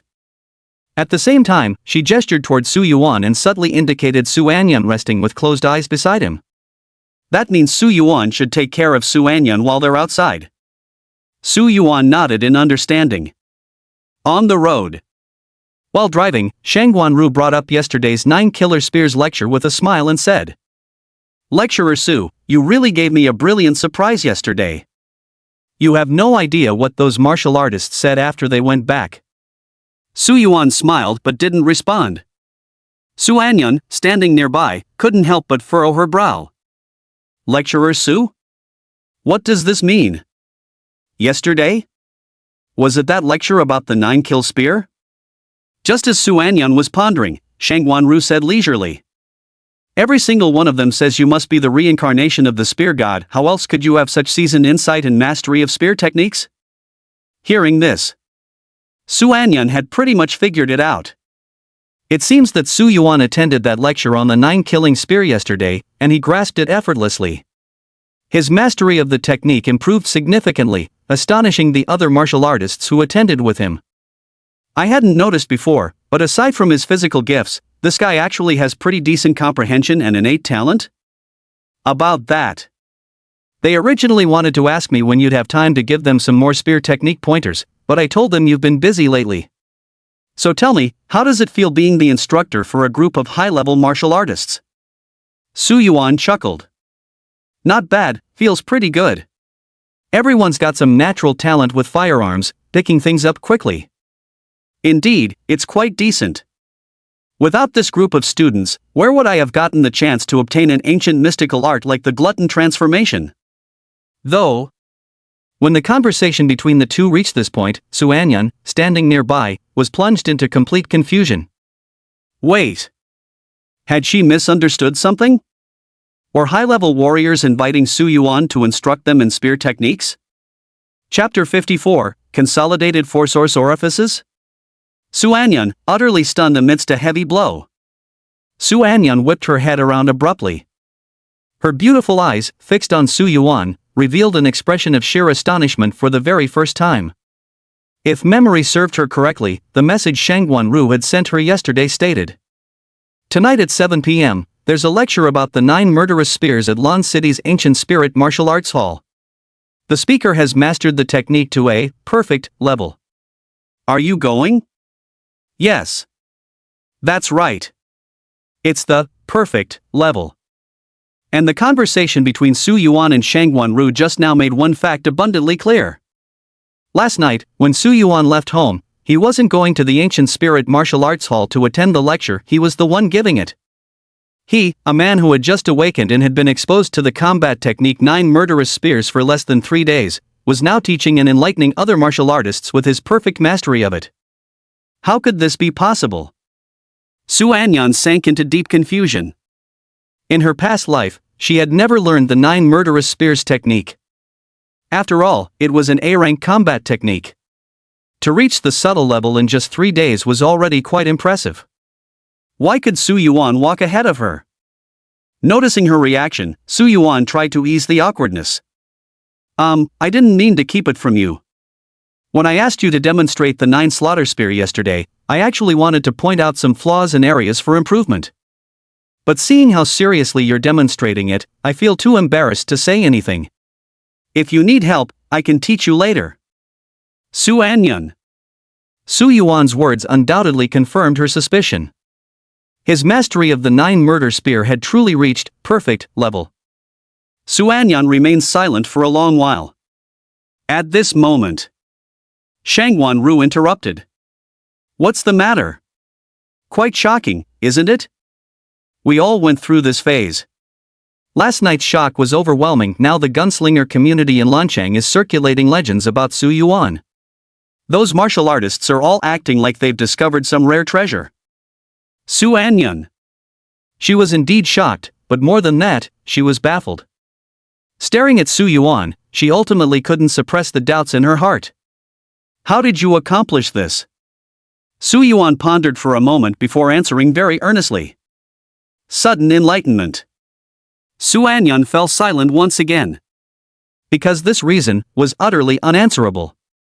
Sudden enlightenment was simply that unreasonable. Across the cosmic starscape, there were countless legends of hearing the truth at dawn and attaining enlightenment by dusk. For example, that sword madman who was also one of the 10 shining stars alongside him had a senior brother. For 300 years, he silently observed swords in the sword pavilion, never practicing, never even touching a blade. Until one day, he grasped a sword, stepped out of the sword pavilion, and with a single slash, cleaved through the stars. This is called enlightenment. Thus, it's understandable that Su Yuan mastered the 9 slaughter spear to perfection level within 3 days. After a long while, Su Anyun murmured softly. You're pretty strong. Su Yuan froze. He hadn't expected Su Anyun to blurt out such words. It felt slightly out of character for her. Meanwhile, Shangwan Ru watched the drama unfold with undisguised amusement, smiling as she chimed in. It's nothing if ordinary people praise you as a genius. The real achievement is when fellow prodigies like you acknowledge your talent and recognize you. Su Anyun didn't say anything more. She averted her gaze, crossed her arms, and closed her eyes to rest. Her opinion of Su Yuan had slightly shifted in her mind. If the previous her had maintained an indifferent attitude toward the system, selecting Su Yuan as her first comparison target, completely unconcerned, even viewing it as a newbie benefit, then now, she would have to muster a bit of spirit. Sudden enlightenment, this sort of thing, can be encountered but not sought. To have had it once was already a considerable stroke of fortune. How could there possibly be a second, or even a third time? Impossible. So, with just 7 days left, even if it were only the perfect, grade 9 slaughter spear, she could still defeat Su Yuan. Understanding combat skills is ultimately just that, understanding, merely theoretical knowledge. Whether one can put it into practice is another matter entirely. It's like how some geniuses might comprehend the manufacturing process of nuclear bombs in exquisite detail, surpassing even certain engineering experts, but could they actually build one? Clearly, they cannot. 7 days. I've advanced all 3 combat techniques to the defined level. Plus my battle experience, mastery of combat techniques, and understanding and control of source energy. Unless his strength completely crushes mine, there's no way he can defeat me. To think you can crush me. Impossible. Su Anyun remained supremely confident. She fell silent, quietly visualizing the shackling sands of hell diagram to cultivate her mental strength, yet another source of her unwavering confidence. Reborn into this life, her mental power was inherently stronger than others. As long as she successfully visualized the first hell, she could be unrivaled within her realm. If only you were stronger. Su Yuan thought silently to himself. After learning that his mastery of the 9 slaughter spear had reached perfect level, Su Anyun's shock provided him with less than 10 points of emotional value. This guy is too weak. Of course, he wasn't expecting to harvest much emotional value from Su Anyun. Although she awakened an SSS level talent just like him, She doesn't seem particularly special at the moment, at least not displaying much strength yet. Who knows how she compares to that Morong Bai dude? Right. Just now mentioning Epiphany, Su Yuan suddenly recalled the combat skill Epiphany card he had drawn yesterday. This blue tier reward, similar to previous ones, could elevate an A-grade combat skill to perfection level at most. He'd simply forgotten about it in yesterday's excitement while cultivating 10 transformations of the ancient god. So, is it the defensive combat skill, Singularity Source Shield, or the movement combat skill, Shadow Flash? After giving it some thought, Su Yuan decided to go with Shadow Flash. The best defense is a good offense. He still firmly believed in this principle. Defensive combat skills can only be used for defense, but movement techniques can make his attacks even more ferocious. Ding! Consumption of Combat Skill Insight card, A-rank combat skill, Shadow Flash, has been upgraded to perfect level. Much better. This insight really is useful. With a satisfied smile, Su Yuan closed his eyes and leaned back in his chair, beginning to visualize the rising sun as he practiced the Great Sun visualization scripture. After 3 days of cultivation, he could feel tangible progress in his mental strength. Though the improvement was modest, it was unquestionably solid advancement. The most noticeable change was his duration, from an initial 10-minute visualization to his current 16-minute span, nearly doubling his capacity. Moreover, the burning sensation during sun visualization had slightly diminished. He resolved to persist diligently until achieving mastery in mental cultivation, when he could ruthlessly reap his rewards like harvesting a field of chives. 2 hours later. On the outskirts of Lanchang, in front of a massive structure. After the car came to a stop, Su Yuan and Su Anyan concluded their respective mental visualization practices. This is the special training facility I commissioned to be built upon arriving in Lanchang. I originally had no idea when it would finally be put to use. Shang Guanru looked at the stadium before her with deep emotion, then turned her head and gave the two a gentle smile. Starting today, you'll be spending some not-so-nice time here. Let's go. The vast stadium was divided into several distinct sections. Before the special training officially began, Shang Guanru once again conducted detailed tests for both of them. Logically speaking, they had just been tested not long ago, and there was absolutely no need to do it again. But Shang Guanru knew full well that Su Yuan was an oddball, changing unpredictably day by day. The facts proved. She was right. Su Yuan, how many source apertures have you condensed now? What realm are you at? For source apertures, awakening stage 4th segment. Seriously advancing 1 segment per day? Shang Guanru helplessly noted it down in her record book, then turned to look at Su Anyan. Anyan, what about you? Su Anyan froze completely still. In those brief seconds, countless thoughts raced through her mind. But in the end, she could only express the turmoil in her heart through silent words. Chapter 55, Beneath a devilish figure lies an even more devilish heart. To be honest, Su Anyan felt she had quite strong psychological resilience.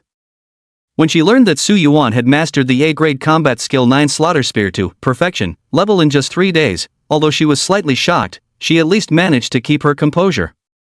Sudden enlightenment, after all. Anything is possible. But tell her now. While comprehending the battle technique, Su Yuan incidentally condensed 4 source nodes, reaching awakening stage tier 4? Please.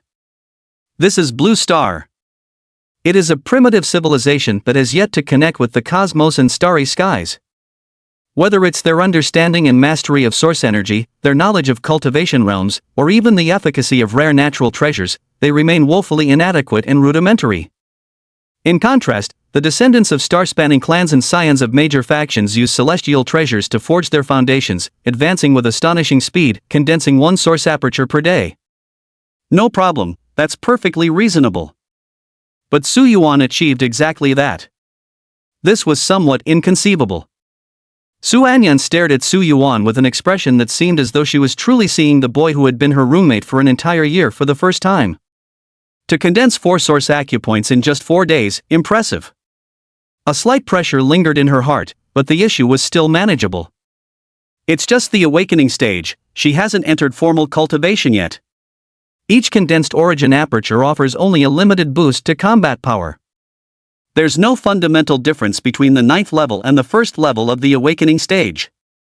And there were still 6 days left before the first comparative assessment began. At Su Yuan's current rate of condensing one source aperture per day, it would take him 5 days to reach awakening tier 9. After that, breaking through the threshold to reach tier 1 would require a certain amount of time. Back in the day, it took me 4 days to achieve this. Even if his aptitude is exceptional, he should at least need 2 full days? By these calculations, when the first comparison comes around, Su Yuan wouldn't be able to advance to tier 1, he'd still be stuck at awakening tier 9. As for myself? He should reach around awakening stage 6 or so. The system stated that what matters is combat strength, not just pure realm advancement. Unless Su Yuan breaks through to stage 1, she holds absolute advantage. Some pathetic simp adventure? That could never happen to her, she swore it wouldn't. Noticing Su Anyun's silence. Beside her, Shang Wanru thought she was feeling down from Su Yuan's remarks, and said with a smile, "It's okay. Keep it up. Who knows? Maybe after this intensive experimental training, you'll surpass him? Everything is possible, right?" Su Anyun nodded lightly. That's right, there were still 6 days left, and she was confident she could surpass Su Yuan in combat power. Of course. If I still can't beat him in the end, so be it. With his cultivation speed, not to mention Lanzhou City or the Southern River Administrative Region, even among all the geniuses of Great Xia, he stands at the very top. You could always find another benchmark for comparison that might be more appropriate. Su Anyun.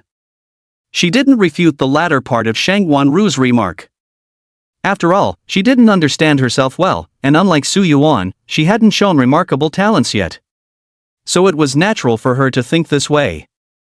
As for finding another benchmark for comparison, she would indeed do that. Once she defeated Su Yuan in their first comparison, the system would automatically select her next opponent. Each victory makes the system choose a stronger opponent. I wonder who could be more monstrous than him. Su Anyun looked forward to it.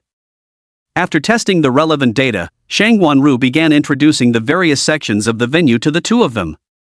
First to arrive is the east side of the venue, where there are 2 rooms constructed from special magnetic materials. They are high-pressure gravity chambers. During high-gravity training, I'll be the one controlling the gravity multiplier.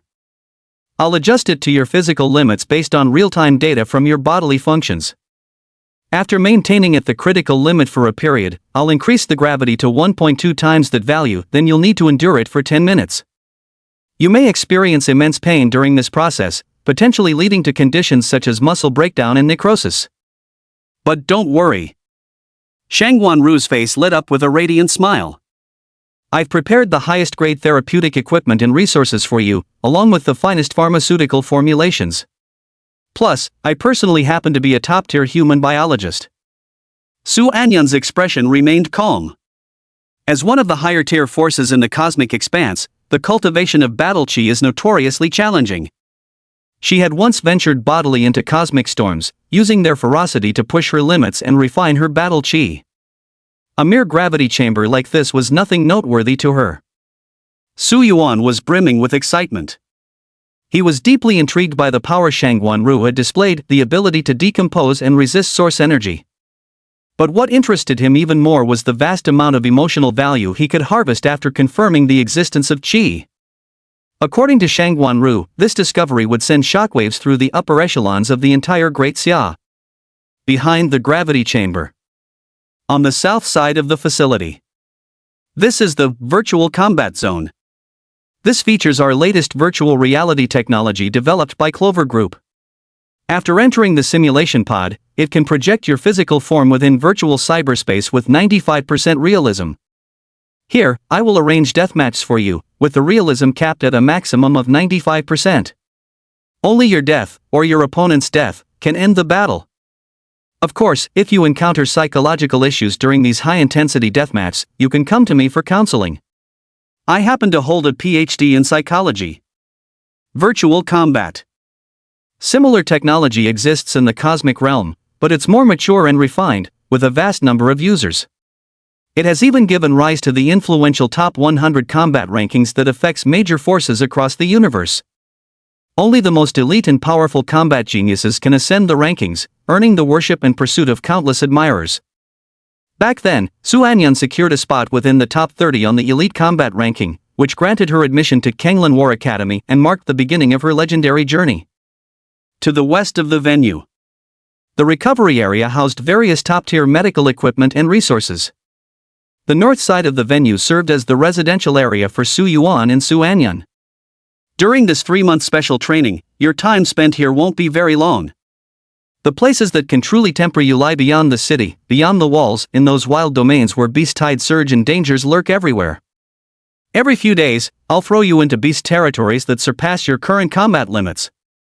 Only when you're at death's door will I step in to help. Are you scared? After introducing various zones of the venue, Shang Wanru asked with a smile. Su Anyan shook her head lightly. Su Yuan then chuckled in response. Couldn't ask for anything better. As stated in the 10 transformations of ancient divinities, only life and death crises of the utmost extremity can maximally unleash the power latent within one's bloodline. To master the gluttonous transformation, he precisely needed this kind of trial that pushed limits to the extreme. Naturally, he couldn't be more eager. Great! Shang Wanru's smile grew increasingly radiant. I just love your vigorous spirit like this, hope you can keep it up. The fact speaks for itself. People's thoughts can change. Especially after discovering that beneath Shang Wanru's devilish figure lay an even more devilish heart. Su Yuan finally understood why Shang Wanmeng had looked at him with such profound pity when Shang Wanru first proposed including him in the experimental training. It was only the 4th day here, and Su Yuan already felt as if he were living in hell. During high-pressure gravity training, Shang Wanru truly dared to crank up the multipliers. When he first stepped into the gravity chamber, Shang Wanru immediately dialed it up to 10 times gravity. Logically speaking, shouldn't it be gradually increased? Su Yuan wasn't prepared for this sudden change and nearly stumbled under the overwhelming pressure. So what happened next? Shang Wanru simply kept staring at the data on the screen, her face flushed with excitement as she cranked up the gravity multiplier over and over. Only when the gravity reached 20 times normal did she finally approach the transparent gravity chamber. By then, Su Yuan's limbs were pinned flat against the floor, utterly immobilized by the terrifying force. With flushed cheeks, she stood outside cheering him on, urging him to get back up. Stand up my ass. I may have ancient god lineage with a tough physique, but sis, did you really have to start with 20 times gravity right off the bat? And this wasn't even the end of it. After the high-pressure gravity training, there came the virtual deathmatch. Shang Wanru selected simulated virtual monstrous beasts as his opponents, each possessing strength at the peak of Tier 1. But he had to face 5 at once. Every time, he'd barely manage to kill 2 or 3 before exhausting himself, only to be brutally slain and devoured by the remaining beasts.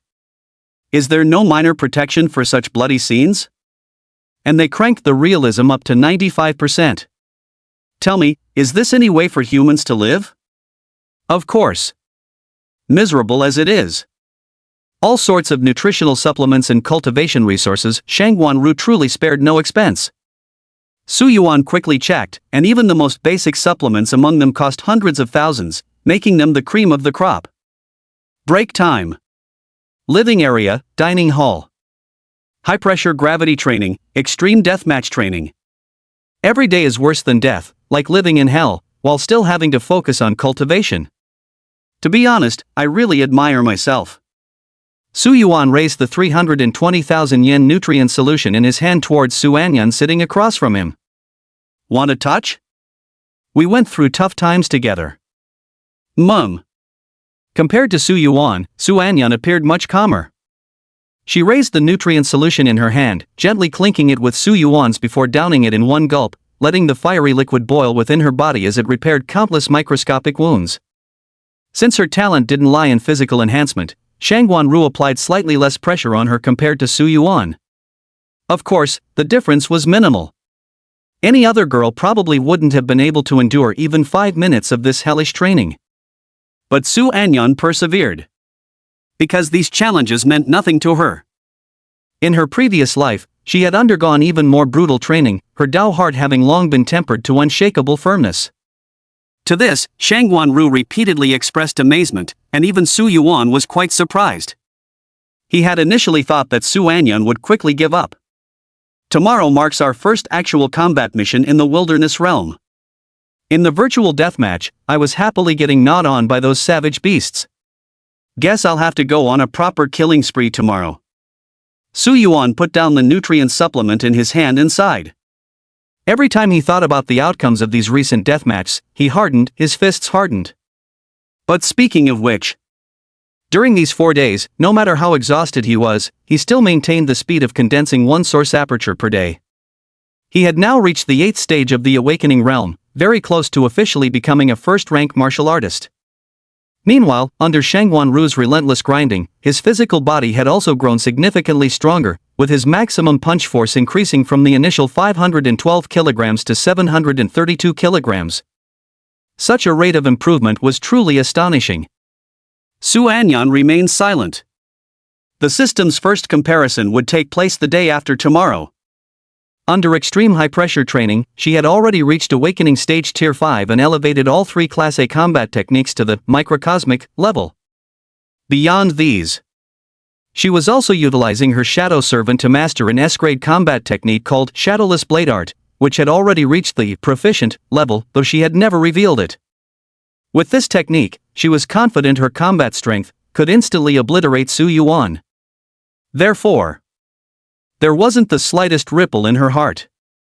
Moreover, she had already begun contemplating what kind of resource rewards the system would provide after her victory. When her gaze finally returned to Su Yuan, her expression was calm, her focus no longer on the present but on the future.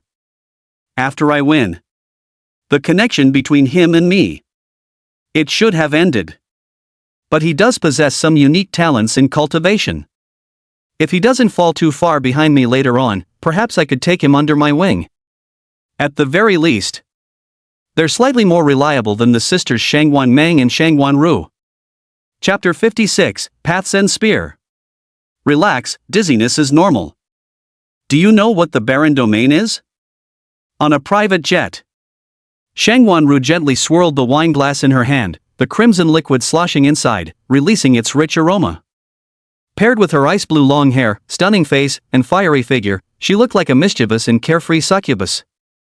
Since the start of Su Yuan and Su Anyun's experimental training, Shangguan Ru had resigned from her position as the head of Lanqing's education bureau. Without the need to maintain a professional facade, she naturally became far less formal. I know. Su Yuan nodded slightly, but his gaze wasn't fixed on Shangguan Ru, it was directed out the window. It's said that after breaking through the fusion realm to reach the limit realm, the 7th tier, one can fly through the air by sheer force of will. Something to look forward to. They covered this in school. After that great upheaval centuries ago, creatures mutated, and humanity began walking the path of cultivating origin energy. Fierce conflicts erupted between demonic beasts, mystical flora, and humans. Whole nations fell, cities were reduced to ruin. Ultimately, humanity resisted successfully, rebuilt their homes, and reconstructed civilization. But beyond civilization lies the wasteland, a paradise for savage beasts and demonic flora, humanity's lost Eden. Shangguan Ru nodded slightly, took a sip of red wine, and smiled. That's right. Generally speaking, before becoming an official warrior, that is, before reaching a rank, it's very unlikely anyone would voluntarily venture into the wasteland. Even if they did go, it would be in groups. But you two are different. I'm going to give you the harshest training, so soon you'll each be heading out alone. While Shangguan Ru was speaking, Su Anyun, like Su Yuan, gazed calmly out the window. That anomaly from a century ago. A trace of reminiscence flickered through her beautiful eyes. She had once believed it wholeheartedly, but later when she stepped beyond Blue Star and ventured into the cosmos, she came to understand this was never any accident, but an inevitability, an evolution, a trial. The starry region where Blue Star is located is called the Ancient Origin Star Domain, one of the 10 great star domains of the outer universe. To be precise, it belongs to the Dongling region within the Ancient Origin Star Domain.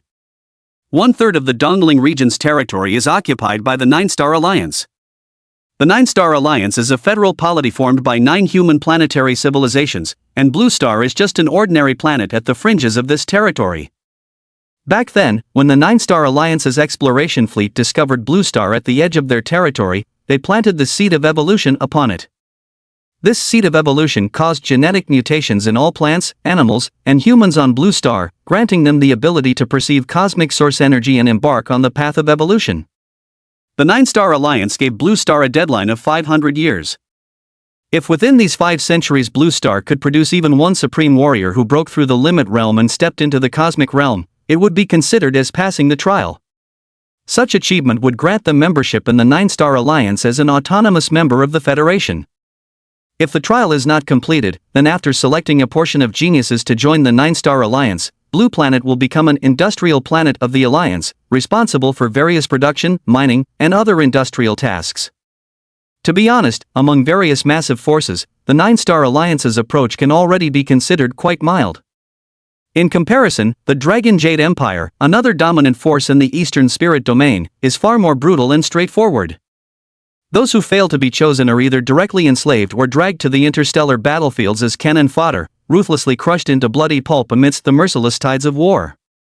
There are still 5 years left until the critical assessment period set by the Nine-Star Alliance arrives. In the previous life, when the assessment deadline arrived, no one on Blue Planet could break through the 9th rank. The once most promising candidate, Shangwan Meng, had mysteriously disappeared before that and was later declared dead. As for Su Anyan herself, due to her short cultivation time, she had only just barely broken through to the 7th rank. But in this life, the fate of Blue Star will be changed by her. Su Anyan's gaze was resolute. 2 hours later, the plane veered away from the safe zone and entered the airspace of the wasteland. Safety defenses on both wings activated, creating a powerful energy barrier around the aircraft. In the wasteland, aside from the numerous fierce beasts on the ground, there were also mutated avian predators in the sky. However, since this was the outskirts of the wasteland, the beasts were relatively weak. The moment they touched the energy shield, they were instantly reduced to ashes. Okay. Shangwan Ru put down her wine glass. She had Su Yuan and Su Anyan each enter a deployment pod, then dropped them off at different locations. Today's training objective has only one goal. Starting from the drop point, traverse 80 kilometers on foot to reach the designated location. What kind of ferocious beasts or demonic plants they might encounter along the way remains unknown. Both individuals carried detection instruments that would automatically deploy protective shields upon detecting lethal level damage, though this also indicated training failure. The loser returning to that arena filled with unpleasant memories would face even more unpleasant training. Boom! In the primeval forest. Like meteors, the landing pods crashed into the ground, creating deep craters and emitting thunderous impacts. In no time, the hatch opened. A figure leaped out from the deep pit. So this is the barren lands. Su Yuan stretched slightly, the custom-made spear strapped to his back. The spear measured 7 feet long, with a golden shaft and a dragon head-shaped pommel, its silver tongue-shaped blade tipping the front. Weighing a staggering 321 caddies, its momentum was overwhelming, a mere touch bringing instant death, a single strike sealing inevitable demise. According to Shangwan Ru, if a weapon feels right in hand, it can be continuously upgraded by integrating superior materials through updates, eliminating the need for outright replacement. Many powerful warriors have carried their weapons with them all the way up precisely because of sentiment, they simply couldn't bear to part with them. So Su Yuan simply gave it a name, Path's End. It means, where the road ends stands my gun.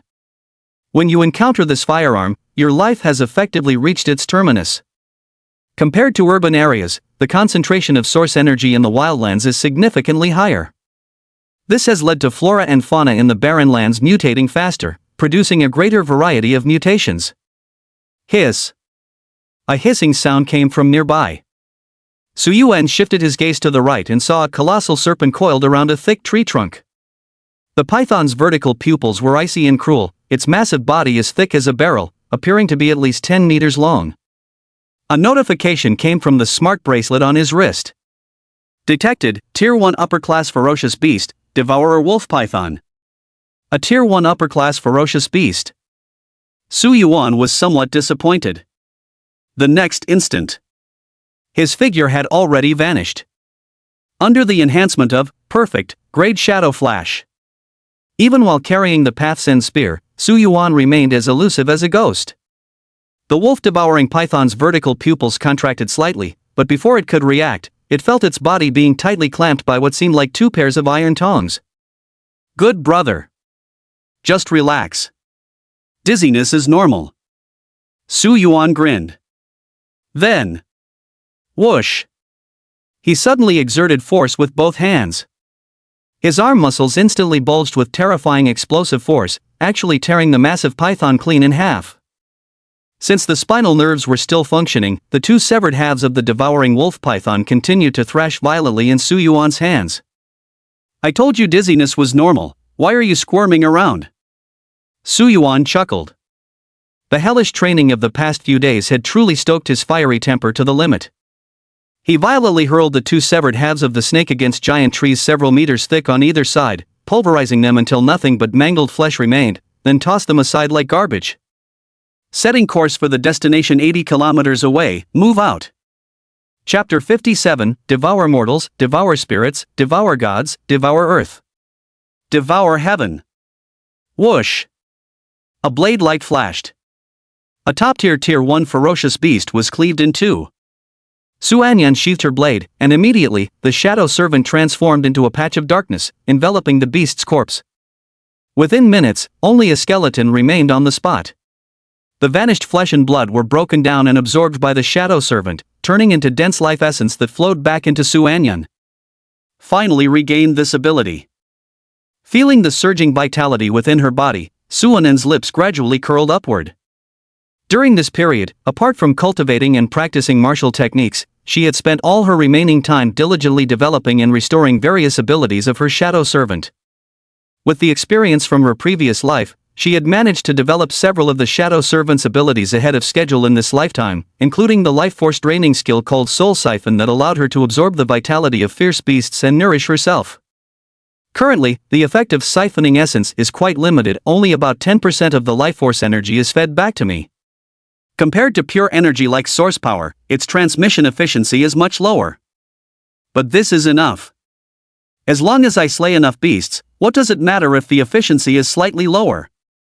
In the afternoon, the setting sun cast long shadows over the deserted primeval forest, where the air was thick with the metallic scent of blood. Su Yuan glanced at his smart wristband. He had already advanced 36 kilometers, with a total kill count of Tier 1 Elite, 1 Beast. Tier 1 Advanced, 18 Beasts. First Tier Mid-Level 52 Beasts. First Tier Low-Level 104 Beasts. As expected of the desolate wilds, this density of ferocious beasts, utterly brutal. During this process, Su Yuan himself sustained some injuries, left behind during his battle with that first-tier peak-level Silver Frost Wolf. The Pale Silver Wolf was the Wolf King, accompanied by 4 upper-rank Tier 1 and 6 mid-rank Tier 1 ordinary Silver Wolves. That battle was downright exhilarating. Su Yuan had his fill of excitement, and the spear at his journey's end drank its fill of blood. Advancing another 10 kilometers. Plop. Su Yuan shook his rifle, flinging the powerful Tier 1 beast, the lightning leopard that he had just shot through the heart, onto the ground. But at that moment, a sudden sensation struck him. So hungry. The instant this thought surfaced, Su Yuan froze momentarily, then his eyes suddenly lit up with excitement. He immediately set the Path's End spear aside, sat cross-legged, and began circulating 10 divine transformations of ancient gods, the glutton at full speed. Hungry. Hungry. Hungry. Gulp. Gulp. Gulp. An unprecedented surge of hunger washed over Su Yuan, making him feel as though he could devour an entire ox in one sitting. Simultaneously, under the manipulation of the arcane technique, cells throughout his body transformed into gaping maws, greedily devouring every last nutrient remaining within Su Yuan's system. These were the supernutrient potions Su Yuan had been taking daily, each costing hundreds of thousands, whose abundant nourishment had previously been absorbed by him only in meager quantities. Boom! Boom! Boom! Blood and chi surged violently. This was a power fundamentally different from source energy, an ancient, primordial, and pure force that belongs solely to the physical body.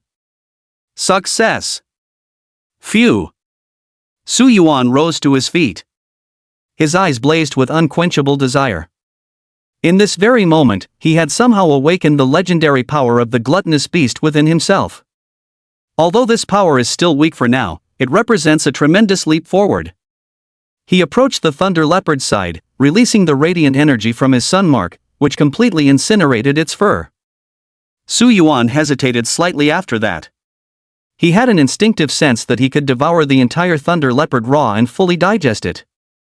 But in the end, he still made a fire and roasted it to eat. The idea of eating raw flesh and drinking blood was something he couldn't quite stomach. In no time, after wolfing down an entire thunder leopard, by all logic, he should have been stuffed to the point of bursting, but Su Yuan felt he could still devour several more. Su Yuan mentally reviewed the realms described in the gluttonous transformation. According to the gluttonous transformation, the first realm is called the devouring mortal realm. It's divided into flesh-eating, bone-gnawing, and blood-tempering. Flesh-eating greatly enhances the ability to digest flesh and blood, allowing one to extract the essence from flesh to nourish the body. That's exactly the state I'm in right now. Then comes bone devouring. At this stage, one can break down and digest not just the flesh of fierce beasts, but even extract the nutritional essence from their bones. After that is blood tempering. Simply drinking the blood of fierce beasts can enrich and strengthen one's own vital energy. Straightforward yet brutal. Beyond the devouring mortal realm lies devouring spirit, devouring divinity, devouring earth, and devouring heaven. Su Yuan's gaze grew increasingly fervent. Through practicing the gluttony transformation, I continuously enhance the gluttonous power contained within my ancient divine bloodline. I wonder how far I can go. Devouring the heavens, just the name alone sounds overwhelmingly domineering. In his fantasy, Su Yuan felt as if he had transformed into a colossal gluttonous beast that could swallow the heavens and devour the earth, roaming through the vast cosmos, consuming stars one after another, devouring everything in sight. In no time, having rested, Su Yuan rose to his feet and continued forward. All the fierce beasts encountered along the way were killed on sight if they looked grotesque, but those that appeared delicious were roasted and eaten. Evening. 18 kilometers from the destination, Su Yuan encountered the most formidable opponent thus far. This one was a sheep standing on its hind legs. The human-like posture it imitated was eerily unsettling. On that seemingly docile sheep's face, the unnerving horizontal pupils sent chills down one's spine. Su Yuan hadn't noticed it when passing by earlier. It wasn't until his smartband's detection alerted him that he saw this sheepman lurking behind the tree, revealing only half its face. Tier 2 lesser ferocious beast, man-eating sheep. Buddy.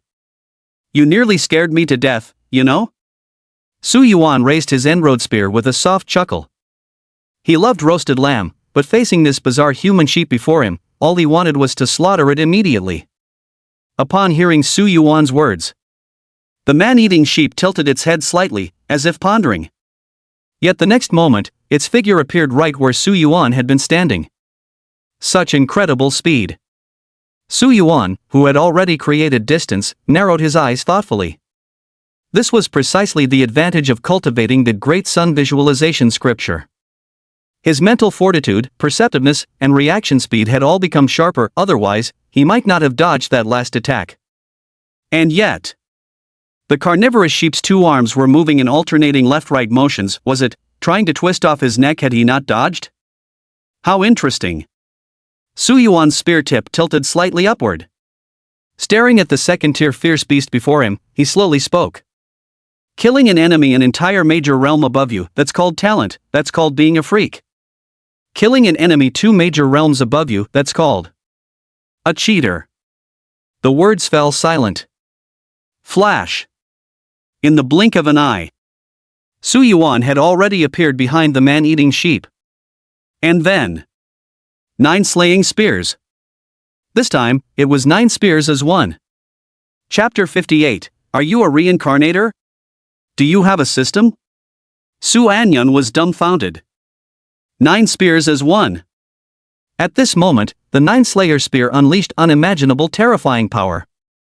The body of the Path's End spear trembled violently, its tip faintly leaving behind a trail of afterimages. Boom! The cannibal goat sensed the impending danger and swiftly crossed its arms, attempting to clamp down on the thrusting spear. Logically speaking, as a second-stage ferocious beast that had undergone some degree of source energy body tempering, its strength should absolutely overpower that of humans still in the awakening phase. However, it was facing Su Yuan. Swish! The skin on the man-eating sheep's hands was instantly torn apart. Blood gushed out. Not only did this fail to stop the Path's End spear in the slightest, but it also caused them to miss the chance to shift their body and avoid the fatal strike to the heart. And so, Lu Jinchang instantly pierced through the carnivorous sheep's heart. The impact, amplified 9 times in an instant, shattered the heart completely. Phew! Su Yuan withdrew the spear. Watching the carnivorous sheep's corpse slowly collapse to the ground felt rather satisfying. Come to think of it, this was his first time executing the perfect, rank 9 slaughter spear, still without combining it with origin energy, relying purely on brute force alone, yet it achieved such astonishing power. In the private aircraft circling over the wasteland, Shang Guanru slowly sat up, her beautiful eyes filled with awe beyond words. Just now, the data transmitted back from the smart wristband Su Yuan wore revealed that Su Yuan had slain a Tier 2 savage beast. Although it was only the weakest mid-rank Tier 2 man-eating goat, one must remember that Su Yuan is merely at awakening rank 8. The gap between them spans a full 2 major realms. If I recall correctly, during the initial training, he could only face 3 first-tier peak ferocious beasts simultaneously. Who would have thought he'd progress this swiftly? Shang Guanru's breathing grew increasingly rapid, the excitement in her beautiful eyes intensifying. Once we get back, we can increase the dosage even more. I'm going to torment and train him mercilessly. Night fell. Destination. Su Yuan was the first to arrive. An 80-kilometer journey wasn't excessively long, but dealing with the various ferocious beasts and demonic plants along the way had been quite challenging. Having successfully activated the faint Taodai power hidden within his ancient god lineage, he could replenish his energy while moving through continuous consumption.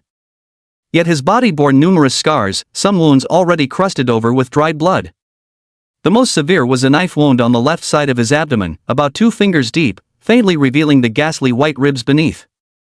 This was the second lower-tier rank 2 fierce beast Su Yuan encountered after the man-eating sheep, the blade-armed ape. This rank 2 beast was extraordinarily agile, with both forearms evolved into razor-sharp blade limbs. Su Yuan's wound was precisely courtesy of those blades. Of course, that armed ape ultimately met its end beneath Su Yuan's limit-reaching spear, becoming another soul claimed by his weapon. However, executing 2 consecutive, perfection, level 9 slaughter strikes had strained him beyond capacity, even though his physical prowess had grown significantly compared to days prior. After some time, Su Anyan arrived as well. Like Su Yuan, she bore numerous wounds on her body, some even as deep as the knife wound on Su Yuan's abdomen. Yet her breathtakingly beautiful face remained utterly composed, showing not a trace of agony.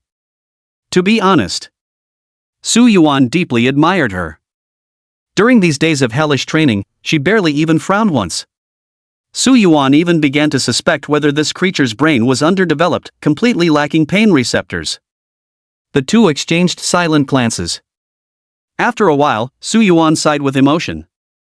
If Aunt Su saw you looking like this now, she'd probably be heartbroken. Su Anyan fell silent for a moment before speaking slowly. Those who fear pain and fear getting hurt can never grow into true formidable fighters. Yo! I never thought you could say something so philosophical. Su Anyan didn't respond.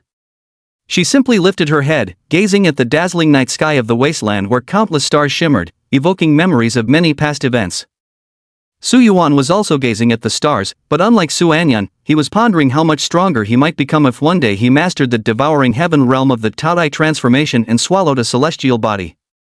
Suddenly, Su Anyan withdrew her gaze. She looked towards Su Yuan beside her. If possible, try not to fall too far behind me. She had already decided that if given the chance, she would take Su Yuan out of Blue Star. This guy has a steady temperament and ample talent, but more importantly, having him around put Su Qingling at ease. Su Yuan? Do you even realize what you're saying? He carefully scrutinized Su Anyan beside him, his expression solemn and his tone earnest. I want to ask you something. Go on. Are you a reincarnator? Upon hearing these words, Su Anyan's figure jolted to an abrupt halt, her pupils contracting slightly. Without any visible movement, she turned her head sideways, gazing toward the distant, pitch-black silent forest before shaking her head. I don't know what you're talking about. Then are you carrying a system? Su Anyan frowned deeply. Have you been reading too many novels? She remembered very clearly that the system had warned her if its existence was disclosed, all cultivated abilities would be confiscated and the binding would be terminated. She needed the system's reward resources to accelerate and advance her own development, so she couldn't possibly let such a thing happen. Su Yuan grinned. Then you should take back what you just said. Su Anyan. I don't understand what you mean. Su Yuan smiled. You'll know in a couple of days. Su Anyan suddenly felt inexplicably nervous. In a couple of days? What do you mean? The day after tomorrow will be the first comparison. Is there some deeper meaning in his words? What does he know? Just as the first ripple of emotion stirred in Su Anyan's heart, Su Yuan reclined on the grass with his hands behind his head, gazing at the starry sky as he leisurely remarked. In a couple of days, I should be advancing to Tier 1 and becoming an official martial artist. By then. It's you who shouldn't get left too far behind. Su Anyan. That was what she had thought. So this was what Su Yuan meant. To her, it wasn't a problem at all. Because realm alone has never been the sole measure of combat strength. At this moment, on a flat open space not far away, Shang Wanru's private jet slowly descended. The cabin door slowly opened, and she waved at the two of them with a cheerful smile. Hey! Come over here. Just so you know, you're not here to flirt on company expenses, okay? Su Yuan. Su Anyan. Su Yuan stood up, lightly brushing the dust off his pants. Once I grow stronger, I'll make sure those matchmakers who randomly pair people up understand exactly why flowers are so red. Su Anyan seriously chimed in. Same here. By the time they returned to Lancheng, it was already quite late. Shang Wanru performed comprehensive examinations and treatments for both of them. In this world today, having money doesn't necessarily make one invincible, but it certainly guarantees a comfortable life. The 2-finger-wide knife wound on Su Yuan's left abdomen nearly healed within just 2 hours after applying an ointment called New Life, achieving what could almost be called the legendary regeneration of flesh and bone. But later, he looked it up. Holy smokes! One bottle cost 1.32 million yuan. Never mind. Nightfall. All is quiet. Su Yuan sat cross-legged on the bed, preparing to condense his ninth origin aperture. During these days, no matter how exhausted he was, he never neglected his cultivation of source energy, and today was no exception. After the ninth source aperture is condensed, he can finally begin his assault on the first tier. Su Yuan's mood was still somewhat excited. But before that, he glanced at the system panel. Though he hadn't appeared in public these past 4 days, legends of him still circulated outside. Those firearms practitioners he had thoroughly trained not only conscientiously addressed the flaws Su Yuan had pointed out to them every day, but they also went around telling others about his freakish talent. SSS ranked talent. Reincarnation of the divine marksman. Mastered A-rank combat skills to perfection in just 3 days. A god. One after another, prestigious titles spread. They harvested considerable shock points for Su Yuan. Of course, Su Yuan discovered that emotional fluctuations triggered indirectly rather than directly by him would yield somewhat discounted emotional points. But over these 4 or 5 days, he still managed to accumulate nearly 2,000 points. Which man doesn't love seeing red? Or perhaps another round of premium lottery draws? Chapter 59, Enlightenment Tea. Su Anyan wants to spar with me? Might as well indulge a child's whim. Come on. Save where you should, spend where you ought. Bro's not short on this bit. Ding. 2,000 emotional points consumed for 1 premium draw. Ding. Congratulations on obtaining 1 gene of 4-line Enlightenment Tea. Golden quality. Enlightenment Tea, tea leaves produced by the legendary Enlightenment Bodhi tree. Based on quality from low to high, they are categorized from 1 line to 9 lines. Consuming them permanently increases comprehension, making them among the most coveted treasures in the cosmic starscape. Another golden reward. Comfortable. This feels absolutely amazing. Su Yuan had a clear understanding of his current situation. Without using cheats, his overall skill level would only be upper middle tier at best. But now? Not only is this guy cheating, I need to become awesome myself. With a thought, a small jade vial appeared in Su Yuan's palm, emitting a faint emerald glow, clearly no ordinary item. When he opened the vial's lid, a refreshing fragrance wafted out. Just one gentle whiff was enough to invigorate the spirit. Come on! Brew tea! Su Yuan immediately took out several leaves of enlightenment tea. The leaf was plump, with 4 faintly discernible and mysterious patterns on its surface, exuding a natural aura of profound enlightenment. When Su Yuan placed the enlightenment tea into the water, something miraculous happened.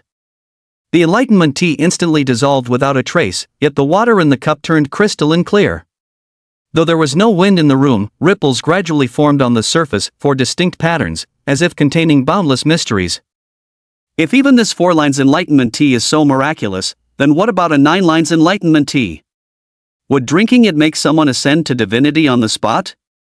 Su Yuan smiled faintly, carefully storing the jade vial before picking up the teacup and downing it in one gulp. The effects of enlightenment tea work subtly and gradually, without any sudden intense reactions. Su Yuan wasn't anxious after all. With a full pound of tea at his disposal, drinking it daily would undoubtedly yield extraordinary results. It just so happens that I'm about to break through to the first rank in the next 2 days, which should make things much easier. After drinking the enlightenment tea, Su Yuan began to immerse himself in his cultivation.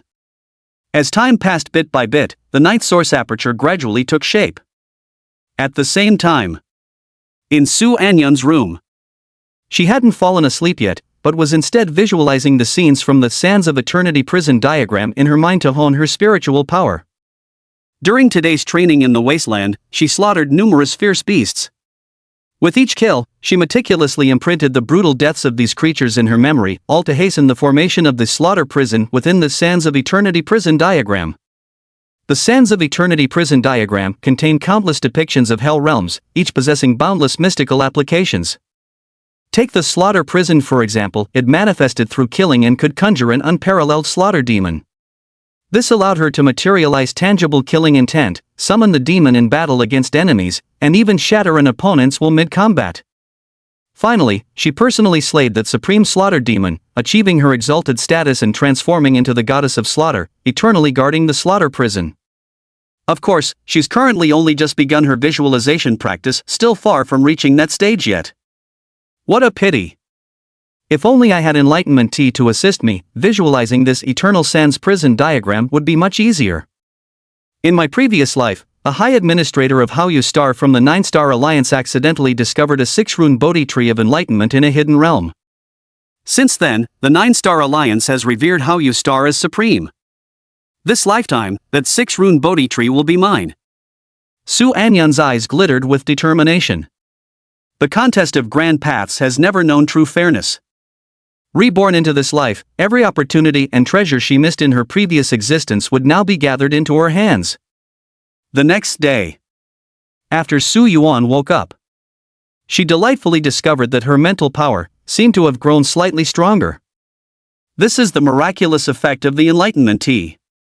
It's far more effective than my week-long practice of the Great Sun meditation scripture. Of course, Su Yuan didn't slack off in practicing the Great Sun meditation scripture just because of this. After all, enlightenment tea is ultimately an external aid. Only consistent cultivation can truly lead to continuous growth. He had previously told Shangguan Ru about his habit of waking up early before dawn to watch the sunrise, explaining that he needed to leave the venue for a while during those early hours. Naturally, Shangguan Ru readily agreed to this. However, given that this place was quite far from Yuhua Mountain, Su Yuan had no choice but to find an alternative peak for his sunrise viewing. Though he did feel slightly unaccustomed to the absence of old Tang's chatter before the sunrise arrived. But with the howling mountain winds, the misty haze, and the glistening dewdrops, it still held a certain charm. After yesterday's wasteland training session, Shangguan Ru learned that Su Yuan had already become capable of slaying second-tier ferocious beasts. Not only did she drastically increase the multiplier in the high-pressure gravity chamber, but even in the virtual combat space, no ferocious beasts below second tier made an appearance again. This guy. He's absolutely insane. Su Yuan is currently capable of slaying lower-tier second-rank ferocious beasts. But so what? She directly sent 4 mid-tier second-order ferocious beasts at Su Yuan all at once. After being torn apart, gnawed at, and having his heart and lungs ripped out time and time again by savage beasts, Su Yuan felt his mind might truly be on the verge of snapping. Fuck. Even rich women playing with ducks don't go this far.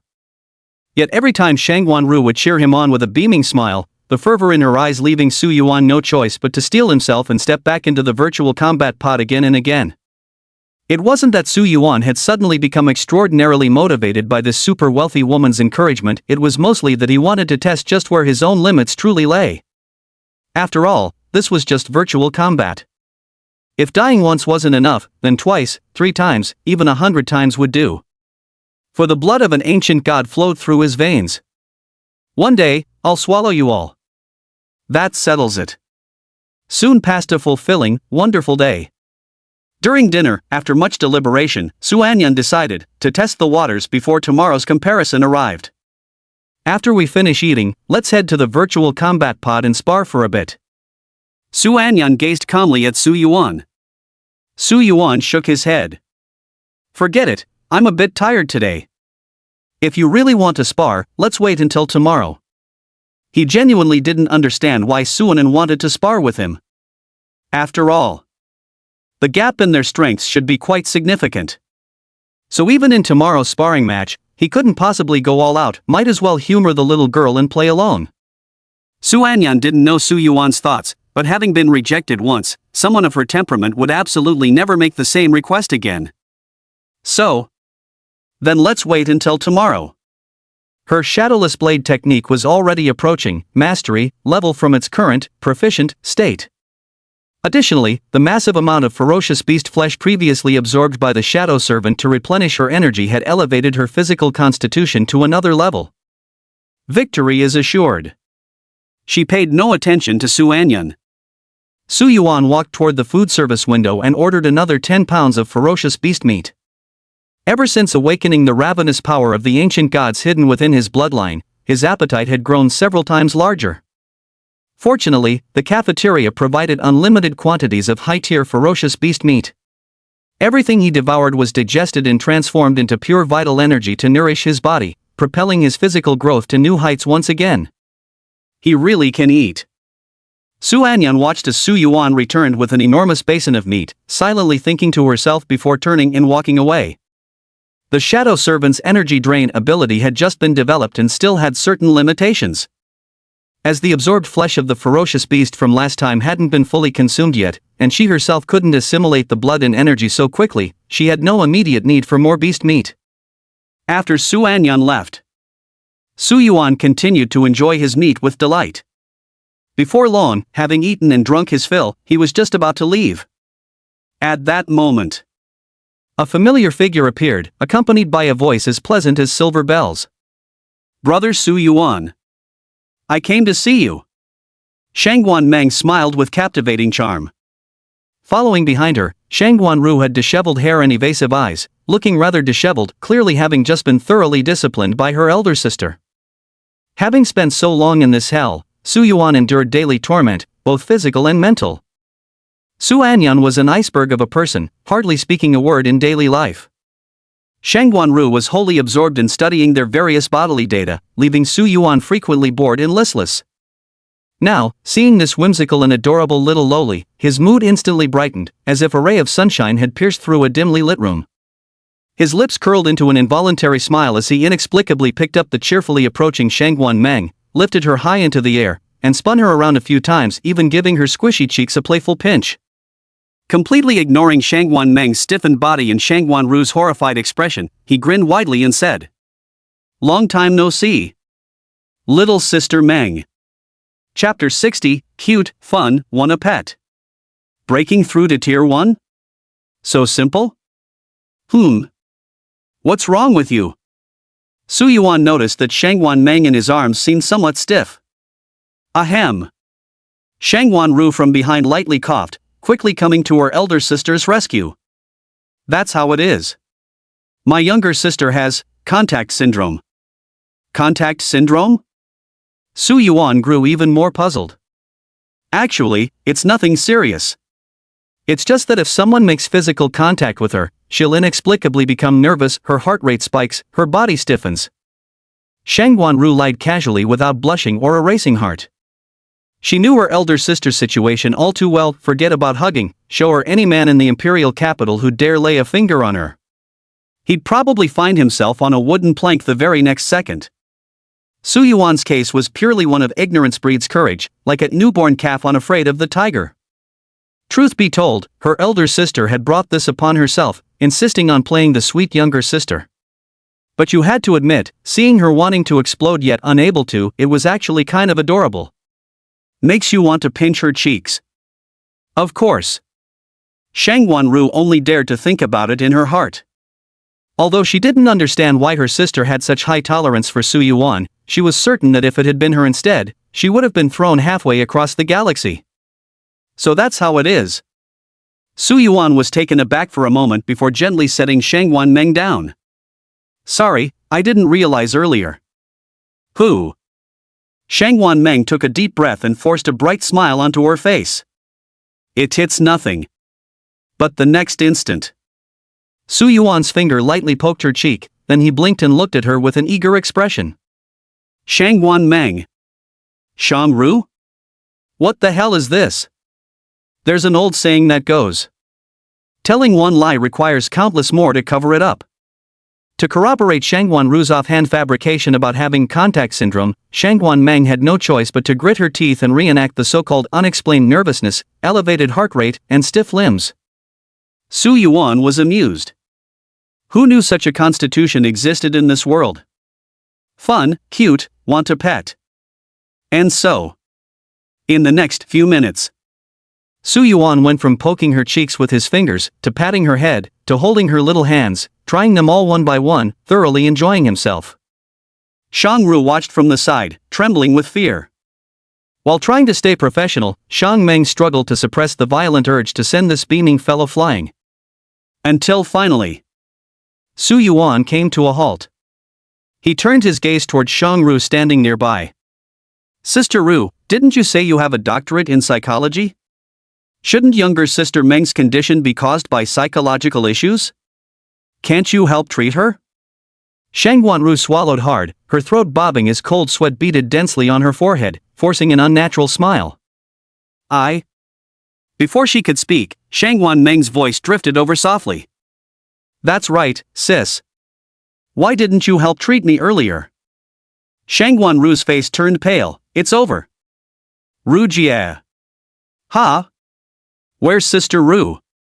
Su Yuan had just gone to the restroom, and upon returning, he found Shangwan Ru was nowhere to be seen. He had originally planned to consult her about breaking through realms, having successfully condensed 9 source acupoints and intending to make his breakthrough to the first rank today. My sister? She just said she had something to do and stepped out for a bit. Shangwan Meng pursed her lips, her gaze wandering slightly. I see. Su Yuan didn't notice anything unusual. The two continued chatting as they walked outside. At that moment, Shangwan Meng reached into her pocket and pulled out 2 lemon candies. After eating one myself, I thought for a moment, then raised my hand and offered it to Su Yuan. Here, have some candy. Thank you. You seem to really like lemon candies. I remember you gave me one before too. Mum. Shangwan Meng nodded lightly. After a while, she suddenly raised her head and asked, Shall we go out for a stroll? Well. Su Yuan hesitated a little. My sister just said you've been training really hard, so you can take the day off today. Originally, Su Yuan had planned to attempt breaking through to Tier 1 today, but after reconsidering, after so many days of hellish training, taking one day to relax wouldn't hurt. Besides, when such an adorable little loli proactively invites you, it's really hard to say no, okay? Seeing Su Yuan agree, Shangwan Meng hummed a cheerful tune, her steps light and buoyant. Before heading out, the two went to find Su Anyan and asked if she'd like to join them for some shopping. Su Anyun, of course, declined. No thanks, I'll pass for now. She declined politely with a faint smile. Tomorrow would be their first comparison session. Though absolutely confident in her victory, she found herself inexplicably distracted, perhaps because it was the first time? There was just this lingering absent-mindedness. So she planned to adjust her state of mind at home. Shangwan Meng casually hummed a little tune. Every now and then, when she spotted tempting street snacks, she would pull Su Yuan over to stop and try them. What was supposed to be shopping directly turned into a food tour, earning her the playful nickname Little Greedy Cat from Su Yuan's teasing. Shangwan Meng didn't mind at all. Taking a big bite out of a fluffy white cotton candy, she casually remarked. Eating delicious food, having fun, doing what you want, saying what you think. This is how people should live their lives in this world. Su Yuan chuckled. You're too young to be saying things like that, it feels a bit strange. I'm actually not that young at all. Shangwan Meng murmured inexplicably. Su Yuan froze for a moment before giving a light laugh. He reached out to ruffle her hair, twisting those silver-white strands into disarray. When I was little, I always wanted to be a grown-up too, I get it. TCH. Shangwan Meng said no more. Huh? What happened to your sensory overload? Shangwan Meng. Evening. Su Yuan escorted Shangwan Meng to the entrance of Royal World. Gazing at the famously luxurious villa district of Lan City, Su Yuan wasn't the least bit surprised. After these days, he had thoroughly seen the extravagance of Shangwan Ru, that super-rich woman. Oh, right. Sis asked me to pass this to you guys, I almost forgot. Before parting ways, Shangwan Meng took 2 small jade vials from her pocket and handed them to Su Yuan. Each tiny vial contained a single brown medicinal pill. What's this? Big Sister said these are precious pills to help cleanse your marrow and refine your meridians, improving your constitution. They're incredibly rare, ordinary people can't buy them with money. How come Sister Ru always makes you do things for her? That's no way to be an older sister. Su Yuan protested indignantly on her behalf. With a radiant smile, Shangwan Meng ran a short distance away before turning back to wave at Su Yuan. Goodbye. I had a great time today. Su Yuan also waved with a smile. Me too, see you next time. Goodbye. Back to hell. It was already past 8 o'clock.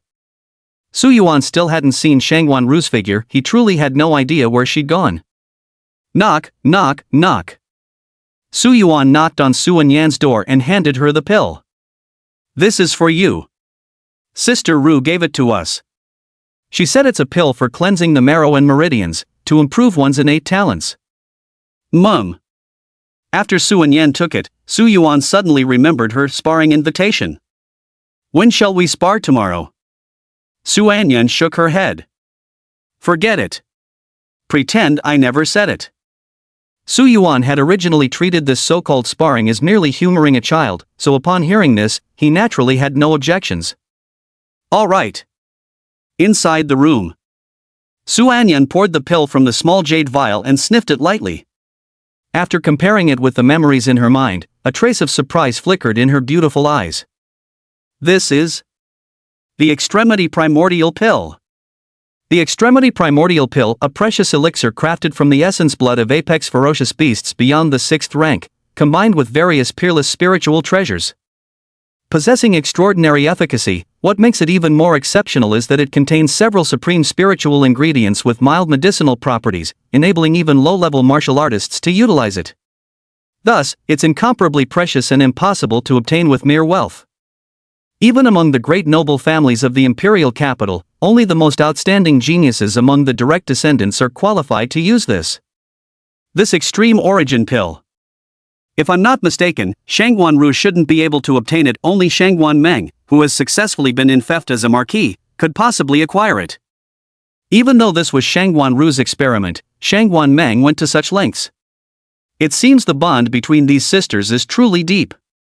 With a sigh of emotion, Su Anyan immediately swallowed the extreme Yuan pill and began focusing on digesting its medicinal energy.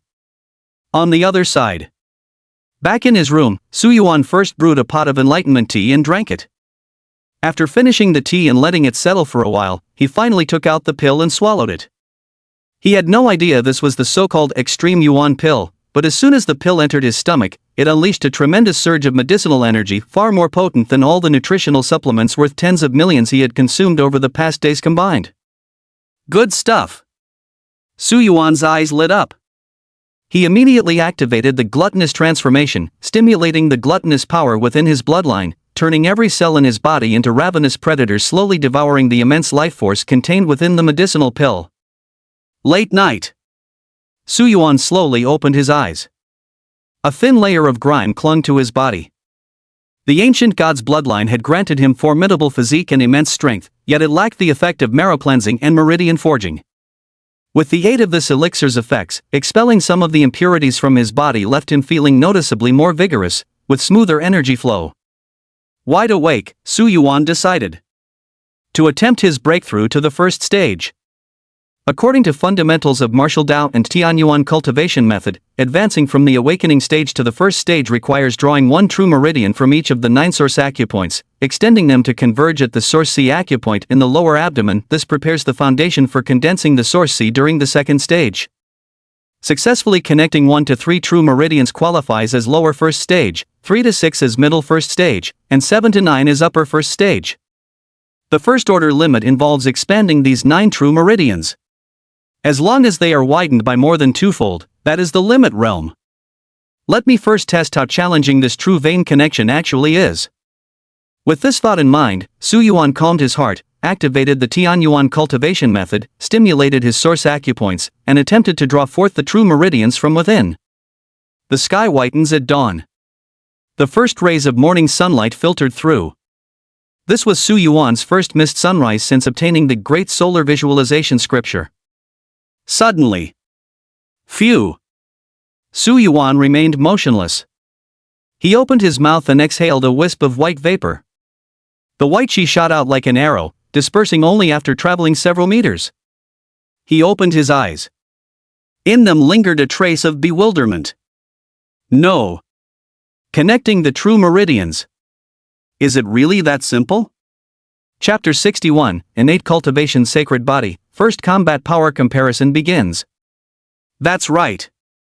After one night, Su Yuan successfully activated one source acupoint, drawing out a true meridian that connected to the source C acupoint in his lower abdomen. Within this connected true meridian, there is a constant flow of source energy, creating an incredibly wondrous sensation. This source energy actively disperses from the true meridian, continuously nourishing and strengthening the flesh and blood wherever the meridian reaches. When all 9 true meridians are fully interconnected, it means the entire body is ceaselessly strengthened by the nourishing source energy. This is precisely why the first rank marks the first major leap in a martial artist's physical prowess. I read in Introduction to Martial Path that the average time it takes for an ordinary martial artist to connect a single true meridian is a full month. That's 3 to 4 times longer than the 7 days needed to condense a source aperture. But for me, there's practically no difference. Su Yuan pondered for a moment. In the end, it could only be attributed to the formidable power of ancient god's bloodline. After all, whether at the awakening stage or the first to third tier exploration realm, the essence lies in exploring the mysteries of the human body, unlocking its latent potential to better absorb and contain source energy. The true strength of an ancient god's bloodline lies precisely in its physical constitution, effectively making it an innately perfect cultivation physique during these foundational stages. During breakfast time, Su Anyan sat opposite Su Yuan. Watching Su Yuan wolf down the beast meat with ravenous intensity, a glimmer flickered in her beautiful eyes. The day had finally arrived. By noon, the system would initiate their first combat power comparison. After a night of digestion, the qi and blood power contained within the Ji Yuan pill had not yet been fully absorbed, but the effects of marrow cleansing and meridian refinement were undeniably evident. Though it wasn't a complete rebirth, the results were remarkably effective. Whether it was the circulation of inner source energy or the control over her own muscles, everything had advanced by a significant margin. With Shadow Servant, 3A grade combat skills at the micro level, 1S grade combat skill at the mastery level, coupled with her combat experience and awareness, she couldn't fathom how she could possibly lose. After breakfast and a proper rest, another day of devilish training has begun. Shangwan-ru, who had been missing all day yesterday, finally appeared. She cast a deep glance at Su Yuan. Ru Jia. Su Yuan initially thought she had noticed his successful breakthrough to Tier 1 and asked with a smile. How about that? Shangwan-ru gritted her teeth, her chest heaving dramatically with each deep breath. If she weren't certain that Su Yuan couldn't possibly know Shangwan Meng's identity, she would almost think he was deliberately provoking her. How was it? She almost got beaten to death by her sister yesterday. Not good. She snapped back angrily. Su Yuan. If I remember correctly, back when I condensed one source orifice per day, it had shocked Shangwan-ru for quite some time, earning me a considerable amount of shock value. So how come now, when I advance one entire rank per day, it's suddenly considered nothing special? I must have let her have too much fun before, raising her threshold too high. Going forward, I'll need to pace myself a bit and keep things under control. Just like that. You think your thoughts, I'll think mine. Our brainwaves aren't even on the same frequency. Su Yuan and Su Anyan stepped into the high-pressure gravity chamber respectively. After setting the appropriate gravity multiple for Su Anyan, Shangwan-ru took a deep breath and turned up the intensity for Su Yuan. Of course. It was within reasonable limits. Although Su Yuan's words yesterday had gotten her scolded by her elder sister, anger aside, she couldn't actually entertain any real thoughts of harming him. In her eyes, Su Yuan remained her precious treasure, carrying her dream of restoring qi. He absolutely must not be broken through misuse. When reaching the original 26-fold gravitational limit, Shangwan-ru was surprised to discover that Su Yuan's endurance seemed to have improved significantly.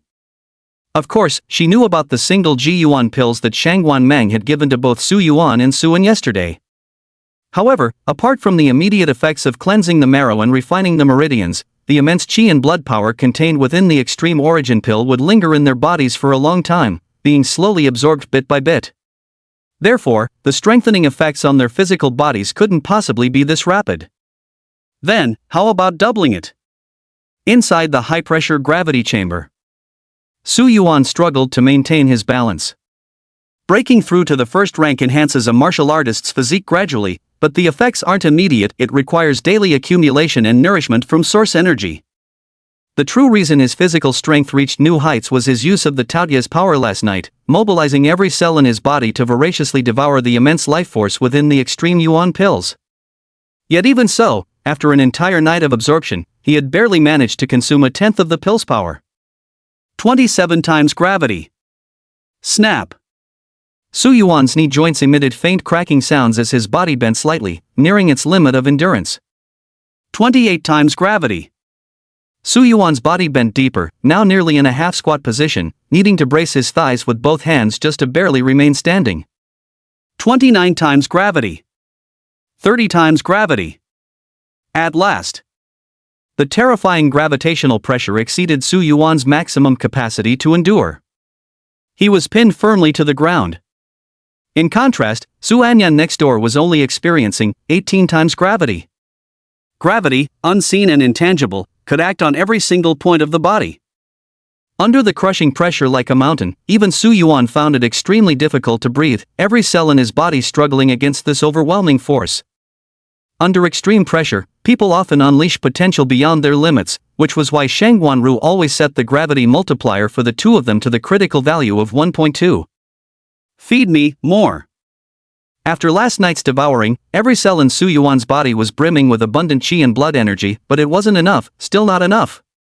Gluttonous transformation was operating violently, the residual gluttonous power in his bloodline being triggered once again. Blackish patterns faintly flickered on his cells. They opened their mouths once more, striving to absorb the lingering medicinal potency in his flesh. The process was excruciatingly slow, as most had already reached their limits. Yet no matter how sluggish, it never ceased. Until finally, high-pressure gravity training concluded. As the mountain-like weight receded, Su Yuan collapsed flat on the ground, gasping for breath in ragged bursts. He collapsed like a puppet with its strings cut, his sweat soaking through his training suit and leaving large wet patches on the gravity chamber floor. The soreness, the tearing sensation, the dull ache in his muscles came crashing over him like waves. Shang Wanru rushed excitedly to Su Yuan's side, helping him up without a second thought for the sour stench of sweat now covering her own clothes. Her face flushed with exhilaration as she beamed. Excellent. Magnificent. This is exactly how it should be. You just broke the record. At 1.2 times the critical gravity threshold, you lasted 1.5 times longer than the projected maximum. Su Yuan was practically exhausted, even facing the peril of being suffocated by Shang Wanru's facial cleanser. But at this moment, he still managed to force a bright smile. Yeah, felt great. At the same time, in Su Anyun's room, her physical physique wasn't as robust as Su Yuan's. During every high-pressure gravity training session, she would push herself to the limit, then attempt to break through that limit, holding on for another 10 seconds, 20 seconds, until she lost consciousness and was carried back to her room by Shang Wanru. Thus, during the later stages of training, Su Yuan was often the only one still persisting. Su Anyun slowly regained consciousness.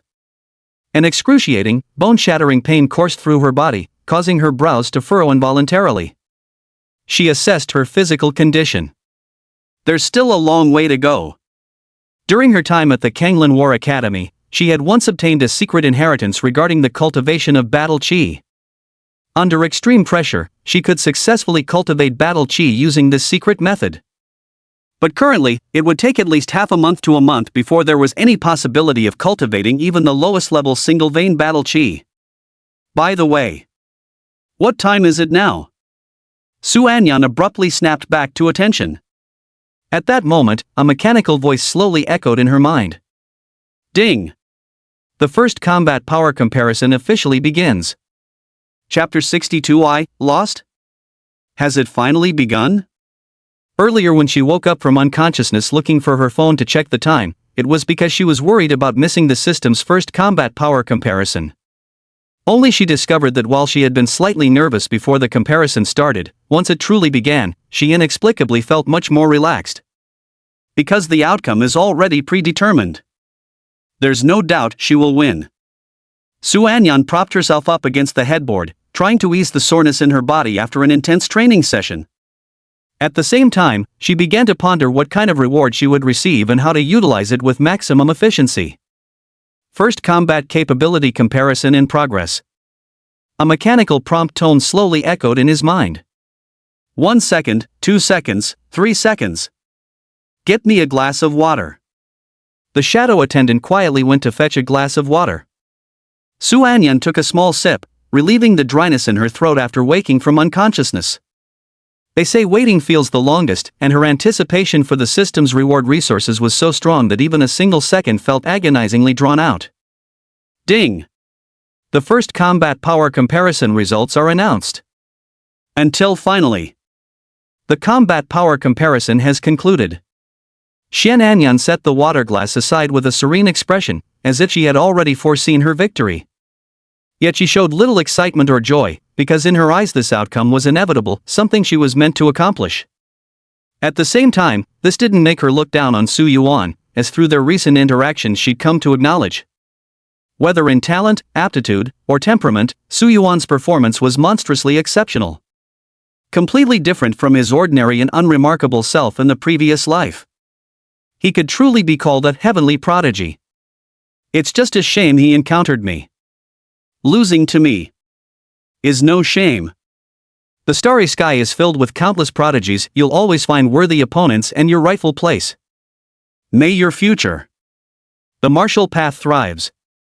Ding! Combat power comparison complete. Loser, Su Anyun. Winner, Su Yuan. It's over. Su Anyun whispered softly. The first power comparison has concluded successfully. The bond between her and Su Yuan had vanished, and what she needed to do next was to utilize the resources provided by the system to accelerate her growth. After all, according to the system, after each victory in a power comparison, even stronger opponents would be sought. Later, she realized the system had never specified that the comparison targets would be limited to Blue Star alone. If it had bound some genius from a stellar faction, although she was confident that her talent and aptitude wouldn't be inferior, she would undoubtedly still be at a disadvantage when it came to resources. Wait, hold on. Su Anyan suddenly noticed something amiss. Her expression froze instantly. Just now, the system had mentioned a loser and a winner, but who exactly were they referring to? It seemed the system could sense its host's confusion and bewilderment as it thoughtfully materialized a virtual screen displaying only 3 bold, sweeping characters. You lost. Su Anyan? She had just been contemplating how to utilize resources and defeat the next opponent. So you're telling her that in this first combat power comparison, the one who lost wasn't Su Yuan, but her, Su Anyan? What kind of joke is this? System, are you sure there's no mistake? Su Anyan forcibly suppressed the intense doubt in her heart and asked in her mind. Host's confusion regarding comparison results detected. Initiating second comparison. Please wait patiently. Su Anyan was no longer as relaxed as before. She began to feel somewhat nervous. From any perspective, given their current standings, she should have the upper hand against Su Yuan. No, not just the upper hand, but a certain victory. Ding! Second repetition comparison result. Loser, Su Anyan. Winner, Su Yuan. Boom! When the results of the second repeated comparison were revealed identical to the first, Su Anyan felt as if struck by lightning, her mind going completely blank. She had lost again. A long time passed. She finally snapped out of her daze. Commence the third repetition comparison, she ordered. Ding! Results of the third repetition comparison. Loser, Su Anyan. Winner, Su Yuan. Fourth time. Fifth time. Ding! Results of the 132nd repeated comparison. Loser, Su Anyan. Winner, Su Yuan. System-friendly reminder, victory and defeat are common in battle. Failure is the mother of success. Rather than persisting in error, strive for progress. Staring at the 132nd repeated comparison result on the virtual screen, Su Anyan fell silent. From the moment she bound with the system, she had never once imagined she would lose. If her first binding had been with a genius from some vast stellar power beyond Blue Star. Facing the vast resource disparity between Blue Star and the starry skies, she could accept defeat and would strive to catch up. But this was on Blue Star. From the moment of awakening until now, she and Su Yuan had enjoyed exactly the same level of resources. Although she could tell that Shangguan Ru was clearly more interested in Su Yuan, who possessed a physique-enhancing aptitude. Yet when providing resources and planning training regimens for both of them, she never showed the slightest favoritism. Under such circumstances, she still lost. Su Anyan absolutely could not accept this outcome. System. She forced herself to stay calm. How is your combat power comparison conducted? Reply to host. This system's combat power comparison generates virtual entities of both host and comparison target in virtual space for unrestricted combat. The winner of the battle is determined by whichever side prevails. Virtual entities? Su Anyan wore a thoughtful expression. So this battle is something like AI controlled? If the host has any thoughts, please speak freely. Su Anyan took a deep breath, a determined glint flashing through her beautiful eyes. I want to take control personally. I'll oversee this battle myself. Ding! Detected host's strong unwillingness to admit defeat, activating Raise the Stakes mode. Option 1, give up raising the stakes and admit defeat now, embark on a licking dog adventure, then train diligently and improve daily to strive for victory in the next comparison. Option 2, raise the stakes and activate I refuse to accept mode, which allows verification of the system's comparison results through virtual practice. Under Raise the Stakes mode. First scenario, if the host successfully overturns the combat power comparison result determined by the system, they will enjoy double the originally allocated resources and receive a free upgrade function for one specified resource. Second scenario, if the host ultimately fails, the I refuse to accept this status will forcibly change to have no choice but to accept. The difficulty level of a simp adventure will be increased accordingly, and the comparison target will gain one's compulsory command right over the host. Note, the comparison target won't be aware of this, it could manifest as an ordinary request or contain certain peculiarities, such as the art of randomness. Reminder, adding stakes comes with risks. Please act within your abilities and think twice before proceeding. Ding! How does the host choose? Chapter 63, No Time for Grief, the grand adventure of a simp begins. Add stakes? Seeing the information on the virtual panel, Su Anyan calmed down slightly. She initially thought her system functions were quite simple, never expecting there'd be additional unfoldable content. With the wager added, if she won, which would prove her combat strength actually surpassed Su Yuan's. Not only would she receive double the original resource rewards, but she could even upgrade one of those resources to a higher tier. But if I were to lose, Su Yuan would receive a mandatory command that applies to me? Meaning if he wanted to make me do something, I would have to obey without question? Su Anyan pondered for a long time. Though she didn't believe she would lose to Su Yuan, better safe than sorry. She needs to assess whether the reward resources from winning the raised stakes are worth the risk for her. System, can you show me exactly what the rewards for winning this comparison would be? Resources obtainable after winning the first combat comparison are as follows. Dragon Soul Orb 1 unit. Dragon, the Dragon Soul Pearl. Su Anyan's pupils contracted violently. This Dragon Soul Pearl is an extremely rare and precious treasure. Within the vast cosmic expanse, dragon-type primordial beasts are exceedingly scarce, and each possesses formidable strength. This Dragon Soul Pearl was forged by sealing the dragon soul of a slain draconic beast within the skyward jade essence and refining it. The wielder can channel their spiritual energy into it to engage in battle with the imprisoned dragon soul. It serves as an invaluable treasure for spiritual cultivation, possessing boundless wondrous uses. If she could obtain this Dragon Soul Pearl, her progress in mastering the Eternal Sands prison diagram would accelerate significantly. Shadow Fruit 2 pieces. Shadow Fruit. Su Anyan's breathing instantly became rapid.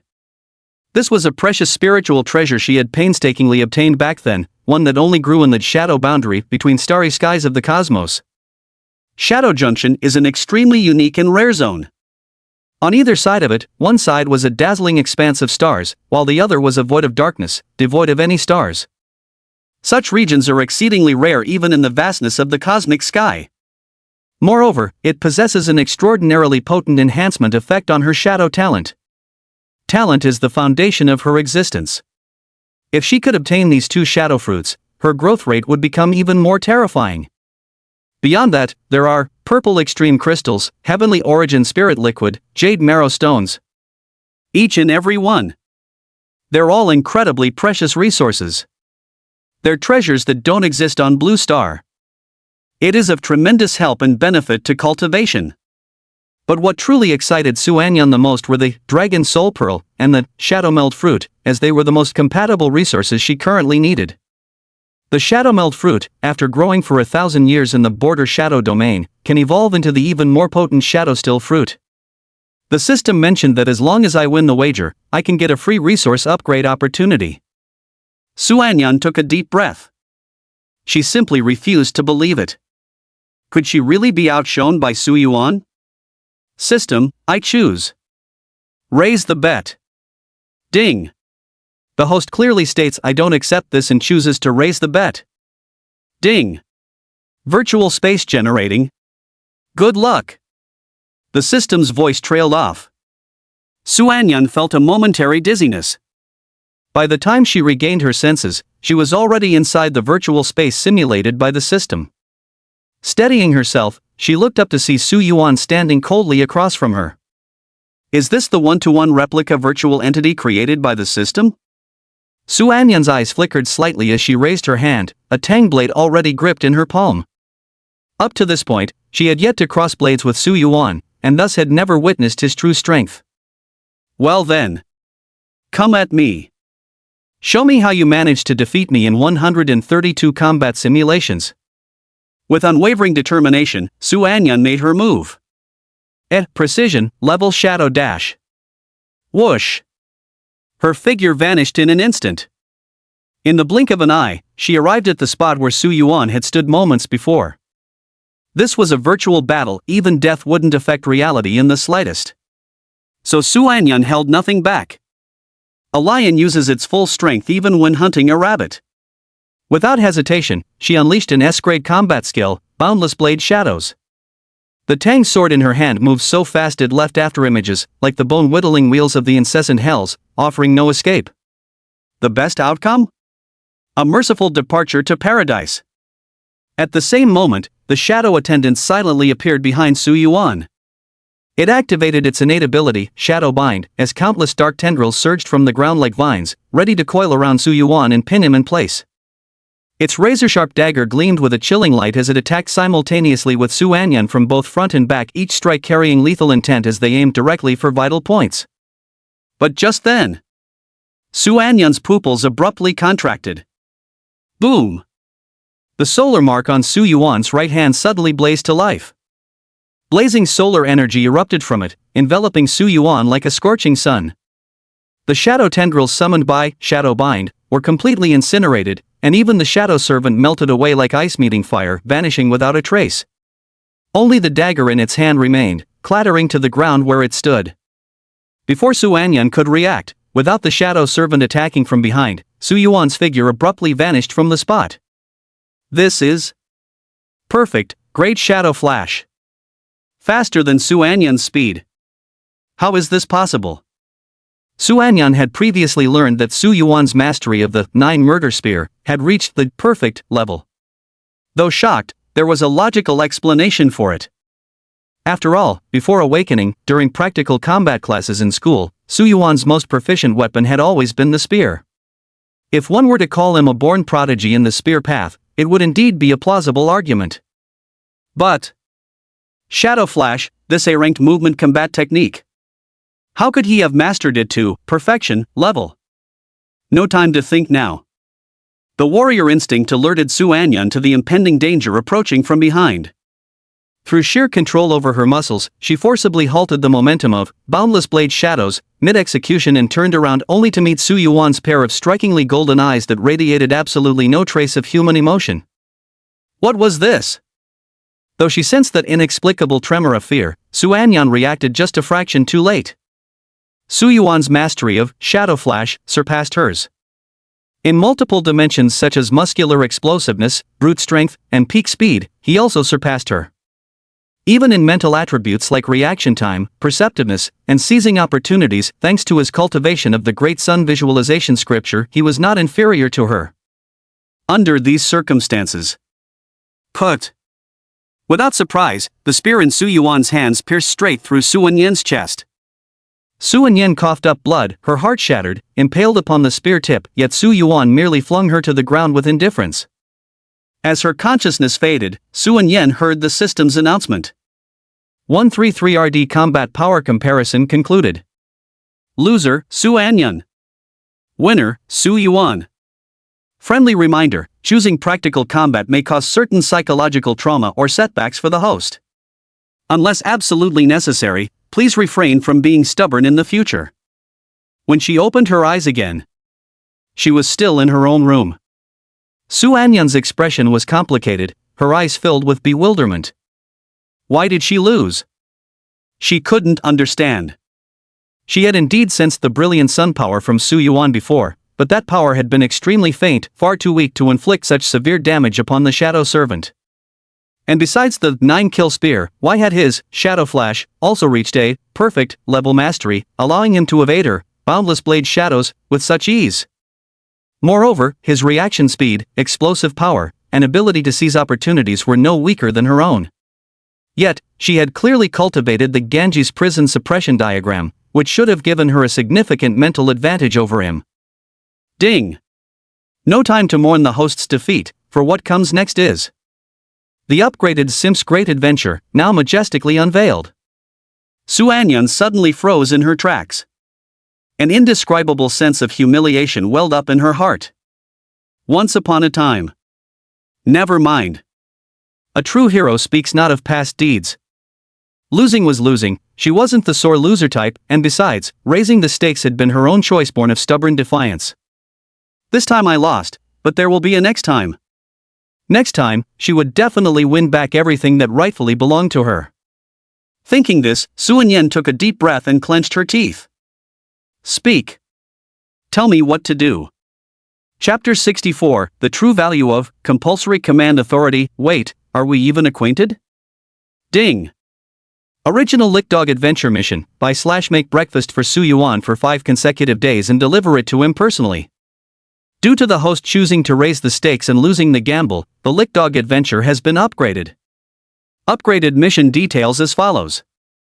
Purchase / make breakfast for Su Yuan for 5 consecutive days, including at least one heart-shaped fried egg each time, and inform at least 20 people about this during the period. Friendly reminder 1. The host is strictly forbidden from disclosing any information about this system to outsiders. Violation will result in confiscation of cultivation, reduction to a waste physique, and system unbinding. Friendly reminder 2. Failure to complete the Sims Grand Adventure challenge will result in the same penalties outlined above. Friendly reminder 3. Each failure will lead to increasingly radical challenges in the Sims Grand Adventure. Please strive harder, host. Seeing the stream of notifications flashing across the virtual panel before her eyes, Su Anyan felt utterly mortified. If it were the original Simp Adventure, though embarrassing, it would still be tolerable. But why on earth did the amplified Simp Adventure become so outrageous? Having to buy / make breakfast for Su Yuan 5 days in a row was bad enough, but why did it have to include a heart-shaped fried egg every time?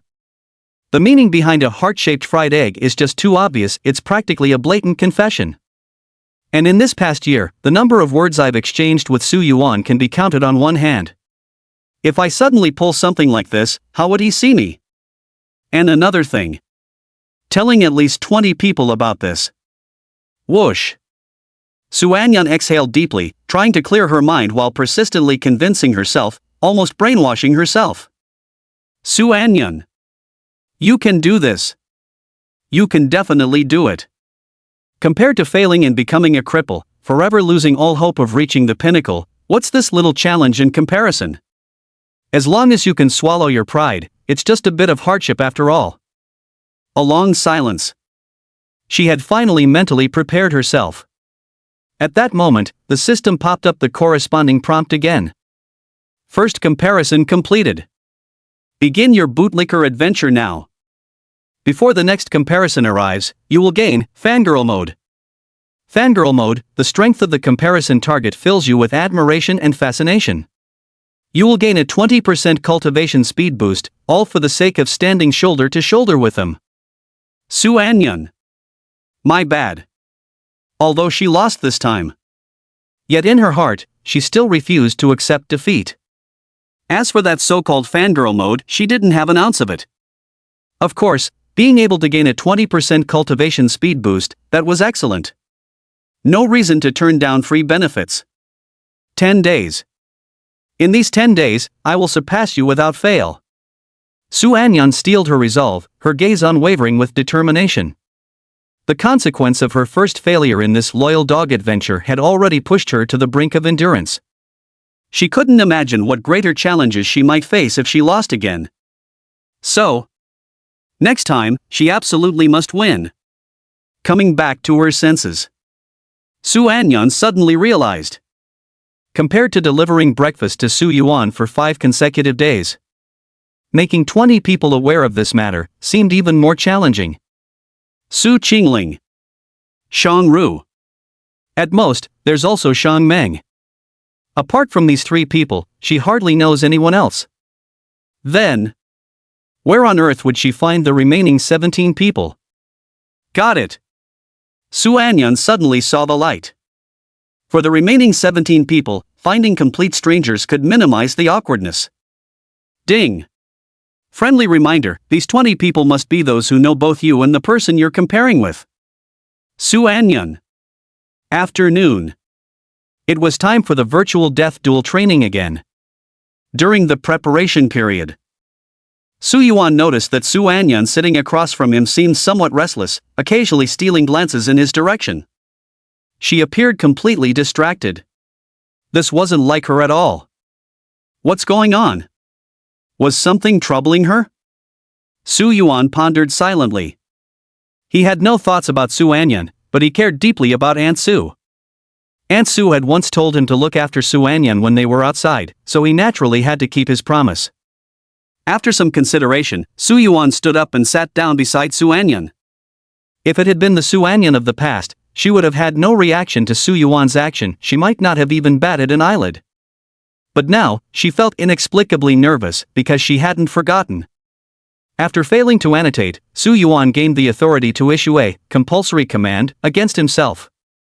Su Anyun sat rigidly in her seat, her gaze fixed straight ahead, while inwardly she prayed fervently that Su Yuan wouldn't utter any words resembling commands. Are you okay? Su Yuan noticed it, truly realized that Su Anyun was acting very strangely right now. That usual aloof, indifferent aura about her had completely vanished. She'd become all tense and nervous, yes, exactly like a schoolgirl caught in puppy love running into her homeroom teacher.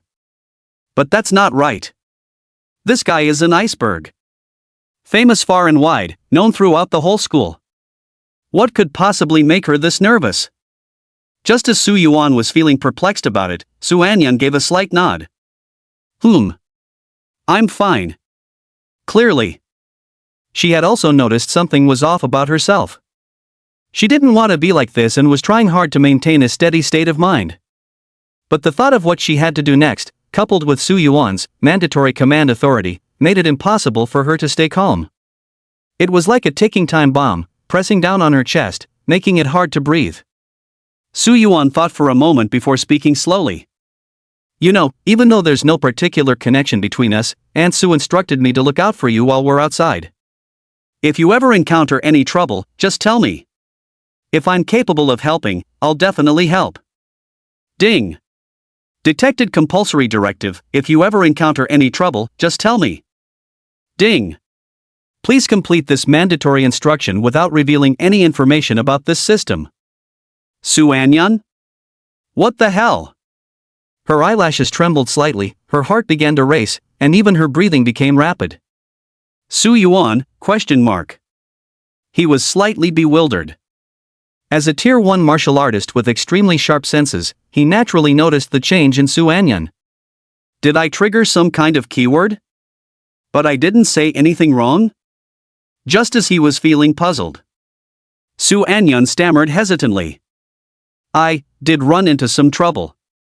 She absolutely had to fulfill this mandatory directive, otherwise, it would count as a violation, and she'd face penalties and outcomes she simply couldn't accept.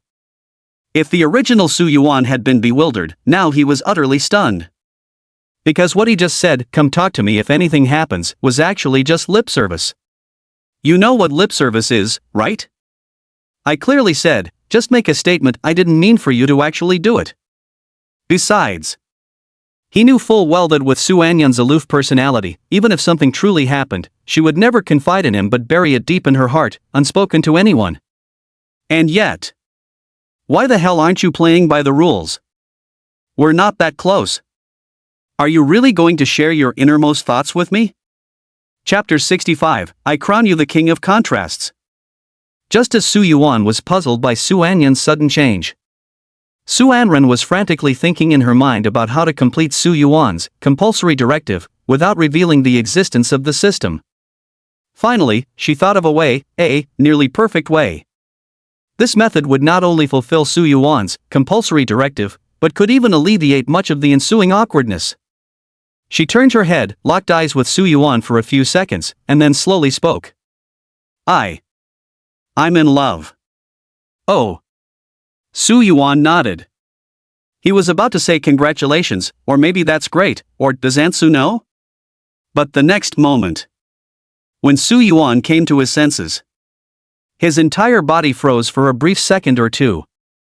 And then, what the?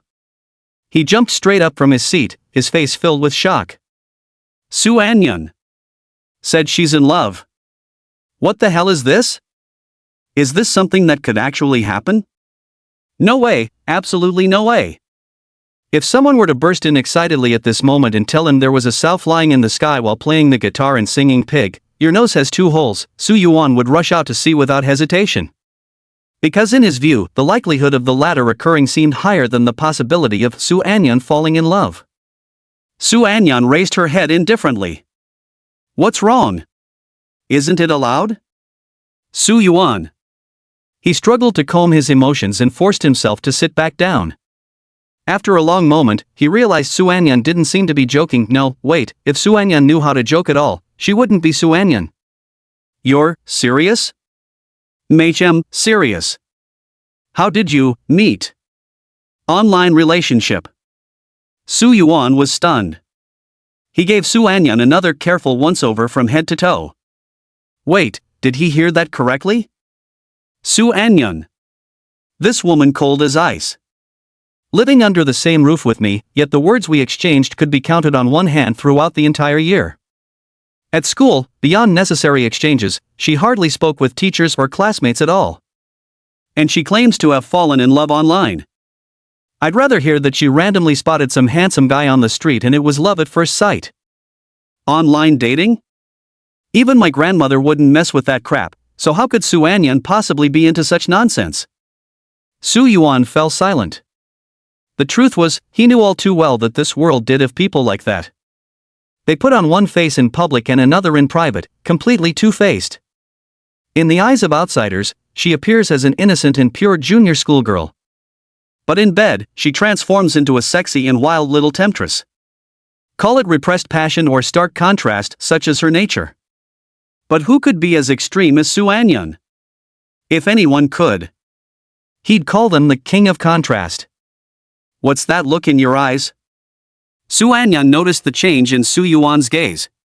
She knew her words had deeply shocked him, but she had to pretend otherwise. Nothing important. Su Yuan shook his head. Though this matter had utterly stunned him, so much so that he'd rather believe his good-for-nothing son Zheng Yuan and Zhao Rizu were secretly having a passionate party behind his back at some hotel. Yet, in the end, it was Su Anyan's own business. She could do whatever she wanted, it had nothing to do with him anyway. All he could do was help Aunt Su screen the guy, checking whether the one who managed to charm an ice queen like Su Anyan into an online relationship was some shady punk with dyed hair. Speaking of punks with dyed hair, Su Yuan still remembered how he had once comforted Aunt Su about this. He'd said that with Su Anyan's personality, there was no way she'd ever be fooled by some delinquent. Never could have expected this. Had he actually miscalculated for once in his life? With a helpless smile, Su Yuan suddenly asked again. By the way, does Aunt Su know? Su Anyan shook her head. Not for the time being. How come you suddenly brought this up with me? I need to ask you for a favor. A favor? What could I possibly help with in this sort of situation? Su Yuan was puzzled. Su Anyan thought for a moment. Starting tomorrow, don't go to the cafeteria for breakfast anymore. Su Yuan? He looked utterly bewildered. I'll make you breakfast. Su Yuan? His confusion deepened. I plan to practice making loving breakfasts. So I can be prepared for the future. Su Yuan? Absolutely not. He had to check if Su Anyan was sick. Su Yuan extended his hand, pressing the back of it against Su Anyan's forehead. The sudden gesture caught Su Anyan completely off guard. By the time the cool touch registered, her delicate frame first stiffened, then immediately swatted away Su Yuan's hand. Having never had any physical contact with the opposite sex before, her entire body tensed to the extreme, like a kitten whose tail had been stepped on, plunging into a state of heightened alertness. You don't have a fever? Su Yuan withdrew his hand, confusion written all over his face. Could it be that the hellish training these past few days was too brutal, driving her mad? After all, she'd pass out after every high-gravity training session and needed Rujia to carry her back to her room. Otherwise, given her personality, the mere fact of having an online relationship would already be outrageous enough, but now she actually wants to practice making loving breakfast in advance for that lover she's never even met? Heavens above, has someone taken over her body? Su Anyan gradually calmed down. She knew Su Yuan's physical contact just now wasn't intentional, but rather caused by the drastic contrast between her previous and current appearances. Yet there was nothing she could do, this was the best method she could think of to diffuse the awkwardness. Of course, such an excuse had its drawbacks, it could only fool others this one time during the Simps Dare challenge. Otherwise, if she ended up being the loser again in future comparisons, the system might require her to do something even more extreme. For example, hugs or kisses between couples, or even more intimate, other things. At that time, there would definitely be no way to use the excuse of practicing in advance to brush it off. Fortunately, She would never lose again. The further along she went, the faster her growth would accelerate. Not to mention the 20% cultivation speed boost he still had. Thus, such theoretical scenarios wouldn't occur again. What he needed to do now was to overcome this current trial first. Coming back to his senses, Su Anyun regained his composure. I hope you can help me. Su Yuan felt this was absolutely ridiculous. But after giving it some thought, since Su Anyun's online romance had already become an established fact, there wasn't much he could say about it. Alright then. Anyway, it's just practice for making heart-shaped breakfasts. You could make it for Sister Ru, but making it for me wouldn't be quite appropriate. Upon hearing this, Su Anyun fell silent. Su Yuan thought she had been convinced by his words, so he stood up preparing to let the matter drop and begin their afternoon virtual deathmatch training. At that moment, then Su Anyun's voice came from behind him. Hey, wait a second. Su Yuan stopped in his tracks, turned his head, and asked curiously. Is there something else? I have to do this for you. Su Yuan. Chapter 66, I suspect this is just an excuse, the truth couldn't possibly be. No. Why does it absolutely have to be cooked for me? Anyway, the goal is to practice making breakfast with love, so what difference does it make who it's cooked for? Amused by Su Anyun's remark, Su Yuan turned around, gazed at her, and teased with a smile. Tell me the truth. That online romance partner you mentioned. Is it actually fake? Su Anyun. Fortunately, her psychological resilience was strong enough. She slightly furrowed her brows, shook her head, and rejected Su Yuan's questioning. Of course it's true. If it won't do, then it won't do. Su Yuan spread his hands and leisurely analyzed. Unless this so-called online crush is just an excuse, and what you actually want is to make me a loving breakfast. To put it another way, your so-called romance isn't online love but rather you harboring feelings for me. You're just too shy to say it directly, so you're using this as a cover. Otherwise, why does it have to be me? Su Anyun fell into silence. She couldn't understand how Su Yuan could so accurately guess her thoughts. Was my lie really that unconvincing? Or is it because I have absolutely no experience in this area, making me seem completely unlike a girl who's fallen in love? Of course. I know this kind of situation couldn't possibly happen, we're just not suited for each other. I have my own ideal type, which is quite different from you. Similarly, you probably don't have many thoughts about me either. Otherwise, we wouldn't have gone a whole year living together while barely exchanging words. At this point, Su Yuan paused, smiling brilliantly. Was my analysis quite reasonable? Su Anyun remained silent for a moment before nodding. It indeed makes perfect sense. So I'd still ask you to choose Sister Ru, or perhaps someone else, as the target for your heartfelt breakfast practice.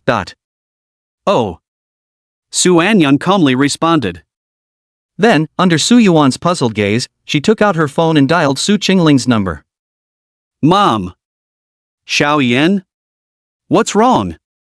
Su Yuan bullied me. Several minutes later. Okay, Aunt Su, don't worry. Right, it's not easy for her to finally find someone she likes. I'll definitely help her learn how to date properly. Aha, although I don't have much practical experience myself, I do have plenty of theoretical knowledge. Cold sweat beaded densely on Su Yuan's forehead. He had never imagined that Su Anyun would pull such a stunt. Seriously, could you please pay attention to your collapsing persona? Aren't you supposed to be the ice-cold goddess?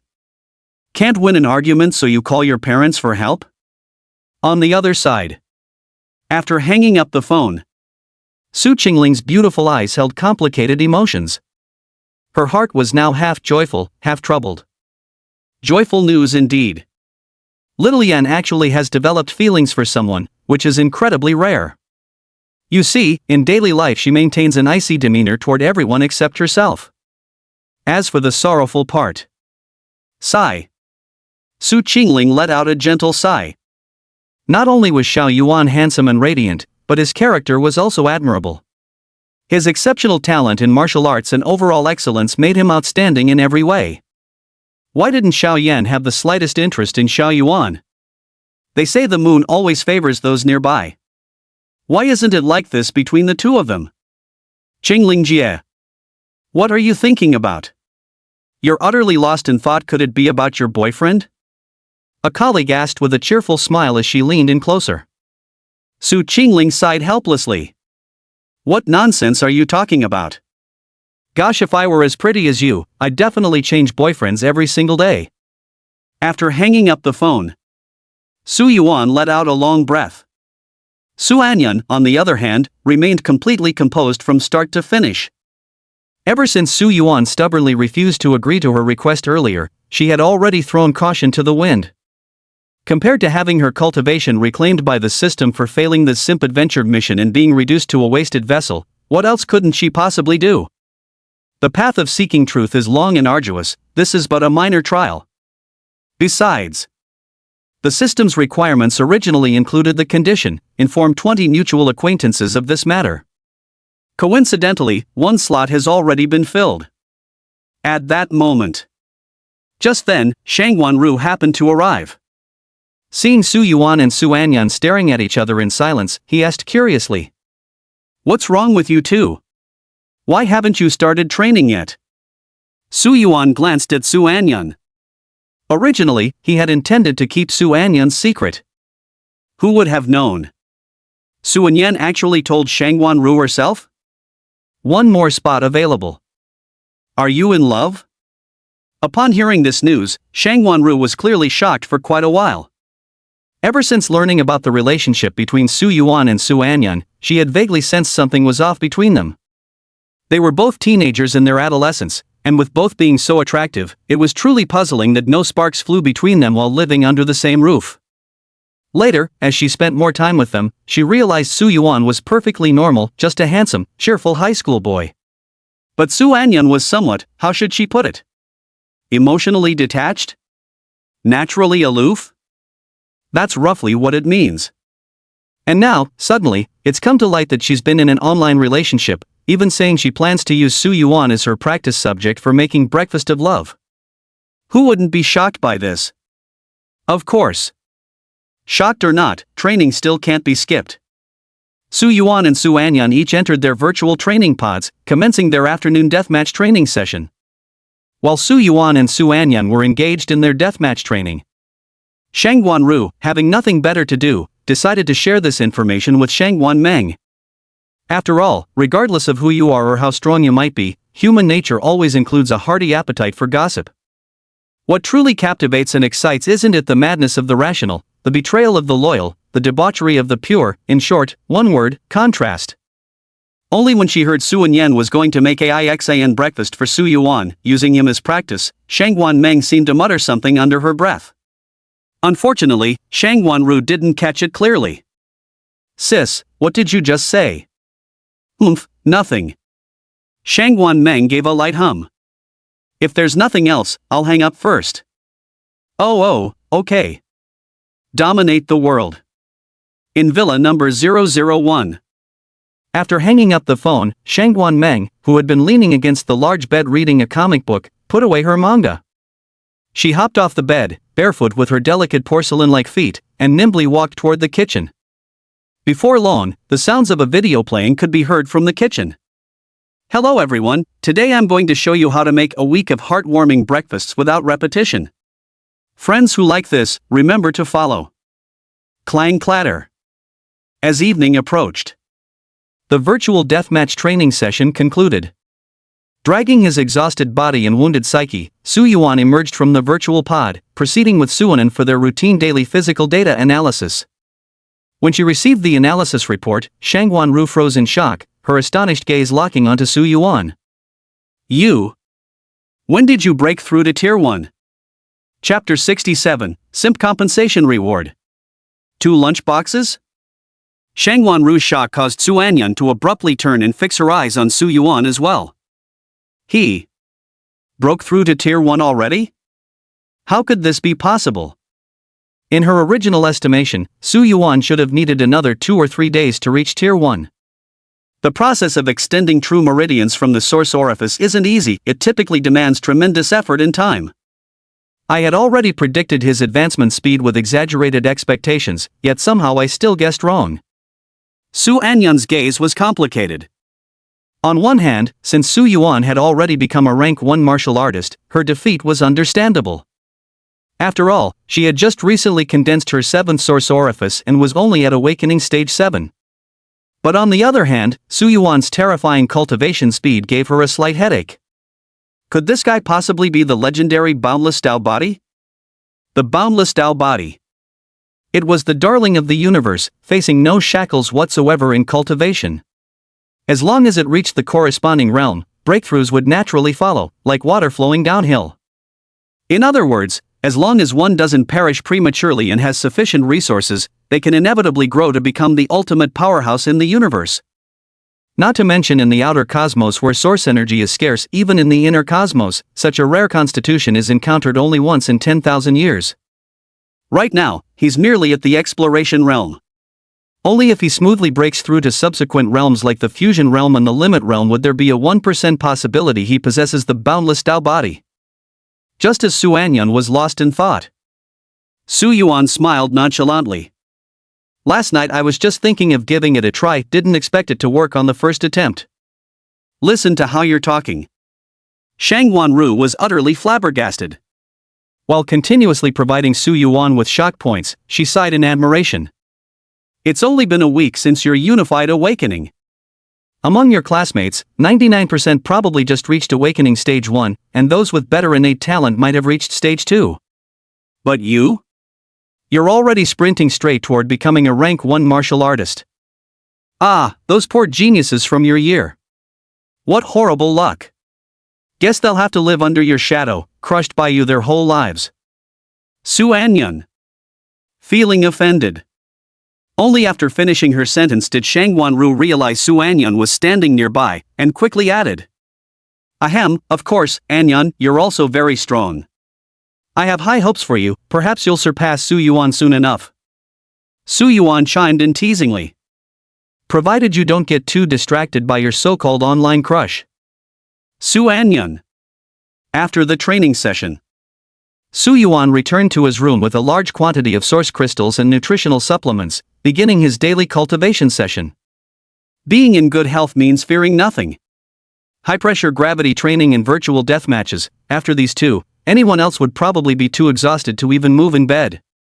But Su Yuan was different. The more extreme the physical fatigue became, the more exhilarated his spirit grew. Practicing his Great Sun meditation scripture felt even more intensely pleasurable. Let's just say he was all about self-inflicted suffering. As for Su Anyun, she walked straight into the kitchen. Tomorrow morning, she's supposed to make so-called love breakfast for Su Yuan, but she hasn't the faintest clue about cooking, so some practice is necessary first. Love fried eggs. Following the tutorial video on her phone, Su Yannan clumsily turned on the flame, poured oil, and heated the pan. Watching the oil sizzle in the frying pan, she momentarily lost herself in thought. If she hadn't lost that bet, she'd be cultivating right now instead of fiddling with eggs and wasting time here. As if detecting Su Anyun's negative attitude, a system notification chimed. Ding! During Operation Simp Adventure, the host will receive different ratings based on the target's satisfaction level. The higher the rating, the richer the simp compensation rewards you can obtain. From lowest to highest, the ratings are D, C, B, A, and S. This issue's S-rank grand prize is Dragon Soul Pearl. Su Anyun felt slightly comforted. This Flood Dragon Soul Pearl is an inferior substitute for the Dragon Soul Pearl, and its effects are much weaker in comparison, but having one is still better than nothing.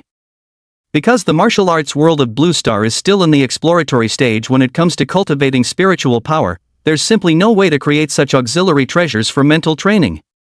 Even with Shang Wanru's vast wealth, obtaining such an item would be impossible. Phew! Su Anyun took a deep breath. Gazing at the eggs and sausages before her, her eyes burned with resolve. Keep it up! You can do it! First, divide the sausage into 2 strips, then arrange them into a heart shape. First attempt. Failed. The sausage snapped. Second time. The egg cracked, its shell fragments falling inside. Failure. Third time. The heat wasn't controlled properly, both the eggs and sausages got burnt. Failure. Fourth time. The shadow attendant watching nearby couldn't stand it any longer. After accompanying its master through multiple viewings of the heart-shaped fried egg tutorial video, it declared itself now a master of heart-shaped fried eggs. Taking the spatula from Su Anyan's hands, it swiftly demonstrated the proper technique for making heart-shaped fried eggs. The result was a perfectly shaped fried egg that looked both delicate and delicious. Su Anyan's eyes lit up. Ding! Please be mindful of your simp identity. Having others do your work violates Article 121 of the Simp Code. Su Anyan. Early the next morning, Su Yuan awoke from his cultivation. The condensation of his second true meridian had not yet succeeded, but 2/3 of it was already completed. This progress was remarkably swift. Su Yuan felt that if he gave himself another 10 days, he should be able to extend all 9 true meridians to the source sea and begin his assault on the limit position. As he prepared to step outside to observe the sunrise, he passed by the kitchen. The kitchen was brightly lit, with Su Anyan standing by the stove, wearing an apron. Though only her back was visible, Su Yuan couldn't shake the feeling that her silhouette looked bleak and lonely. She's really pushing herself. Did she stay up all night? Just an online romance, can it really be that deep? Now you're making me feel too embarrassed to eat. He shook his head helplessly and turned to leave. Dawn. Still sleeping, Shang Wanru received a phone call from Shang Wanmeng. Hey. Piggy, stop sleeping. Come out and get something. Despite being extremely drowsy, Shang Wanru forced herself to stay awake and went outside the venue, where she saw Shang Wanmeng holding a lunchbox in her hand. Shang Wanru looked puzzled. What new trick is my sister up to this time? Here, take it. Shang Wanmeng smiled and handed over the lunchbox in her hand. I've been learning to cook recently. I made breakfast for all 3 of you, try it later and see if it's good. Hearing this, Shang Wanru was dumbfounded, her mind completely blank. Sis, when did you get interested in cooking? Mind your own business. Shang Ming turned and walked away without a word. But halfway there, she suddenly stopped, turned her head, and winked at Shang Wanru. By the way, don't tell them it's me who made it. Huh? Why? Don't be silly. That way if it tastes terrible, they can't blame me. Oh. Shang Wanru nodded understandingly. But watching Shang Wanmeng's retreating figure, she somehow felt things weren't that simple. The chilly morning wind whistled into her chest, sharpening her drowsy mind as realization slowly dawned. I'm screwed. Yesterday I told my sister about Su Anyan preparing love breakfast for her online crush. She wouldn't possibly. Could she also be in love? Is this a case of the copycat trying to paint the tiger? At the thought of this possibility, Shang Wanru was instantly stunned. But asking her to verify this with Shang Wanmeng, that wasn't possible. She still wanted to live a little longer. A long silence. Holding the lunchbox in her arms, she took a deep breath. Something huge has happened. 7:20 in the morning. Su Yuan returning after watching the sunrise. Staring at the 2 neatly arranged lunchboxes in front of him, he felt this wasn't going to be simple. Chapter 68, please don't make me part of your game, okay? That's how it is. Shang Wanru spouted nonsense with a straight face. I have a friend who suddenly got the whim to open a breakfast shop, so she asked me to sample the breakfast she makes. I see. Su Yuan nodded thoughtfully, glancing at the lunchboxes in front of him and Su Anyan before asking curiously. Why do we have some too? Shang Wanru's mind raced. Oh, right. I mentioned to her that I also knew someone who just started learning to make breakfast, and she said why not make a few extra portions so you two could compare and maybe learn from each other. Hearing this, Su Yuan stopped questioning and opened the lunchbox from Shang Wanru's mysterious friend. Upon seeing the masterpiece inside the lunchbox, he sighed. Miss Ru, your friends really must be extremely wealthy people. Initially, Shang Wanru didn't catch the underlying meaning in Su Yuan's words and shook her head. Not at all. When I, Shangwan-ru, make friends, I never consider whether they have money because in any case, none of them are as rich as me. By the way, why did you suddenly say that? Su Yuan pointed at the blackened, unidentifiable mass in the lunchbox. Breakfast made like this, can you really open a shop with it? Feels more like you're just here to experience life. Shangwan-ru. Her heart inexplicably tightened as she opened her own lunchbox. This moment. The gazes of all three fell upon it simultaneously, each with different thoughts in mind. Su Yuan, clearly written by the same person. Opening a shop was your lie, this is blatantly just someone coming to experience life. Shangwan-ru, clearly written by my sister. That makes perfect sense, she's not surprised at all. Su Anyan, though I don't know who the other party is, I appreciate her for providing a control group. This way, my rating should be somewhat higher. The atmosphere fell silent for several seconds. Finally, Shangwan-ru took the initiative to speak. How about this? My friend's cooking skills seem a bit questionable. I'm not sure if eating this will affect your training today. Maybe we should just throw it. She couldn't bear the thought of Su Yuan and Su Anyan eating that breakfast, it would weigh too heavily on her conscience. But just as she was about to say the words, throw it away. Wow! Brother Su Yuan, sister Anyan, big sis, haven't you had breakfast yet? An adorable and lively little silver-haired girl with heterochromatic eyes appeared at the dining room entrance, cheerfully waving her hand in greeting to the group. Shangwan-ru's body stiffened as she abruptly swallowed her words, maintaining a perfectly composed and calm demeanor as she declared. Let's roll dice to decide who washes the lunchboxes after we finish eating. Su Yuan? Su Anyan? Just as the two were perplexed by Shangwan-ru's inexplicable statement. Shangwan Meng had already taken light steps to the dining table, her beautiful heterochromatic eyes sparkling as she gazed at the lunchbox on the table. Wow! Your breakfast looks so lavish. It looks delicious. Su Yuan. Su Anyan. Shangwan-ru. What's wrong? Aren't any of you eating? Shangwan Meng gazed at them with innocent curiosity, before finally settling her eyes on Shangwan-ru.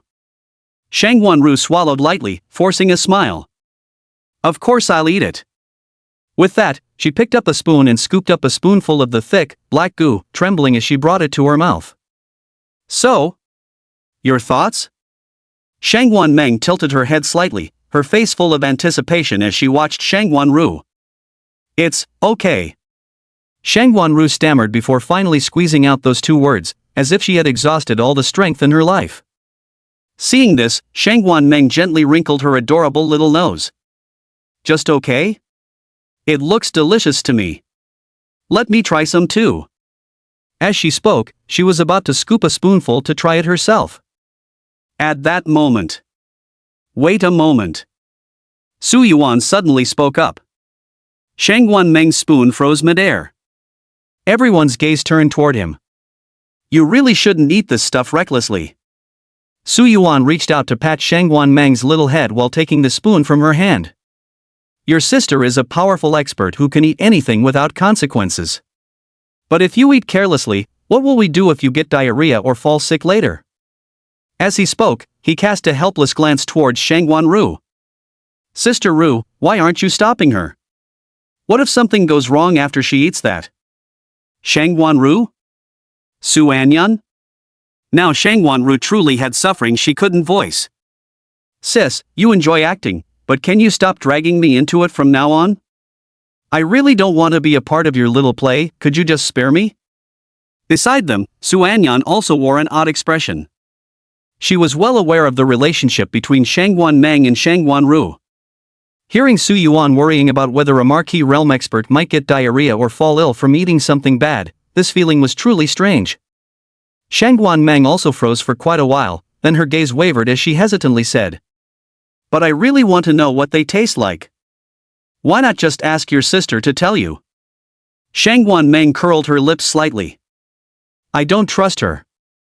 Shangwan-ru. Su Yuan didn't expect Shangwan Meng to say this and could only reply. Do you believe me or not? Shangwan Meng pondered for a moment before nodding. I do. All right.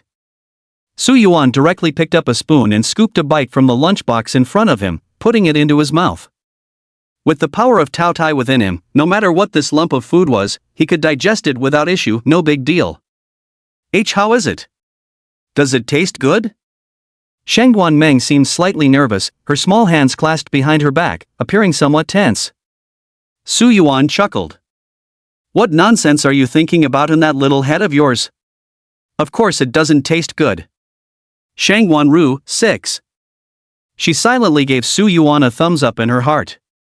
She could tell now, to maintain her well-behaved girl image in front of Su Yuan, her elder sister definitely wouldn't lose her temper. That's just as well, it's like he became my mouthpiece, saying what I didn't dare to say. Alright. Seems it really doesn't taste good. I won't eat anymore, thank you brother Su Yuan. A flicker of disappointment passed through Shangguan Meng's eyes, quickly replaced by a radiant smile, though Shangguan Ru by her side sensed trouble brewing. Sure enough, the very next moment, Shangguan Meng cheerfully approached Shangguan Ru and slipped her arm through hers. Sis, why did you lie to me telling they were fine? See, it was right of me not to trust you. Brother Su Yuan is much better. Let's go, take me out for a stroll, alright? Shangguan Ru. Heavens above. Earth below. Why is it always me who gets hurt? After Shangguan Ru was pulled away by Shangguan Meng, Su Anyan thought for a moment, then proactively reached out and pushed the breakfast bento she had made in front of Su Yuan. Only through comparison can the contrast be seen, and now was the best opportunity for her to improve her rating. That. Try mine instead. The girl spoke in a deliberately calm tone. Chapter 69, If you're bad, practice more. If you can't handle losing, don't play the game. Alright. Su Yuan gave a slight nod. Although he didn't have high expectations for Su Anyan's cooking skills, having seen the offerings from Sister Ru's that friend as comparison, he figured it probably wouldn't be too bad. Opening the lunchbox. The first thing that caught his eye was an ugly heart-shaped fried egg. The sausage outlining the heart border had blackened bits, while visible fragments of eggshell were scattered across the fried egg's surface. Next to the heart-shaped fried egg, there was a lump of sticky unidentified substance emitting a strangely unsettling smell. Su Yuan. Do I really have to eat this? He turned to look at Su Anyan, trying to detect any trace of embarrassment or similar emotion on her face. Of course. Su Anyan nodded earnestly. This was the work she was most satisfied with after putting in tremendous effort. Su Yuan took a deep breath. All right. A few minutes later. Su Anyan stared at Su Yuan. How about it? Su Yuan forced a smile. Not bad. With that, he got up and left directly. There's training later, so I'll go back and prepare first. Ding. Current simping adventure rating, D tier. D-level reward, a set of sexy lingerie. Commentary, when culinary skills fall short, compensate with other assets. Su Anyan froze for a long moment. Upon seeing the outfit displayed by the system in her mind, her exquisitely beautiful face alternated between shades of pale and flushed, as if subjected to unspeakable humiliation. If possible, she wanted to immediately unbind this wicked system. Even without the system's existence, she was confident she could return to her peak instead of wasting time here practicing breakfast-making skills just to satisfy Su Yuan. Ding! This system upholds principles of fairness and justice. If the host lacks skill, please refrain from vilifying the system. Does the host wish to unbind the system, disperse all cultivation, and become a waste physique? Su Anyan. Forget it. She bit her lip lightly. Just my luck to be stuck with a system like you. Friendly reminder, if you're bad, practice more. If you can't handle losing, don't play. Stop making excuses for yourself and start learning from others' strengths. Su Anyan was left speechless by the retort. After all, she had indeed lost to Su Yuan in their first comparison. Otherwise, she wouldn't have needed to do the simp stare and could have received the system's reward resources instead. Having realized this, she silently picked up her plate, walked aside, and dumped its contents. It was like discarding my previous contempt for Su Yuan and the pride of being reborn. Starting today, I will regard you as a true rival. My visualized prison of slaughter is beginning to take shape, but my comprehension of battle aura needs to accelerate. Next time, I will definitely win. Back in his room, Su Yuan vigorously rinsed his mouth several times. Staring at his handsome yet exhausted face in the mirror, he let out a deep sigh. Though he possessed the gluttonous power to decompose and digest anything he consumed. But enduring such grueling daily training was arduous enough, why must he suffer this additional torment? He didn't know Sister Ru's friend, so he wouldn't comment on that for now. As for Su Anyun, he could only sigh that unless her cooking skills improved, she'd likely remain unmarried for life. On the other side, after being cared for in such a manner, Shangguan Ru looked utterly disheveled, while Shangguan Meng muttered to herself absent-mindedly. Was it really that unpalatable? Shangguan Ru was on the verge of tears and about to say something when Shangguan Meng's phone rang. Glancing at the caller ID, Shangguan Meng's brow lifted slightly in surprise. It was actually Bai Zhang calling? White Burial. Shangguan Meng's direct superior. One of the two kings among the four pillars, two kings, and one sovereign of the great Xia Slayer of Aberrance Bureau. An 8th-tier expert with the title Blood Butcher King, a man in his 40s. What's the matter? Shangguan Meng asked. The Blood Earl you killed last time was from the AKA's family of the Eagle Federation. The AKA's family.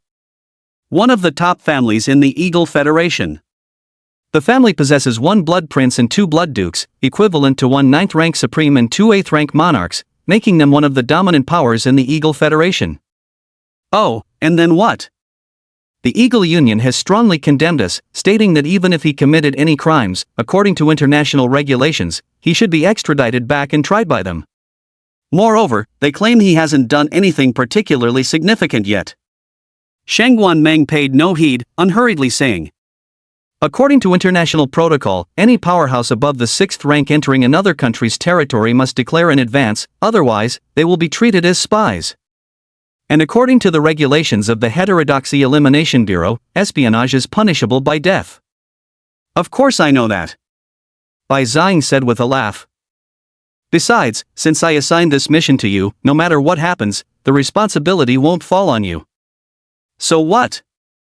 Shangguan Meng didn't understand what Bai Zhang's purpose was in saying these words. After a brief silence, Bai Zhang's tone became serious. Your relationship with the Shangguan family, has it deteriorated recently? Shangmeng Meng's face remained expressionless. It has always been this way. Recently, the political climate in the imperial capital has been unfavorable. Taking advantage of this situation, the Shangmeng and Morong families jointly submitted a proposal to the council. They claimed your temperament is too unpredictable for you to hold a key position in the Heterodox Purge Bureau, and plan to have Morongjun from the Morong family replace you. Morongjun. Shangguan Meng's beautiful eyes narrowed slightly, flashing with a trace of disdain and contempt. That guy who was nearly beaten to death by me before, almost ended up disabled? He recently broke through to Tier 7 as well. In principle, he does qualify for the position of 4 pillars. What does the council say about this? There hasn't been any voting yet, but according to the administrative regulations for the Bureau of Heterodoxy Elimination, once the tribunal accepts the proposal for leadership changes in the Bureau, your authority will be temporarily suspended. Oh. Perfect timing then. Shangguan Meng glanced deliberately or unintentionally toward the venue. I've been thinking about taking some time off anyway. Bai Zhang sighed. Out of the 12 seats in the assembly hall, aristocratic families occupy 7. With the Shangguan and Morong families leading, the other major families might cast their votes in favor. However, your initial appointment to the 4 pillars was personally decided by former Chief Gu. If he exercises his veto power, you'll still remain one of the 4 pillars. Whatever. Shangguan Meng shrugged. Anyway, I don't care. That's different. Bai Zhang said in a grave tone. You are now one of the 4 pillars of the Heterokiller Bureau. The Shangguan family wouldn't dare to touch you. Doing so would mean openly opposing the 12 tribunals. But if you leave the Bureau, the situation changes entirely. Unless you break through to the 8th rank monarch level. When that happens, I'll personally recommend you to take my place. That way, your position will be unshakable. Understood. Shang Ming's tone remained as calm as ever. Bai Zong seemed on the verge of speaking, but in the end, chose not to say anything more. Take care. The Imperial Capital. Headquarters of the Hetero Killers Bureau. Bai Zong hung up the phone.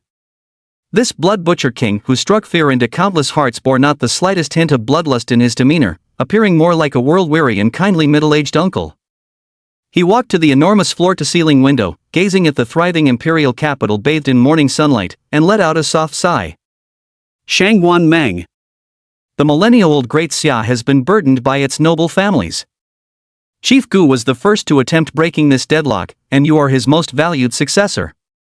Now with the emergence of the astral realm, we face an unprecedented transformation. You were born into an aristocratic family, yet you stand apart from it. May you become the final blade that severs these noble houses forever. Sister, how could our family do such a thing? Shangguan Ru naturally overheard the conversation between Shangguan Meng and Bai Zhang. When she learned that the Shangguan and Morong families had joined forces to try replacing Shangguan Meng with Morong Jin in the heteronym slaying bureau, her fury burned even hotter than that of Shangguan Meng herself, the very person most affected by this betrayal. Never mind what they think. Shangguan Meng looked completely indifferent. But Shangguan Ru seemed to hesitate, swallowing back her words. Like Bai Zong, she worried that after losing her status as one of the Bureau's 4 pillars, Shangguan Meng's temperament would inevitably offend all the great clans sooner or later. And when that happened, Shangguan Meng knew she was worrying about her and said with a smile, don't worry. Aren't you still here with me? Shangguan Ru had no choice but to relent.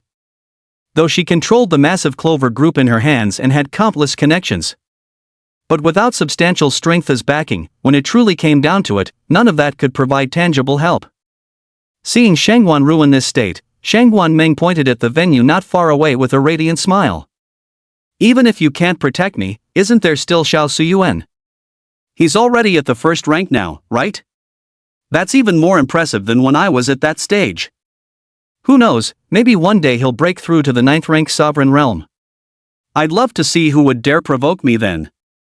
Seeing her smug expression, Shangguan Ru felt even more speechless. Sis, he's just started cultivating. Who knows how many donkey years it'll take before he reaches the 9th rank. Wait, what's wrong? Shangguan Meng blinked her beautiful eyes. Some people are born to create miracles. Who knows if he might be one? Sis, you're hopeless. Chapter 70 Divine Thought Dawn. Substantial Mental Power. Yu Yuan's resentful gaze. With her permissions temporarily revoked and no longer required to carry out Slayer Bureau missions, Shangguan Meng simply moved into this hell training facility. As for an excuse, she claimed physical discomfort necessitated taking temporary leave from school. With Shangguan Ru covering for him, Su Yuan didn't have the slightest suspicion. In fact, after every training session, he would make an effort to summon his energy and accompany Shangguan Meng for a while. Sometimes it would simply be casual conversation, other times he might share funny incidents encountered during cultivation, and sometimes, whenever Su Yuan spoke, Shangguan Meng would sit smiling by his side, resting her chin on her hands, listening patiently. This left Shangguan Ru astonished. In the imperial capital, she was known as the capricious witch, notorious enough to make children stop crying. Yet in Lanchang, she transformed into an innocent and adorable girl next door. The extremes of her temperamental shifts were downright outrageous. This was the 4th day of Su Anyun's simp adventure. Early in the morning, she got out of bed and went to the kitchen to prepare a loving breakfast. With only 2 days left, she had to keep pushing forward. For the first 3 days, the highest rating she ever achieved went from D grade to C grade. The rewards also changed from sexy underwear to arcane arts fox seduction technique, equally ridiculous. Huff. I hope to reach an S grade evaluation by the 5th day. Although the effects of the Jijiao Soul Pearl were significantly inferior to those of the Dragon Soul Pearl, it was still quite helpful for her at her current stage. Moreover, after 3 days of study and training, her abilities had improved considerably. She was confident that today, she should at least be able to reach B rank, maybe even A rank. By the way, there's also that additional condition of getting 20 people to know about this. The ones who know both me and Su Yuan are mainly our classmates at school. I need to find a way to meet this requirement in these last 2 days. Though it'll be quite embarrassing, it'll serve as a wake-up call and motivation for myself. With this thought, Su Anyan skillfully lit the stove, heated the pan, and poured in the oil. Just then. I'm so sleepy. Shangwan Meng yawned and walked into the kitchen with bleary eyes. Ever since moving in here, she had expressed her intention to learn how to make breakfast together with Su Anyan. Upon hearing about this, Su Yuan found it utterly absurd. From Sister Ru's mysterious friend who wanted to open a breakfast shop, to Su Anyan practicing heart-shaped breakfasts for their online crush, and then there's Shangwan Meng. Why is everyone suddenly making breakfast? Is this some new trendy activity of our era? That's bizarre enough, but why do they all end up making me eat it? What the hell? Morning. Shangwan Meng greeted Su Anyan. Su Anyan gave a slight nod. She had grown accustomed to Shangwan Meng's presence. And from Shangwan Meng, Su Anyan found some confidence. Every time the two of them made breakfast, Shangwan Meng's would turn out uglier and less tasty.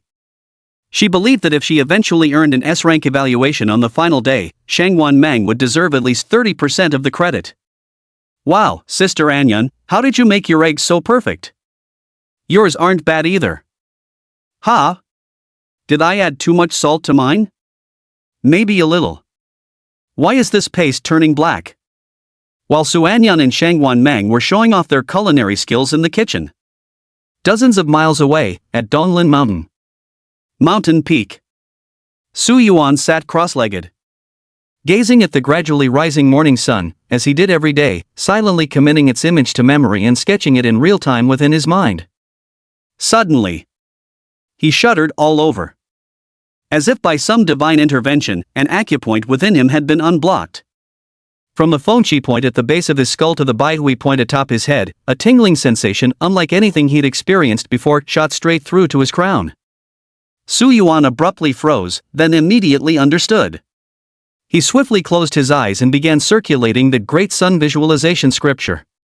With divine thought rising, the morning sun ascends.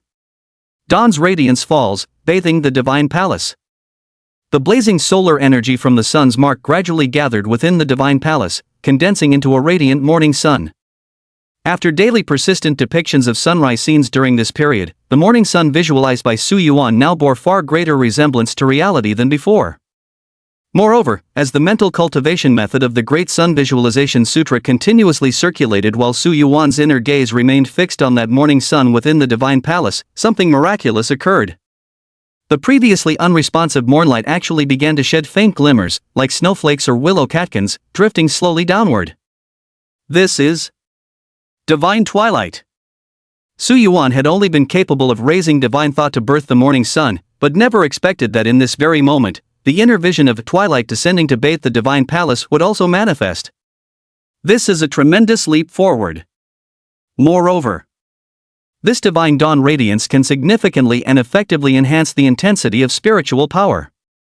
Without delay, Su Yuan concentrated his thoughts and visualized a small figure bearing some resemblance to himself within his divine palace, diligently gathering these scattered rays of divine dawn radiance. With each piece collected, a sensation of icy clarity seemed to transmit through his mental plane, an utterly marvelous feeling, akin to biting into an ice-cold watermelon during the peak of summer heat. The entire process lasted nearly 10 minutes. Only after absorbing all the dawnlight divine thoughts within the shrine did Su Yuan slowly open his eyes. The sight before him appeared almost unchanged from before, yet paradoxically, everything had transformed completely. Unchanging is that sight of the rising sun, its morning glow spilling over, dyeing the mountain forests in radiant hues. Su Yuan had witnessed this scene far too many times, it was deeply imprinted in the recesses of his mind. What changed was how they appeared in Su Yuan's eyes. The transformation was as if a thin veil had once covered Su Yuan's vision. And now, this veil has been lifted, revealing everything before my eyes with newfound clarity and understanding. This marks the leap of psychic power. Never thought my first significant breakthrough in psychic power would come from such an unexpected opportunity. Su Yuan withdrew his gaze, randomly picked up a pebble the size of a fingernail from the ground, placed it on his palm, and channeled his psychic energy into it. At first, the small pebble remained completely motionless, until later. It actually moved ever so slightly. Though the movement was minuscule, it was undeniably real motion. This was the external manifestation of psychic energy. If anyone else were to witness this, they would be utterly stunned beyond measure. Because there's a universal truth among martial artists, only after breaking through to the fourth-tier cultivation realm can one possibly solidify their spiritual energy into tangible form and manipulate physical objects. Yet Su Yuan achieved this a full 3 major realms earlier. Time to reap another batch of fools. The smile on Su Yuan's face gradually blossomed. It had been ages since he last tried his luck with draws, and his hands were practically itching for it. Ever since he pulled a red-tier reward from 3 consecutive high-level draws last time, he'd firmly believed himself to be favored by destiny. Perhaps today would bring another delightful surprise. Upon returning to the Hell training ground, Suanyan and Shangguan Meng had both completed their masterpieces. Su Yuan gazed at the heart-shaped fried egg, much more refined than the one from the first day, and gave Suanyan a thumbs up. Remarkable progress. Suanyan remained impassive. All that talk is nonsense, ratings are what truly matter. Meanwhile, Shangguan Meng beside them was extremely excited. She scooted closer to Su Yuan, holding a small plate in her hands, and placed it before him with cheerful enthusiasm. What about me? What about me? You've also done quite well. Su Yuan looked at the plate of strangely shaped unidentified objects and offered words of encouragement. Breakfast concluded. After resting for a while, Su Yuan and Su Yen began their high-pressure gravity training. Shangguan Ru was surprised to discover that the gravity multiplier Su Yen could withstand was somehow twice as high as yesterday's level. Not bad, not bad. And if someone possessed eyes capable of seeing resentment, they might just witness the raging inferno of grievance burning fiercely around Suanyan within the gravity chamber. Getting rave reviews about my progress, yet somehow still ended up with a C grade. She clenched her teeth, itching to rush next door and grab Su Yuan by the collar to demand exactly what kind of culinary masterpiece could warrant his elusive S-rank rating. She was absolutely furious. The gravity chamber next door. Under the terrifying pressure, Su Yuan stared at the steadily increasing resentment value on the panel, completely baffled. Resentment +1 +1 +1 +1. Who's this? Do you resent me that much? After intensive training, Su Yuan originally intended to rest for a while. But he found his good buddy Zhang Yuan had sent him a message. Bro Yuan, where have you been lately? The 6th city joint exam is coming up soon, are you participating? You wouldn't believe how arrogant Coffin Face and Horseface Pig have been in your absence. One's at Awakening Stage 6 and the other's at Awakening Stage 3, strutting around like they own the place. By the way bro Yuan, you're above Awakening Stage 6, right? Chapter 71, Suanyan goes all out, self-exposure on campus forum. Awakening Stage 6? Su Yuan pondered for a moment before replying. Just a tiny bit higher than that. After successfully condensing his first true meridian, he managed to form 2 more within 4 days, now reaching the peak of the first tier lower rank. Once the 4th true meridian is successfully condensed, he will advance to the first tier middle rank. This rapid progress had even left Shangguan Ru shocked to the point of numbness. As for Su Anyun, after each day's hellish training session, Shangguan Ru would record both their physical data for analysis. Thus, whether it was Su Yuan or Su Yen, their cultivation progress was essentially open and transparent. Of course, this transparency was limited strictly to these hardware metrics.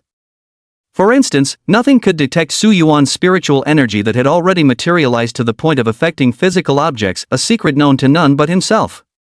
Every time she noticed even the slightest improvement in Su Anyun, she would silently walk away without a word, perhaps feeling discouraged. Indeed. From Su Yuan's perspective, seeing someone as proud as her make rapid progress in cultivation was actually a good thing. After all, this way, he could serve as a role model for her, keeping her motivated while she chased after him. This is like in a high school sports meet. If the leader of a group runs fast, the average performance of the rest in that group tends to improve as well. Su Anyun should understand this logic. She ought to be grateful to him. Buzz. Zheng Yuan's message came through. Brother Yuan is the best. I knew it. No matter how awesome that poker face dude is, He could never compare to you, brother Yuan. Hee hee, when the 6 city joint exams come around, you've gotta slap those losers hard for me. It was clear Zhang Yuan was exhilarated. And no wonder, ever since Zhao Rizu had latched onto Morongbai's coattails, strutting around campus throwing his weight around, Zhang had been itching to see someone put them in their place. Despite his companion talent being A grade, his martial aptitude left something to be desired. More than 10 days had passed, and he had barely managed to condense his first source aperture, earning him quite a bit of ridicule from Zhao Rizu. Don't worry, it's a minor issue. As for rankings in the 6 city joint exam, Su Yuan didn't care much. Even Zhao Rizu and Morongbei? He paid them no mind either. Just a ridiculous clown, not even worth his attention. These days, his brother can take down several tier 2 ferocious beasts in one go. Awakening stage, level 6. Doesn't even qualify to polish his shoes. What truly matters to him is how much emotional value his performance in the 6 city joint exams can generate. This serves as the perfect exposure stage, with the audience comprising the entire senior class population from 6 cities. Though individually their strength may be weaker and the emotional value they can provide may be smaller, there's strength in numbers. Little by little accumulates into much, allowing for the accumulation of a considerably substantial amount of emotional value. Not to mention, there are also their parents and teachers from various schools. Just the thought of it is exhilarating. On the other side, Lancheng No. 1 High School. It was now the break time during practical combat class. Seeing Zhang Yuan hugging his phone while texting, Zhao Rizu shamelessly leaned over for a peek. After catching a glimpse of the content, he sneered and said, "I see what's going on. What, you think that kid Su Yuan could possibly be stronger than my bro?" Clearly, Morongbai's current awakened tier stage 6 strength had given Zhao Rizu immense confidence. In his view, a young master like Morongbai from a prestigious family, with his innate top-tier talent amplified by the vast resources provided by his household, utterly dominates other commoner prodigies. As for Su Yuan? Humph. Relying on the early-stage advantage of physical enhancement-type talents to put on a show previously, just wait till the 6 city joint exam. He'd see just what kind of waves the sky could make then. Unlike Zhao Rizu, Morongbai was aware that Su Yuan had recently received funding from Shangwan Ru.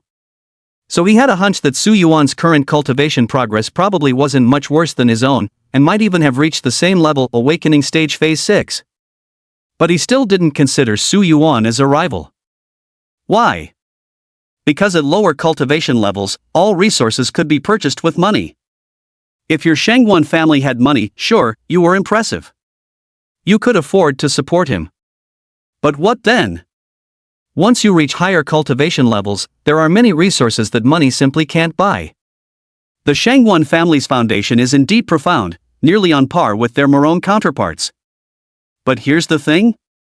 With your relationships, Shangwan Ru, Shangwan Meng, and the rest of the Shangwan family, do you really think you can still obtain resources from them? Don't make me laugh. Unless Shangwan Meng breaks through to the 8th rank king level and selects Su Yuan as her successor, directly allocating resources from the national treasury, ensuring he never lacks resources all the way up to the 7th rank. But this is clearly impossible. Who knows if that witch Shangwan Meng will ever choose a successor? Even if someone were to be chosen, it wouldn't fall to you, Su Yuan. Therefore, those truly qualified to be Morongbai's opponents are those few monsters from the imperial capital, not some so-called genius from a humble background like you who crawled out of a remote border town. Su Anyun had been quite agitated recently. On one hand, she had to work tirelessly to improve her culinary skills, striving to earn an S-rank evaluation from Su Yuan to obtain the Dragon Soul Pearl, and accelerate her mental cultivation. On the other hand, she needed to intensify her training constantly, aiming to widen the gap between herself and Su Yuan before the next assessment arrived. You must understand, between each comparison, there was only a 10-day gap, and now, almost 4 days have already passed. Only 6 days remain. Phew. Su Anyun took a deep breath. Why on earth is this guy cultivating so fast? Every time she thought about Su Yuan already having condensed 3 true meridians, she felt a headache coming on. Even with the 20% cultivation speed bonus from her current fangirl mode, she had only just condensed her first true meridian, still quite a distance behind Su Yuan. The only way to break through this deadlock is battle Qi. 6 more days. If I can refine battle chi within 6 days, even a single rune of battle chi would be enough to secure my victory in the second duel. The training needs to intensify. Keep pushing the physical limits. With the experience from the past life, there's a high chance of condensing it in a short time. With this in mind, Su Anyan decided to first complete the remaining task of the adventures of a bootlicker, which was to ensure at least 20 people learn that she's making breakfast for Su Yuan. Leaving this matter unresolved was like having a thorn stuck in her throat, neither up nor down. Once this is settled, she'll focus entirely on training and condensing her battle aura. Since I'm going to lose face anyway, it doesn't matter. I'll just have to win back my pride during the second comparison. With these thoughts running through her mind, Su Anyan took out her phone, logged into Launching First High School's campus forum, and published a post. Record, first time making breakfast for someone else, feels surprisingly nice. The post also included some supporting images. These photos were taken by Su Anyan in recent days, precisely for today's intended purpose. There were videos of herself making breakfast, as well as photos of Su Yuan tasting the meal. In the beginning, everyone thought this was just an ordinary post. After all, the university forum didn't require real names, and everyone browsed casually. With such an unremarkable title, who would bother clicking in? But when the first idle person clicked out of boredom, they realized something felt not quite right. Chapter 72, The Forum Explodes. Weren't we supposed to treat everyone equally? Why are you spoiling him alone? On the sports field of Lancheng No. 1 High School, Zhang Hao sat by the flower bed, browsing the school forum. And $% at hashtag. Not far away, a noisy argument broke out. Zhang Hao glanced up. It turned out to be that punk Shun Yuan trading insults with Zhao Rizu. After the awakening ceremony, the school rearranged the classes, assigning all those who awakened talents of grade C and above to the advanced class. Bro Zhang, possessor of an A-grade talent. Zhao Rizu, possessor of an SS-tier talent. Both of them were far stronger than him. He had no idea what they were arguing about, but it had nothing to do with him, a measly C-tier talent wielder. Thinking this, Zhang Hao's attention returned to his phone, hoping some merciful junior goddess might have posted a few selfies. Note, first time making breakfast in my life. Feels pretty good. What kind of normal person posts this? Too bored or something? Zhang Hao was about to scroll past, but then it occurred to him, something about the tone made it sound like a girl. Forget it, let's take a look first. So he clicked on the post. A few seconds later. Holy shit! Because it was too loud. And the emotions contained within were so intense that many people cast puzzled glances in his direction. Even Zhang Yuan and Zhao Rizu, who had been in the middle of a quarrel, stopped and looked over with bewildered expressions. Zhang Yuan, who was on good terms with Zhang Hao and quite curious by nature, abandoned Zhao Rizu and walked over for a closer look.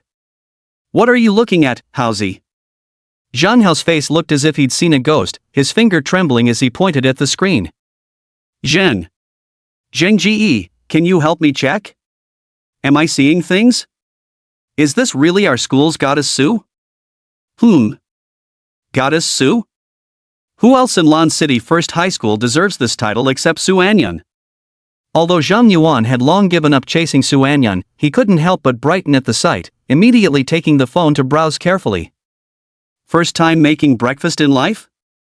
Zhang Yuan was stunned the moment he saw the post title. If this were Su Anyan, even if she were genuinely learning how to make breakfast, she would never upload it to the campus forum, right? That just doesn't fit her persona.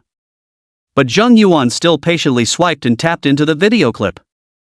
It was footage of Su Anyan preparing breakfast, filmed from a side angle that clearly captured her stunning profile. Even her shadow talent, which had once stirred up the entire school, was visible, assisting her from the side. No. Are you for real? Zhang Yuan was instantly dumbfounded.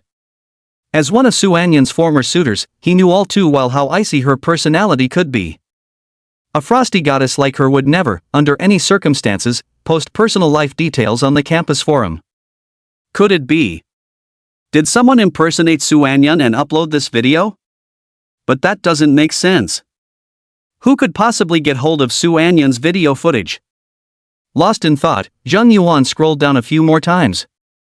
What met his eyes was an all-too-familiar face, wearing a peculiar expression while eating breakfast. In the video footage from earlier, Su Anyan had photographed the finished breakfast, a heart-shaped fried egg and something unidentifiable, which was identical to what was shown in this photo. Gazing at this face, Zheng Yuan first froze for quite a while. Then, his expression gradually grew complicated before finally transforming into overwhelming heartache. He lifted his head and wailed to the heavens. "Brother Yuan! You deceived me so badly." Next to him, Zhao Rizu heard Zheng Yuan's wail and frowned deeply.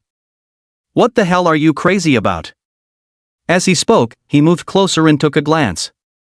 After realizing it was the campus forum, he took out his phone, scrolled to that post, and clicked into it. In no time. Having finished reading the post, Zhao Rizu's face instantly turned livid like pork liver, then alternated between pale and flushed. Staring at the videos and photos in his phone, his eyes nearly spat fire. Time passed bit by bit. This post gradually gained traction as countless people left comments beneath it. Holy shit! Am I still dreaming? What the hell am I seeing? Goddess Su making breakfast for someone? Heavens above! Earth below! Why did you make me witness this?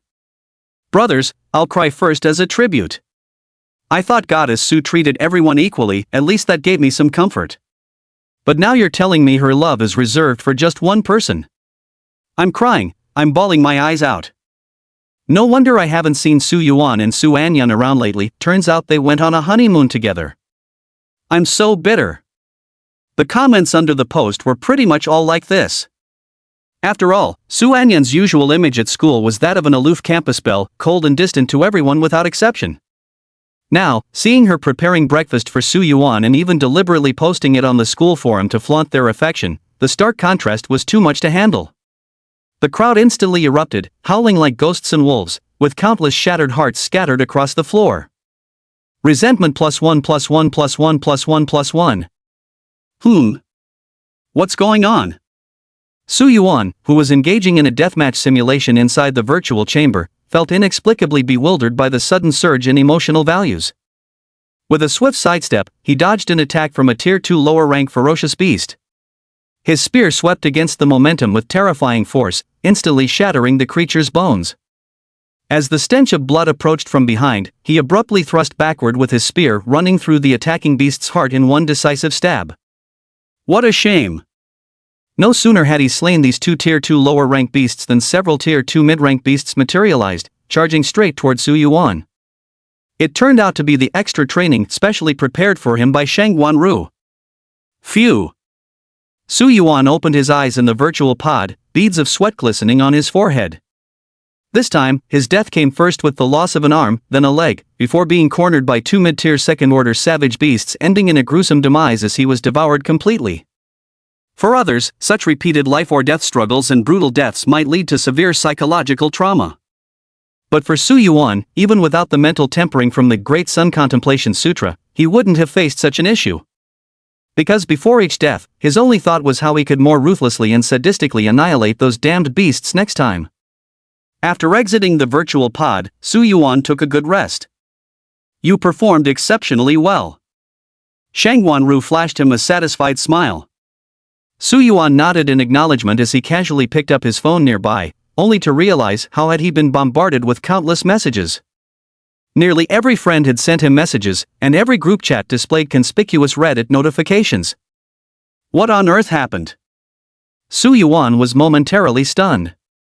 He casually opened Zheng Yuan's chat window. It was flooded with 99 bursting into tears stickers, followed by, "Bro Yuan, you totally scammed me." Whining and moaning, even though you clearly stated there couldn't be anything between the two of you, yet in the blink of an eye, you're already enjoying their lovingly made breakfast. Do you know the school forum is blowing up right now? Su Yuan. Chapter 73. To tell you the truth, she's my simp. I was forced into this. Wait a minute? What's going on here? What school forum? What blew up? Su Yuan had no idea what was going on. It wasn't until Zheng Yuan explained the whole story to him that he realized what had actually happened during his deathmatch training period. That bastard Su Anyan. She actually posted about making breakfast for herself on the school forum? Complete with video footage and photos? Fine. Fine. Fine. So this is how you repay kindness with enmity. I help you test the quality of your lovingly made breakfast, and in return you betray me like this? Do you have any idea how many people secretly adore you at school? Are you trying to throw me into the eye of the storm? Su Yuan felt he would never love again in this lifetime. He recalled a famous saying from Earth. The more beautiful a woman is, the better she lies. Su Yuan took a deep breath and logged onto the school forum, intending to check that post, only to find it had already been deleted. Brother Yuan, that post really seems to have been deleted. By the way, what exactly happened between you two? Didn't you say before that you weren't interested in Su Anyan? Now the whole school is buzzing, saying you two are an item. Zheng Yuan asked curiously. After giving up his pursuit of Su Anyan, he had thought Su Yuan and Su Anyan were a match made in heaven, but Su Yuan always insisted he wasn't interested in her. Yet now, looking at the situation, it doesn't seem to be the case at all? Su Yuan had originally intended to explain himself a bit more. But suddenly, inspiration struck. Little Suanan, so this is how you like to play, huh? Bring it on, I'll keep you company. Typing back immediately. Su Yuan, you saw that photo of me eating breakfast earlier, right? Zhang Yuan, yeah, what about it? Su Yuan, did I look kind of miserable, kind of reluctant? Zhang Yuan, seems kinda true? Su Yuan, let me be straight with you. Truth is, I've got zero interest in Su Anyan. Problem is, she seems to have developed some feelings for me and is now chasing after me. No, scratch that, she's practically become my obsessive stalker. Haven't you seen how miserable I look eating those forced love breakfasts she makes? Total coercion. Use that clever little head of yours and think, why would she pull this stunt of posting about us on the school forum now?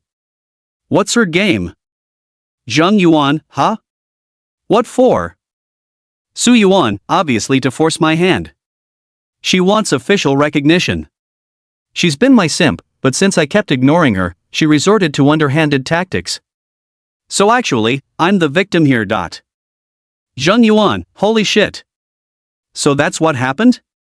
This is fucking insane. Only you, brother Yuan. Even the campus belle Su became your simp.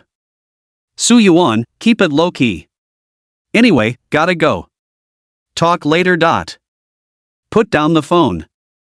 A brilliant smile spread across Su Yuan's face. Noticing his expression, Shangwan Ru beside him asked curiously. Just finished training, shouldn't you be resting properly? What's with this silly grin? Nothing important. Su Yuan shook his head, cast a deep glance in the direction of Su Anyan's room, then turned and left. Aunt Su, don't blame me. Your daughter was the one who acted without mercy first, tarnishing my innocence. This was purely self-defense on my part. I'll accept whatever punishment you give me when we get back. At the same time. In Su Anyan's room. Her training sessions always lasted shorter than Su Yuan's, so she'd been resting in her room for a while now. The system only required 20 people, so shortly after posting the notice, she had deleted it. I thought that would be enough, but later I realized. She seemed to have somewhat underestimated her own influence, as well as the sensational nature of this incident. Ding! Detected that 1,031 people are currently aware of the host's simp behavior. Host has overwhelmingly exceeded the bonus task requirements. Achievement unlocked, lick. I'll make sure everyone knows about my licking. Reward obtained, 1 shadow fruit. When she saw the system notification, Su Anyan's emotions were complicated. On one hand, her post had actually made over 1,000 people aware of her simp behavior. This time she genuinely embarrassed herself beyond measure. Fortunately, she wouldn't have much interaction with these high school classmates in the future, otherwise she wouldn't know how to face them. On the other hand, she never expected that so-called Simps adventure could actually be overachieved. After exceeding the system's reward requirements, she obtained a Shadow Berry. This is one of the rewards for winning the comparison. It's one of the most desired rare treasures that can significantly enhance one's combat power. Without any hesitation, she directly took out the shadow meld fruit from her system space and fed it to the shadow servant. The shadow servant transformed into a shifting mass of darkness, devoured the shadow meld fruit, then slowly retreated to a corner to begin digesting the shadow energy contained within. Exceeding the task goal will earn you extra rewards. If there's a side quest, then there must be a main quest, right? So, beyond an S-rank rating, there might be an even higher level of evaluation? What kind of reward can I get if I succeed? Just thinking about it. Su Anyan's figure suddenly paused as she realized something was amiss in her thoughts. Why am I starting to consider such things? What I should be doing is winning every subsequent comparison to secure better resources, not compensating for lost comparisons by over-delivering on tasks. Really, has returning to this body through rebirth subtly altered my way of thinking? Su Anyan shook her head, casting aside the distracting thoughts. Just as she was about to begin her cultivation practice, suddenly. Buzz. The phone signaled an incoming message. Su Anyan glanced at it. It was from Su Yuan. She was different from Su Yuan. He had many contacts, so his phone was constantly bombarded with messages. Su Anyan's phone, on the other hand, only had 3 contacts: Su Qingling, Su Yuan, and Shangwan Ru. Su Yuan, care to explain? Su Anyan produced the excuse she'd prepared in advance and replied. Sorry, I originally intended to upload it to my private files as a personal keepsake. But I accidentally uploaded it to the public section by mistake. Su Yuan, do you really expect me to believe that? That's just how it is. Su Yuan, no matter what, your actions have caused me considerable distress. What am I supposed to do about finding a girlfriend in the future? Su Anyan. She typed a line of text, then deleted it, ultimately replying. I'll explain it for you. Su Yuan, forget it. Your explanation would only make things worse. I've already explained for you, it's perfectly reasonable and won't affect my innocence anymore. Su Anyan froze for a moment. How did you explain it? Su Yuan, what other explanation is there? I'll just say you're my loyal follower who insisted on making me eat the breakfast you prepared. I was forced into it. Something like that. Su Anyan's eyelids twitched visibly, veins bulging on her forehead as she clenched her fists until her knuckles turned white. Phew. Deep breath. Phew. She struggled to inhale slowly, trying to calm her surging emotions. Being labeled a simp by the system was bad enough, but now even Su Yuan was calling her that? And she still forced him to eat the love-infused breakfast she made? Endure it. Endure it. Endure. If it weren't for the sake of the Flood Dragon Soul Pearl. She clenched her teeth slightly. Tossing her phone aside, she ignored it completely. Inside the room. Su Yuan watched the continuously flickering notifications, a faint smile gradually spreading across his lips. Resentment +1 +1 +1 +1. Su Anyan, that woman, must be absolutely livid right now. But she totally brought this upon herself. Uploaded the wrong file? Yeah, right, like anyone would believe that. But then again, her little stunt sure managed to get the whole school emotionally invested.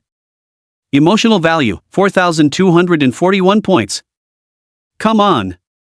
2 advanced draws. Ding. 4,000 emotional points consumed for 2 advanced draws. Chapter 74 Twin Gold Drops. Dragon Soul Orb. War Map. Can't stop the show? Ding. Congratulations on obtaining Dragon Soul Orb. Gold quality. Ding. Congratulations on obtaining War Map. Gold quality. What the hell? Double gold? Is this what they call a premium lottery? Is this my legendary luck? Just wow. Awesome. Su Yuan's smile grew ever more radiant. The troubles caused by Su Anyan's exposure were instantly tossed to the far ends of the earth. He immediately examined the functions of the 2 treasures. Dragon Soul Pearl, crafted by a powerhouse who captured the soul of a dragon beast and sealed it within a piece of sky jade essence.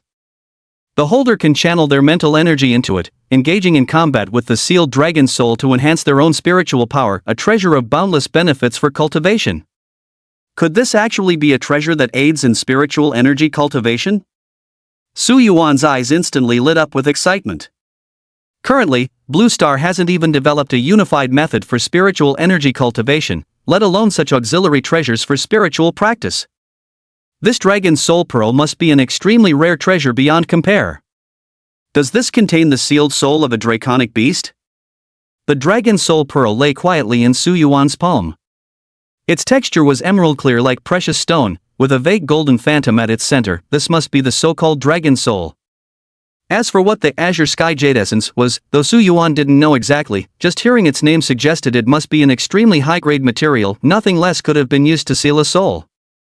Suppressing the urge to immediately test out dragon combat, Su Yuan turned his gaze toward another treasure.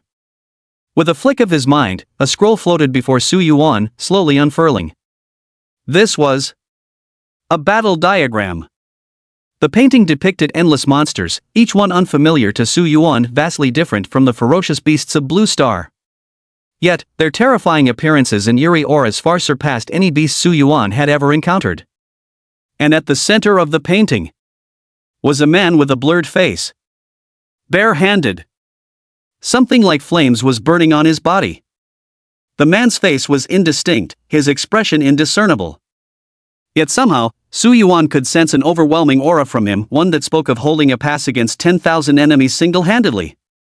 Slaying countless foes before him, his fists strike like dragons, the stench of blood still lingering in the air. Battle diagram. Using spiritual power to activate the battle diagram allows one to enter the painting, seal the source energy, and confront enemies with only mortal flesh, tempering one's battle courage and will. It is a supreme treasure for cultivating battle chi. Battle chi. Su Yuan suddenly realized. The flame-like substance burning on the man in the battle diagram, wasn't that precisely the chi Shangwan Ru had once demonstrated to him?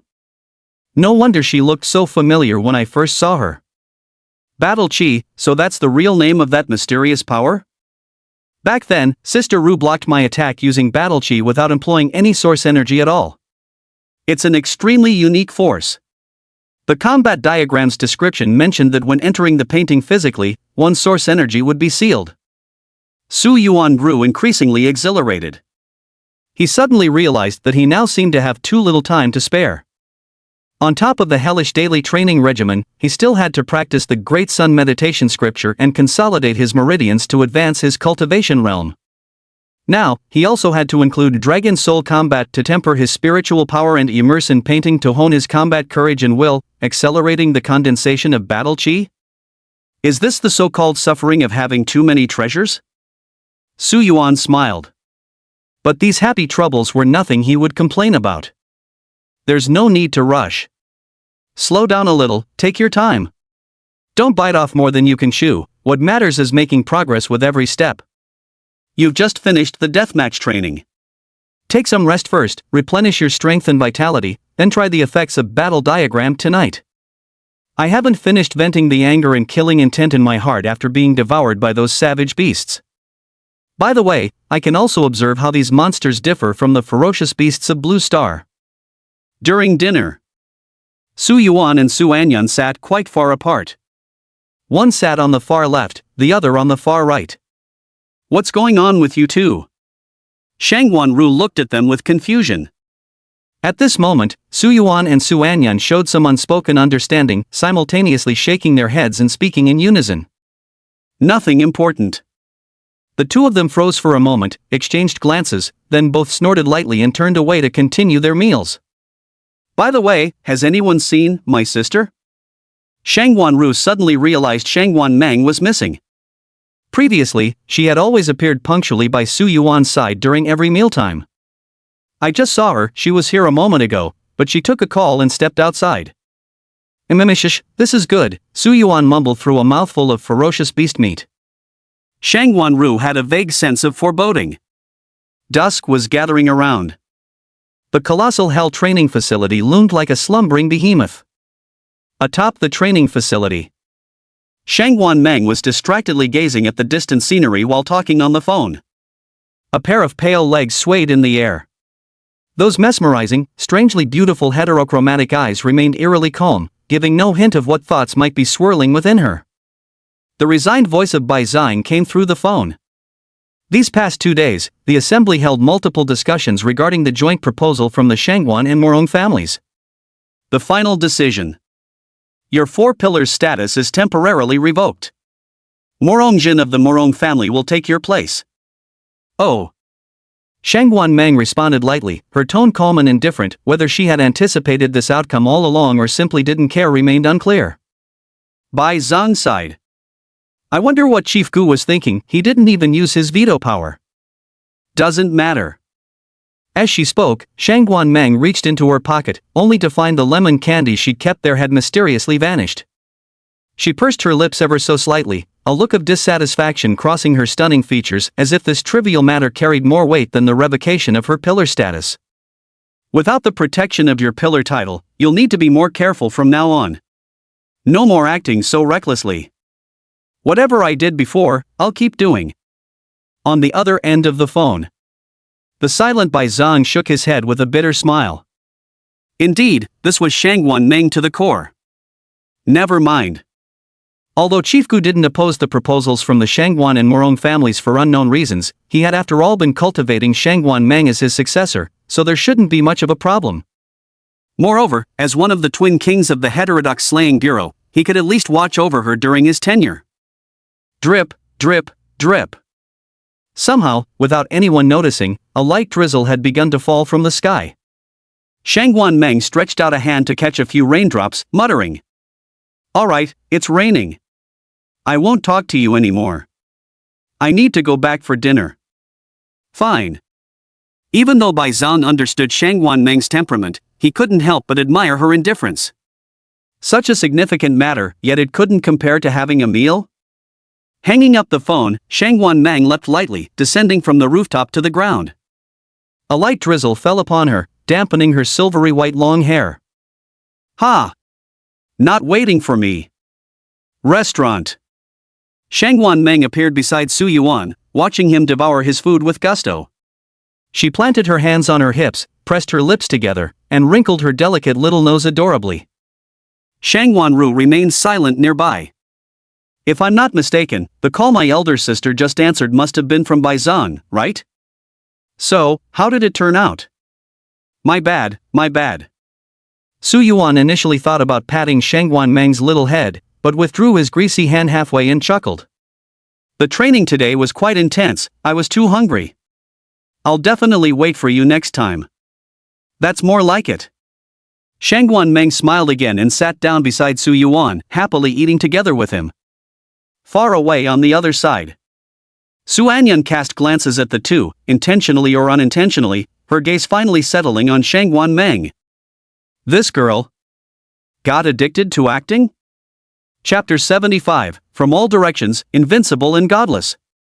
Only myself remains. After dinner, Su Yuan was dragged by Shangwan Meng to play games. Suanan, on the other hand, returned to her own room. The shadow attendant was still absorbing and fusing with the shadow fruit, which would likely take half a day to complete. For now, she wasn't training. Instead, she took out her phone and began searching online. How to prepare a perfect heartwarming breakfast. Tomorrow would be the final day of this Simp's grand adventure. If she still couldn't secure an S-rank evaluation, she would miss out on the Flood Dragon Soul Pearl. Even with the unexpected delight of the shadow fruit, she still harbored an intense craving for the Dragon Soul Pearl. After carefully browsing through various search results on the website, Su Anyan finally settled on the video with the highest views, likes, and favorites. Hello, everyone. I suppose everyone who clicked in wants to make the perfect love-filled breakfast for their loved one, right? Then come along with me and let's get started. In the video, the content creator, wearing an apron, greets the audience with a beaming smile. That's not me. Su Anyan thought silently to herself. The next 10 minutes or so went by without incident. The videographer's techniques and mastery of timing were quite impressive, and Su Anyan committed some of the finer details to memory. But was that all it took to prepare the perfect loving breakfast? She had her doubts. Finally, it had reached the final stage of the video. After placing the lovingly prepared breakfast on the table, the content creator flashed a mysterious smile. All done. Now comes the peak of the peaks. To create the perfect heart-shaped breakfast, this step is the key. Hearing this, Su Anyan's eyes lit up, and she immediately perked up, ready to jot down this so-called secret trick. High energy ahead. Bullet screen shields activated. Run for your life. Colorful bullet comments streaked across the screen, occupying over half of the display. Su Anyan slightly frowned and promptly turned off the barrage. Then, in the video, the camera shifts. Across the dining table sits a man who smiles and greets the camera. And that video creator also came to the man's side, standing behind him and gently wrapping her arms around his neck, smiling brightly at the camera. The true essence of a perfect breakfast doesn't lie in how delicious or elaborate it is, the real key point is love. As long as you express your affection strongly and clearly enough, then this breakfast, even if you just spent a few minutes casually making it, it remains the most perfect breakfast under the heavens. Finished speaking. What followed was a full 30 seconds of a mosaic-covered passionate kissing scene. Su Anyan. 30 seconds later, the passionate kissing scene concluded. The video creator raised their head with lingering enthusiasm, a mischievous smile playing across their face. Of course. For those bold and adventurous babies out there, there's actually an even more effective method absolutely guaranteed to leave your boyfriend/husband with an unforgettable, perfect impression of the breakfast you make. Finished speaking. She bent down and crawled under the table. The scene abruptly ends here. Su Anyan silently exits. Beneath the video, she clicks the dislike button and leaves a comment. What a psycho. Then report her. Done in one smooth motion. Just as Su Anyan was racking her brains in the room, distressed about breakfast the next day. On the other side. Slow down. Slow down. Too fast. Don't hit me. Your banana is so annoying. Su Yuan, Shangwan Meng, and Shangwan Ru were each holding a controller, sitting cross-legged on the sofa, happily playing Mario Kart 8 together in online multiplayer mode, filled with warmth and constant laughter. During training, Shangwan Ru was extremely strict with the two, even bordering on tyrannical, but during breaks, she was quite willing to relax with them. Of course. It's just that Su Yuan and Su Anan were like superhumans, managing to stay normal under such intense training. In previous training sessions, those so-called S-class and SS-class geniuses would be completely drained after each day's training. Not to mention relaxing by playing games, even lying down seemed too exhausting for them. They would cry and moan day after day, pleading to escape hell. In comparison, Shangwan Ru felt nothing but sheer satisfaction towards Su Yuan and Su Anyan. A while later. Game over. All right. I'll play with you again tomorrow. I'm going back to cultivate now. Su Yuan put down the controller and chuckled as he ruffled Shangwan Meng's little head. All right. Shangwan Meng clearly still hadn't had her fill of fun. Seeing this, Su Yuan, who had just risen to his feet, sat back down with a sigh. One last round. Yay! Shangwan Ru. Just spoil her then. Shangwan Meng shot her a glance, making her hastily shut her mouth and pick up the controller again. This time, I'm definitely coming in first. Half an hour later. Su Yuan returned to his room. Phew. Honestly. Agreed it'd be the last game, but ended up playing 2 more rounds. He shook his head with a smile. But truth be told, Shangwan Meng and Shangwan Ru, one a silvery-haired little Lolita with heterochromatic eyes, the other a curvaceous bombshell with icy blue long hair, were both stunning beauties that were easy on the eyes. Anyone else would probably happily spend 3 straight days and nights entertaining them. But Su Yuan still wanted to test the effects of his war chart, so he had to pause things there. Enter the painting with your body, temper your combat courage and will, thus coalescing the aura of battle. How exciting! After Su Yuan made his preparations. With a wave of his hand, the scroll of the battle painting, brimming with martial spirit, slowly unfurled in the air. Following the guidance of the battle diagram, one must channel their mental energy into it to activate its effects. For any other first-tier warrior, this step would be an insurmountable obstacle, as their mental energy is still too weak to control independently, let alone materialize it externally beyond their physical form. As Su Yuan gradually infused his mental energy into the battle diagram, a faint humming resonated in his mind.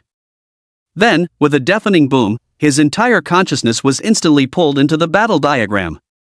On the scroll, the originally indistinct features of the man gradually grew clearer until, unmistakably, it was Su Yuan's likeness.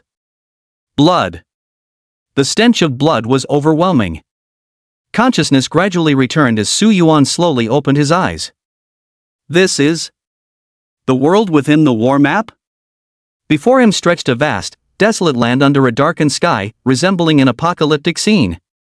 Countless corpses lay scattered, limbs strewn everywhere, while he himself stood atop the largest pile of bodies. Only because Su Yuan had experienced countless deaths in virtual deathmatch did he have resistance to such scenes, otherwise, anyone else would likely be staggering with weak legs and retching by now. Boom, boom, boom. Suddenly, the ground beneath their feet began to tremble. Su Yuan raised his head and looked, finding himself momentarily frozen in place. He had imagined there would be many monsters in the battle map, but never expected there would be this many. In every direction, a dark mass loomed like storm clouds pressing down on the city, making it hard to breathe. At a rough estimate, at least hundreds of thousands of monsters were surging toward him. If viewed from the perspective of the heavens, the impact of this scene would perhaps be even more overwhelming. Su Yuan resembled a speck of dust, a lone drifting leaf boat, while that endless horde of monsters was an apocalyptic tsunami capable of swallowing heaven and earth. This, the largest number of ferocious beasts he had fought before was 8. Several 100,000 monsters. That's quite the leap in scale. Not only that. He tried it, and just as the battle map had indicated, he couldn't mobilize the origin energy. Even his own Scar of the Sun had failed. Now I can only rely on my physical body, using the most primitive strength against the enemy. Feeling the tremors growing increasingly distinct, Su Yuan closed his eyes and took a deep breath. When my eyes opened again, they saw nothing else, only blazing battle spirit. All 4 sides in 8 directions, no enemies, no gods. Only me. Alone. Chapter 76, Sister, why are you in Brother Su Yuan's room? Kill. Kill. Kill. Kill. The vast gloomy earth was stained with glaring blood. Su Yuan's figure was swallowed by an endless tide of monsters, surrounded everywhere by hideous, terrifying visages. Thwack! A fist pierced straight through a monster's chest. In the next instant, a backward elbow strike exploded the head of another monster behind him. Su Yuan's surroundings were already littered with the mutilated corpses of monsters, causing the originally massive pile of bodies to nearly double in size. Although the monsters weren't particularly powerful, their endless numbers created an overwhelming sense of despair. Just killed 10, and immediately another 100 replaced them, slaughtered 100, and in the blink of an eye, 1,000, 10,000 more appeared. The feeling was like walking on an endless road, never knowing how much longer you'd have to keep going before reaching the other shore. Huff, huff, huff. Without source energy, without solar force, without any special power, both Su Yuan and the monsters were locked in a brutal battle relying solely on pure physical strength. After such a prolonged battle, Su Yuan's stamina had been completely exhausted. His bloodstained hands trembled, his battered legs weakened, his breathing became erratic, and even his vision began to blur. Yet the monster not far away still roared as it charged toward him. At that moment, a voice echoed in his mind. Retreat? Afraid? Had enough? Su Yuan grinned without responding, instead slowly raising a middle finger toward the heavens. Then, he took a deep breath, gazed at the horde of monsters about to reach him, and muttered softly. Ganging up on one person, huh? Sooner or later. This old man will single-handedly surround all 100,000 of you. No, 1,000,000, 10 million. Just you wait. Finished speaking. Summoning the last vestiges of strength from his body, he charged toward the oncoming horde of monsters. Ha! Su Yuan lying on the bed suddenly snapped his eyes open. His clothes were completely drenched and soaked through with sweat. In the virtual deathmatch, no matter how gruesomely he died after being defeated by the ferocious beast, stepping out of the virtual pod, Su Yuan would still be the same as ever. But in the world of strategic battles, the brutal battles to the death, the endless despair with no light in sight, the loneliness of standing alone between heaven and earth, each one gnawed away at and battered your will.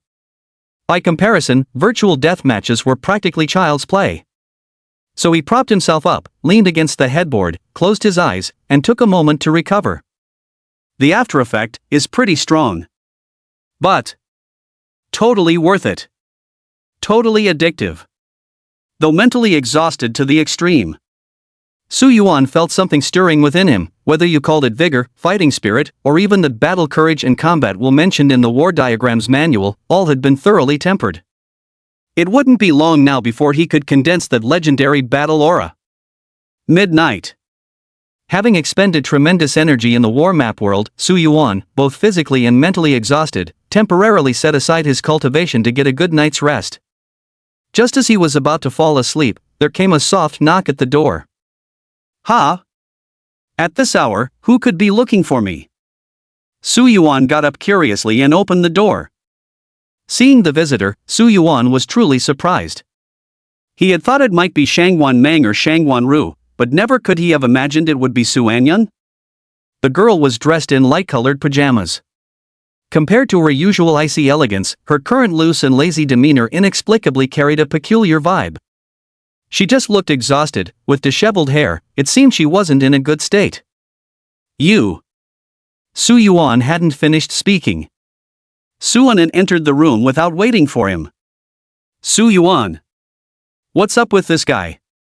He pondered briefly, could it be that insisting she was his love-struck admirer to prove his innocence had caused her significant distress? This shouldn't be happening, right? She clearly knew exactly how things really stood. Besides, Su Anyun didn't seem like the type to care about such matters anyway. Su Yuan quietly closed the door. Su Anyun had already sat down on the bedside, looking at Su Yuan. I need to ask you for a favor. She simply couldn't take it anymore. The online tutorial videos she watched, those so-called perfect breakfast guides, almost every single one ultimately came down to emphasizing love. What was she supposed to do with that? Left with no choice, she could only try approaching Su Yuan for help. Help? What kind of help? Tomorrow will be the last time I make breakfast. Ha? Su Yuan froze for a moment before chuckling in amusement. Last time making breakfast? You're giving up already? No more playing the dutiful little chef for your online crush? Su Anyun. Sweet little chef? What kind of ridiculous nickname is that? Had she not been forced by the system, she would never have done this sort of thing in her entire life. Before Su Anyun came here, she had already prepared a speech. It's like this. Su Anyun tucked a few stray strands of hair behind her ear. My online relationship is over. Su Yuan. Are you kidding me? Just a few days ago, you suddenly overturned your entire persona, confessing you were in an online relationship and swearing to hone your cooking skills just to make breakfast for your internet lover. Now, in the middle of the night, you barge into my room announcing that your online romance is over. What the hell? Do you still want me to comfort you? With that, Su Yuan gave Su Anyun a look that said, keep talking, I'm listening, awaiting her next words. Su Anyun knew her following words would sound exaggerated, but for the sake of the soul pearl of the flood dragon, she was willing to endure Su Yuan's strange gaze. So she began slowly. But I don't want this relationship to end so abruptly, to let all my efforts go to waste. So I want you to treat me as your real girlfriend tomorrow, to judge my breakfast made with love from a boyfriend's perspective. Let's say we're giving this matter a perfect closure. Su Yuan. Silence reigns tonight on the bridge of Cambridge. Su Anyun, you're really something else. My apologies. I can't help you with this. Su Yuan rejected Su Anyun's request. Not only that, but he even felt it necessary to have a talk with Aunt Su. Because he sensed Su Anyun's current mental state seemed rather abnormal. Su Anyun froze in awkward silence. But the word pleading simply didn't exist in her dictionary. For her to take the initiative and seek Su Yuan's help was already the result of tremendous psychological preparation. Is it really impossible? Clutching at a sliver of hope, she asked one final time. It's really not possible. Su Yuan was resolute. All right then. Su Anyun's expression instantly returned to its original state, that icy demeanor reappearing about her. If it had been the Dragon Soul Pearl, she would certainly have tried harder. And the Dragon Soul Pearl. She Didn't want it. Humph. Seeing this, Su Yuan's eyes lit up. That's right. That's the spirit. Keep it up. You always look more comfortable like this. Su Anyun. Goodbye. After casually leaving those words behind, she prepared to leave Su Yuan's room. Yet the moment she opened the door, her delicate figure froze instantly. Outside the door, Shangguan Meng blinked her lovely eyes, tilting her head slightly. Sister, why are you in brother Su Yuan's room? P.S. Thank you all for your support. Much appreciated. Chapter 77, The Witch's Death Artifact. Xiaomeng, how old are you? What could Su Anyun possibly say? She could only remain silent.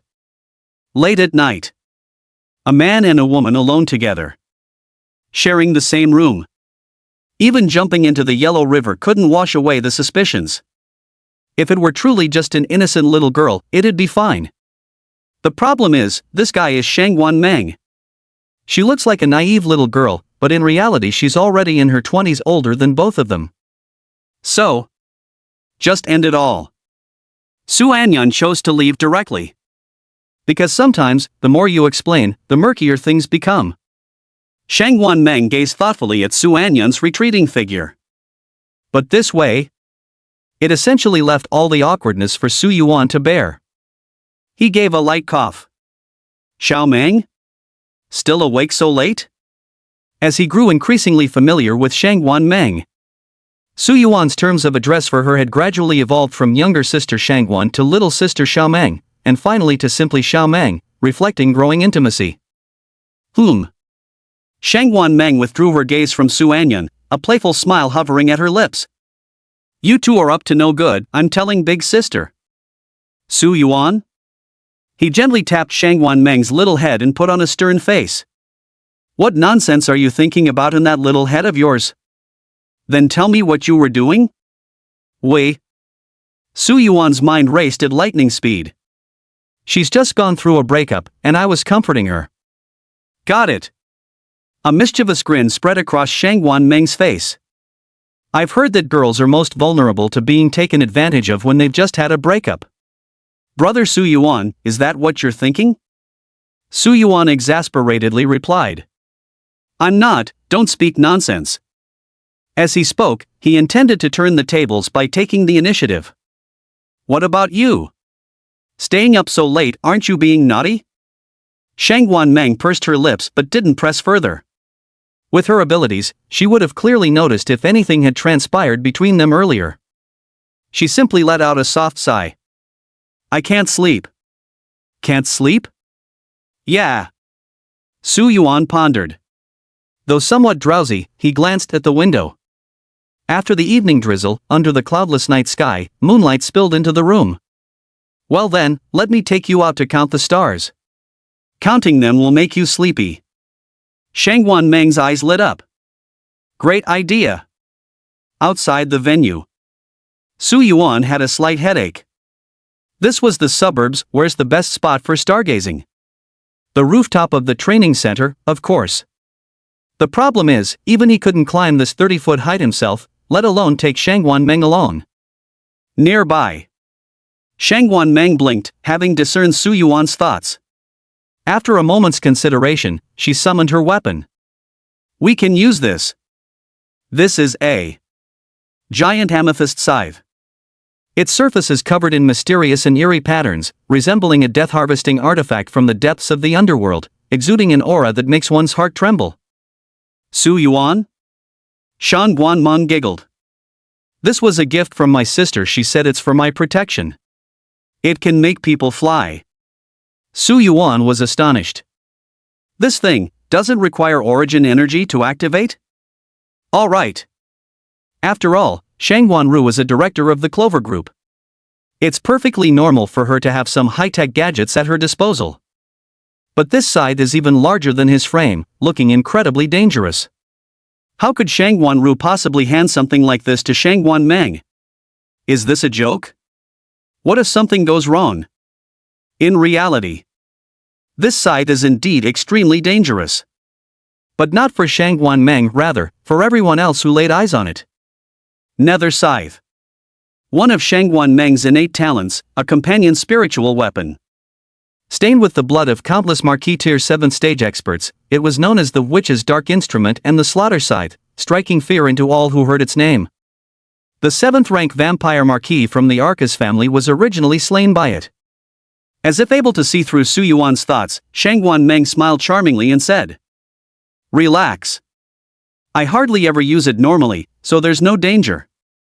With that, she lightly tapped her toes and leaped onto the massive scythe, then turned and extended her hand to Su Yuan. "Hurry up." Su Yuan had no choice but to comply. The enormous violet scythe carried the two of them as it slowly ascended, reaching the very top of the training arena. After setting the two down, Shangguan Meng gently waved her hand, causing it to vanish without a trace. Witnessing this, Su Yuan could only marvel at the might of the Clover Group. 1, 2, 3, 4. Shangguan Meng sat beside Su Yuan, hugging her knees with both arms, tilting her head back as she counted the stars in the sky with earnest focus. The cool night breeze swept by, gently lifting a few strands of her silver hair. Moonlight blended with the soft glow of starlight, casting the girl's flawless profile in breathtaking beauty. An accidental glance in passing. This fleeting moment became forever etched in Su Yuan's memory. He had long been aware of Shangguan Meng's beauty, but only at this moment did he realize just how stunning that beauty was. "She's still young." Su Yuan subtly averted his gaze. As he silently calculated the age gap between them, he suddenly snapped back to reality, realizing that he had never actually known Shangguan Meng's exact age. That Xiao Meng. Shangguan Meng turned her head. Those beautiful eyes, like the clear blue sea, like fiery gemstones, emitted an utterly enchanting mysterious aura in this utterly silent night. "How old are you again?" "I'm not telling." Being cheeky. Naya. Su Yuan didn't press further. Instead, he clasped his hands behind his head and leaned back, gazing at the twinkling stars above. Could Earth be among them? Ah, but Earth isn't a star, it couldn't possibly twinkle. Su Yuan smiled faintly and fell silent, simply savoring the beauty of the night. 633. 792. 1021.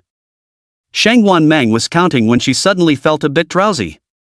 Just as she was about to turn and speak to Su Yuan, she realized he had actually already fallen asleep. What in the world? Shangguan Meng's face blossomed into a radiant smile. "You clearly promised to count stars with me since I couldn't sleep, yet you dozed off first." As she spoke, Shangguan Meng suddenly felt mischievous and reached out to gently pinch Su Yuan's cheek. Su Yuan's eyelashes fluttered slightly as he turned over in his sleep. Early the next morning. When Su Yuan woke up in bed. Who am I? Where am I? What am I doing? He was in a daze. His last memory was lying beside Shangguan Meng, gazing at the stars. Had he actually fallen asleep back then? This. It's a bit awkward. Probably too exhausted in the battle map world. By the way. Then how did I get down here? In Su Yuan's eyes, there was no way Shangguan Meng should have been able to move him. Could she have called Sister Ru to carry him down? That would be even more awkward. With 3 women and 1 man present, facing any one of them would be awkward enough. How was he supposed to handle this situation? Su Yuan gritted his teeth and got out of bed, heading to the cafeteria where, by coincidence, all 3 of them were present. "Good morning." "Good morning." Shangguan Ru and Shangguan Meng each greeted Su Yuan. Shangguan Meng even playfully winked at him. Su Anyan sat on the other side, silently gazing at the last heart-shaped breakfast before her. As long as she didn't want the dragon soul pearl, liberation would come after today. Su Yuan, as usual, took a seat beside Shangguan Meng and said somewhat sheepishly. "Last night. I called my sister to help carry you down." Before Su Yuan could finish speaking, Shangguan Meng said with a smile. Of course, that was impossible. She was the one who had personally escorted Su Yuan back to his room. But to avoid being discovered by Su Yuan, she had long since colluded with Shangguan Ru to align their stories. Shang Guanru was greatly shocked by the story of them stargazing together last night and once again questioned her elder sister about whether she had an old cow grazing on young grass in mind. After being thoroughly dealt with, under the threat of the iron fist, he nodded with earnest sincerity. Yeah, I was the one who brought you back to your room. Just recalling how he was carried in Shang Guanru's arms last night made Su Yuan shudder with embarrassment. Sorry about that, I was too tired yesterday. Ru Jia, I really troubled you. It's fine, it's fine. Shangguan Mang waved her hand, replying on Shangguan Ru's behalf. To deflect the awkwardness, Su Yuan brought up the upcoming 6th City Joint Examination in a few days. Oh, the 6th City Joint Exam? Of course you can go if you want. It's just one day anyway, won't affect your training. Shangguan Ru immediately agreed. At that moment, Su Anyan quietly walked beside the three of them. She placed the lovingly prepared breakfast in front of Su Yuan and was about to turn and leave. Wait a moment. Su Yuan called out to Suanan. Suanan turned around and looked at Su Yuan. What's the matter? Actually, I feel like having something light for breakfast today. Maybe we should skip it?